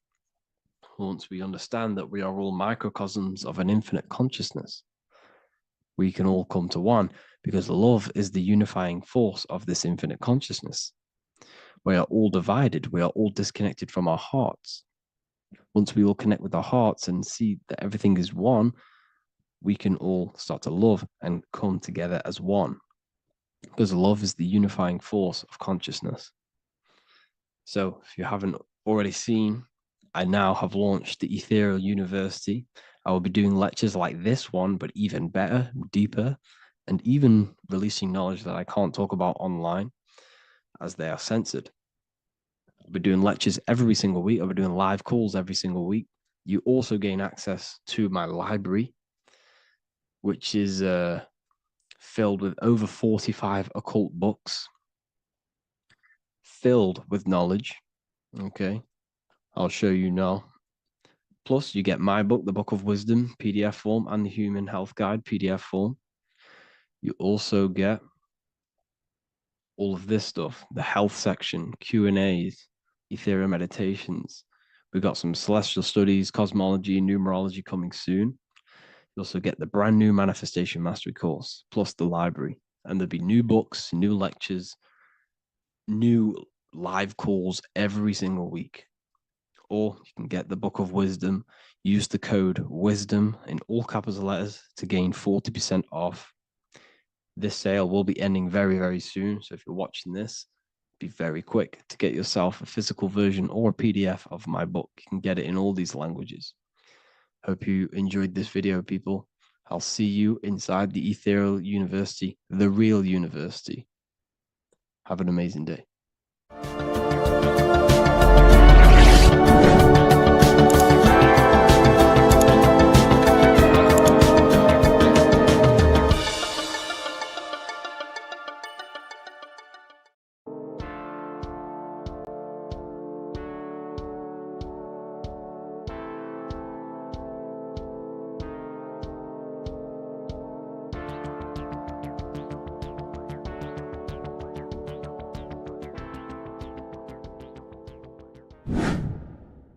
Hello and welcome to another video, people. Before we start, please like, comment, and subscribe if you wish to see more content. Today we're going to be talking about the mental universe and how everything is mental. This is the number one law on the Kabbalion. If you've never read that book, it's called The Kabbalion. A very good book. It's the first law because this is the most important thing you need to understand. Is how everything exists within the mind. Behind every single one of these eyes is the same consciousness expressed in different bodies. The mind is what gives perception to what you're experiencing. Behind every single one of these eyes is the exact same consciousness, but the brain that they inhabit is giving them a different perception, a different being, a different body. Now, this is the difference between humans and animals. Humans possess a advanced consciousness, an advanced mind that gives us the ability to be aware of ourselves mentally, physically, and spiritually. We can reflect on ourselves. When a dog looks in the mirror or an animal looks in the mirror, it doesn't know what it's looking at. It doesn't realize it has a consciousness. It can't reflect on itself. It can't say, I want to improve in this area. It doesn't have that consciousness. We have a divine consciousness. Take away the N for divine, and you get with a D, put it with a D, you get divide, because we have a divided two-way consciousness. An animal only has one. However, it's still the same mind. We're all mind. We're all mental. We all exist within the mental plane. Look at this person walking. The body, the brain is sending electrical signals through the 12 cranial nerves, which the 12 disciples that spread the gospel of Jesus, right? You have 12 cranial nerves in your brain. There are 12 disciples which spread the gospel of Jesus. Jesus represents the mind, the intelligence, the invisible intelligence that we all are, the same intelligence, the same exact consciousness, which then sends a command into the brain. Then the brain sends these 12 electrical signals through the 12 cranial nerves to control the rest of the body through the nervous system. This person walking is not, the body is not walking. The mind is telling it to walk. And the brain is it's a supercomputer which is decoding these demands given to it by the mind. Because the pineal gland will have something to do with the ether, because the ether is physical and non-physical. The mind is sending the commands through the ether to the pineal gland, which is then getting broken down into electrical codes within the brain and sent throughout the nervous system to control the body. And this is why in the Sims simulation, because the body's the simulation, it's a false reality, it's the fake reality, it's not the real you. You are formless. There is no form, but the third dimension is a dimension within your mind. Matter, mind, light is all a product of your mind. It's all in the mind. Now, this is why the Sims has this green little diamond on top of the head. Because this is you. This is your invisible intelligence controlling the character. Okay? It's controlling the character. And this character is in the world. Your consciousness isn't in the world. The world exists within you, but the body is a vehicle for that realm that you land in. When you have a dream, your mind transcends this body into another body, duplicates your body into another universe, unite. Unite is one. We're all one. It's all one universe, expressed in many different ways, infinitely. And the vehicle that you land in is the body to operate in that realm. This is the all-seeing eye, as you see here. The I, this is all the intelligence. This is the ball of consciousness, God, expressed in different bodies. We're all this same one in different bodies, as you can see here. And this intelligence is expressing infinitely throughout the universe. An infinite universe. There's no beginning, no end. There was no beginning of the universe. There is no end. It's infinite, always has and always will. But the mind is what gives you the ability to explore the universe, to make perception of it. We are God in disguise. We are God in disguise. We are God in flesh. But the body can become attached to the mind, can become attached to the body if the mind is not aware of itself. When the mind is that blinded by matter, and we lack knowledge and understanding of what we truly are, a formless, infinite being, a traveler. This is why Freemasons are called Freemasons. Mason means traveler. Free. You're a free traveler because your consciousness is a traveler of the universe. When we lack understanding, our mind bounds to the body because we don't separate the body with our different layers of consciousness. When we separate them and identify that we are mind, body, emotion, you then can apply this knowledge to when you want to astral travel. and explore the different realms of your mind, because the mind is the universe. People, this is what we need to understand. The mind is the universe. I am you and you are me. This is the Egyptians showing you this. The Ankh is the symbol of life. This is the one ball of consciousness, mind, giving it the Ankh life to all the different life forms. The cows, the birds, the snakes, and the big Ankh given to the humans, because the humans are the most intelligent. We have the most advanced consciousness.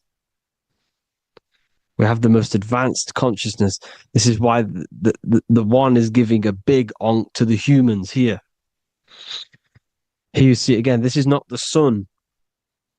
This is also showing Ankh giving out its life to all things infinitely.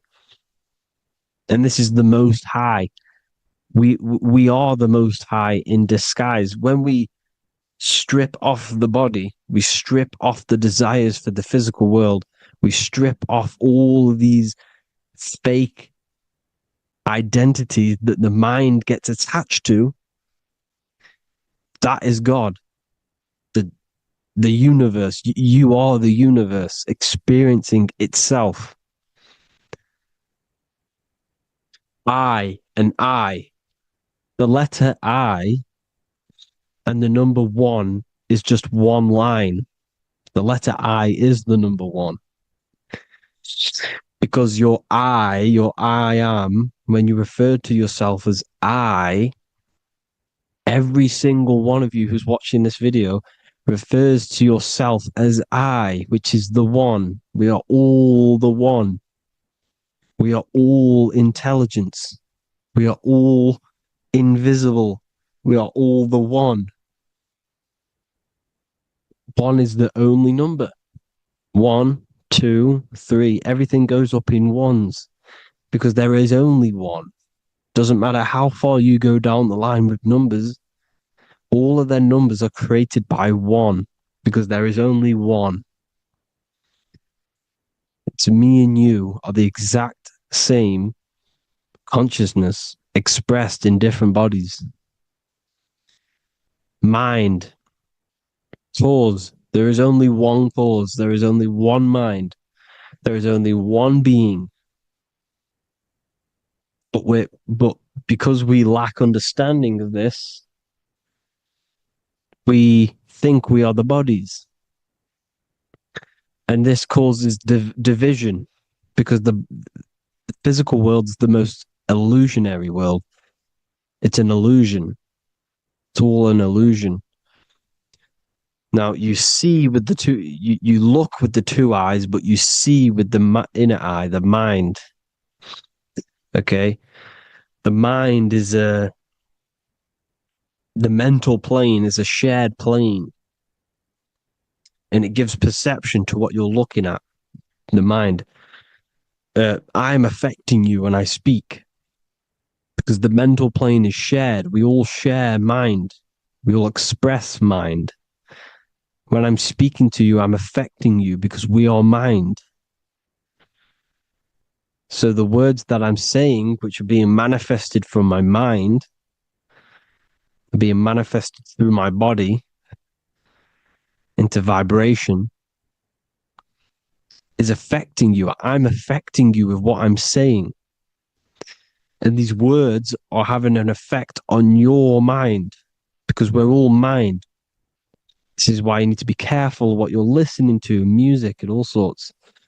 Because music can also create thought loops within your mind. Because the chorus, we shouldn't be listening to choruses. Choruses are loops. And what they're saying in the chorus is being looped. And this can create thought loops within your mind. Go and listen to an old song that you used to listen to about 5 years ago, 10 years ago, 20 years ago. Go and listen to an old song and you guess what? You will get nostalgia. Why will you get nostalgia?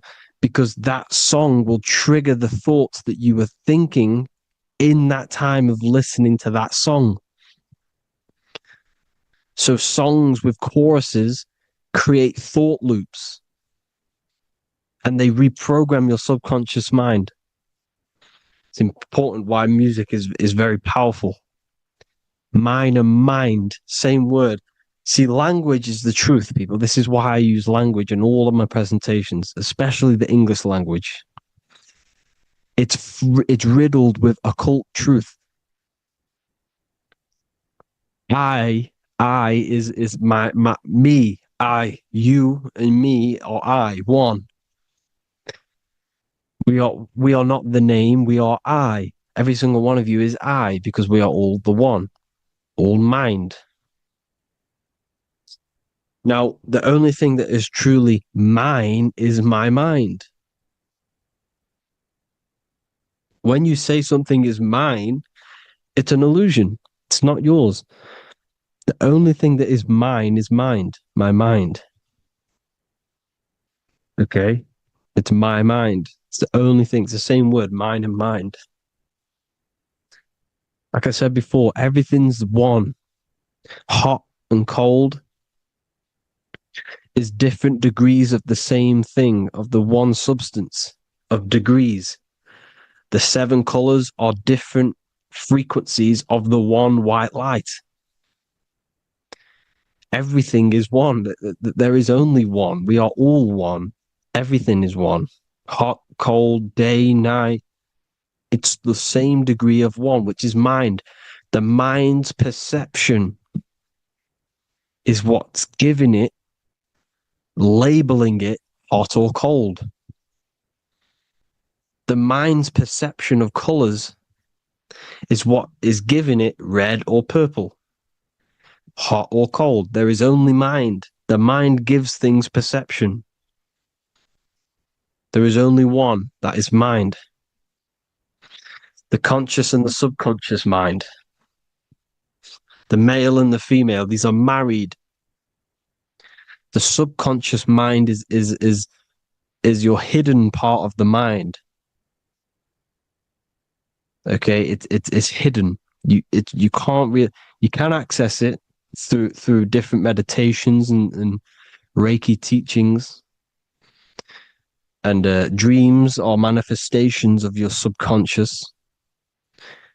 This is how you know mind and matter are one, because your mind creates matter in dreams. Your subconscious manifests everything in a dream, in the astral realms.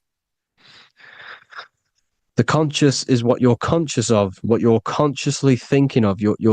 So me, I am conscious that I am speaking into this mic and creating this video. My subconscious mind is the hidden part of the mind, which is speaking to my heart, telling it to beat. It's telling my food to digest. It's regulating all my blood. It's doing everything in my body without me being conscious of it. Without me being conscious. The subconscious is the feminine. The conscious is the male. The Bible, of course. Proverbs 12:4. Helpful, not helpful, an excellent wife is the crown of her husband, but she who brings shame is like rottenness in his bones.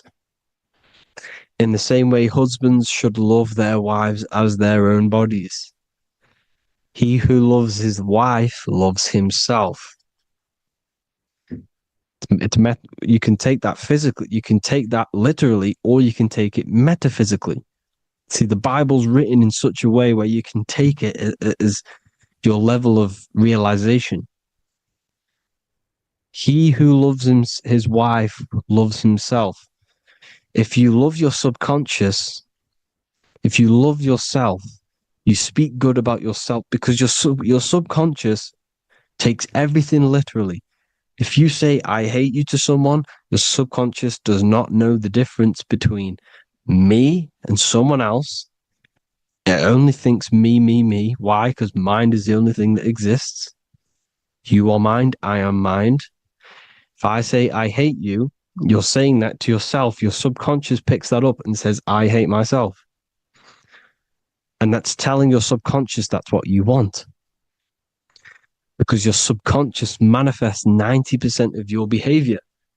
The programs within your subconscious tying your shoelace is a program. You don't need to be conscious of it. You can just do it because it's a program. It's deeply interwoven in the subconscious.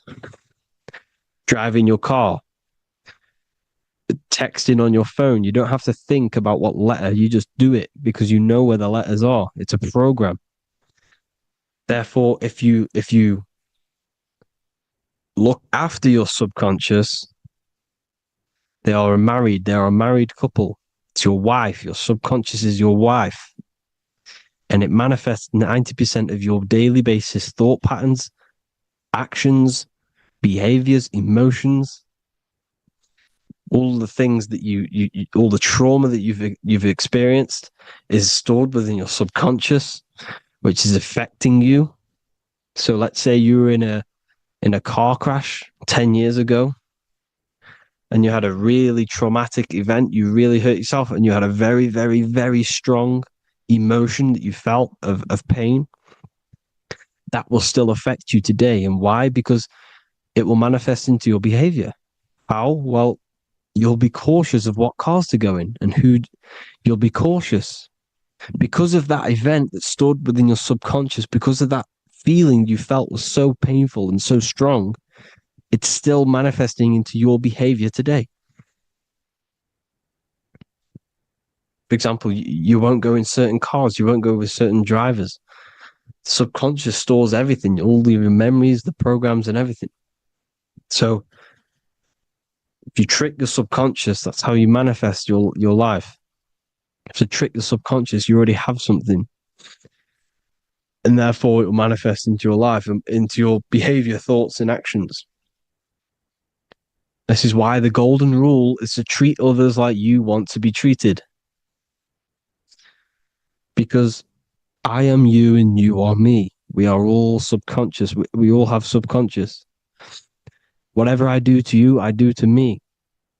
Because my subconscious picks that up and thinks I'm speaking to me. Mind is very powerful. Whatever I do to you, I do to me. Treat others like you want to be treated. The golden rule. That is the only rule we need in this realm, in the universe. If everyone understood this rule and how the subconscious works and how karma works, we'd live in heaven on earth, the Garden of Eden, the golden age. As a man thinketh in his heart, so is he. Proverbs 23:7. Where your heart is, there will be your treasure. Your heart's the emotions. This is the storehouse of emotions. This is where you feel emotions. You have to let your emotions move through you, not become you. You can't let your emotions become you. Or except be like the sky and let them pass through you. Be like the clouds and the stars passing over. Let them pass through you. Do not let them become you. And this is how emotions can take over your mind.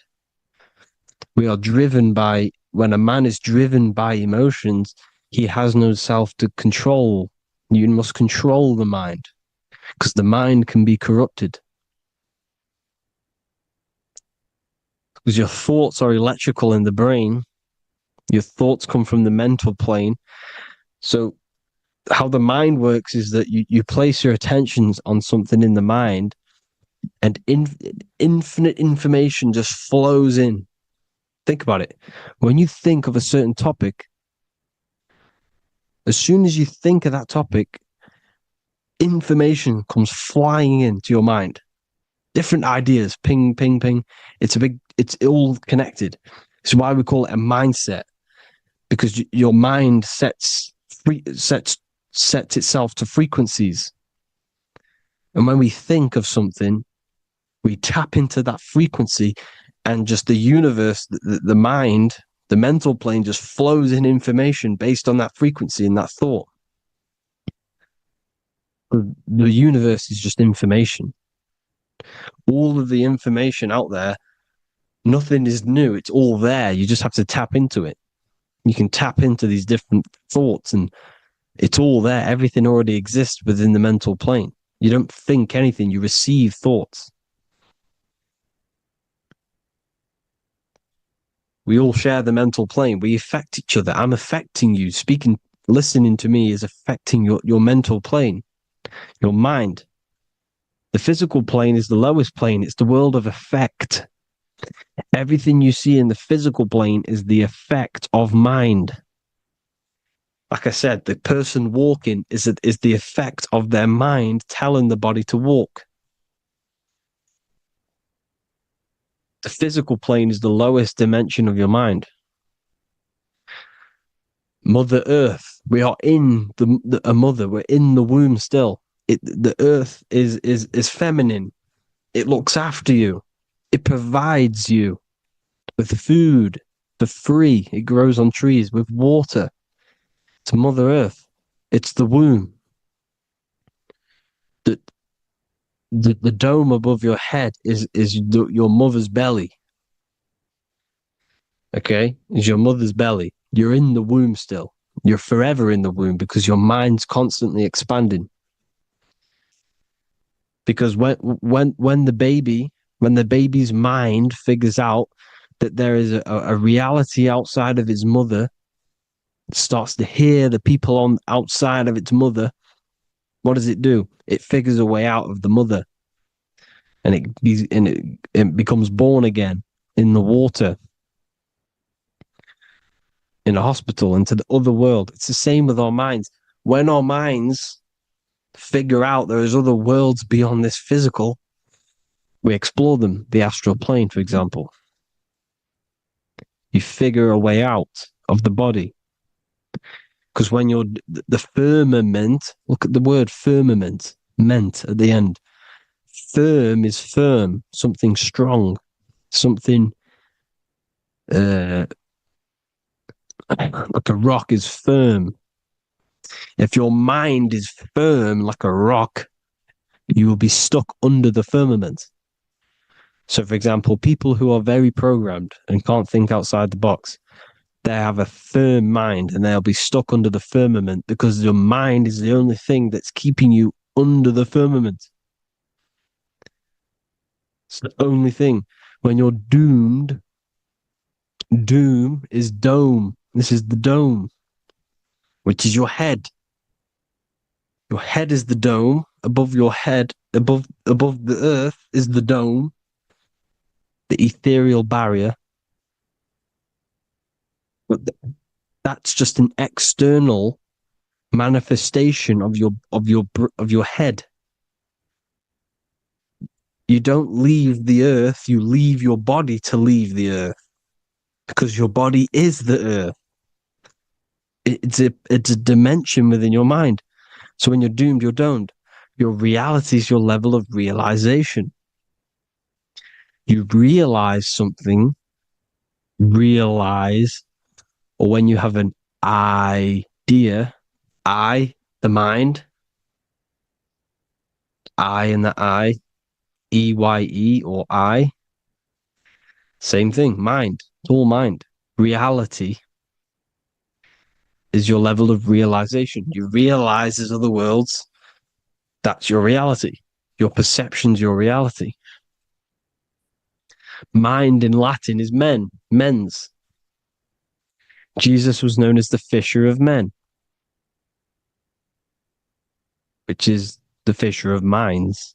He was fishing minds worthy of knowing the higher truth, the deeper occult knowledge. Jesus figured out that we are all God. And he got killed for it because in that age, they were trying to suppress this information. Jesus figured out he was God because we are all God, every single one of you, and they killed him because we're all mind. We are not the body. We're the invisible intelligence, which is God. But you are not God if your mind is attached to this physical world, to the worldly pleasures. If you master your mind and travel the depths of your mind, that is God. Mental and men. Look at the word mental. It has men in it. Men in the Bible means mind. Here you see Masonic The Masonic symbol with the eye, the mind, looking over everything is the one. Everything comes from the one. All the lines coming off it, giving its life to all of the life forms. Down here on the bottom, you have duality, black and white. Up here, you have singularity. One and the two. Unification and division. The lower self is divided into the left and the right. So the Bible even says, I forgot what verse it is, but it says, it's better to go through life with one eye than to have two and be cast into the fiery abyss of hell. I'm not sure what verse it is, but you can research it yourself. It's better to go through life with one eye, to be unified. Unified consciousness. Dimension. No-brainer. No-brainer. The language tells you the truth, people. Dimension. The dimensions are in your mind. Entertainment. Entertain the mind. Disappointment. It's all in the mind. Environment. The environment that you are in is a product of your mind. Within, rearranged spells high twin. Within is your mind, and your external world is mirrored from the decisions you make in your mind. Advertisement, commitment, it's all meant, it's all mind. Everything is mind. Everything. So, this is important. The collective thoughts and collective beliefs. The collective, because we all share the mental plane. And because of this is why we are in a weakened state of consciousness at the moment. Because the collective thoughts and the collective minds overall are asleep. And they don't believe in anything. You see, everything is true within the mind. You think of something, it is there instantly. You think of a chair, it's there in your mind. You think of anything, it's there instantly. So everything's true within the mind. Anything can happen in the mind. Anything can happen on the physical plane if the collective consciousness, the collective minds, believe it to be true. This is why back in the days, in the ancient days, you look at all the old world stuff, you see all this crazy technology, and it's because as a collective, as humanity back then, they believed that they had much more open minds. Therefore, the things manifested in the physical world were a lot more out of the box, so to say, compared to today. For example, magic is not as powerful today because the masses don't believe in it. It's still powerful, don't get me wrong, but if the masses believed, or if everyone knew magic could be real, because it is, anything's real in the mind, it would be a lot more powerful. You see? So and what they're trying to do is create a hive mind worldwide. They're trying to make one religion, an external God. What happens when you worship something external? You give energy to it, because where attention goes, energy flows. Where your mind gives attention to, energy goes there. And when we all believe in external gods and give our worship and our power to these external things, we all give energy to it, which will manifest as a demon in the astral planes. It's a hive mind. They're trying to make a hive mind to summon our energy. Trying to summon our energy. And it through mind, through collective thoughts. The hive mind. They want one religion, one government, one currency, one belief system. And that will create a hive mind. which will limit our consciousness, which will limit what we can do in the physical world. Because if everyone doesn't believe in certain things, it cannot happen because it's all in mind. Mind is so powerful. I am you and you are me. I hope you all enjoyed this video, people. If you haven't already, join the Wisdom Academy. The Wisdom Academy, we have many occult lectures just like this one. Also, we have just launched Mindwave Hub. If you want genuine frequencies, genuine binaural beats, because the ones on YouTube, the ones on Spotify, Apple Music, they're all tuned to A440 hertz, which shuts down the right hemisphere of the brain. If you want to gain access to your true consciousness, your mind, you need to balance the two hemispheres and balance the chakras. You can do that externally by listening to binaural beats. If you want true frequencies, true binaural beats to hemisync the chakras, hemisync the brain, to gain access to the different dimensions of your mind, well, you can gain access anyway, but it's going to help you if you're trying to learn this. Join Mindwave Hub. The link will be in the description. Listen to the binaural beats, meditate to them, listen to when you go to sleep. They'll massively benefit you. Thank you all, people. Hope you had an amazing, lesson. Hope you learned a lot. And please subscribe. God bless you all.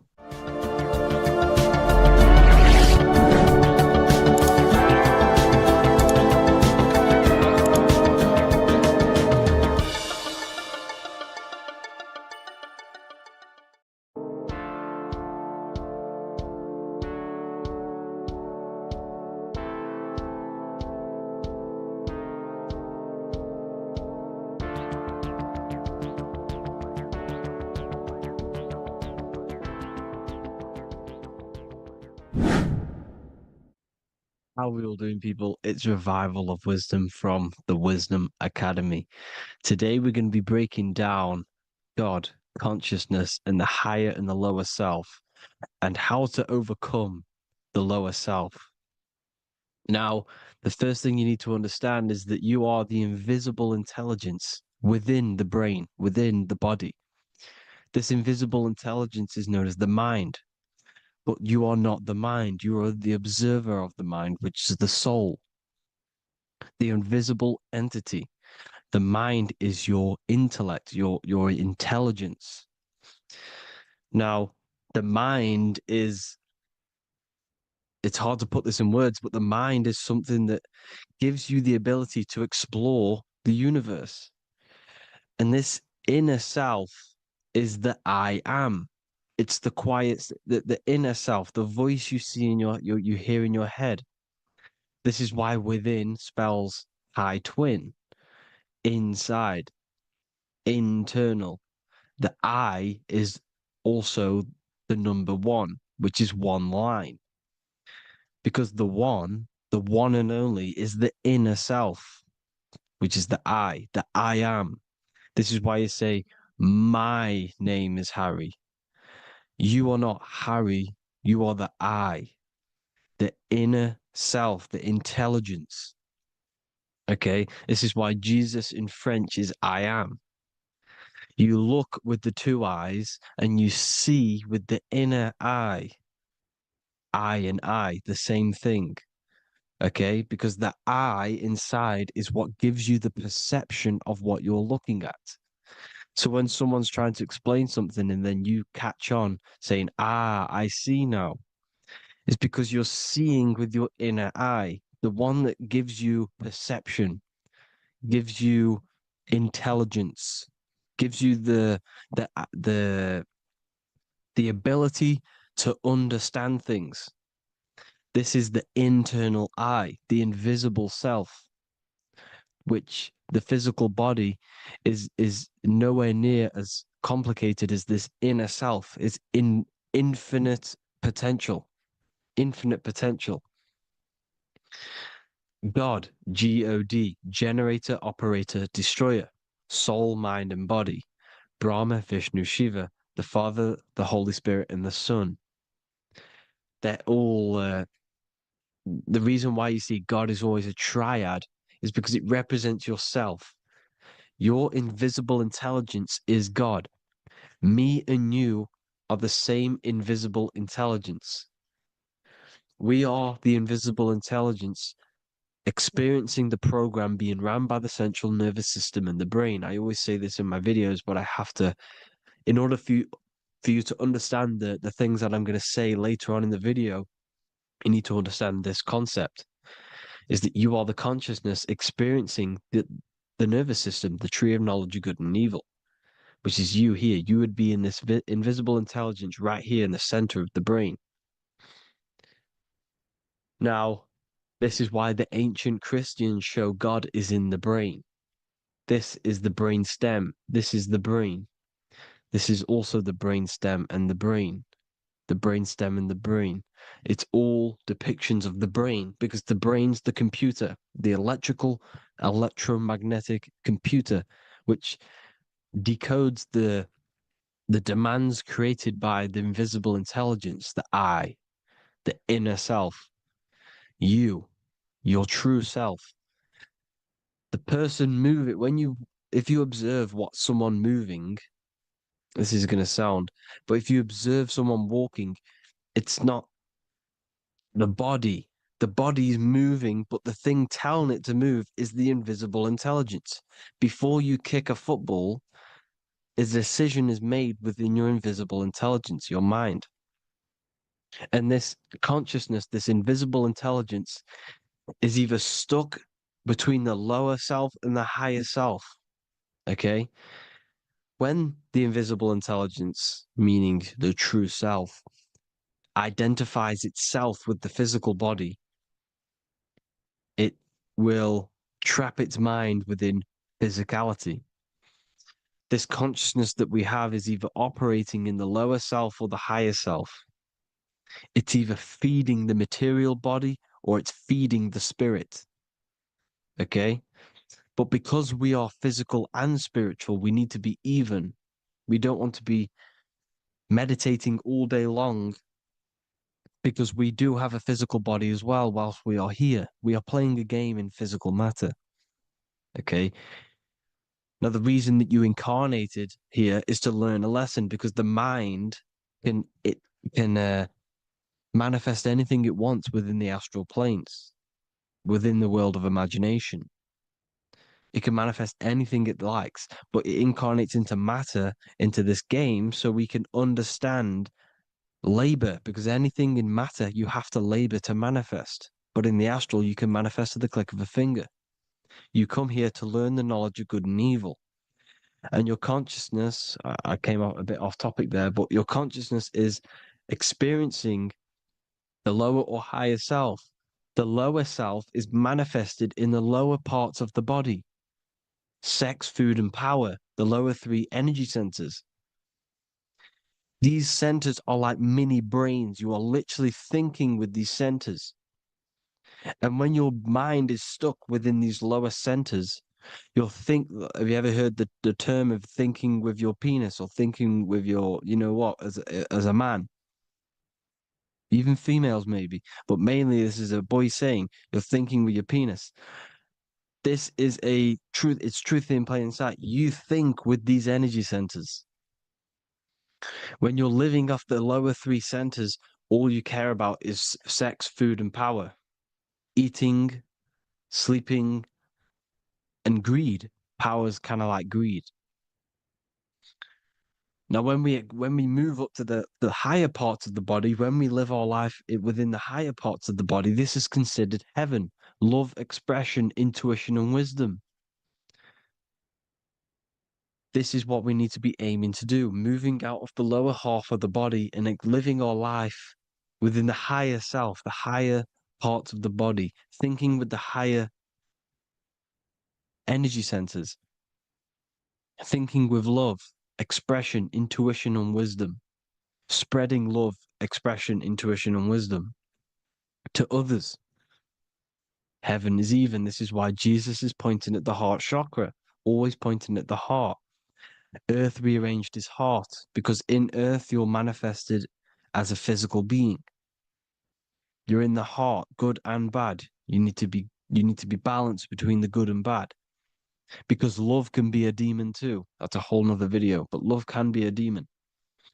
Now, the seven chakras are known as the seven seals in the Bible. When the Lamb opened the seventh seal, there was silence in the heaven for about half an hour. This is a verse from the Bible. The Lamb is Aries, which is the higher brain, the cerebrum, the cerebram, Aries. Because when the Ram opens the seven seals, you enter the kingdom of heaven. Because these chakras seal your invisible intelligence. They seal your true self.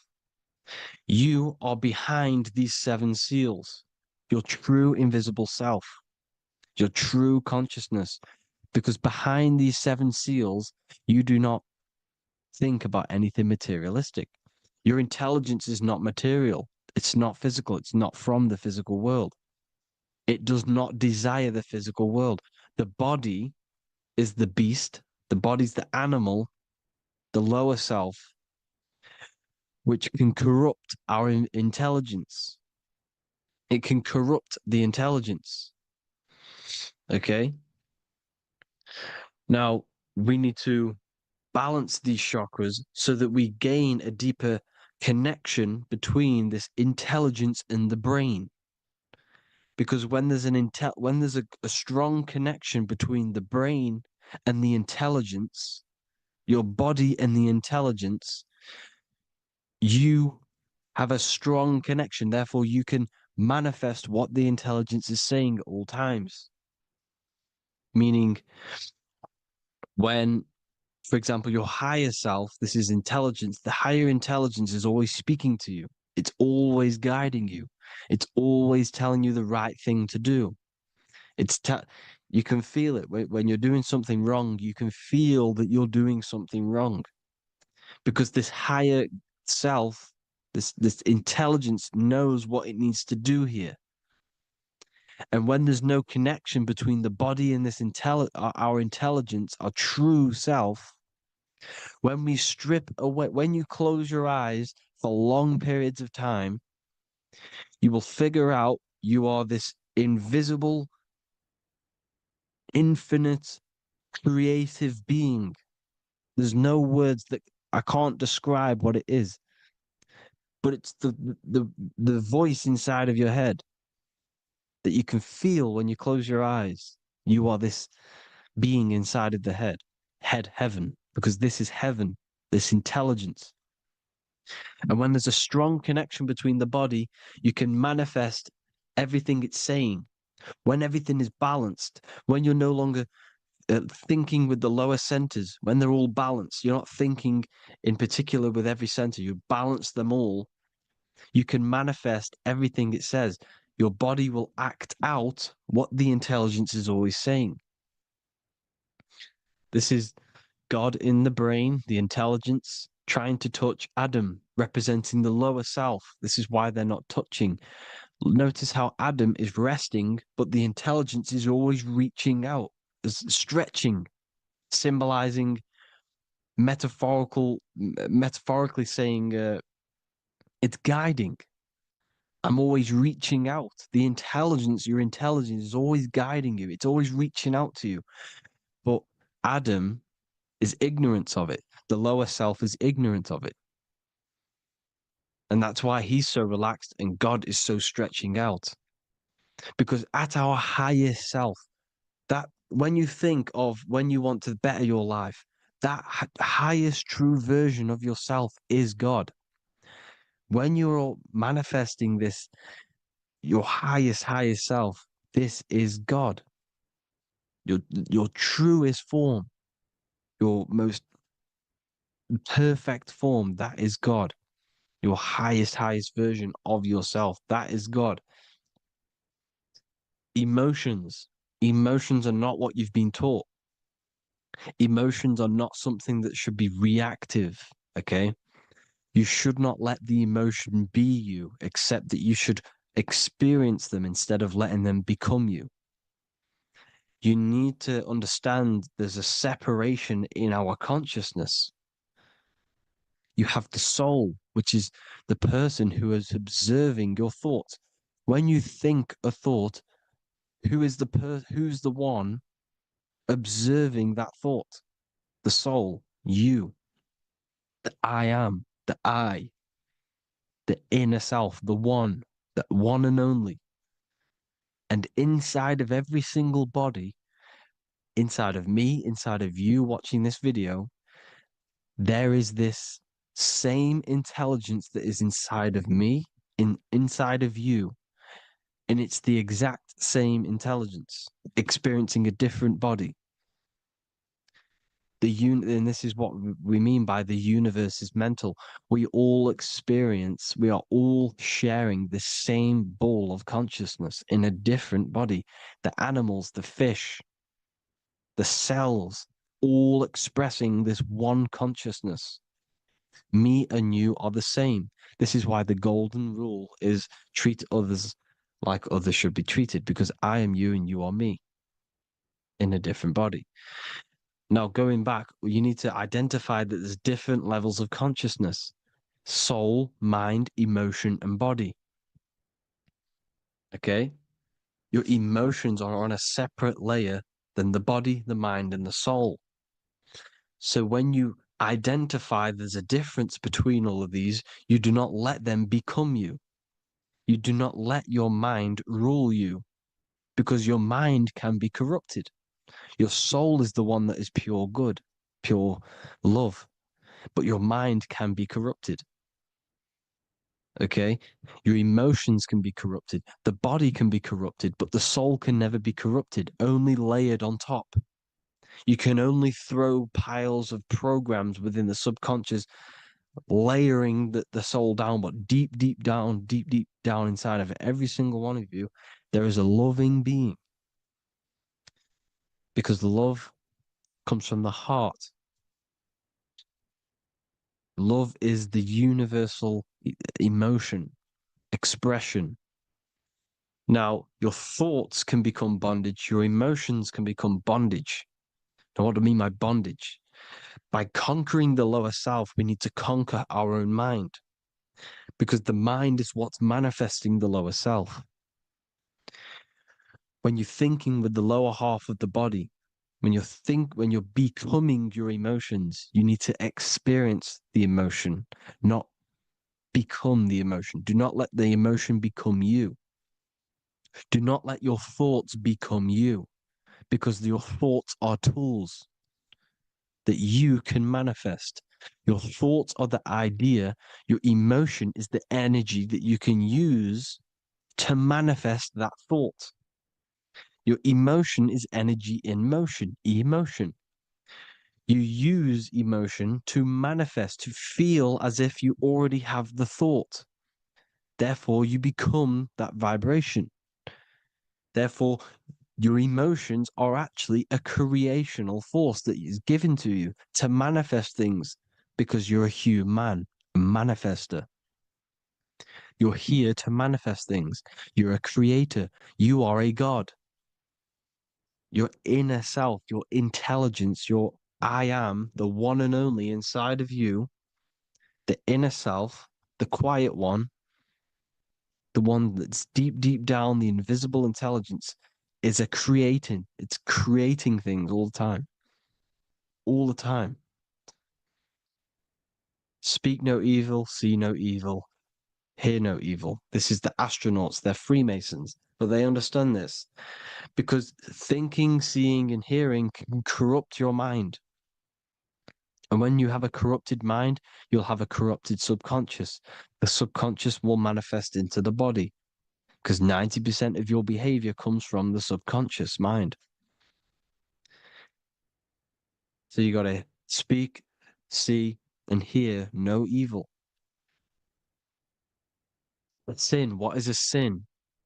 To overcome our lower self, to overcome our lower self, the 7 deadly sins are not something that goes against an external God.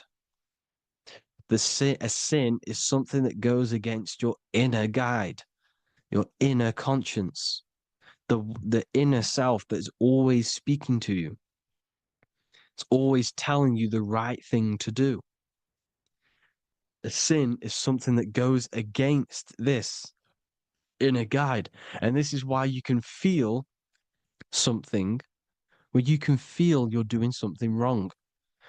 Because the inner guide is speaking constantly. And when you commit these 7 deadly sins, which are 7 internal states which keep your invisible intelligence bound to your physical body. Because evil, right? Evil love bondage. This is why they stay in this realm and they control this realm, because they love the bondage of the body. They like matter. They want to stay in matter for eternal life. They don't want to ascend back into the heavenly realms where you do not have a physical body. You can explore the universe within the astral planes. They stay bounded to the body, bounded to the 3D construct of the physical world. They have greed, lust, envy, gluttony, wrath, sloth, pride. They want all of this. And if you want that, that's okay. But deep, deep down, you don't want that because your soul is always telling you the right thing to do. Your soul knows what to do to get out of here. It needs to detach from the external world. Detach from all of these 7 internal states which bound you to your lower self, your lower centers. That's what a sin is. You know, you have a left and right brain. The left brain is always analytic. The right brain is metaphorical. So the right brain is producing a holistic view of reality. Now, what do I mean? And not view, perception. When you see, because your eyes are parts of the brain, so when you look at something and you look, that image is produced in the back of the brain in the visual cortex. And then the right brain produces a perception, a holistic, it breaks down what you're seeing into a holistic image, a holistic perception. So, for example, if you're in a woods, the right brain sees the whole woods as one big woods. The left brain is breaking that perception down into individual trees, branches, and leaves. So the left brain's to do with duality, the right brain's to do with wholeness, unified. The left brain's dualistic, analytic. This is necessary so that we can pick things up and manipulate them and break things down. We need the left brain, we need the right brain. I'm not saying any of them's bad, but the left brain, sinister in Latin, means left. Because when you're left-brained, you see everything in dualistic. You see everything is dual, when everything's actually one. We need to be focusing and strengthening our right hemisphere. I'm not saying sit in the right hemisphere all the time, but we need to be strengthening our right hemisphere. And this is why left is sin and right is right. Because when you focus on the right hemisphere, you see the holistic perception of creation. The right hemisphere sees humanity as one unified consciousness. The left hemisphere sees everyone as individual persons and egos. Because the left hemisphere is dualistic. And this is why the Bible says, cast the net onto the right side of the ship and ye shall find. John 21:6. What does that mean? Cast your energy, cast your perception into the right hemisphere of the brain, and ye shall find unified consciousness. You shall find your higher self, the one and only.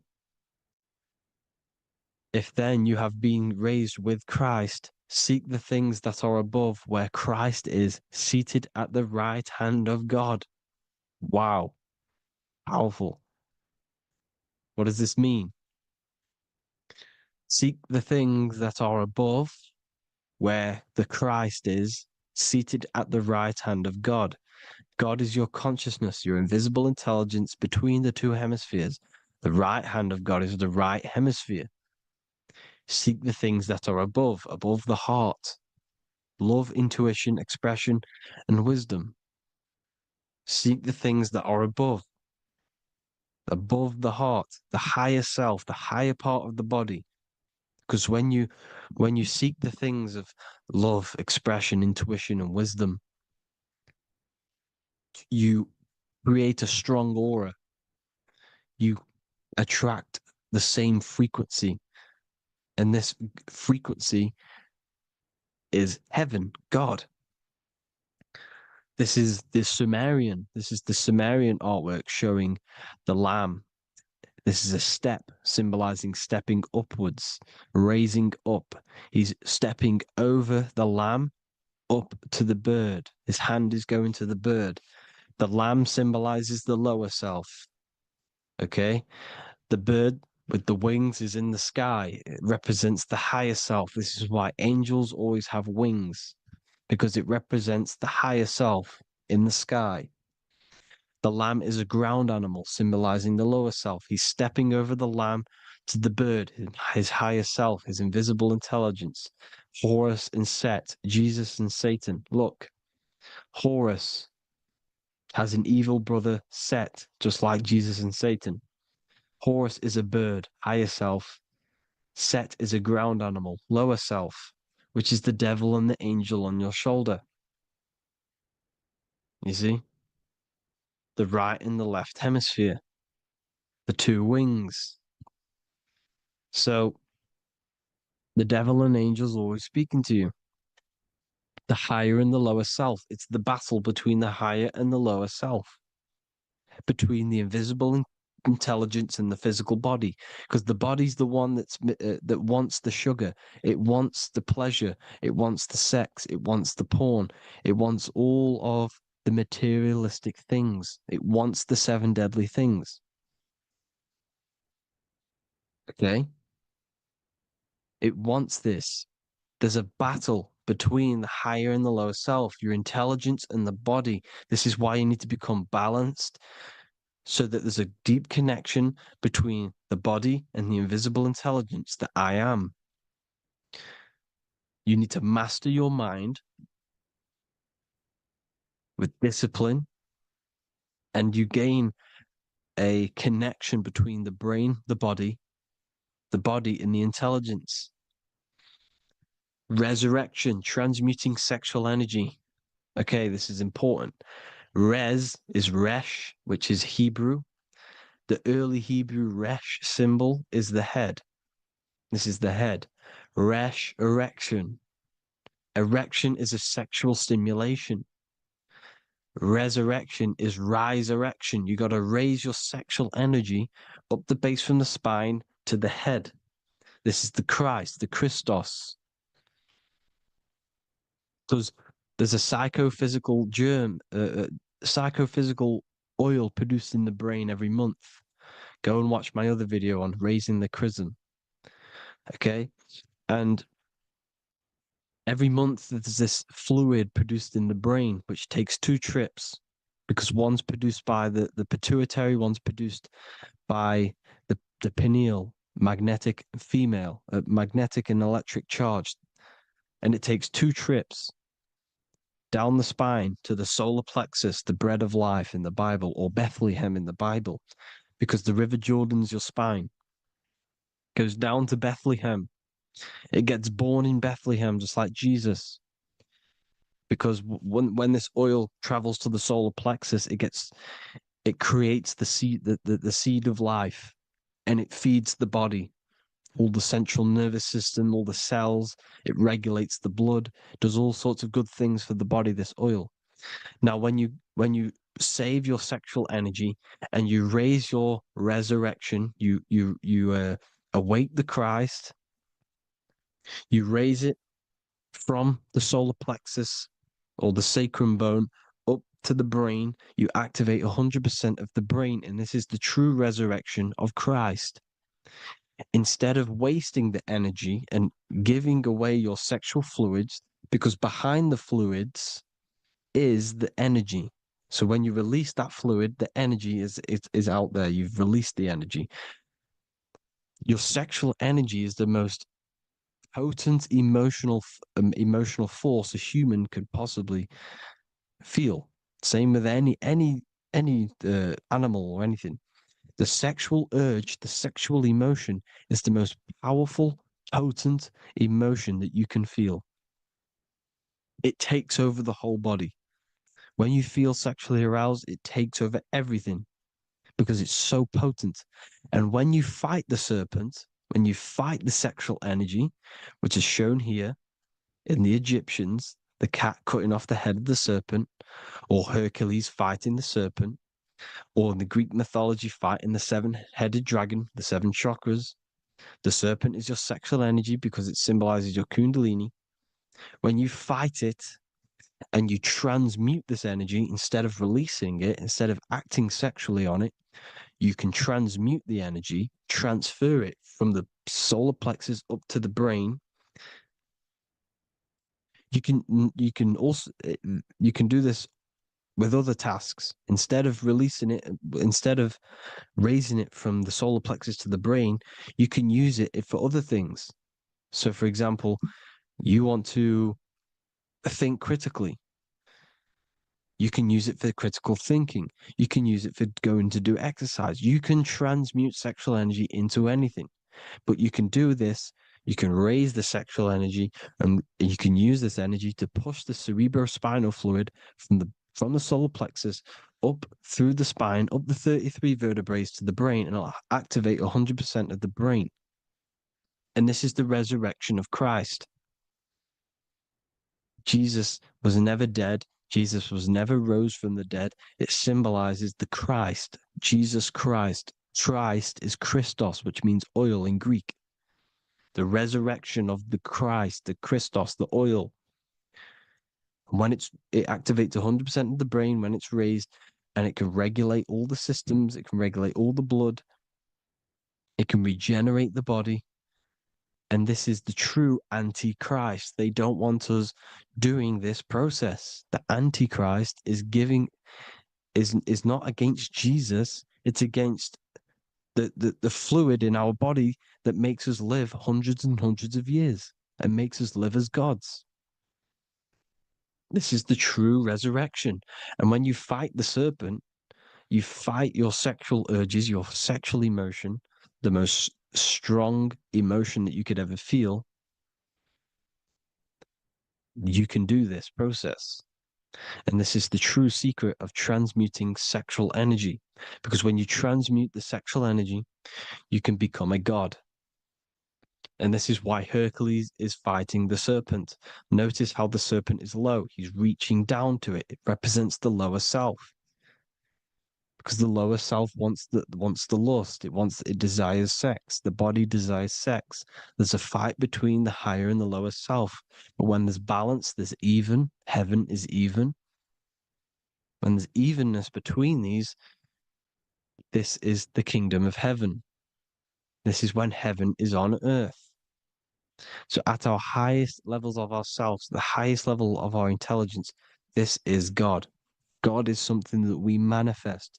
We need to achieve Christ consciousness by battling the body. There is no battle outside of the physical body. It's an internal battle. Jesus and Satan have been externalized. Nothing exists outside of you, because I explained in the beginning how you are the consciousness experiencing the central nervous system.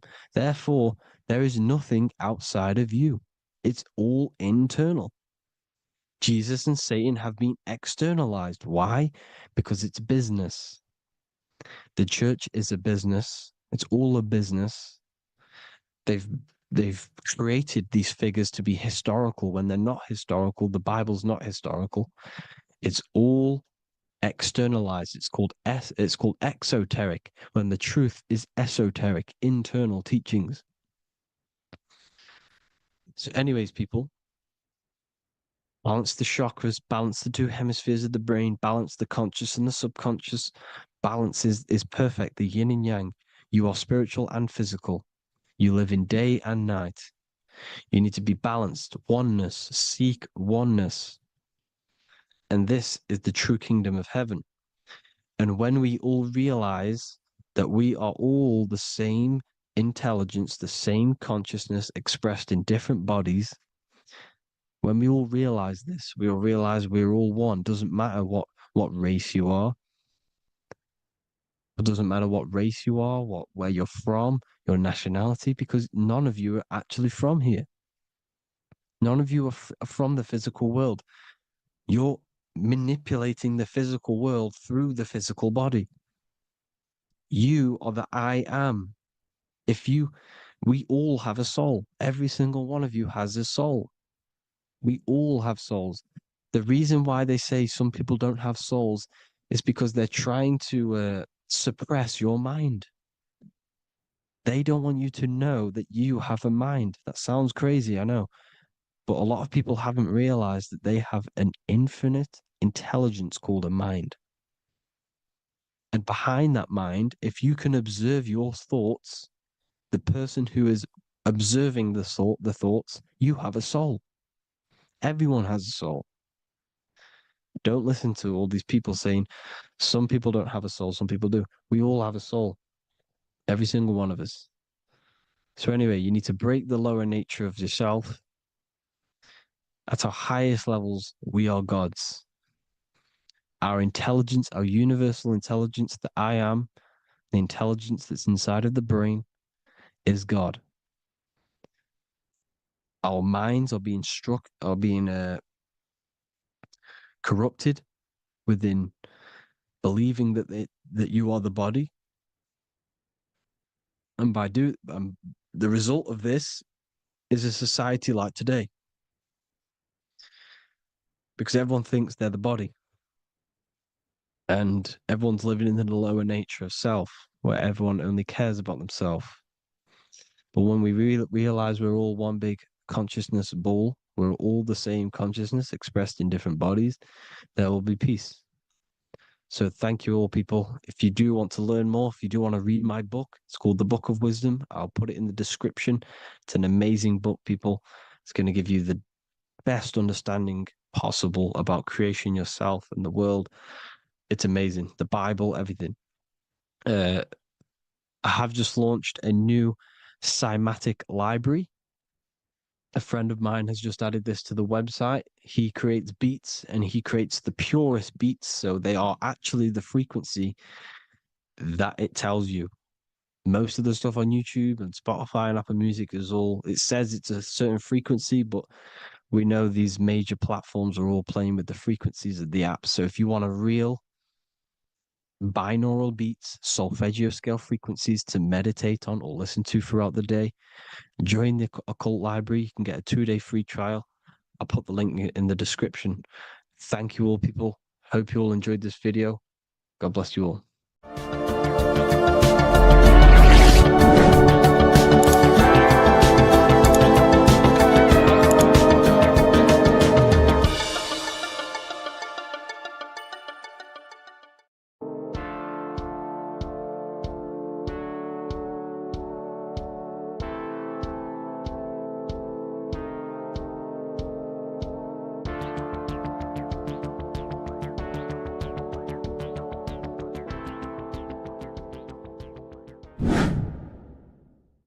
Earth has become a realm in order to trap souls within so that they can harness our electricity, our energy.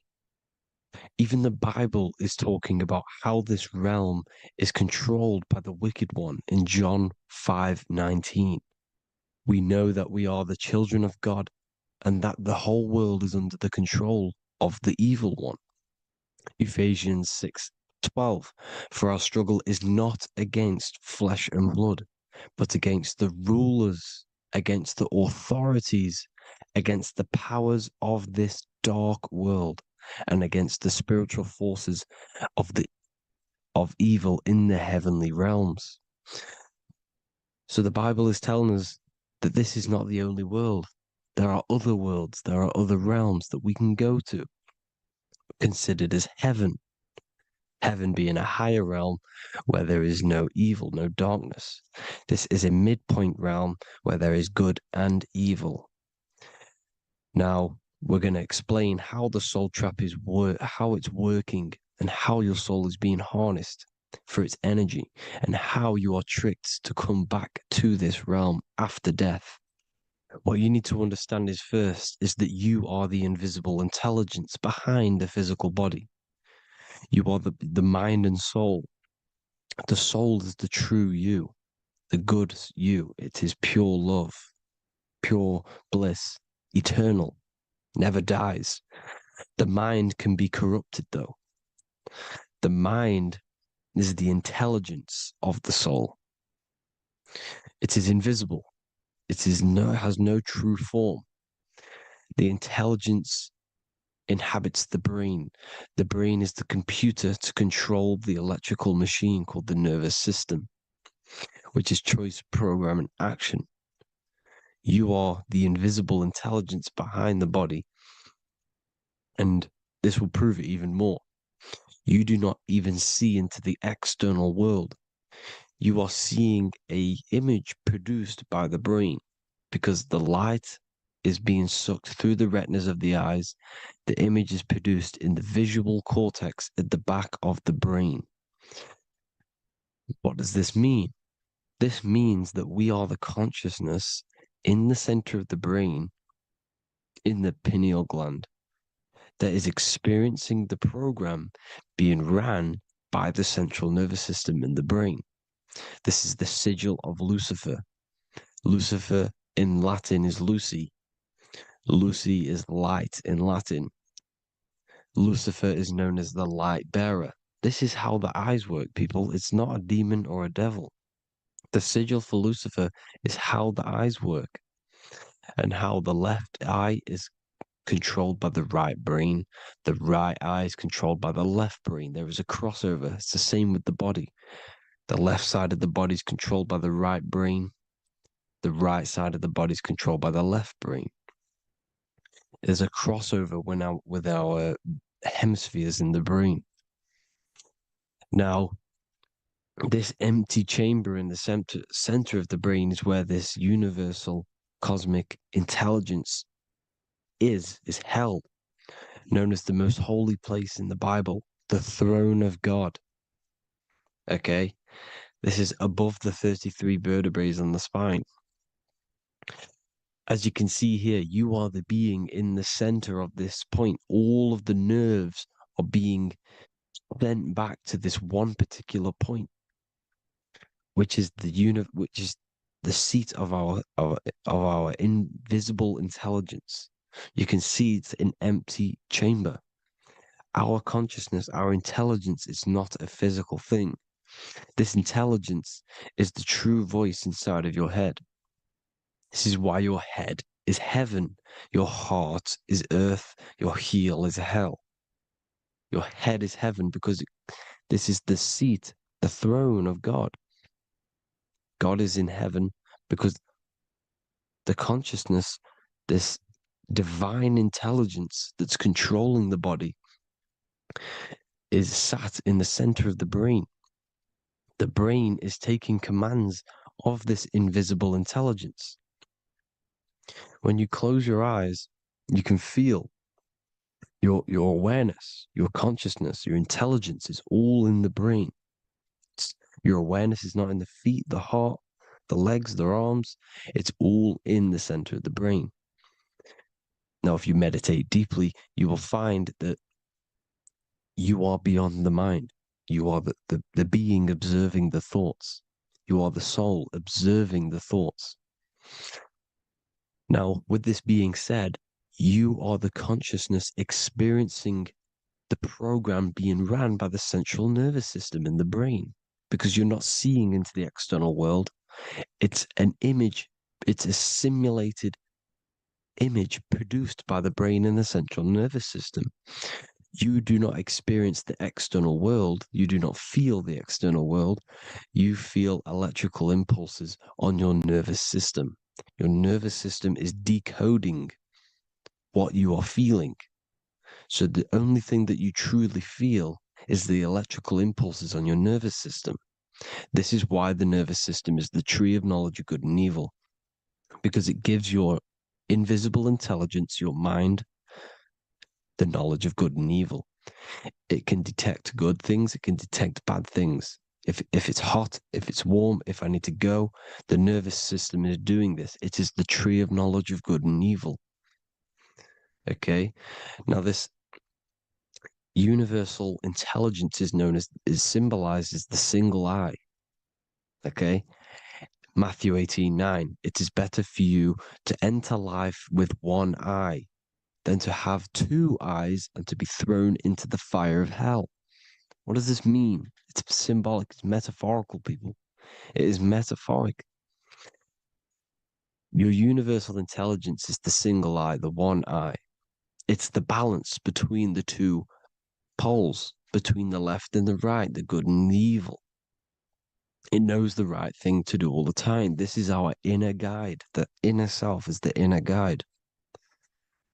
And when you are operating your life off duality, using your two eyes, you'll be thrown into the fire of hell, lower states of consciousness. Because you're split. You need to live in oneness, even, balance. Matthew 6:22, the light of the body is the eye. The light of the whole body is the eye. You are a light being. Human. Hue means an attribute of a color. Man is the word manifested. We are light manifested into physical form. Depending on your vibration is depending on what color that you are vibrating on, which is a hue, a human. If therefore thine eye be single, thy whole body should be full of light. Again, it's talking about the single eye, oneness, completeness. When you balance the hemispheres of the brain, we'll go over that later. But anyways, the body is the earth. This is what we need to understand, people. The body is running the simulation, the program that our consciousness is experiencing. So when we leave the body, during death and astral projection, we leave the earth. This is how it works.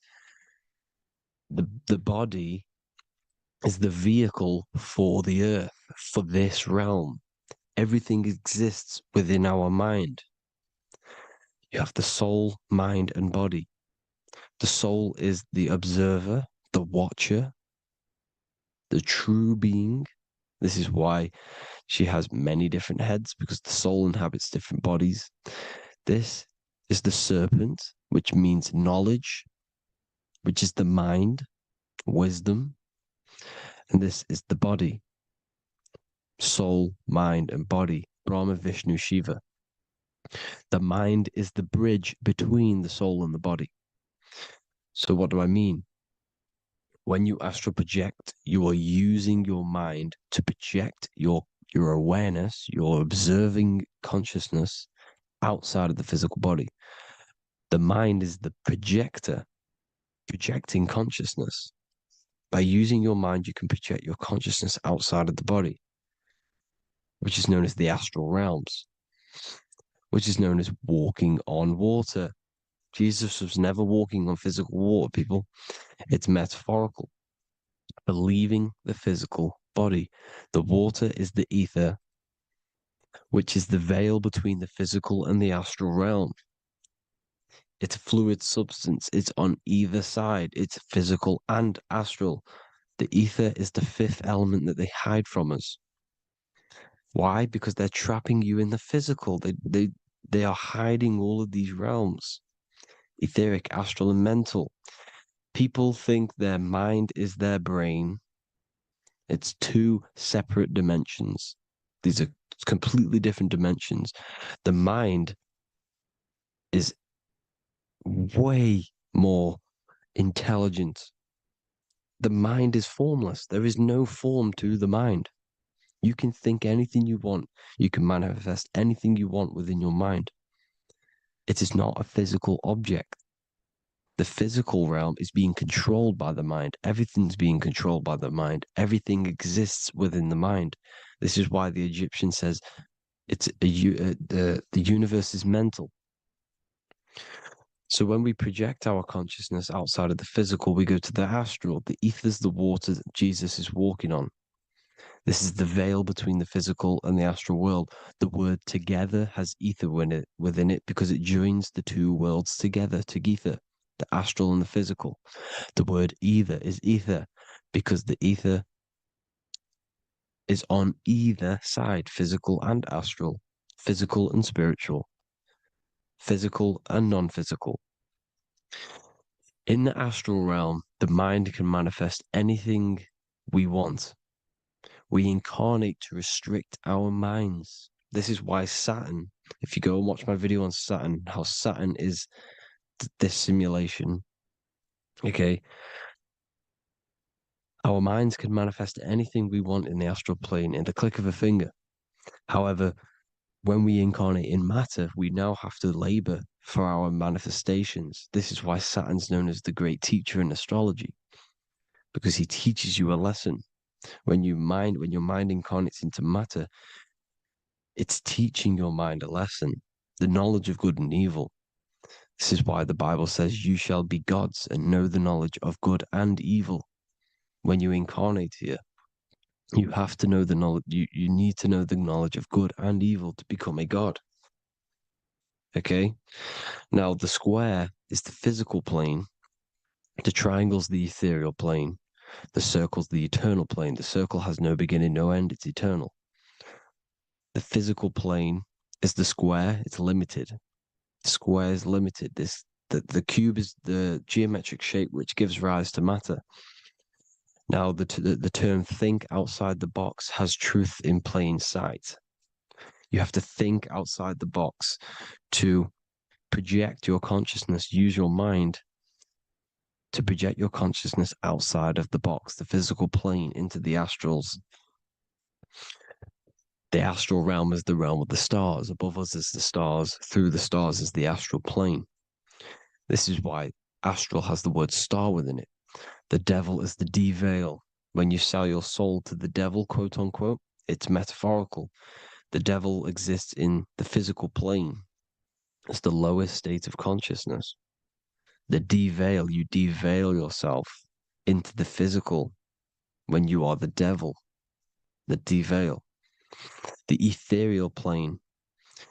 Now, we also know what the famous symbol of the all-seeing eye, right? The all-seeing eye with the eye in the triangle. Look at the Masonic artwork showing you the triangle above in the sky. This is symbolizing the ethereal planes. The eye in the triangle symbolizes your invisible intelligence, your mind, which has the ability to see on either side. Because the triangle's the ethereal plane. The eye is your consciousness, your intelligence. And this intelligence has the ability to see in the physical plane and to see in the ethereal planes, in the astral planes. This is why it's above the earth. It's above the ground. Because it can see here, it can see in the heavenly realms. Now, the stars are, well, this is known as heaven, the realms of the astral planes. This is some quotes from the Emerald Tablets of Thoth. Out of the darkness ye must rise upwards, one with the light and one with the stars. Man is in process of changing to forms that are not of this world. Grows he in time to the formless, a plane on the cycle above. So there's other worlds. The Bible's telling you there's other worlds, there's other realms. Know ye must become formless before ye are one with the light, the astral light above, which shining through the stars. Not of the earth are ye, earthy, but a child of the infinite cosmic light. You are the invisible intelligence controlling the physical body. The body's not you. It's the vehicle that your soul lands in when your mind projects your consciousness into that realm. Free from the body, I flashed through the night. Unlocked at last for me was the star space. Wow, that's powerful. The star space, the astral planes. This is what it's talking about. We are all a star. We descended from the astrals, which is the star. We are all a star.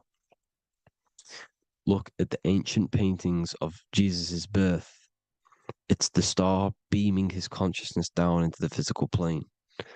Here's another one. Here's some Freemasonic artwork showing you, again, the ether, that invisible intelligence, the I, manifesting itself inside of here in the physical realm where the people are.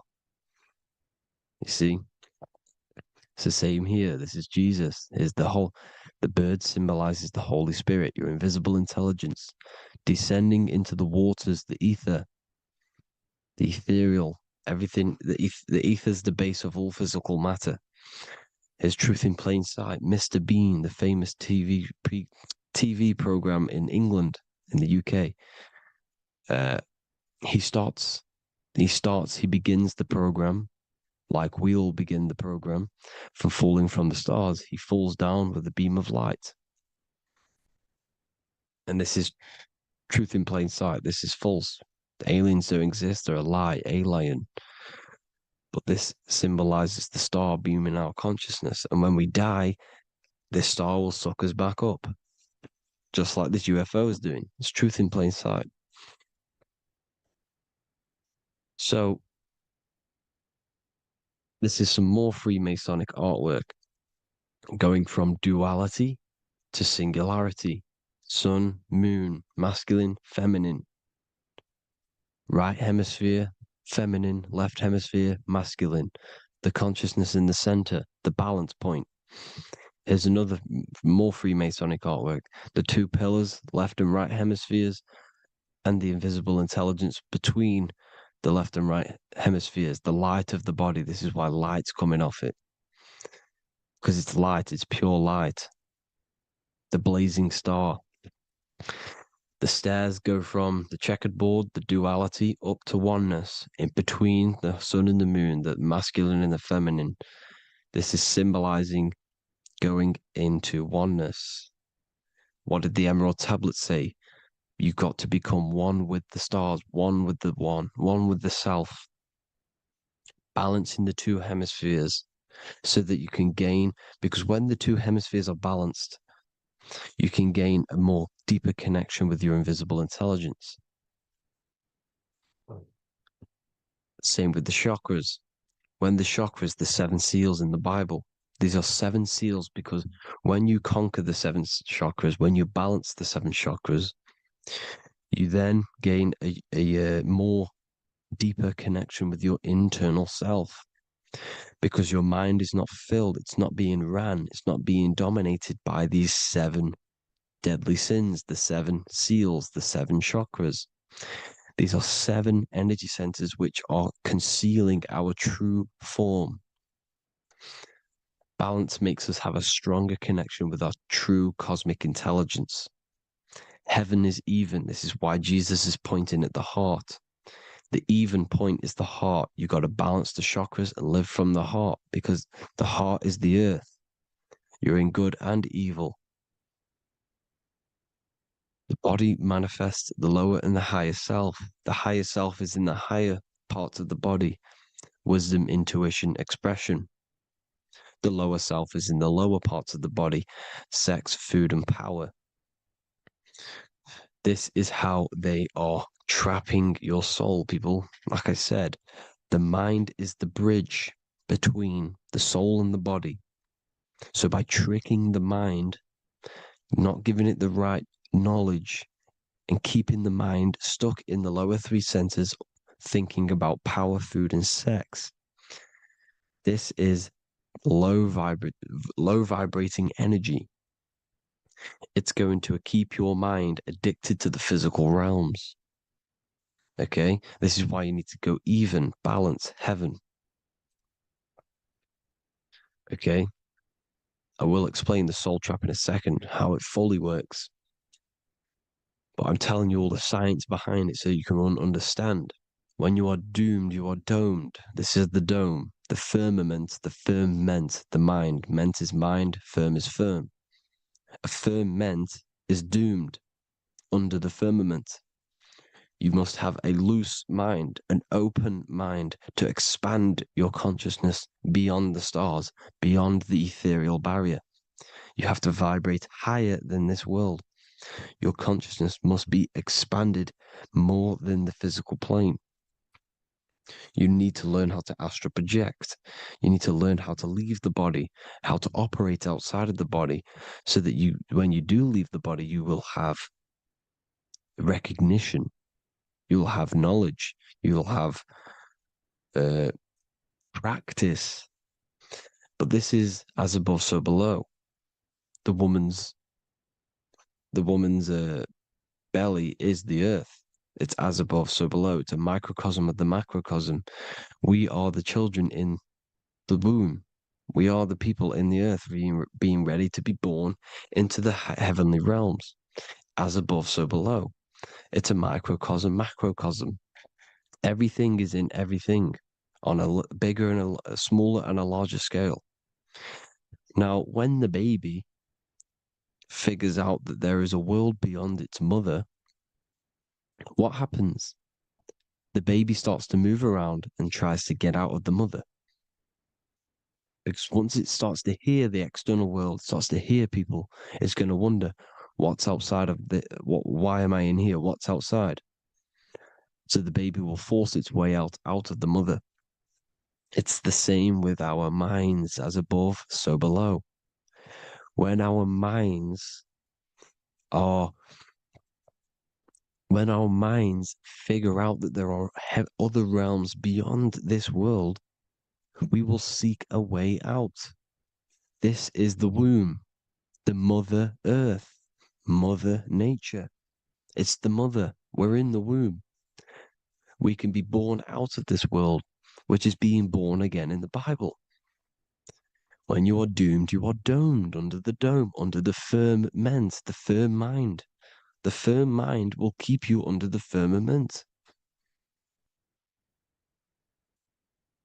Due to the law of polarity, there has to be other realms. There has to be. Because the law of polarity works in this world, and it will work on every scale possible. It's universal laws. These are universal laws. The law of polarity means that there are other realms polarizing this realm. There is a hell, there is a heaven. There is a midpoint, which is Midgard, which is the one we are in now. Earth, heart. Earth is the heart. Heart is the center, good and bad. The balance between good and bad. Your reality is your level of realization. Your mind realizes other worlds, you will seek a way to them worlds. It's that simple.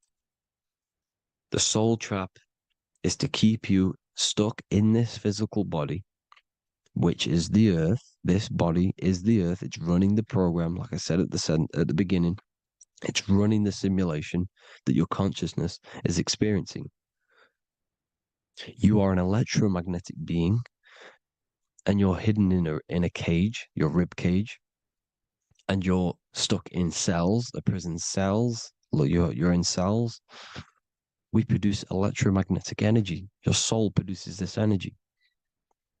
And by trapping your consciousness inside of this physical realm, they harness this energy within the astral realms. They're using you to manifest demons, because your mind creates demons through emotions and mental thought energy, which is a whole nother video. I can make a video on that. You're manifesting everything for them because they're trying to create a hive mind. This is why they want everyone to believe in one belief system, one government, one belief system, one religion, because they're creating a hive mind. This hive mind will manifest and be summoned within the astral planes, because the mind manifests the astral plane. The astral plane is the realm of imagination. The mental plane is the realm of just thought alone. The etheric plane is the energy. The physical plane is the matter. So all of our minds together are manifesting these demons within these subconscious realms, the astral. Now, how are they keeping you stuck to this realm? Well, when you die and you're stuck in your lower three chakras, okay, when your mind and soul detaches from the body, which is the earth, when you leave the earth, you're still going to have these mental addictions to the food, the sex, the materialism, the phone, the cigarettes, everything. This is why they get you addicted to everything possible. The TikTok, the YouTube, they get you addicted to as many things possible. Because when your mind is addicted to these things, and when this mind leaves the physical body, you're still going to have these addictions. Okay? You're still going to have these thoughts. And you will be manifested into the lower astral realms because you're thinking materialistic, you're thinking negative, because your level of realization was your reality. You were manifesting hell on the earth. When you leave the body, you're going to manifest hell in the astral planes, which means you'll be vibrating on the very low, which will put you in the lower astral realms.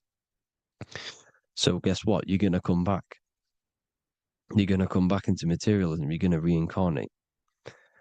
Because you haven't prepared for life after death. You must detach from the external world. Okay? Moon is mind. The sun is the soul. The earth is the body. The moon is the mind. This is why we say lunatic. In your mind, you have a specific mood. Moon. Money, M-O-N, is the moon. Money exists in the mind. They get you addicted to the money. The Bible's telling you this. Do not conform to the pattern of this world, but be transformed by the renewing of your mind. It's telling you.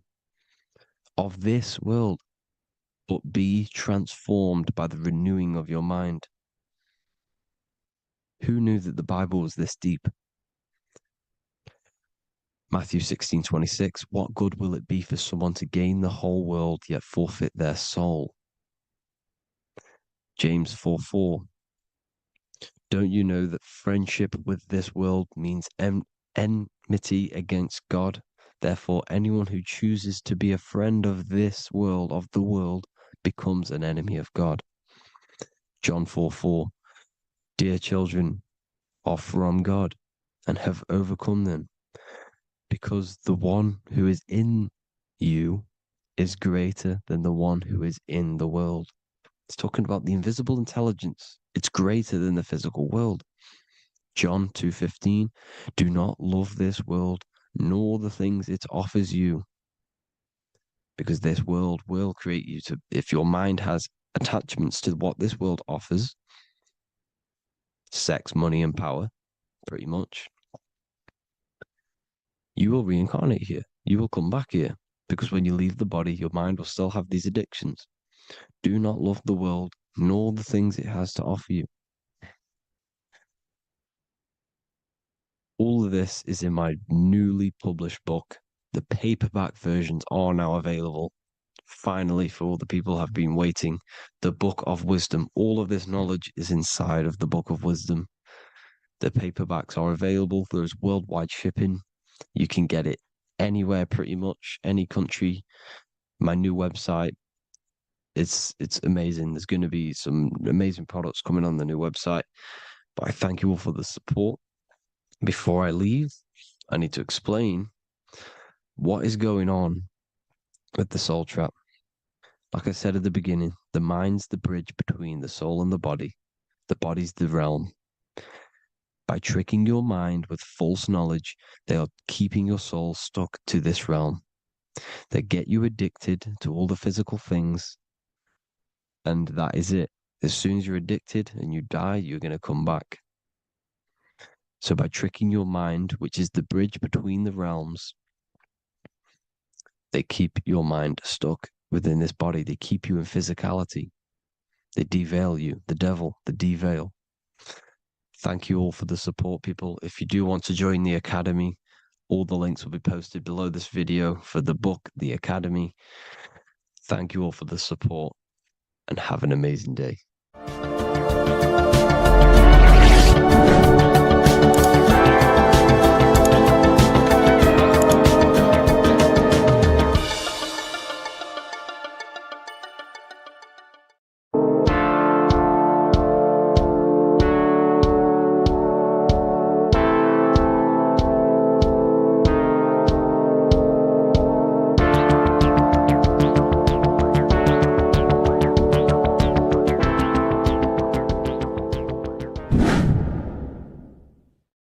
What is good, people? It's Revival of Wisdom. I hope you're all doing well.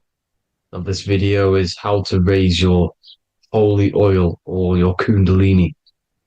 Let's get straight into this. So this is a monthly cycle. Every month, when the moon is in your zodiac sign, this oil is released. Now, the moon is in control of monthly cycles. For women, it's the menstrual cycle, and as well, this holy oil cycle. The moon changes sign every 2.5 days and passes through the zodiac signs in 27 days. So the moon tells the day, the sun tells the time, the stars tell the month. This reality is a massive clock, if you like to say. It's a cycle. Okay. The moon controls the night, emotions, water, fluids, and the mind. Okay. So this oil is produced in the claustrum. It's produced in the claustrum, which is here, right? This is where you get Santa Claus from. Now, the claustrum is at the center of the brain, and it is next to the pineal gland and the pituitary gland. Once it starts in the claustrum, this is the holy presence. This is the present that Santa gives to us, Santa Claus. And it goes to the pituitary gland and the pineal gland. And what's connected to the pituitary gland and the pineal gland is the Ida and the Pingala. The Pingala is the pineal gland's nerve, which is the honey, which is the positive charge, electric. And the pituitary is the Ida nerve, which is the magnetic charge. This is the milk, the land flowing with milk and honey. This is the brain, the heaven, okay? And it travels down the spine using these two nerves, these electromagnetic charge. And this is what the ancients symbolized with the two serpents wrapped around the spinal cord, the Ida and the Pingala. And this travels down to the sacrum or the solar plexus. Okay. So once it's here, okay, the spine is an elongation of the brain. So the spine is pretty much the brain. It's an extension of it. And it's kind of a microcosm of how we descended from heaven to physical reality, to physical matter, which is our consciousness has done. Our consciousness has descended from heaven into physical matter. And this is a microcosm of it. Okay. So once we're in the sacrum bone, this holy oil, like I've just explained, this holy oil starts in the Santa claustrum, goes down the chimney to the sacrum. This is the sacrum, the solar plexus, and drops the present off at the sacrum. Now, once we're at the sacrum, we need to raise our vibration to take this oil back up the spine. Okay. And the River Jordan symbolizes this in the Bible. King Herod wants to kill Jesus in Nazareth, which is here, this is the River Jordan, is Nazareth. He goes to be born in Bethlehem and then goes back up to Nazareth to Joseph and Mary. Joseph and Mary, the pineal gland and the pituitary gland. The Bible is huge symbolism. It's all metaphors for this sacred process which goes on inside of your body. You are the Temple of Solomon. You are the Holy Land. The Holy Land is your brain. Once this oil is at the sacrum, you need to raise your vibration in order to take it back up. Once this oil has gone back up to the pineal gland, it activates the crystals which are wrapped around your pineal gland. Your pineal gland is this tiny little beam here. This is the claustrum. This is the pineal gland. And it's wrapped in crystals. And when this oil travels back up the spine by raising your vibration, back to the upper room where Jesus met the 12 disciples, or the 12 cranial nerves in the brain. And it activates and it turns on this pineal gland. And once it's turned on, it illuminates all the cells and the nerves in your brain and turns them all on and activates the higher God man, the God consciousness, Christ consciousness. And it regenerates the whole body. This is the secret to regeneration. It regenerates all the cells in the body. And this is how the ancients lived for thousands and thousands of years, as talked about in ancient texts. They lived for hundreds and thousands of years because they knew this secret. And this fluid, this brain fluid, the secretion, or the Christos in Greek, which means gold, because this is the alchemical process from turning lead to gold. Your body is the alchemical furnace. Now, the ancients knew about this center of the brain because they symbol that this is the eye of Ra, and it's the brain, and this is what's wrapped around our consciousness. Our consciousness isn't wrapped around the brain. The brain is built around the consciousness. We are the consciousness. You don't have a soul, you are the soul. Okay? Now, the head, heaven, hell, heel at the bottom of your foot, that's hell. Head is heaven and hell. Simple. Now, the pineal gland produces DMT, which is dimethyltryptamine, which is known as the spirit molecule. So, let's move on. Now, when this oil travels up, back, the spine, the chimney, it crucifies at the top, which is called the vagus nerve. So when it reaches here, the optic thalamus, it crosses and crucifies once it's raised back up. And this is why Jesus dies at 33. He was crucified at 33. Because you have 33 vertebrae on the back of your spine. And then it's crucified by the cross of the vagus nerve. When this oil crosses the vagus nerve, this is the crucifixion at 33. And it symbolizes the death of the physical consciousness. You then become spirit. You then become God consciousness, activating the Kundalini, regenerating the body and the mind. Okay. The Garden of Eden. You are the Garden of Eden.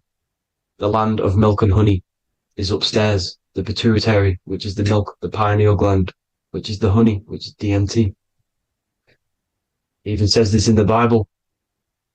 As he brought us into the place, and he has given us this land, a land flowing with milk and honey, which is also symbolized as the sun and the moon. The Bible also says, the light of the body is the eye, not the eyes, the eye. If therefore thine eye be single, thy whole body shall be full of light. This is the activation of the pineal gland by raising this oil back up to the pineal gland, to the center of the brain. Neither shall they say, see that here, or see there, for behold, the kingdom of God is within you. So he's saying, don't look out there. Nothing is out there. It's all inside of you. Everything's inside of you. You're the universe. Now, how to raise this oil back up to the pineal gland? Every month, like I said, the moon controls the cycle. The moon controls monthly cycles. When the moon is going into your zodiac sign every month, this oil goes down the spine and you must raise your frequency to get it back up. You must retain your seed. This is the most important. Your fluid, your secret, your holy fluid, your life force. You can't let that go. That life force is the reason you're alive. This holy oil is the reason you're alive because it feeds all of the systems in your body. It feeds all the systems in your body. You have to retain your seed, alkaline diet, positive thinking and meditation. Okay? When you retain your seed, you will live longer. The moment you release it, you're killing yourself. You're killing a piece of yourself every time you release your seed. Every single time. You're killing a part of yourself. Okay. Now, this could be why this could be the illumination, the single eye on the Illuminati's symbol, the Freemasonic symbol, the illuminated eye, the triangle, which could symbolize the body, mind, and spirit, but the eye illuminated. Now, in the Bible, it talks about the two trees, the tree of knowledge and the tree of life. The tree of knowledge is the tree of good and evil, which is the most important system in your body, which is the nervous system. The nervous system, the most important. The tree of good and evil, and the tree of life, which is the cardiovascular system. Now, this oil, when it's released every month, feeds these two systems, and these two systems feed everything. Now, it's important you understand that. Okay? The ancients knew all of this knowledge. The Bible's telling you this knowledge. But it's in a metaphorical way. You have to understand the context behind it so you can read it properly. Now, eating of the tree of life, which is when it talks about in the Bible, eating from the tree of life is actually symbolizing a bad diet, ejaculation, because you're eating from these two systems. You're killing yourself with a bad diet. You're killing yourself with an ejaculation. Okay? So, that's important to understand. Now, this is Jacob's ladder in the Freemasons. Jacob's ladder, which is the spinal cord. It's the stairway to heaven. And this is Jack and the Beanstalk when he goes up the beanstalk and finds the golden egg in the grey clouds. The grey clouds symbolize the grey matter in your brain. Now, the Garden of Eden talks about the 4 different rivers in Garden of Eden. As we see here, the North Pole map, the ancient North Pole map, because the center of the earth is the center of the torus field. Everything's the torus field. Atoms are torus fields. Everything's torus fields. You are the universe. Everything is within you. The North Pole is your spinal cord. This is why they say Santa Claustrum comes from the North Pole. This is the North Pole. And the Santa Claustrum is the center of your brain. Now, there's 4 rivers which come from the Garden of Eden. There's the blood, the Christ oil, which is the oil we're talking about, urine, and saliva. These are the 4 sacred oil, 4 sacred fluids in your body. And these are constantly abused in today's society. Also, these secret societies are targeting these fluids. Okay? This is why porn is free. They sexualize society through Disney. Go and look at some of the Disney movies. There's so many subliminal messages which sexualize these children because they want you sexualized. So you release your seed, which is one of the holy fluids in your body, especially your semen, your sexual energy. So important you retain this. So important because it's your life force. It keeps you alive. Okay.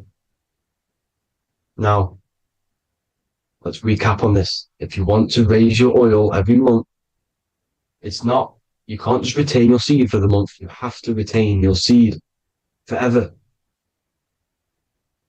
Don't just do it for a couple of days. You have to do it. It's a lifestyle. You want to become God consciousness, you got to do what it takes.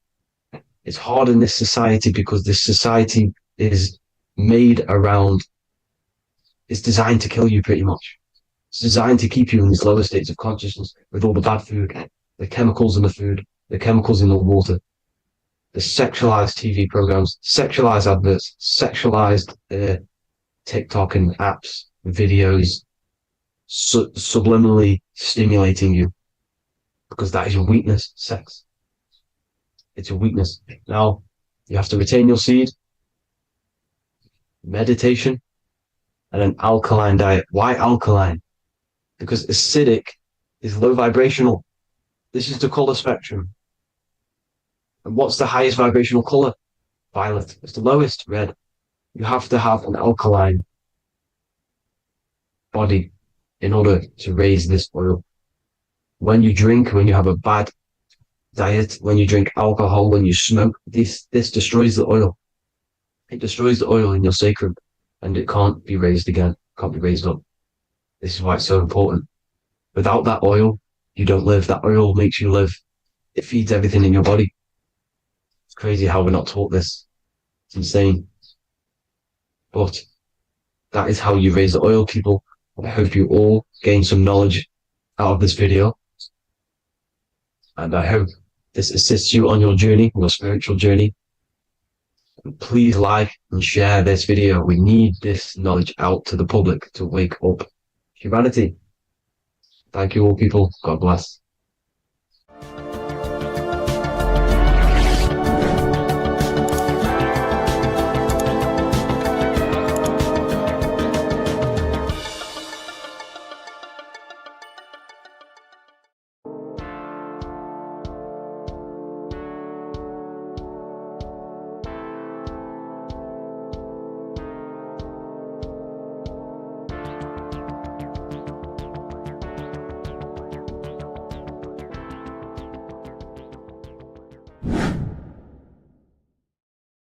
What are we all doing, people? Survival wisdom. Today we're going to be breaking down the Bible and its real, true metaphysical meaning. All of these slides within this video is taken from my book, The Book of Wisdom. So you can get all of these slides. So the Temple of Solomon, you are body, mind, and soul, which is the Holy Trinity. The moon, sun, and earth. The sun is your soul because the sun is its infinite source of energy. It is its own source of energy. And that is what your soul is. It's its own source of energy. The moon is mind. This is why you call people a lunatic. You're a lunatic. Luna means the moon. And inside of your mind, you have a specific mood. Mood is moon. And mind in German is Mond. And the word Mon means moon. And earth is your physical body because your body contains of the four elements, the four physical elements.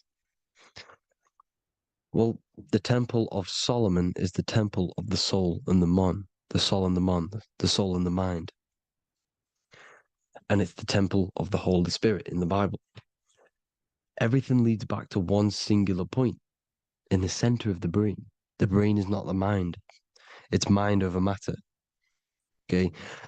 The brain is the physical manifestation of the mind.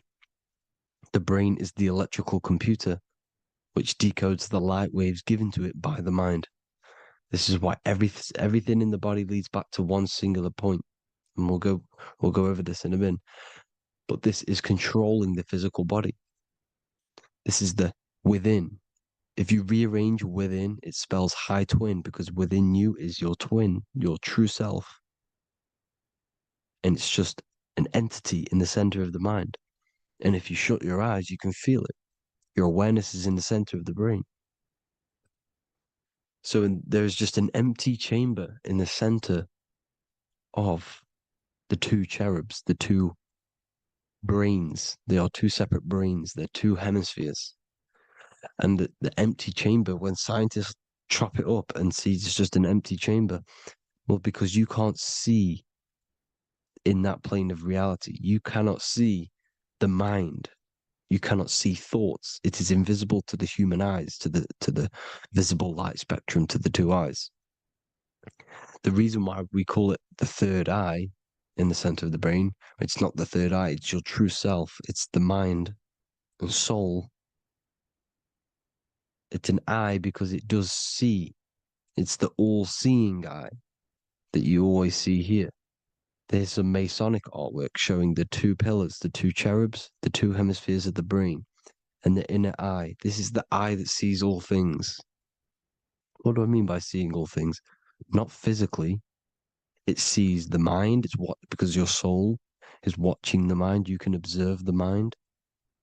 You are not the mind. And if you meditate deeply enough, you can go beyond the mind. It's the all-seeing eye. It sees the mind. It sees what emotions you're feeling. It sees what you're thinking. It sees what you're seeing with the two eyes. It's the all-seeing eye. It sees all things. It's omnipresent. It's everywhere. Because the mind can be anywhere. The mind can switch itself into any place it wants. There is no limitations with the mind. So there is two hemispheres in the brain. And in the Bible, there is a quote saying, the most holy place between the two cherubs. The two cherubs is the two hemispheres of the brain, and the most holy place is between them, which is what the Masonic artwork is showing. This is the all-seeing eye, the soul and the mind in the center of the brain. And you will not see this with the two eyes. So when scientists come to seeing the empty chamber in the center of the brain, they wonder because they do not understand the occult side of the world. They do not understand the layers of reality. How the two eyes, everything physical comes from the unseen. Everything seen comes from the unseen. Now, the two hemispheres of the brain play a major role in our lives. The right hemisphere is the artist. The left hemisphere is the scientist. The right hemisphere controls the left side of the body. The left hemisphere controls the right side. So there's a crossover. Now, the right hemisphere is to do with your feminine energy, creativity, unification, metaphors, visualization, intuition. The left hemisphere is to do with sequencing, facts, materialistic details, language, and logic. So they keep us normally trapped within the male aspect of our mind, which is the left hemisphere. You know, if you listen to Spotify, Apple Music, and radio, they're all tuned to 440 hertz, which shuts down the right side of the brain, makes you left brain dominant. And we learn, well, 90% of people learn to write with their right hand. They're taught to learn with their right hand, which is to do with the left brain. You see, so we are being trapped within this left side of the brain, which is all to do with logic, thinking logical, not creative. You know, very analytic. But the right side of the brain is to do with your creativity. So the right side of the brain is perceiving reality as a holistic perception. Now, what do I mean? If you're riding through a woods, for example, if you're riding through a woods, your right hemisphere is seeing the whole woods as one unified woods. The left hemisphere's job is to break down the perception given to it by the right hemisphere and break it down into individual trees. So what am I saying? The right hemisphere is seeing humans and everything in creation as one unified consciousness. The left hemisphere is seeing individual egos. This is why the left hemisphere is the place of the ego, the right hemisphere is to do with the higher self. They're both needed, though. I'm not saying one's better than the other. It's balance.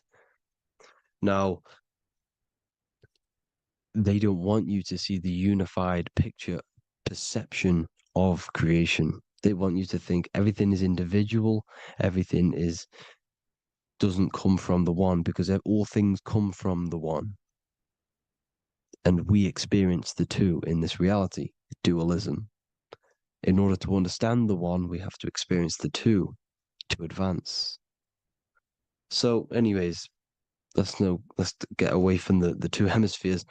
The right hemisphere, like I said, is to do with the higher self. And this is why in John 21:6, it says, cast the net onto the right-hand side of the boat and you will find fish. Meaning, cast your energy, cast your perception into the right hemisphere of the brain, and you will find God, unification, and higher self. You will see things from a unified perspective. How we are all one, because we are all the same consciousness. The same spark that is in me is in you. This is why I am you and you are me.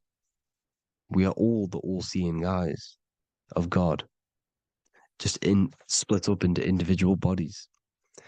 We are all made up of the same essence, consciousness. And that consciousness, that mind and soul, is in the center of the brain. You are just in different avatars. And until we see this, we'll forever be divided and conquered. Until we figure this out as a collective consciousness, we will forever be divided and conquered and ruled over. This is why the Bible says, ye are gods. You are the sons of the Most High, because we are. We are the Word made flesh. We are God made flesh. Mark 16:19. So then after the Lord had spoken unto them, he was received up into heaven. Head is heaven, H-E-A, and sat on the right hand of God. God is the consciousness in the center of the brain. Heaven is the head, and the right hand of God is the right hemisphere of the brain, meaning he sees things in unification, creativity, intuition, the higher mind, the higher brain. When Moses crosses the Red Sea is the corpus callosum, moving from the left to the right hemisphere of the brain to see unified perception of reality. Head, H-E-A, heaven, same root word. This is why the ancients always depict God in the center of the brain. Here you see ancient Christian artwork showing God in the center of the brain, the light. Here you see it here. Here you see Ganesh, an Indian god, which is the brain. Here you see the Father, the Son, and the Holy Spirit in the dome, the brain. This is the brain, because you are God made flesh. That's what consciousness is. The upper room where Jesus meets the 12 disciples. It's the upper brain on the upper room. The upper room is the chamber, the empty chamber in the center of the brain. That's the room. And the 12 disciples are the 12 cranial nerves in the brain, which pretty much rule the body, all the cranial nerves. The tree of life, the cardiovascular system. This is why in Genesis it says the tree of life was in the midst of the garden. Midst meaning middle, because the middle of the body is the cardiovascular system, which is controlling all of the systems in the body. The tree of knowledge of good and evil is the nervous system. It's the spine and brain. This is what's detecting good and evil. The brain is the electrical computer with the left and the right hemisphere, decoding the dualistic world, decoding the light waves given to it by the external world. It is an electromagnetic computer. It is artificial intelligence. It is very intelligent, the brain and the nervous system, the human body as a whole. But the tree of knowledge of good and evil is the nervous system, because it is the tree that detects good and evil, makes you learn good and evil in this dualistic reality. Here you see Adam and Eve around the tree of knowledge of good and evil. Adam and Eve, male and female energies, with the serpent in the tree, and the tree of knowledge of good and evil. Well, this is the spine, the brain, and the serpent is the kundalini up the spine. The serpent is the S. That's why S, serpent, S, the letter S is the serpent. Sex and serpents make an S noise. You know, the Bible cursed the serpent. So we don't figure out the true religion. The true religion is raising the kundalini and becoming God-man and reaching our higher states, our true God self. Because once the kundalini is saved and hits the pineal gland, it activates 100% of the brain, when we're only using around 20 to 10% as of right now without the kundalini awakening. So when you use it, you're activating 100% of the brain. You're activating all the dormant brain cells. You're regenerating the body. And this is the serpent in the tree of knowledge of good and evil. This is the spine, brain. This is Adam, Eve, the male and female energies. The light of the body is the eye. Therefore, if thine eye be single, thy whole body should be full of light. Matthew 6:22. This is the single eye in the center of the brain. It is not the pineal gland. It is what's inside the pineal gland. You have to go beyond the physical world, and there are no words to describe things that are not physical, metaphysics. And the whole body should be full of light. Well, this light is the same pyramid that you see. You are the pyramid with the all-seeing eye on top. This is why the ancients built the pyramids with the stairs in the middle symbolizing the spine, because once you open all the chakras and balance them and raise the kundalini, you activate all of the brain, which gives enlightenment. The word enlight in ment. Ment means mind, light in the mind. Enlighten the mind. And this is enlightenment. We are the temple. And Jacob called the name of the place Peniel, for I have seen God face to face. Within spells high twin. Within you is the God self, which you need to manifest into the external world. And he's seen God in Peniel, the consciousness. He's seen his true self consciousness in the pineal gland. Genesis 28:10, Jacob's ladder. Jacob, he took a rock there and laid his head on it to sleep. Jacob had a dream. He dreamed there was a ladder that was on the ground and reached up into heaven. Head is heaven. The rock he fell asleep on is the sacrum bone, because he's symbolizing the oil that comes down the spine, hits the sacrum bone and rests there, falls asleep, and it looks up and it sees the ladder to heaven. Because when you raise this oil, you become God man. You become God in heaven. You can leave the body at will.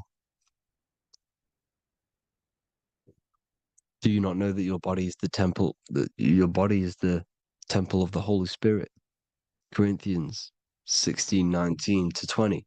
Or do you not know that your body is the temple of the Holy Spirit within you? Your body is the temple of the Holy Spirit, the soul and the mind within, the center of the brain, the temple of Solomon, temple of the soul and the mind. Romans 8:10. Christ is in you. It's not external. When you give where attention goes, energy flows.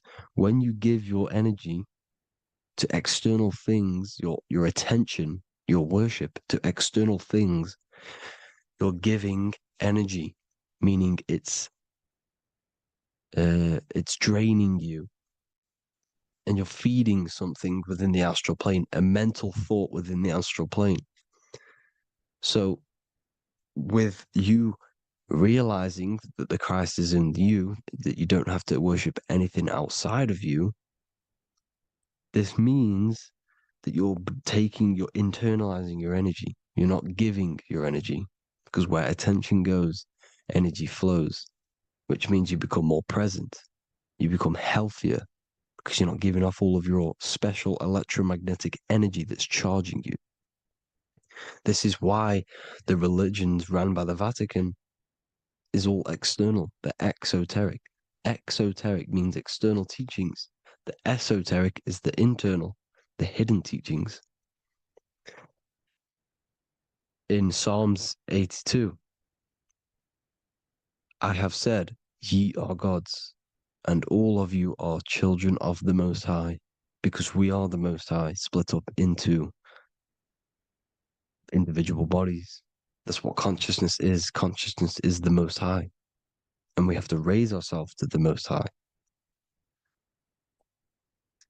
Brahma, Vishnu, Shiva, the Father, the Son, and the Holy Spirit. Why is it always a trio? It's a trio because it symbolizes us, the soul, mind, and body. The mind is the bridge for the soul to be in the body. What is the soul? It's the life force. It's the watcher. It's the all-seeing eye. The soul sees into different realities, and it gives life to the body of every reality it goes in. This is why you always see light around the all-seeing eye, because it is the energy, the life force, the light, life, L-I. Life is light, and it's the eye because it sees into the different realities. It sees into the dream world. When you're going to sleep at night, And you dream, it's not a dream, it's another reality. You're a multi-dimensional creature. We live in a multiverse. There's infinite amount of yous. And there is a version of you which is the highest self in a reality somewhere. And this I has the ability to switch realities, which is exactly what astral travel is. Astral travel is the ability to switch reality beyond the 3D construct of this world. The Father, the Son, and the Holy Spirit, Brahma, Vishnu, Shiva. Brahma, the soul, inhabits different bodies. This is why they have different heads. Vishnu, the mind, symbolizing gnosis, meaning knowledge. This is the serpent. The serpent symbolized knowledge. Shiva, the body. Father, the Son, and the Holy Spirit. The bird, the soul, because the bird symbolizes the soul. This is why you have here the Egyptians showing you the soul leaving the body. Here you see here with the twin head, the same head, and it's a bird. This is the soul self. This is the ego self. The Egyptians knew this. They knew all of this. Of course they did. Now the whole story of Jesus is all metaphorical for the process which goes on within your body. Your neck and head is the holy grail which the sun and the moon creates. Sorry, the sun and the moon creates the fluid within the holy grail, the brain, the skull. And the moon creates the milk. Sorry, the moon makes the milk. The sun makes the honey, the land flowing with milk and honey in the Bible. The land flowing with milk and honey is the center of the brain in the Holy Grail. Here you see the Masonic artwork showing you the sun and the moon creating the fluid in the spine. Here's the serpent. Serpent symbolizing the two Kundalini channels, the Ida Pingala up the spine. Here's the furnace raising the Kundalini, raising the oil, heating it up, and rising it to the crown. You see? So here you see more Masonic art, seeing the sun and the moon creating the holy fluid in the brain, in the cup, filling the cup. This is why it's a cup, because it's the Holy Grail. This is the holy oil in the center of the brain that gets released down the spine, which is Jesus coming down from heaven. It comes down the spine, down the River Jordan in the Bible. This is when Jesus goes from Nazareth to Jerusalem. He comes down the River Jordan, and Joseph and Mary are in Nazareth waiting for Jesus' return. Joseph and Mary symbolize the pineal and pituitary gland, which produce the two oils created by the sun and the moon. And he returns. When he returns, he gets crucified at 33, because there's 33 vertebrae at the back of the spine, and it crosses the vagus nerve. The crucifixion of the oil past 33 vertebrae creates God-man, and it creates your higher self, and it activates 100% of the brain. And you turn into spirit, you turn to your spirit self. This is why Jesus dies. He didn't physically die, it metaphorically dies, and becomes his higher self. The ego self is left behind. It's the same with the whole story of Jesus. Jesus comes down from heaven, which is the oil.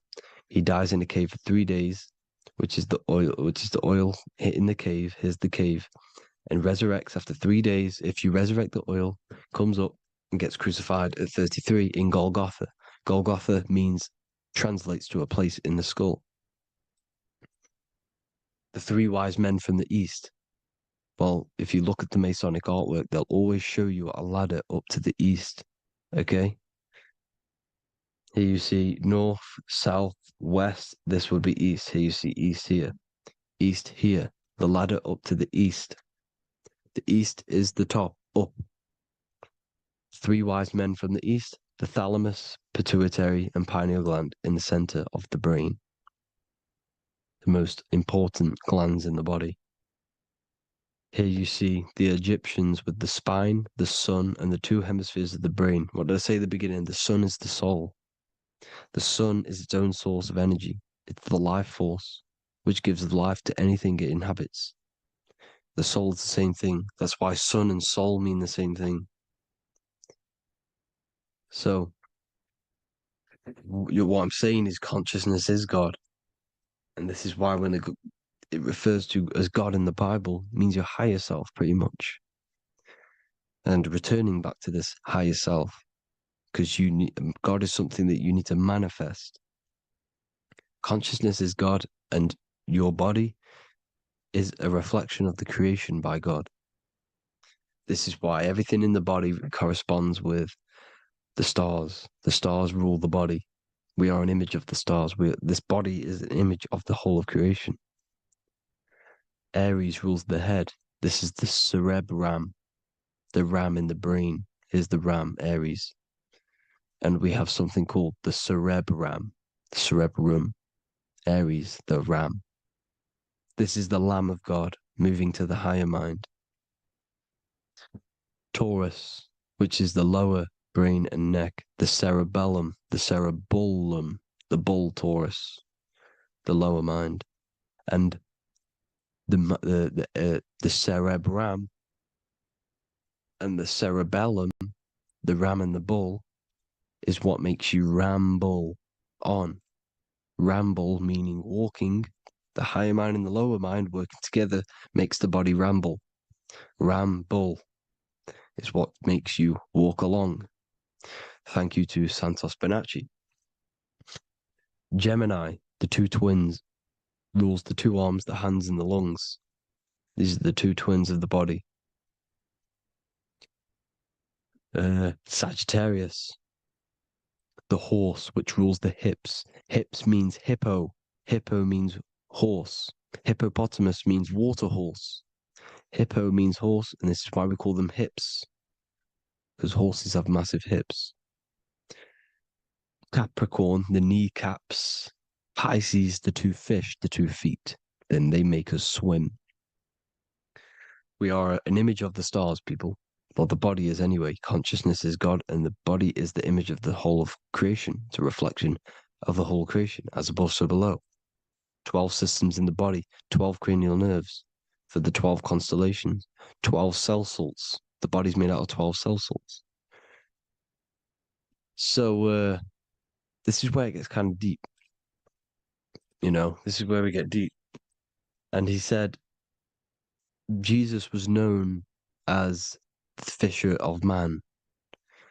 And fisher of man, meaning man does not mean man as in the male. Man means mind. He's the fisher of minds. So the Bible is not patriarchal. It's not patriarchal. Man just means mind, pretty much. So the fisher of mind, man, because he was fishing minds out of this reality into the higher realities. He was teaching people how to leave the body when he walks on water. Walking on water is the physical, etheric, astral, and mental. These are the different planes of reality. The ether is the either, because the ether is the substance that's on either side, astral and physical. It's the fifth element, is ether. And the fifth element is the water. The same water at the beginning of the Bible when it says, let the firmament divide from the waters above from below.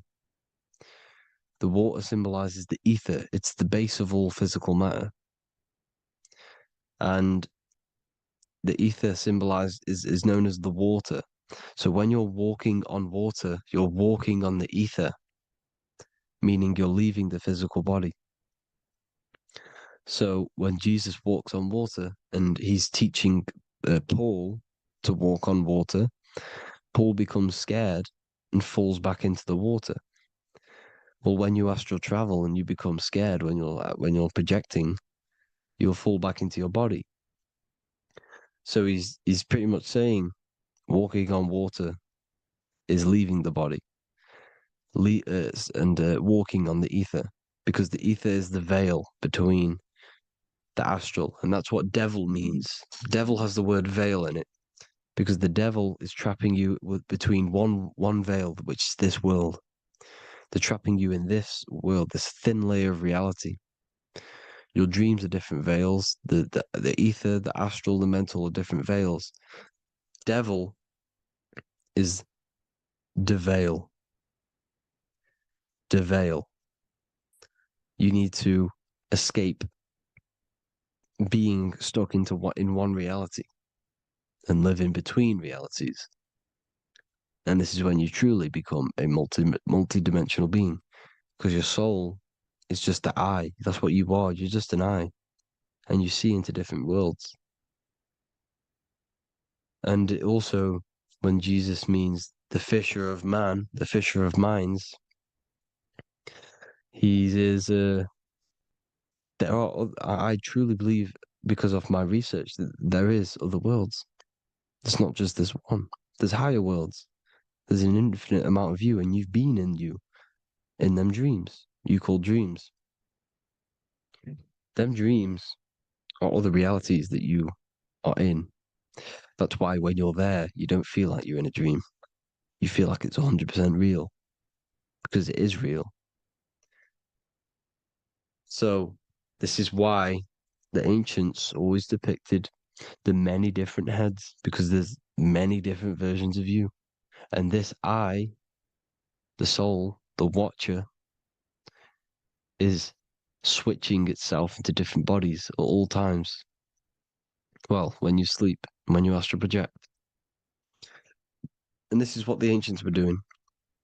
They understood the multiverse, and they could switch bodies at will.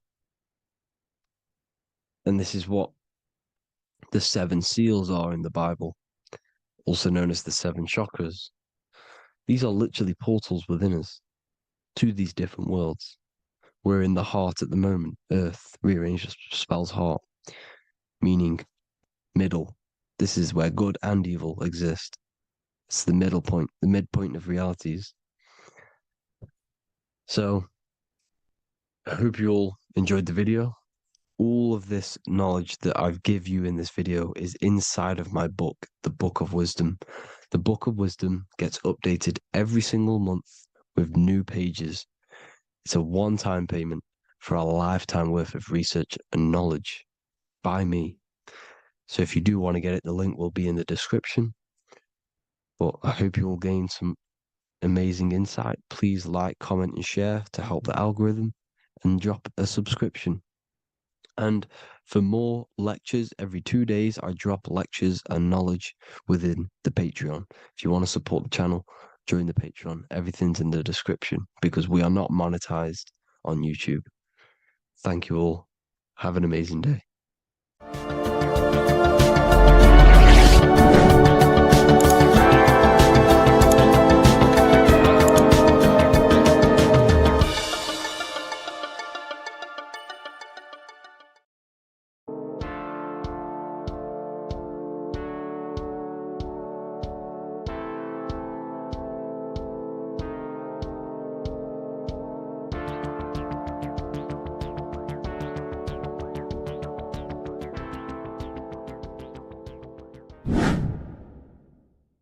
What is good, YouTube? Today we're going to be talking about the astral plane and how the cosmology fits into the astral plane. Okay, so first let's go over the astral plane and go over the different layers of reality so that you can understand reality more.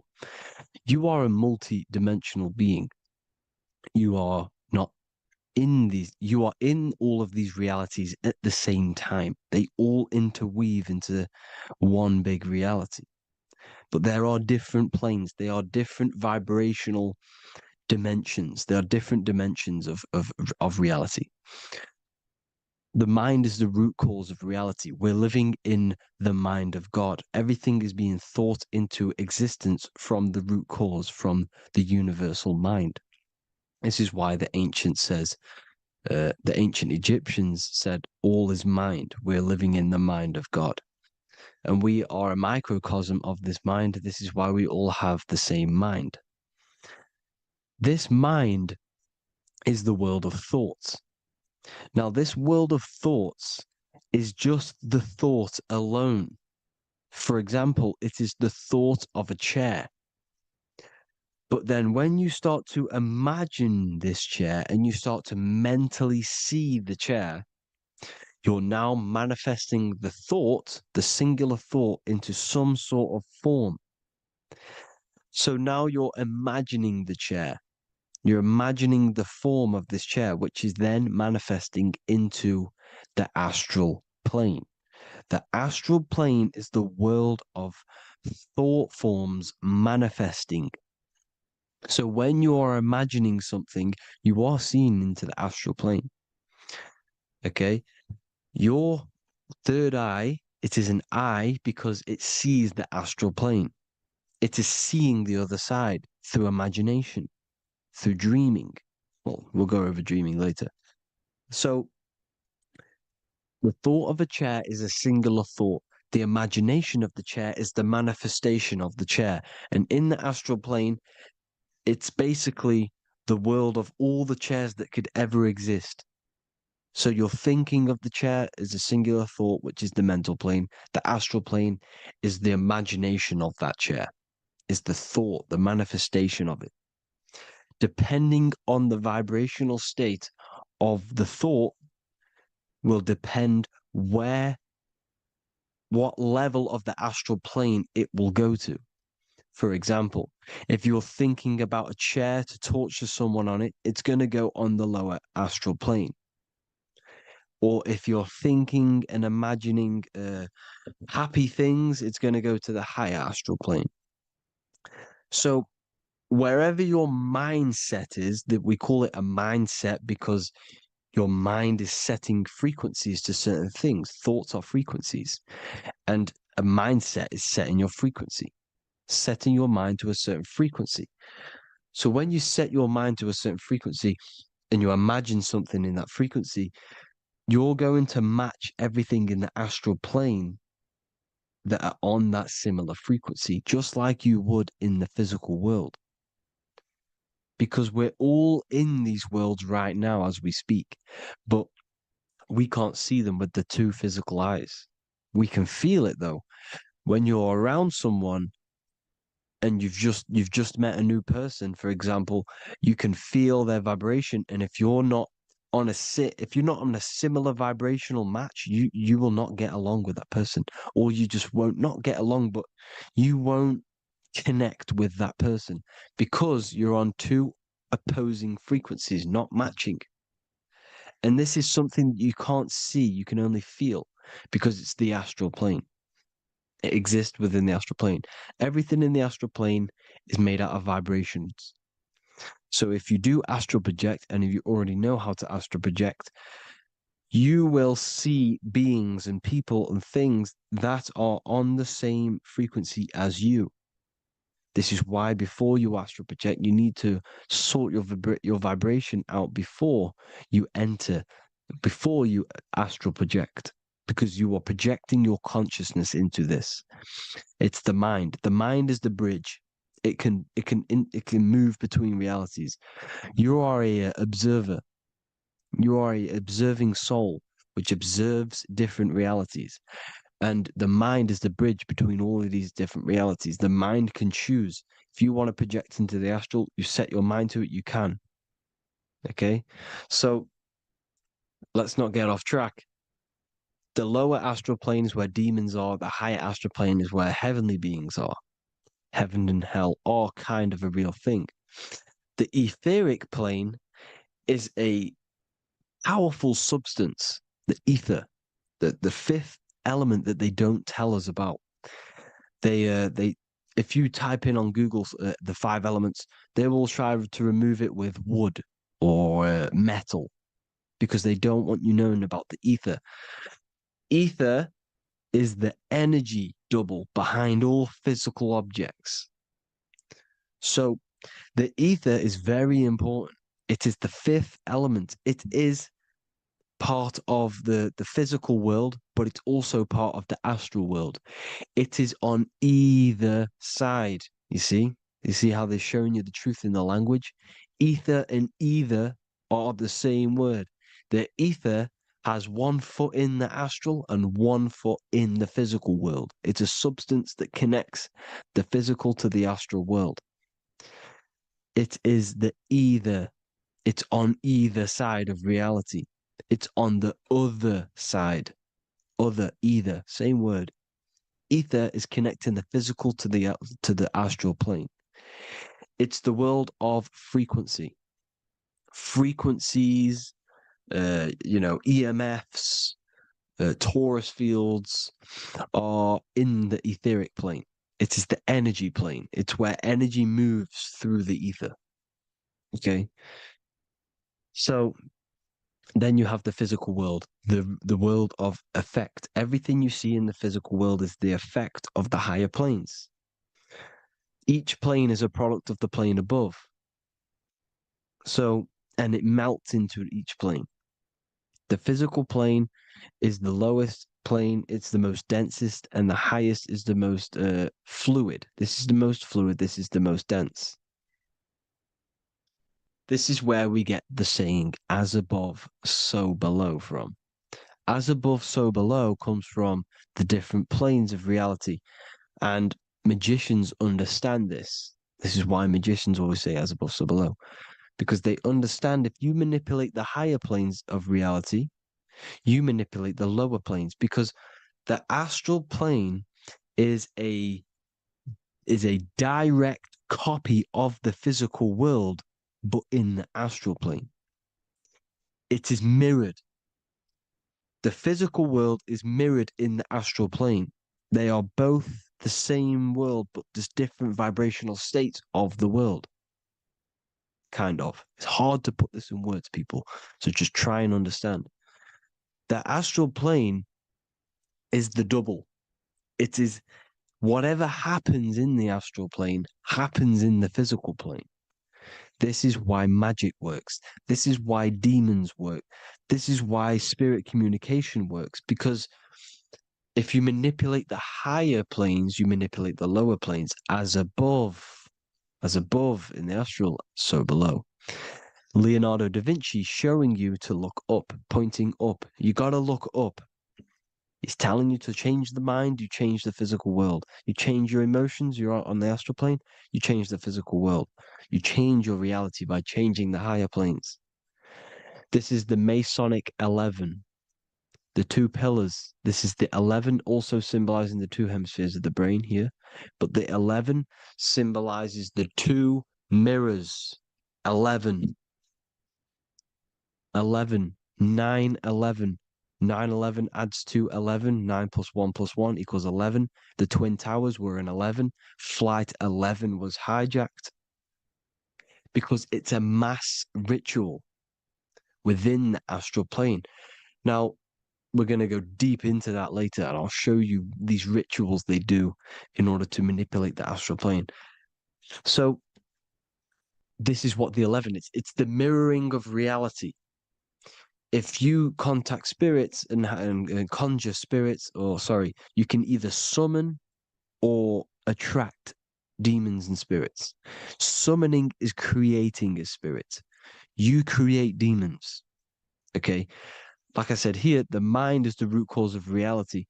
If you think of if you think of a traumatic event that happened in your life over and over and over and over again for years and years and years, where attention goes, energy flows. The mind is the director of energy. If you are directing energy into the specific emotion, the specific thing that is torturing you in your mind, that will manifest as some sort of being in the astral plane, which is called an elemental. And this elemental being that you have created through your thought forms and emotions will latch onto you and feed off this energy. So it's important that you get your mind right, okay? It's important that you sort that you file the mind and you discipline the mind. Make sure it's only entertaining positive things, because you are quite literally creating your own demons. The word demon has the word mon in it. And if you've watched my videos, to know Mon means moon. The moon is your mind. The sun is your soul. The earth is your physical body. Demon. Demon is Mon means mind. Moon is mind. You create demons with your mind. Summoning. Now, this is where the rituals come in. 9/11 was a ritual because everyone was thinking about this big fearing, the death of 9/11. Everyone was thinking about it. And all of their minds thinking about this horrific thing will manifest and summon a negative energy spirit elemental within the astral plane. That's how all of this works. This is why it was a mass ritual. Okay. Chris Brown, new album name 11/11. Release date on the 11/11. This will be my 11th album and contain 11 songs. All of these people know the occult. This is Hermes Trismegistus with the star of Saturn, the six-pointed star, as above, so below. The mirroring of reality, physical and astral. The two Masonic pillars. So as above, so below. What's above us? The stars. The stars are connected to the astral plane. This is why we call them stargates. When we dream, we are experiencing these different realities. And what are stars? They tell in the Bible, it says Genesis 1:14. And God said, "Let there be lights in the firmament of the heaven to divide the day from the night, and let them be for signs." Signs translates to things to come. Why things to come? The stars tell the future. Why? And why do we say as above, so below? As above us is the astral plane and the etheric plane. As above, so below. Whatever happens in the stars happens on Earth. The stars are connected to the astral plane. Above us is the astral plane. We are a star in a physical body. This is why we say Mr., sister, stir equals star. The E and the A are interchangeable. We are stars, and the stars are the start of our incarnation. We start in the stars, same root word, and we descend through the seven energies, which are our seven chakras. Then we enter the heart of the soul system. The heart rearranged spells earth. And this is the true cosmology. Here's the Masonic cosmology. This is Masonic now. Here's the firmament. Let there be a firmament in the midst of the waters to divide the waters from above, from the waters that below. Genesis 1:6. The firmament, firmament comes from the word firma, Latin, I'm pretty sure, which means firm. When something is firm, meaning it's stable, it does not move, it is firm. The firmament is firm. So, is the firmament Genesis 1:6. What does he say? Genesis 1:3, sorry. Let there be light. This is before the sun and the moon was created. Let there be light. Before the sun and the moon was created, light was appeared. So what's that tell you? This is a holographic projection from some sort of light being, some sort of projector.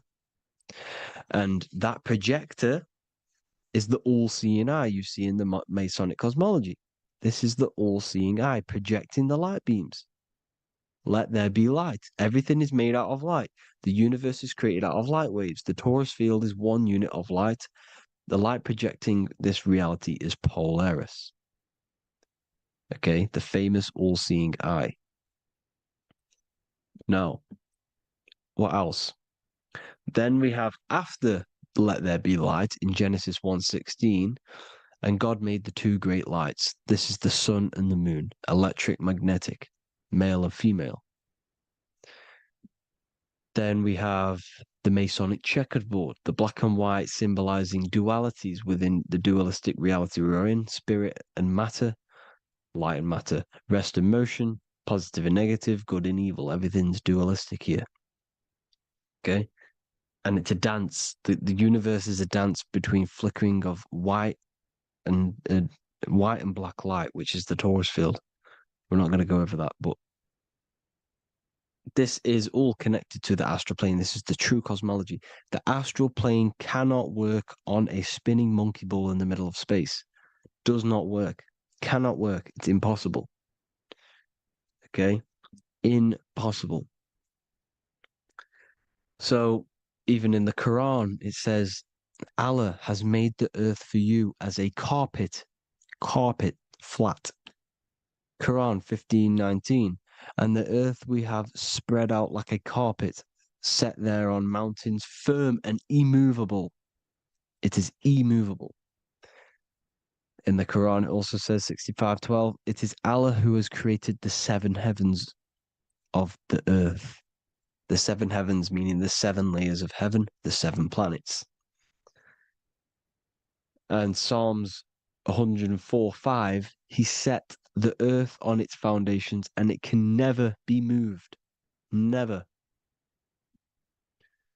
So here you see in Isaiah 40:22, he sits enthroned above the circle of the earth and its people are like grasshoppers. He stretches out the heavens like a canopy and spreads them out like a tent to live in. We live in a tent. This is the tent. The projection of light. Here you see an ancient picture here. Here you see the ethereal barrier, meaning the firmament, the etheric barrier. And here you see his head popping out. Why is his head popping out? Because your head is heaven. Your heel is hell. Your head has access to the astral plane. This is why your head is heaven. The pineal gland, when stimulated, has access to project itself, project consciousness into the astral plane. Here you see another ancient picture here with the Masonic Royal Arch, with the zodiac here, the zodiac on the top, arching, because there's a firmament above us.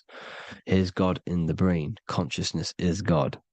Here you see the Masonic Royal Arch, symbolizing the firmament. George Washington above the Masonic Royal Arch. These are the stars. This is Polaris projecting reality. Here's ancient churches with the dome. Polaris projecting reality with Jesus. Disney World is under the dome. The 7 layers of heaven, ancient paintings, all depict if you go and look at the ancient paintings, they'll all depict the firmament, the arch above us. This is where we get interesting. The Masonic Royal Arch has the 6-9, which is Cancer.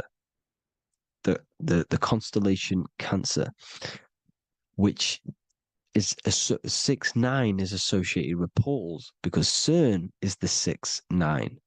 Okay, CERN is opening portals. They're trying to create a portal to the other side.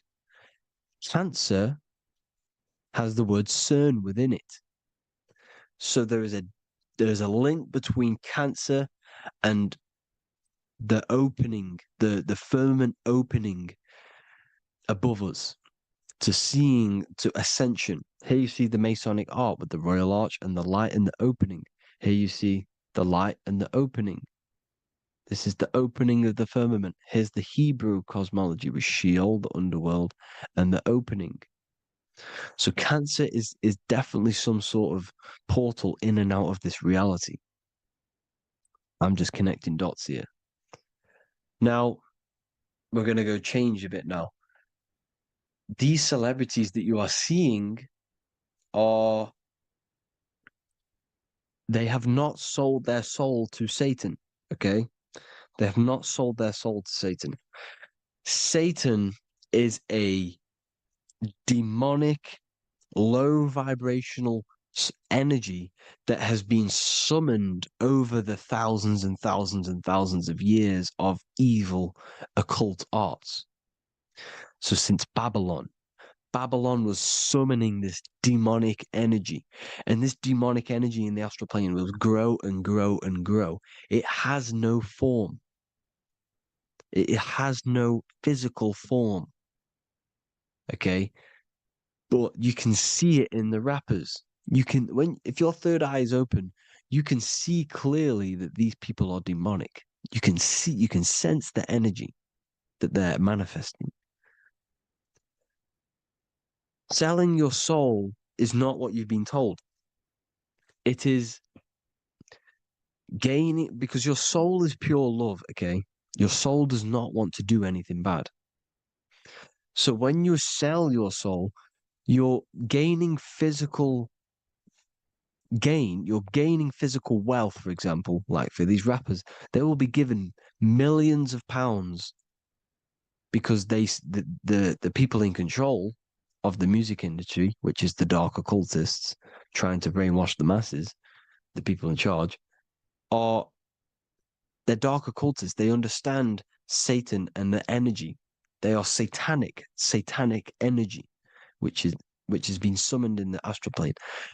They see that they have influence over the masses, so they will go to them and say, "I will give you this amount of money forever if you manifest this satanic, demonic energy through the music and through social media to blind the masses, to brainwash the masses into this demonic energy." Because when you listen to music, music is frequency. Whatever you listen to, you become that frequency. So if you're listening to these people, they're throwing energy, this demonic, satanic energy that they sold out to. Sold, soul, same word. When you sold something, you've got your soul involved. They have exchanged money, physical gain, so that they manifest this satanic energy within the astral plane and through the music, through the videos, through social media to keep us in this vibrational frequency, in this low state of consciousness. This is what it actually is. It's not, you're not selling your soul to some sort of devil. This satanic energy has no physical form it is formless in the astral plane. It's a summoned energy. Now, the root chakra is red. This is why the devil is red, because it symbolizes the animal nature of man. When you are operating off your root chakra, you will kill, you will fight, you will do anything to survive, because it's all about survival mode in the root chakra. They want you keeping in that fighting mode, that surviving mode, so that you are manifesting this low vibrational frequency, this satanic energy, this demonic red energy. This is why the devil is red. And the devil has a tail with the red arrow pointing down because it symbolizes your light body. This is your Merkaba. Your Merkaba is your light body. Mer equals light, Ka equals spirit, Ba equals body. Merkaba, this is the devil's tail pointing down, the descension, your heel, up to your heel, hell. Ascension, to heaven, head. You see? This is the all-seeing eye with the illumination coming off it, your head, when you're illuminated. The Merkaba is your celestial sphere to portray different planes of reality. It is the vehicle of ascension. It's your light body. It's in the word Kabbalah, Kabbalah, Ka, spirit, Ba, body, La, light. Same thing, Kabbalah, Merkaba. Same thing. It's all about the light body. This light body sees different realities. So when you see the goat in the music industry, it's this satanic summoned energy that's been summoning for thousands of years within the astral plane. When it becomes to the physical plane, it will manifest through different things. A goat, an owl, Satan, Moloch, Baal, same deity, same demonic energy that's been summoning in the astral plane. And this is why the Baphomet has a goat head. Drake's new album is the goat. The Polo G, the Masonic G, with the goat. And here's Rylo Rodriguez in the mirror with the goat in the mirror and him in his physical body.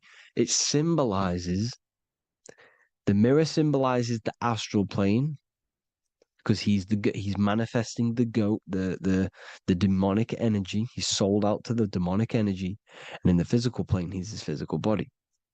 The mirroring, the Masonic 11, the mirroring of reality, the astral and the physical. And what do you call them when they're an amazing rapper, the best rapper? You call them the GOAT. Because the GOAT, you're the GOAT because you're manifesting the GOAT energy, this satanic, demonic energy within the astral plane. So Baal, Moloch, all the same thing. Because in the astral plane, if you want to gain spirits to come to you and communicate you in the physical world, if you want to communicate with spirits, you have to gain their attention. You can either gain their attention or come together and agree to create some sort of being, which is Satan. Okay. You can, like I said earlier, you can create these beings, you can summon them or attract them. One way to attract them is sacrificing. In order for you to become God, man, to turn to God, you have to sacrifice your life. You have to sacrifice, not drinking, not doing things, not doing anything demonic, not doing anything bad, not eating meat. You have to sacrifice yourself to become the light.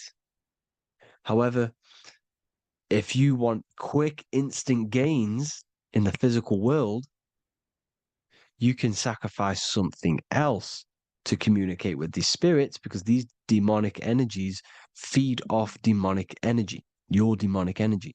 So these dark occultists will give away babies, they'll sacrifice, torture babies so that they gain, so that they can communicate with these spirits for physical exchange. Yes, you can do this. These powerful spirits, these powerful demons can give you powers. They can give you certain things. And this is what they are doing. They're summoning and attracting these demonic energy. This is why, trafficking is one of the most, Balenciaga. Baal is the demonic energy in the astral plane, which requires child sacrifice for his presence. Balenciaga, and they were trafficking children. They were trafficking, killing them, and offering them to the spirits. This is what they are doing. Balenciaga. It's in the name. Here you see, you can see here a stick man with two horns. The goat, obviously, it's all the same deity. Baal, the goat. Moloch, here's Moloch, the owl, the Egyptian owl, because it comes from the owl of Moloch, which is Baal, which is Satan, all the same demonic energy. And it's on the dollar bill, a tiny dollar bill, tiny, on the $1 bill. All the same thing. Bohemian Grove, they worship the big owl, Moloch. It's all the same thing. It's all one big demonic energy which has been summoning in the astral plane. And it's trying to take over Earth, the physical plane. That's what it's doing. So I hope you all gained a deeper understanding of the astral plane and what's actually going on in the world. Please leave a comment if you can to help the algorithm. Drop a like if you like this content. And hope you all learned something today. And God bless you all. Thank you all.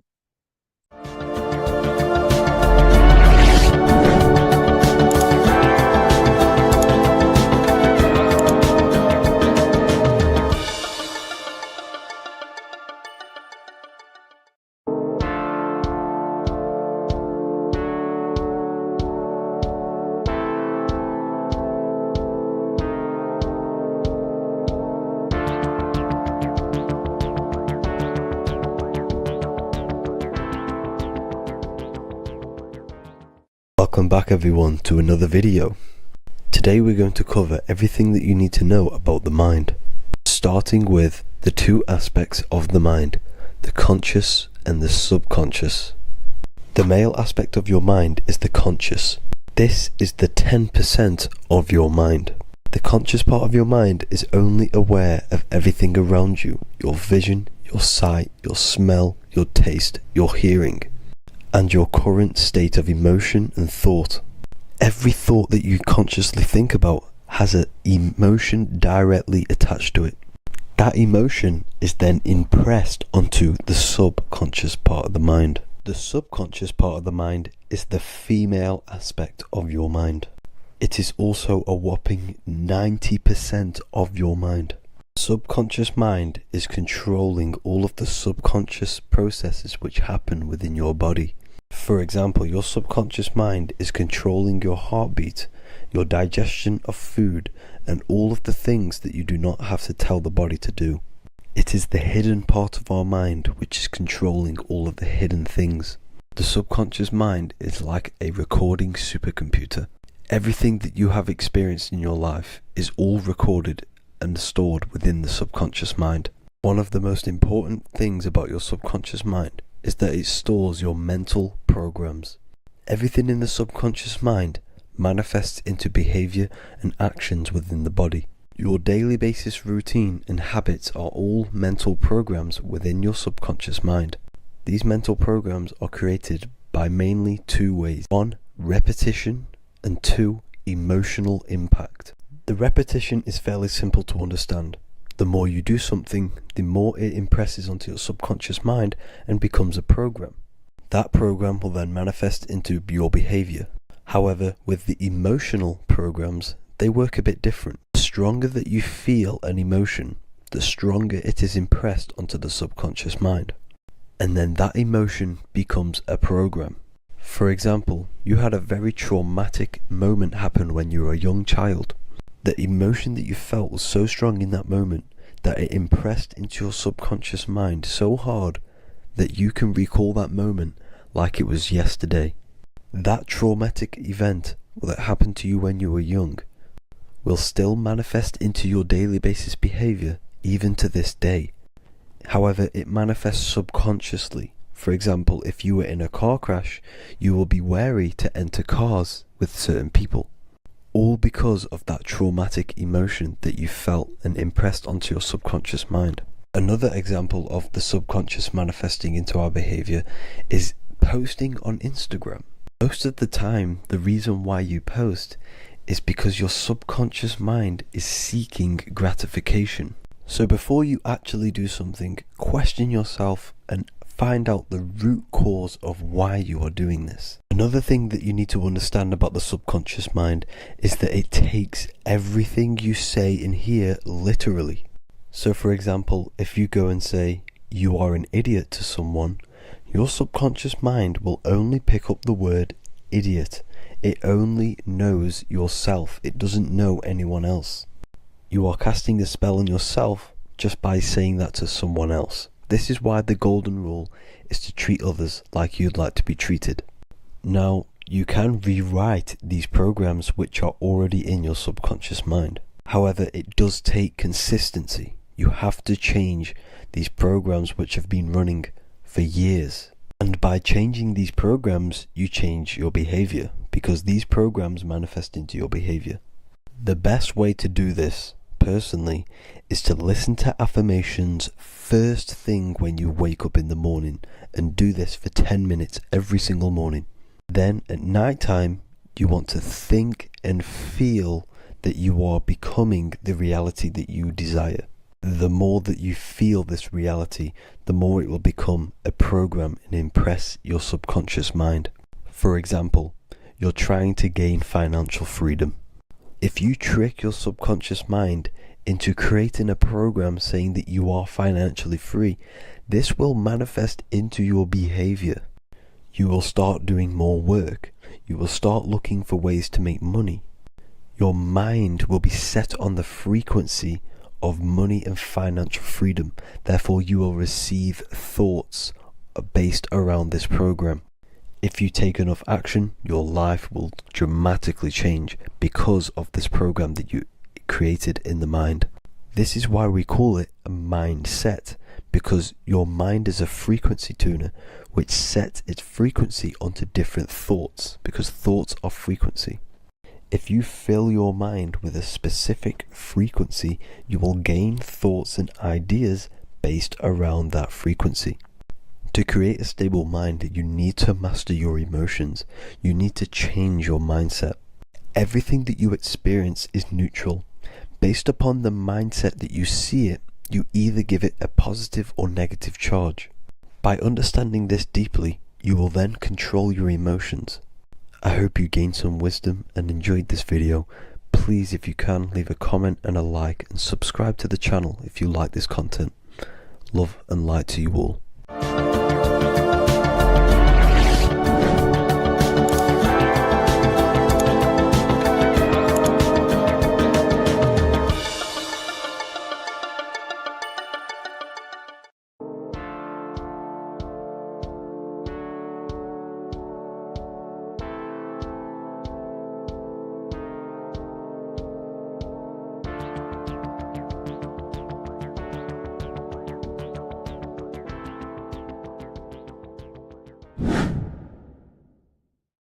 What is good, people? It's Revival of Wisdom. Today we're going to be talking about Saturn. I've done this video in the past. However, this video is going to contain a lot more in-depth explanation of Saturn. So the 33rd degree Mason, Manly P. Hall, said, Saturn is the key to crystallization, physical matter. Light is matter, matter is light. They are interchangeable. Low vibrating light turns into matter, high vibrating matter turns into light. And Saturn is the god of this world, this physical world. He crystallizes light into matter. This is symbolized as the Masonic checkerboard, matter and spirit, matter and light, light and matter. He's also the god of time, destruction, justice. He creates and destroys, because all things in time die. He creates and destroys you. So, because we live in this physical world, which is the electric world, this is why we say electricity, because it comes from the root word of El, Saturn. They used to call Saturn El, E-L. This is why we used to say Elohim is God. The real God of this world is Saturn, but it's being hid. This is being hid. Jesus is Saturn. All of this is Saturn. It's all Saturn worship. It's the real God of this world, So, physical matter is a result of two opposing forces equalized on the plane of inertia, because everything is created out of electromagnetic toroidal fields. And these two poles equalize on the plane of inertia, which gives you planet Earth, plane of inertia. The plane of inertia is what Saturn is. It's the ring around the center of the plane of inertia. Thank you to Walter Russell saying, physical matter is a result of two opposing forces on the plane of inertia.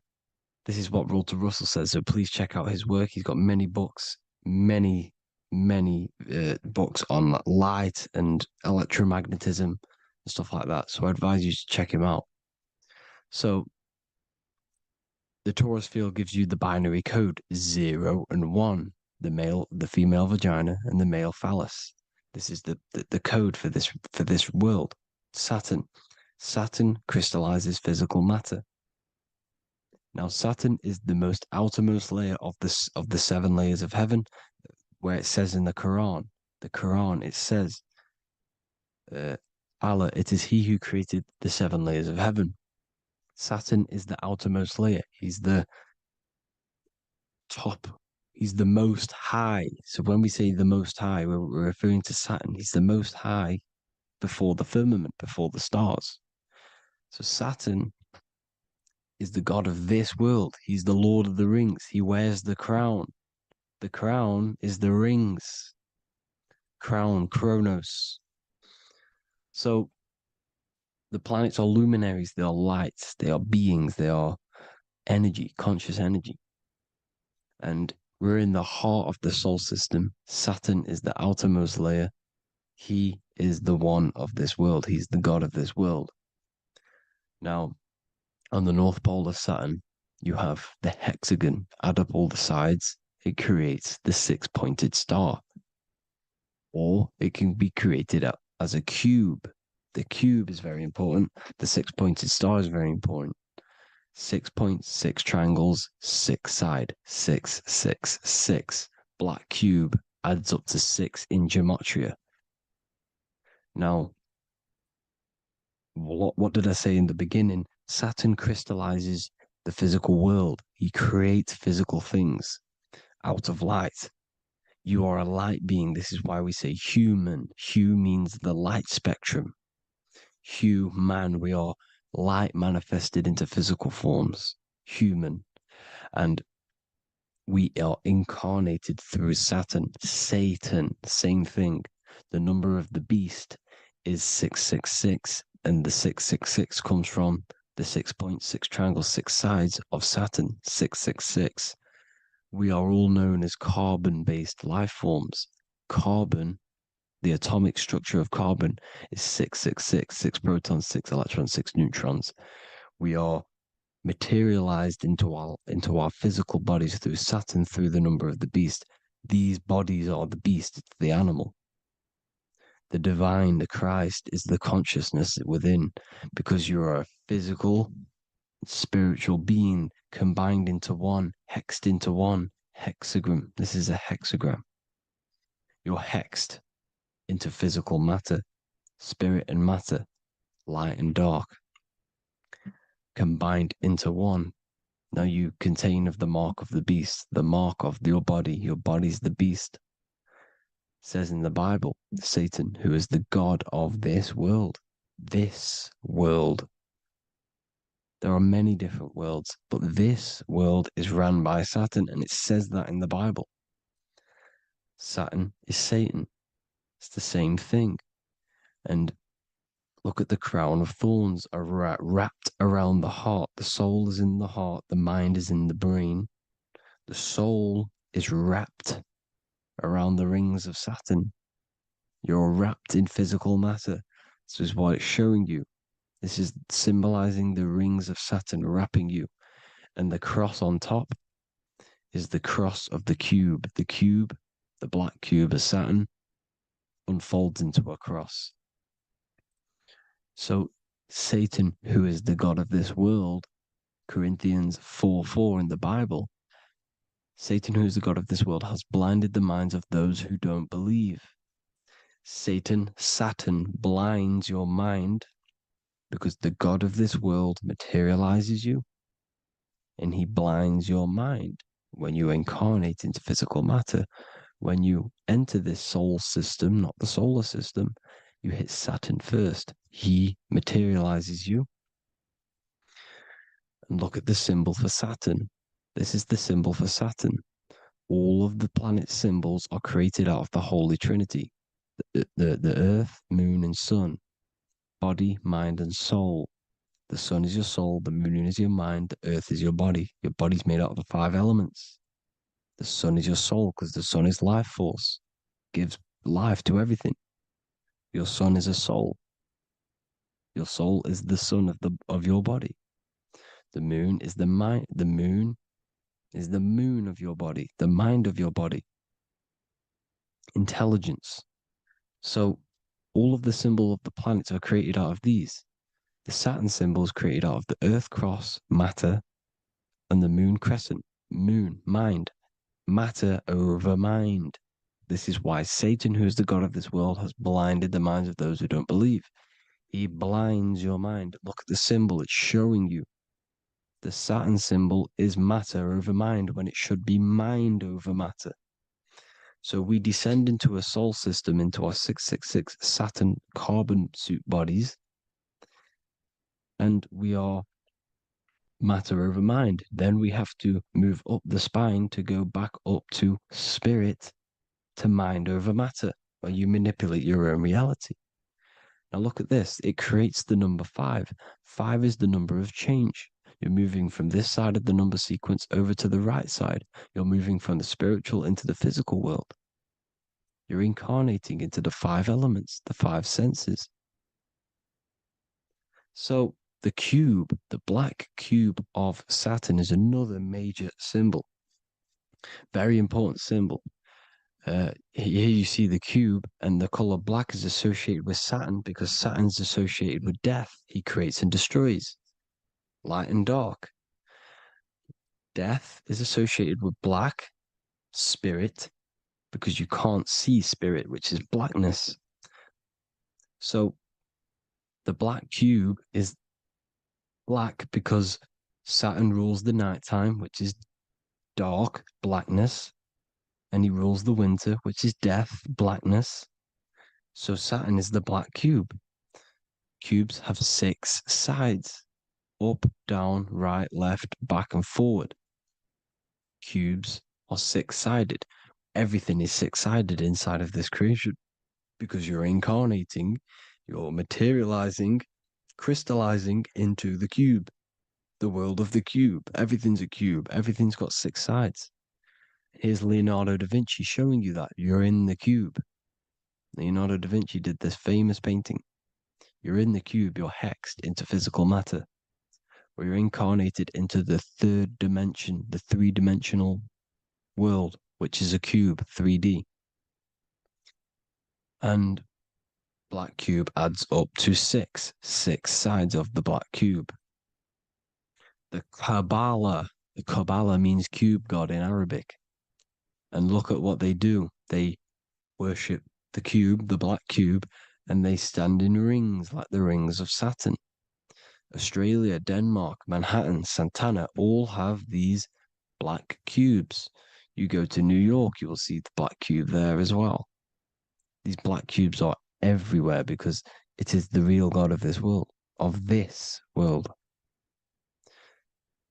So look at the cross. The cross unfolds into the cube. Xbox, Nintendo GameCube, Sega Saturn, anything to do with a simulated gaming reality, they put Saturn in it because we're in the simulation of Saturn. This is a simulation. And this is why they reflect this through the Xbox, GameCube, Sega Saturn, anything to do with gaming, simulations, is all Saturn. Because we're in the cube of Saturn, the black cube. We're in the GameCube, the Xbox, the Sega Saturn. As above, so below. So they reflect it through the simulations that they create inside of this simulation. Cubes have 8 points for the 8 points of time and space. 8 is the number of time. Everything's cycling, infinity. So look at the cube. The cube is symbolized as in Judaism. The Judays have the black cube. They wrap themselves in a black band and they cover their eyes into blackness. The black cube, for the black cube of Saturn, they use the star of Saturn and they worship their god on Saturn Day because it's all Saturn worship. And look how the Saturn god is wrapped around with these thorns or leaves, just like Jesus is wrapped around his heart. And Jesus on the cross is us on the cross. We are in the cross. We are in the cube. The cross is the cube. And the cross is even in the Saturn symbol. This is another symbol for Saturn. There's two symbols. You got this one, the one I've just broke down. And there's this one. This is the cross of Saturn, the cube god, the simulation, the game cube.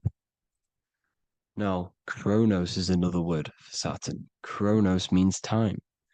When you clock into work, you go to the Chronos machine. Well, I did anyway. And I tap my card on the Chronos because Chronos is time. Anything to do with time is Saturn. He creates and destroys. Look at the artwork of Saturn with the sand, the time. Look at this, how he's cutting off the baby's wings. He's crystallizing the spirit into matter. He's cutting off your wings.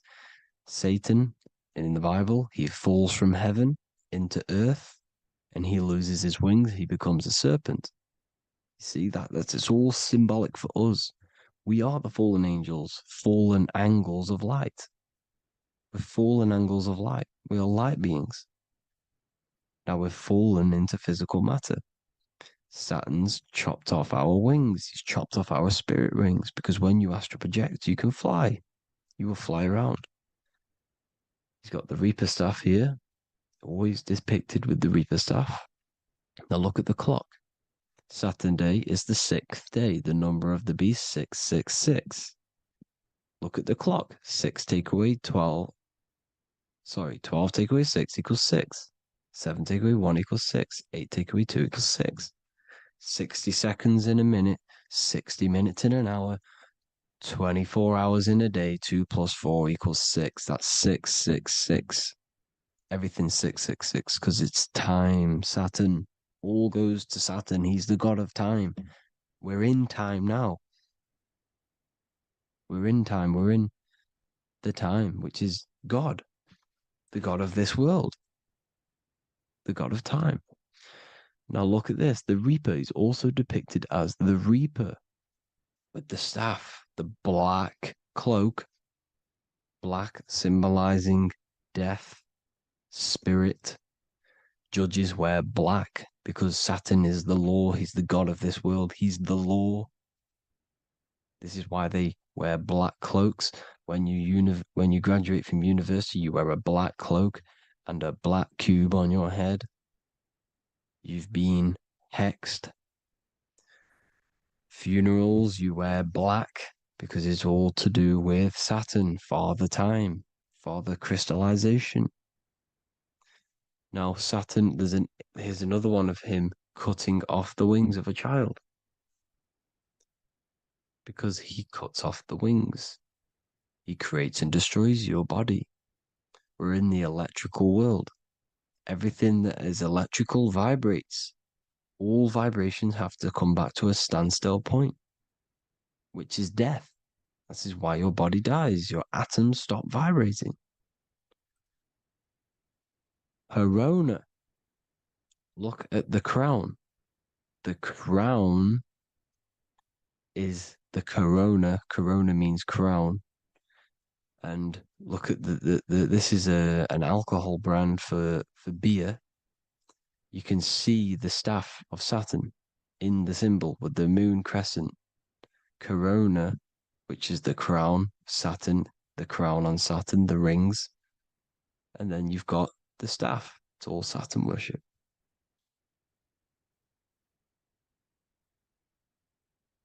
Is the black cubes of 9/11. 2 black cubes. This was a ritual for Saturn. It's all ritualistic. And look at the Star of David, the Star of Saturn. It's not the Star of David. Creates IXXI, the sigil of Saturn. IXXI means 9/11 in Roman numerals. 9/11. It's all a ritual for Saturn, and they have the 2 black cubes of Saturn. Now look, XX. There's more symbolism of Saturn now. We're going deeper. XX is more symbolism for Saturn. The sigil of Saturn is XX, as above, so below. Same with the Star of David. You split it in the middle, as above, so below, as above, so below. XX, this is a Knights Templar cross of Lorraine. XX, Knights Templar, high order of Masonry. They all worship Saturn. Well, Saturn's the real god of this world. X Eon with the XX. XXL magazines, which is all to do with famous rappers and stuff like that. When you die, you put XX on the eyes because it's Saturn. He's the Reaper. Is Jesus with the XX crown with the thorns around his heart, around his soul, with the cube on the top, the cross cube. Lil Uzi Vert with the XX cross of Lorraine. Jay-Z with his alcohol brand, XX cross of Lorraine. The X Factor with the rings of Saturn. All Saturn worship. The seal of Melchizedek is also Saturn. This is the cube. This symbolizes the cube with the 8 points for the 8 points of space and time. And this is the cube. It's another ancient symbol for Saturn. Here you see the star of Saturn with the Melchizedek symbol around it, which is all to do with Saturn. Here you see an altar, the Holy Grail, the Melchizedek symbol on it, and they're worshipping it. This is why we wear rings, wedding rings for the rings of Saturn. It all goes back to Saturn. Earrings. The 8-pointed star of the ancient Sumerians is all Saturn. It's all Saturn. So the ancients, the symbols of Saturn goes on forever. It's in all of the major corporations. You can see it everywhere, the rings of Saturn. Toyota is an obvious one. Internet, Nike, Target, Sega, Saturn. It's all Saturn worship.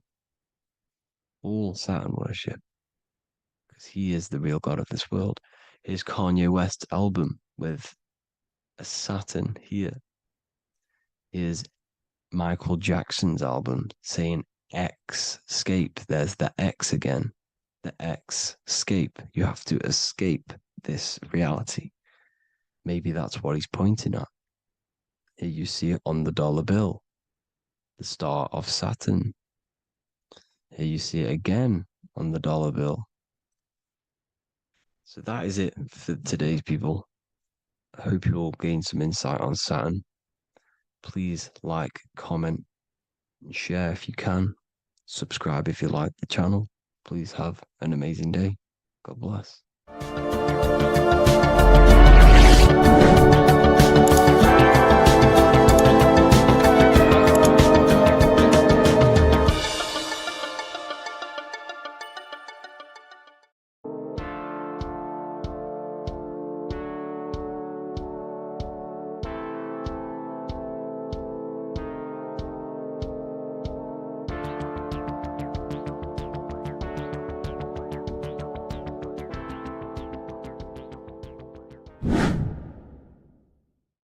Hey people, how are you all doing? It's Revival of Wisdom, and today we're going to be talking about your birth certificates and how we are slaves to a system and how they have trapped us into this system.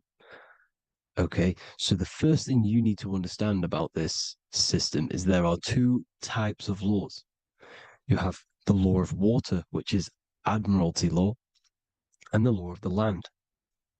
So the Admiralty law is the law of water, and this is what money is. Money is water. This is why we say liquidity, currency, the current. A current is water, something moving through something. Cash flow. And this is why banks are called banks, because a river bank is on either side of the water and it directs the currency. You see? So money is water. And as you can see here, Ripple, the cryptocurrency, Ripple, water Ripple, and they're building a bridge over water, overseas, international banking with cryptocurrency. So money is water, and this has specific laws about water, but water is the same everywhere, you see. What the difference is with the law of the land is that you can have different laws in different lands. I can't do certain things in the UK that people can do in America, for example. You see, that's the law of the land, but the law of water is the same.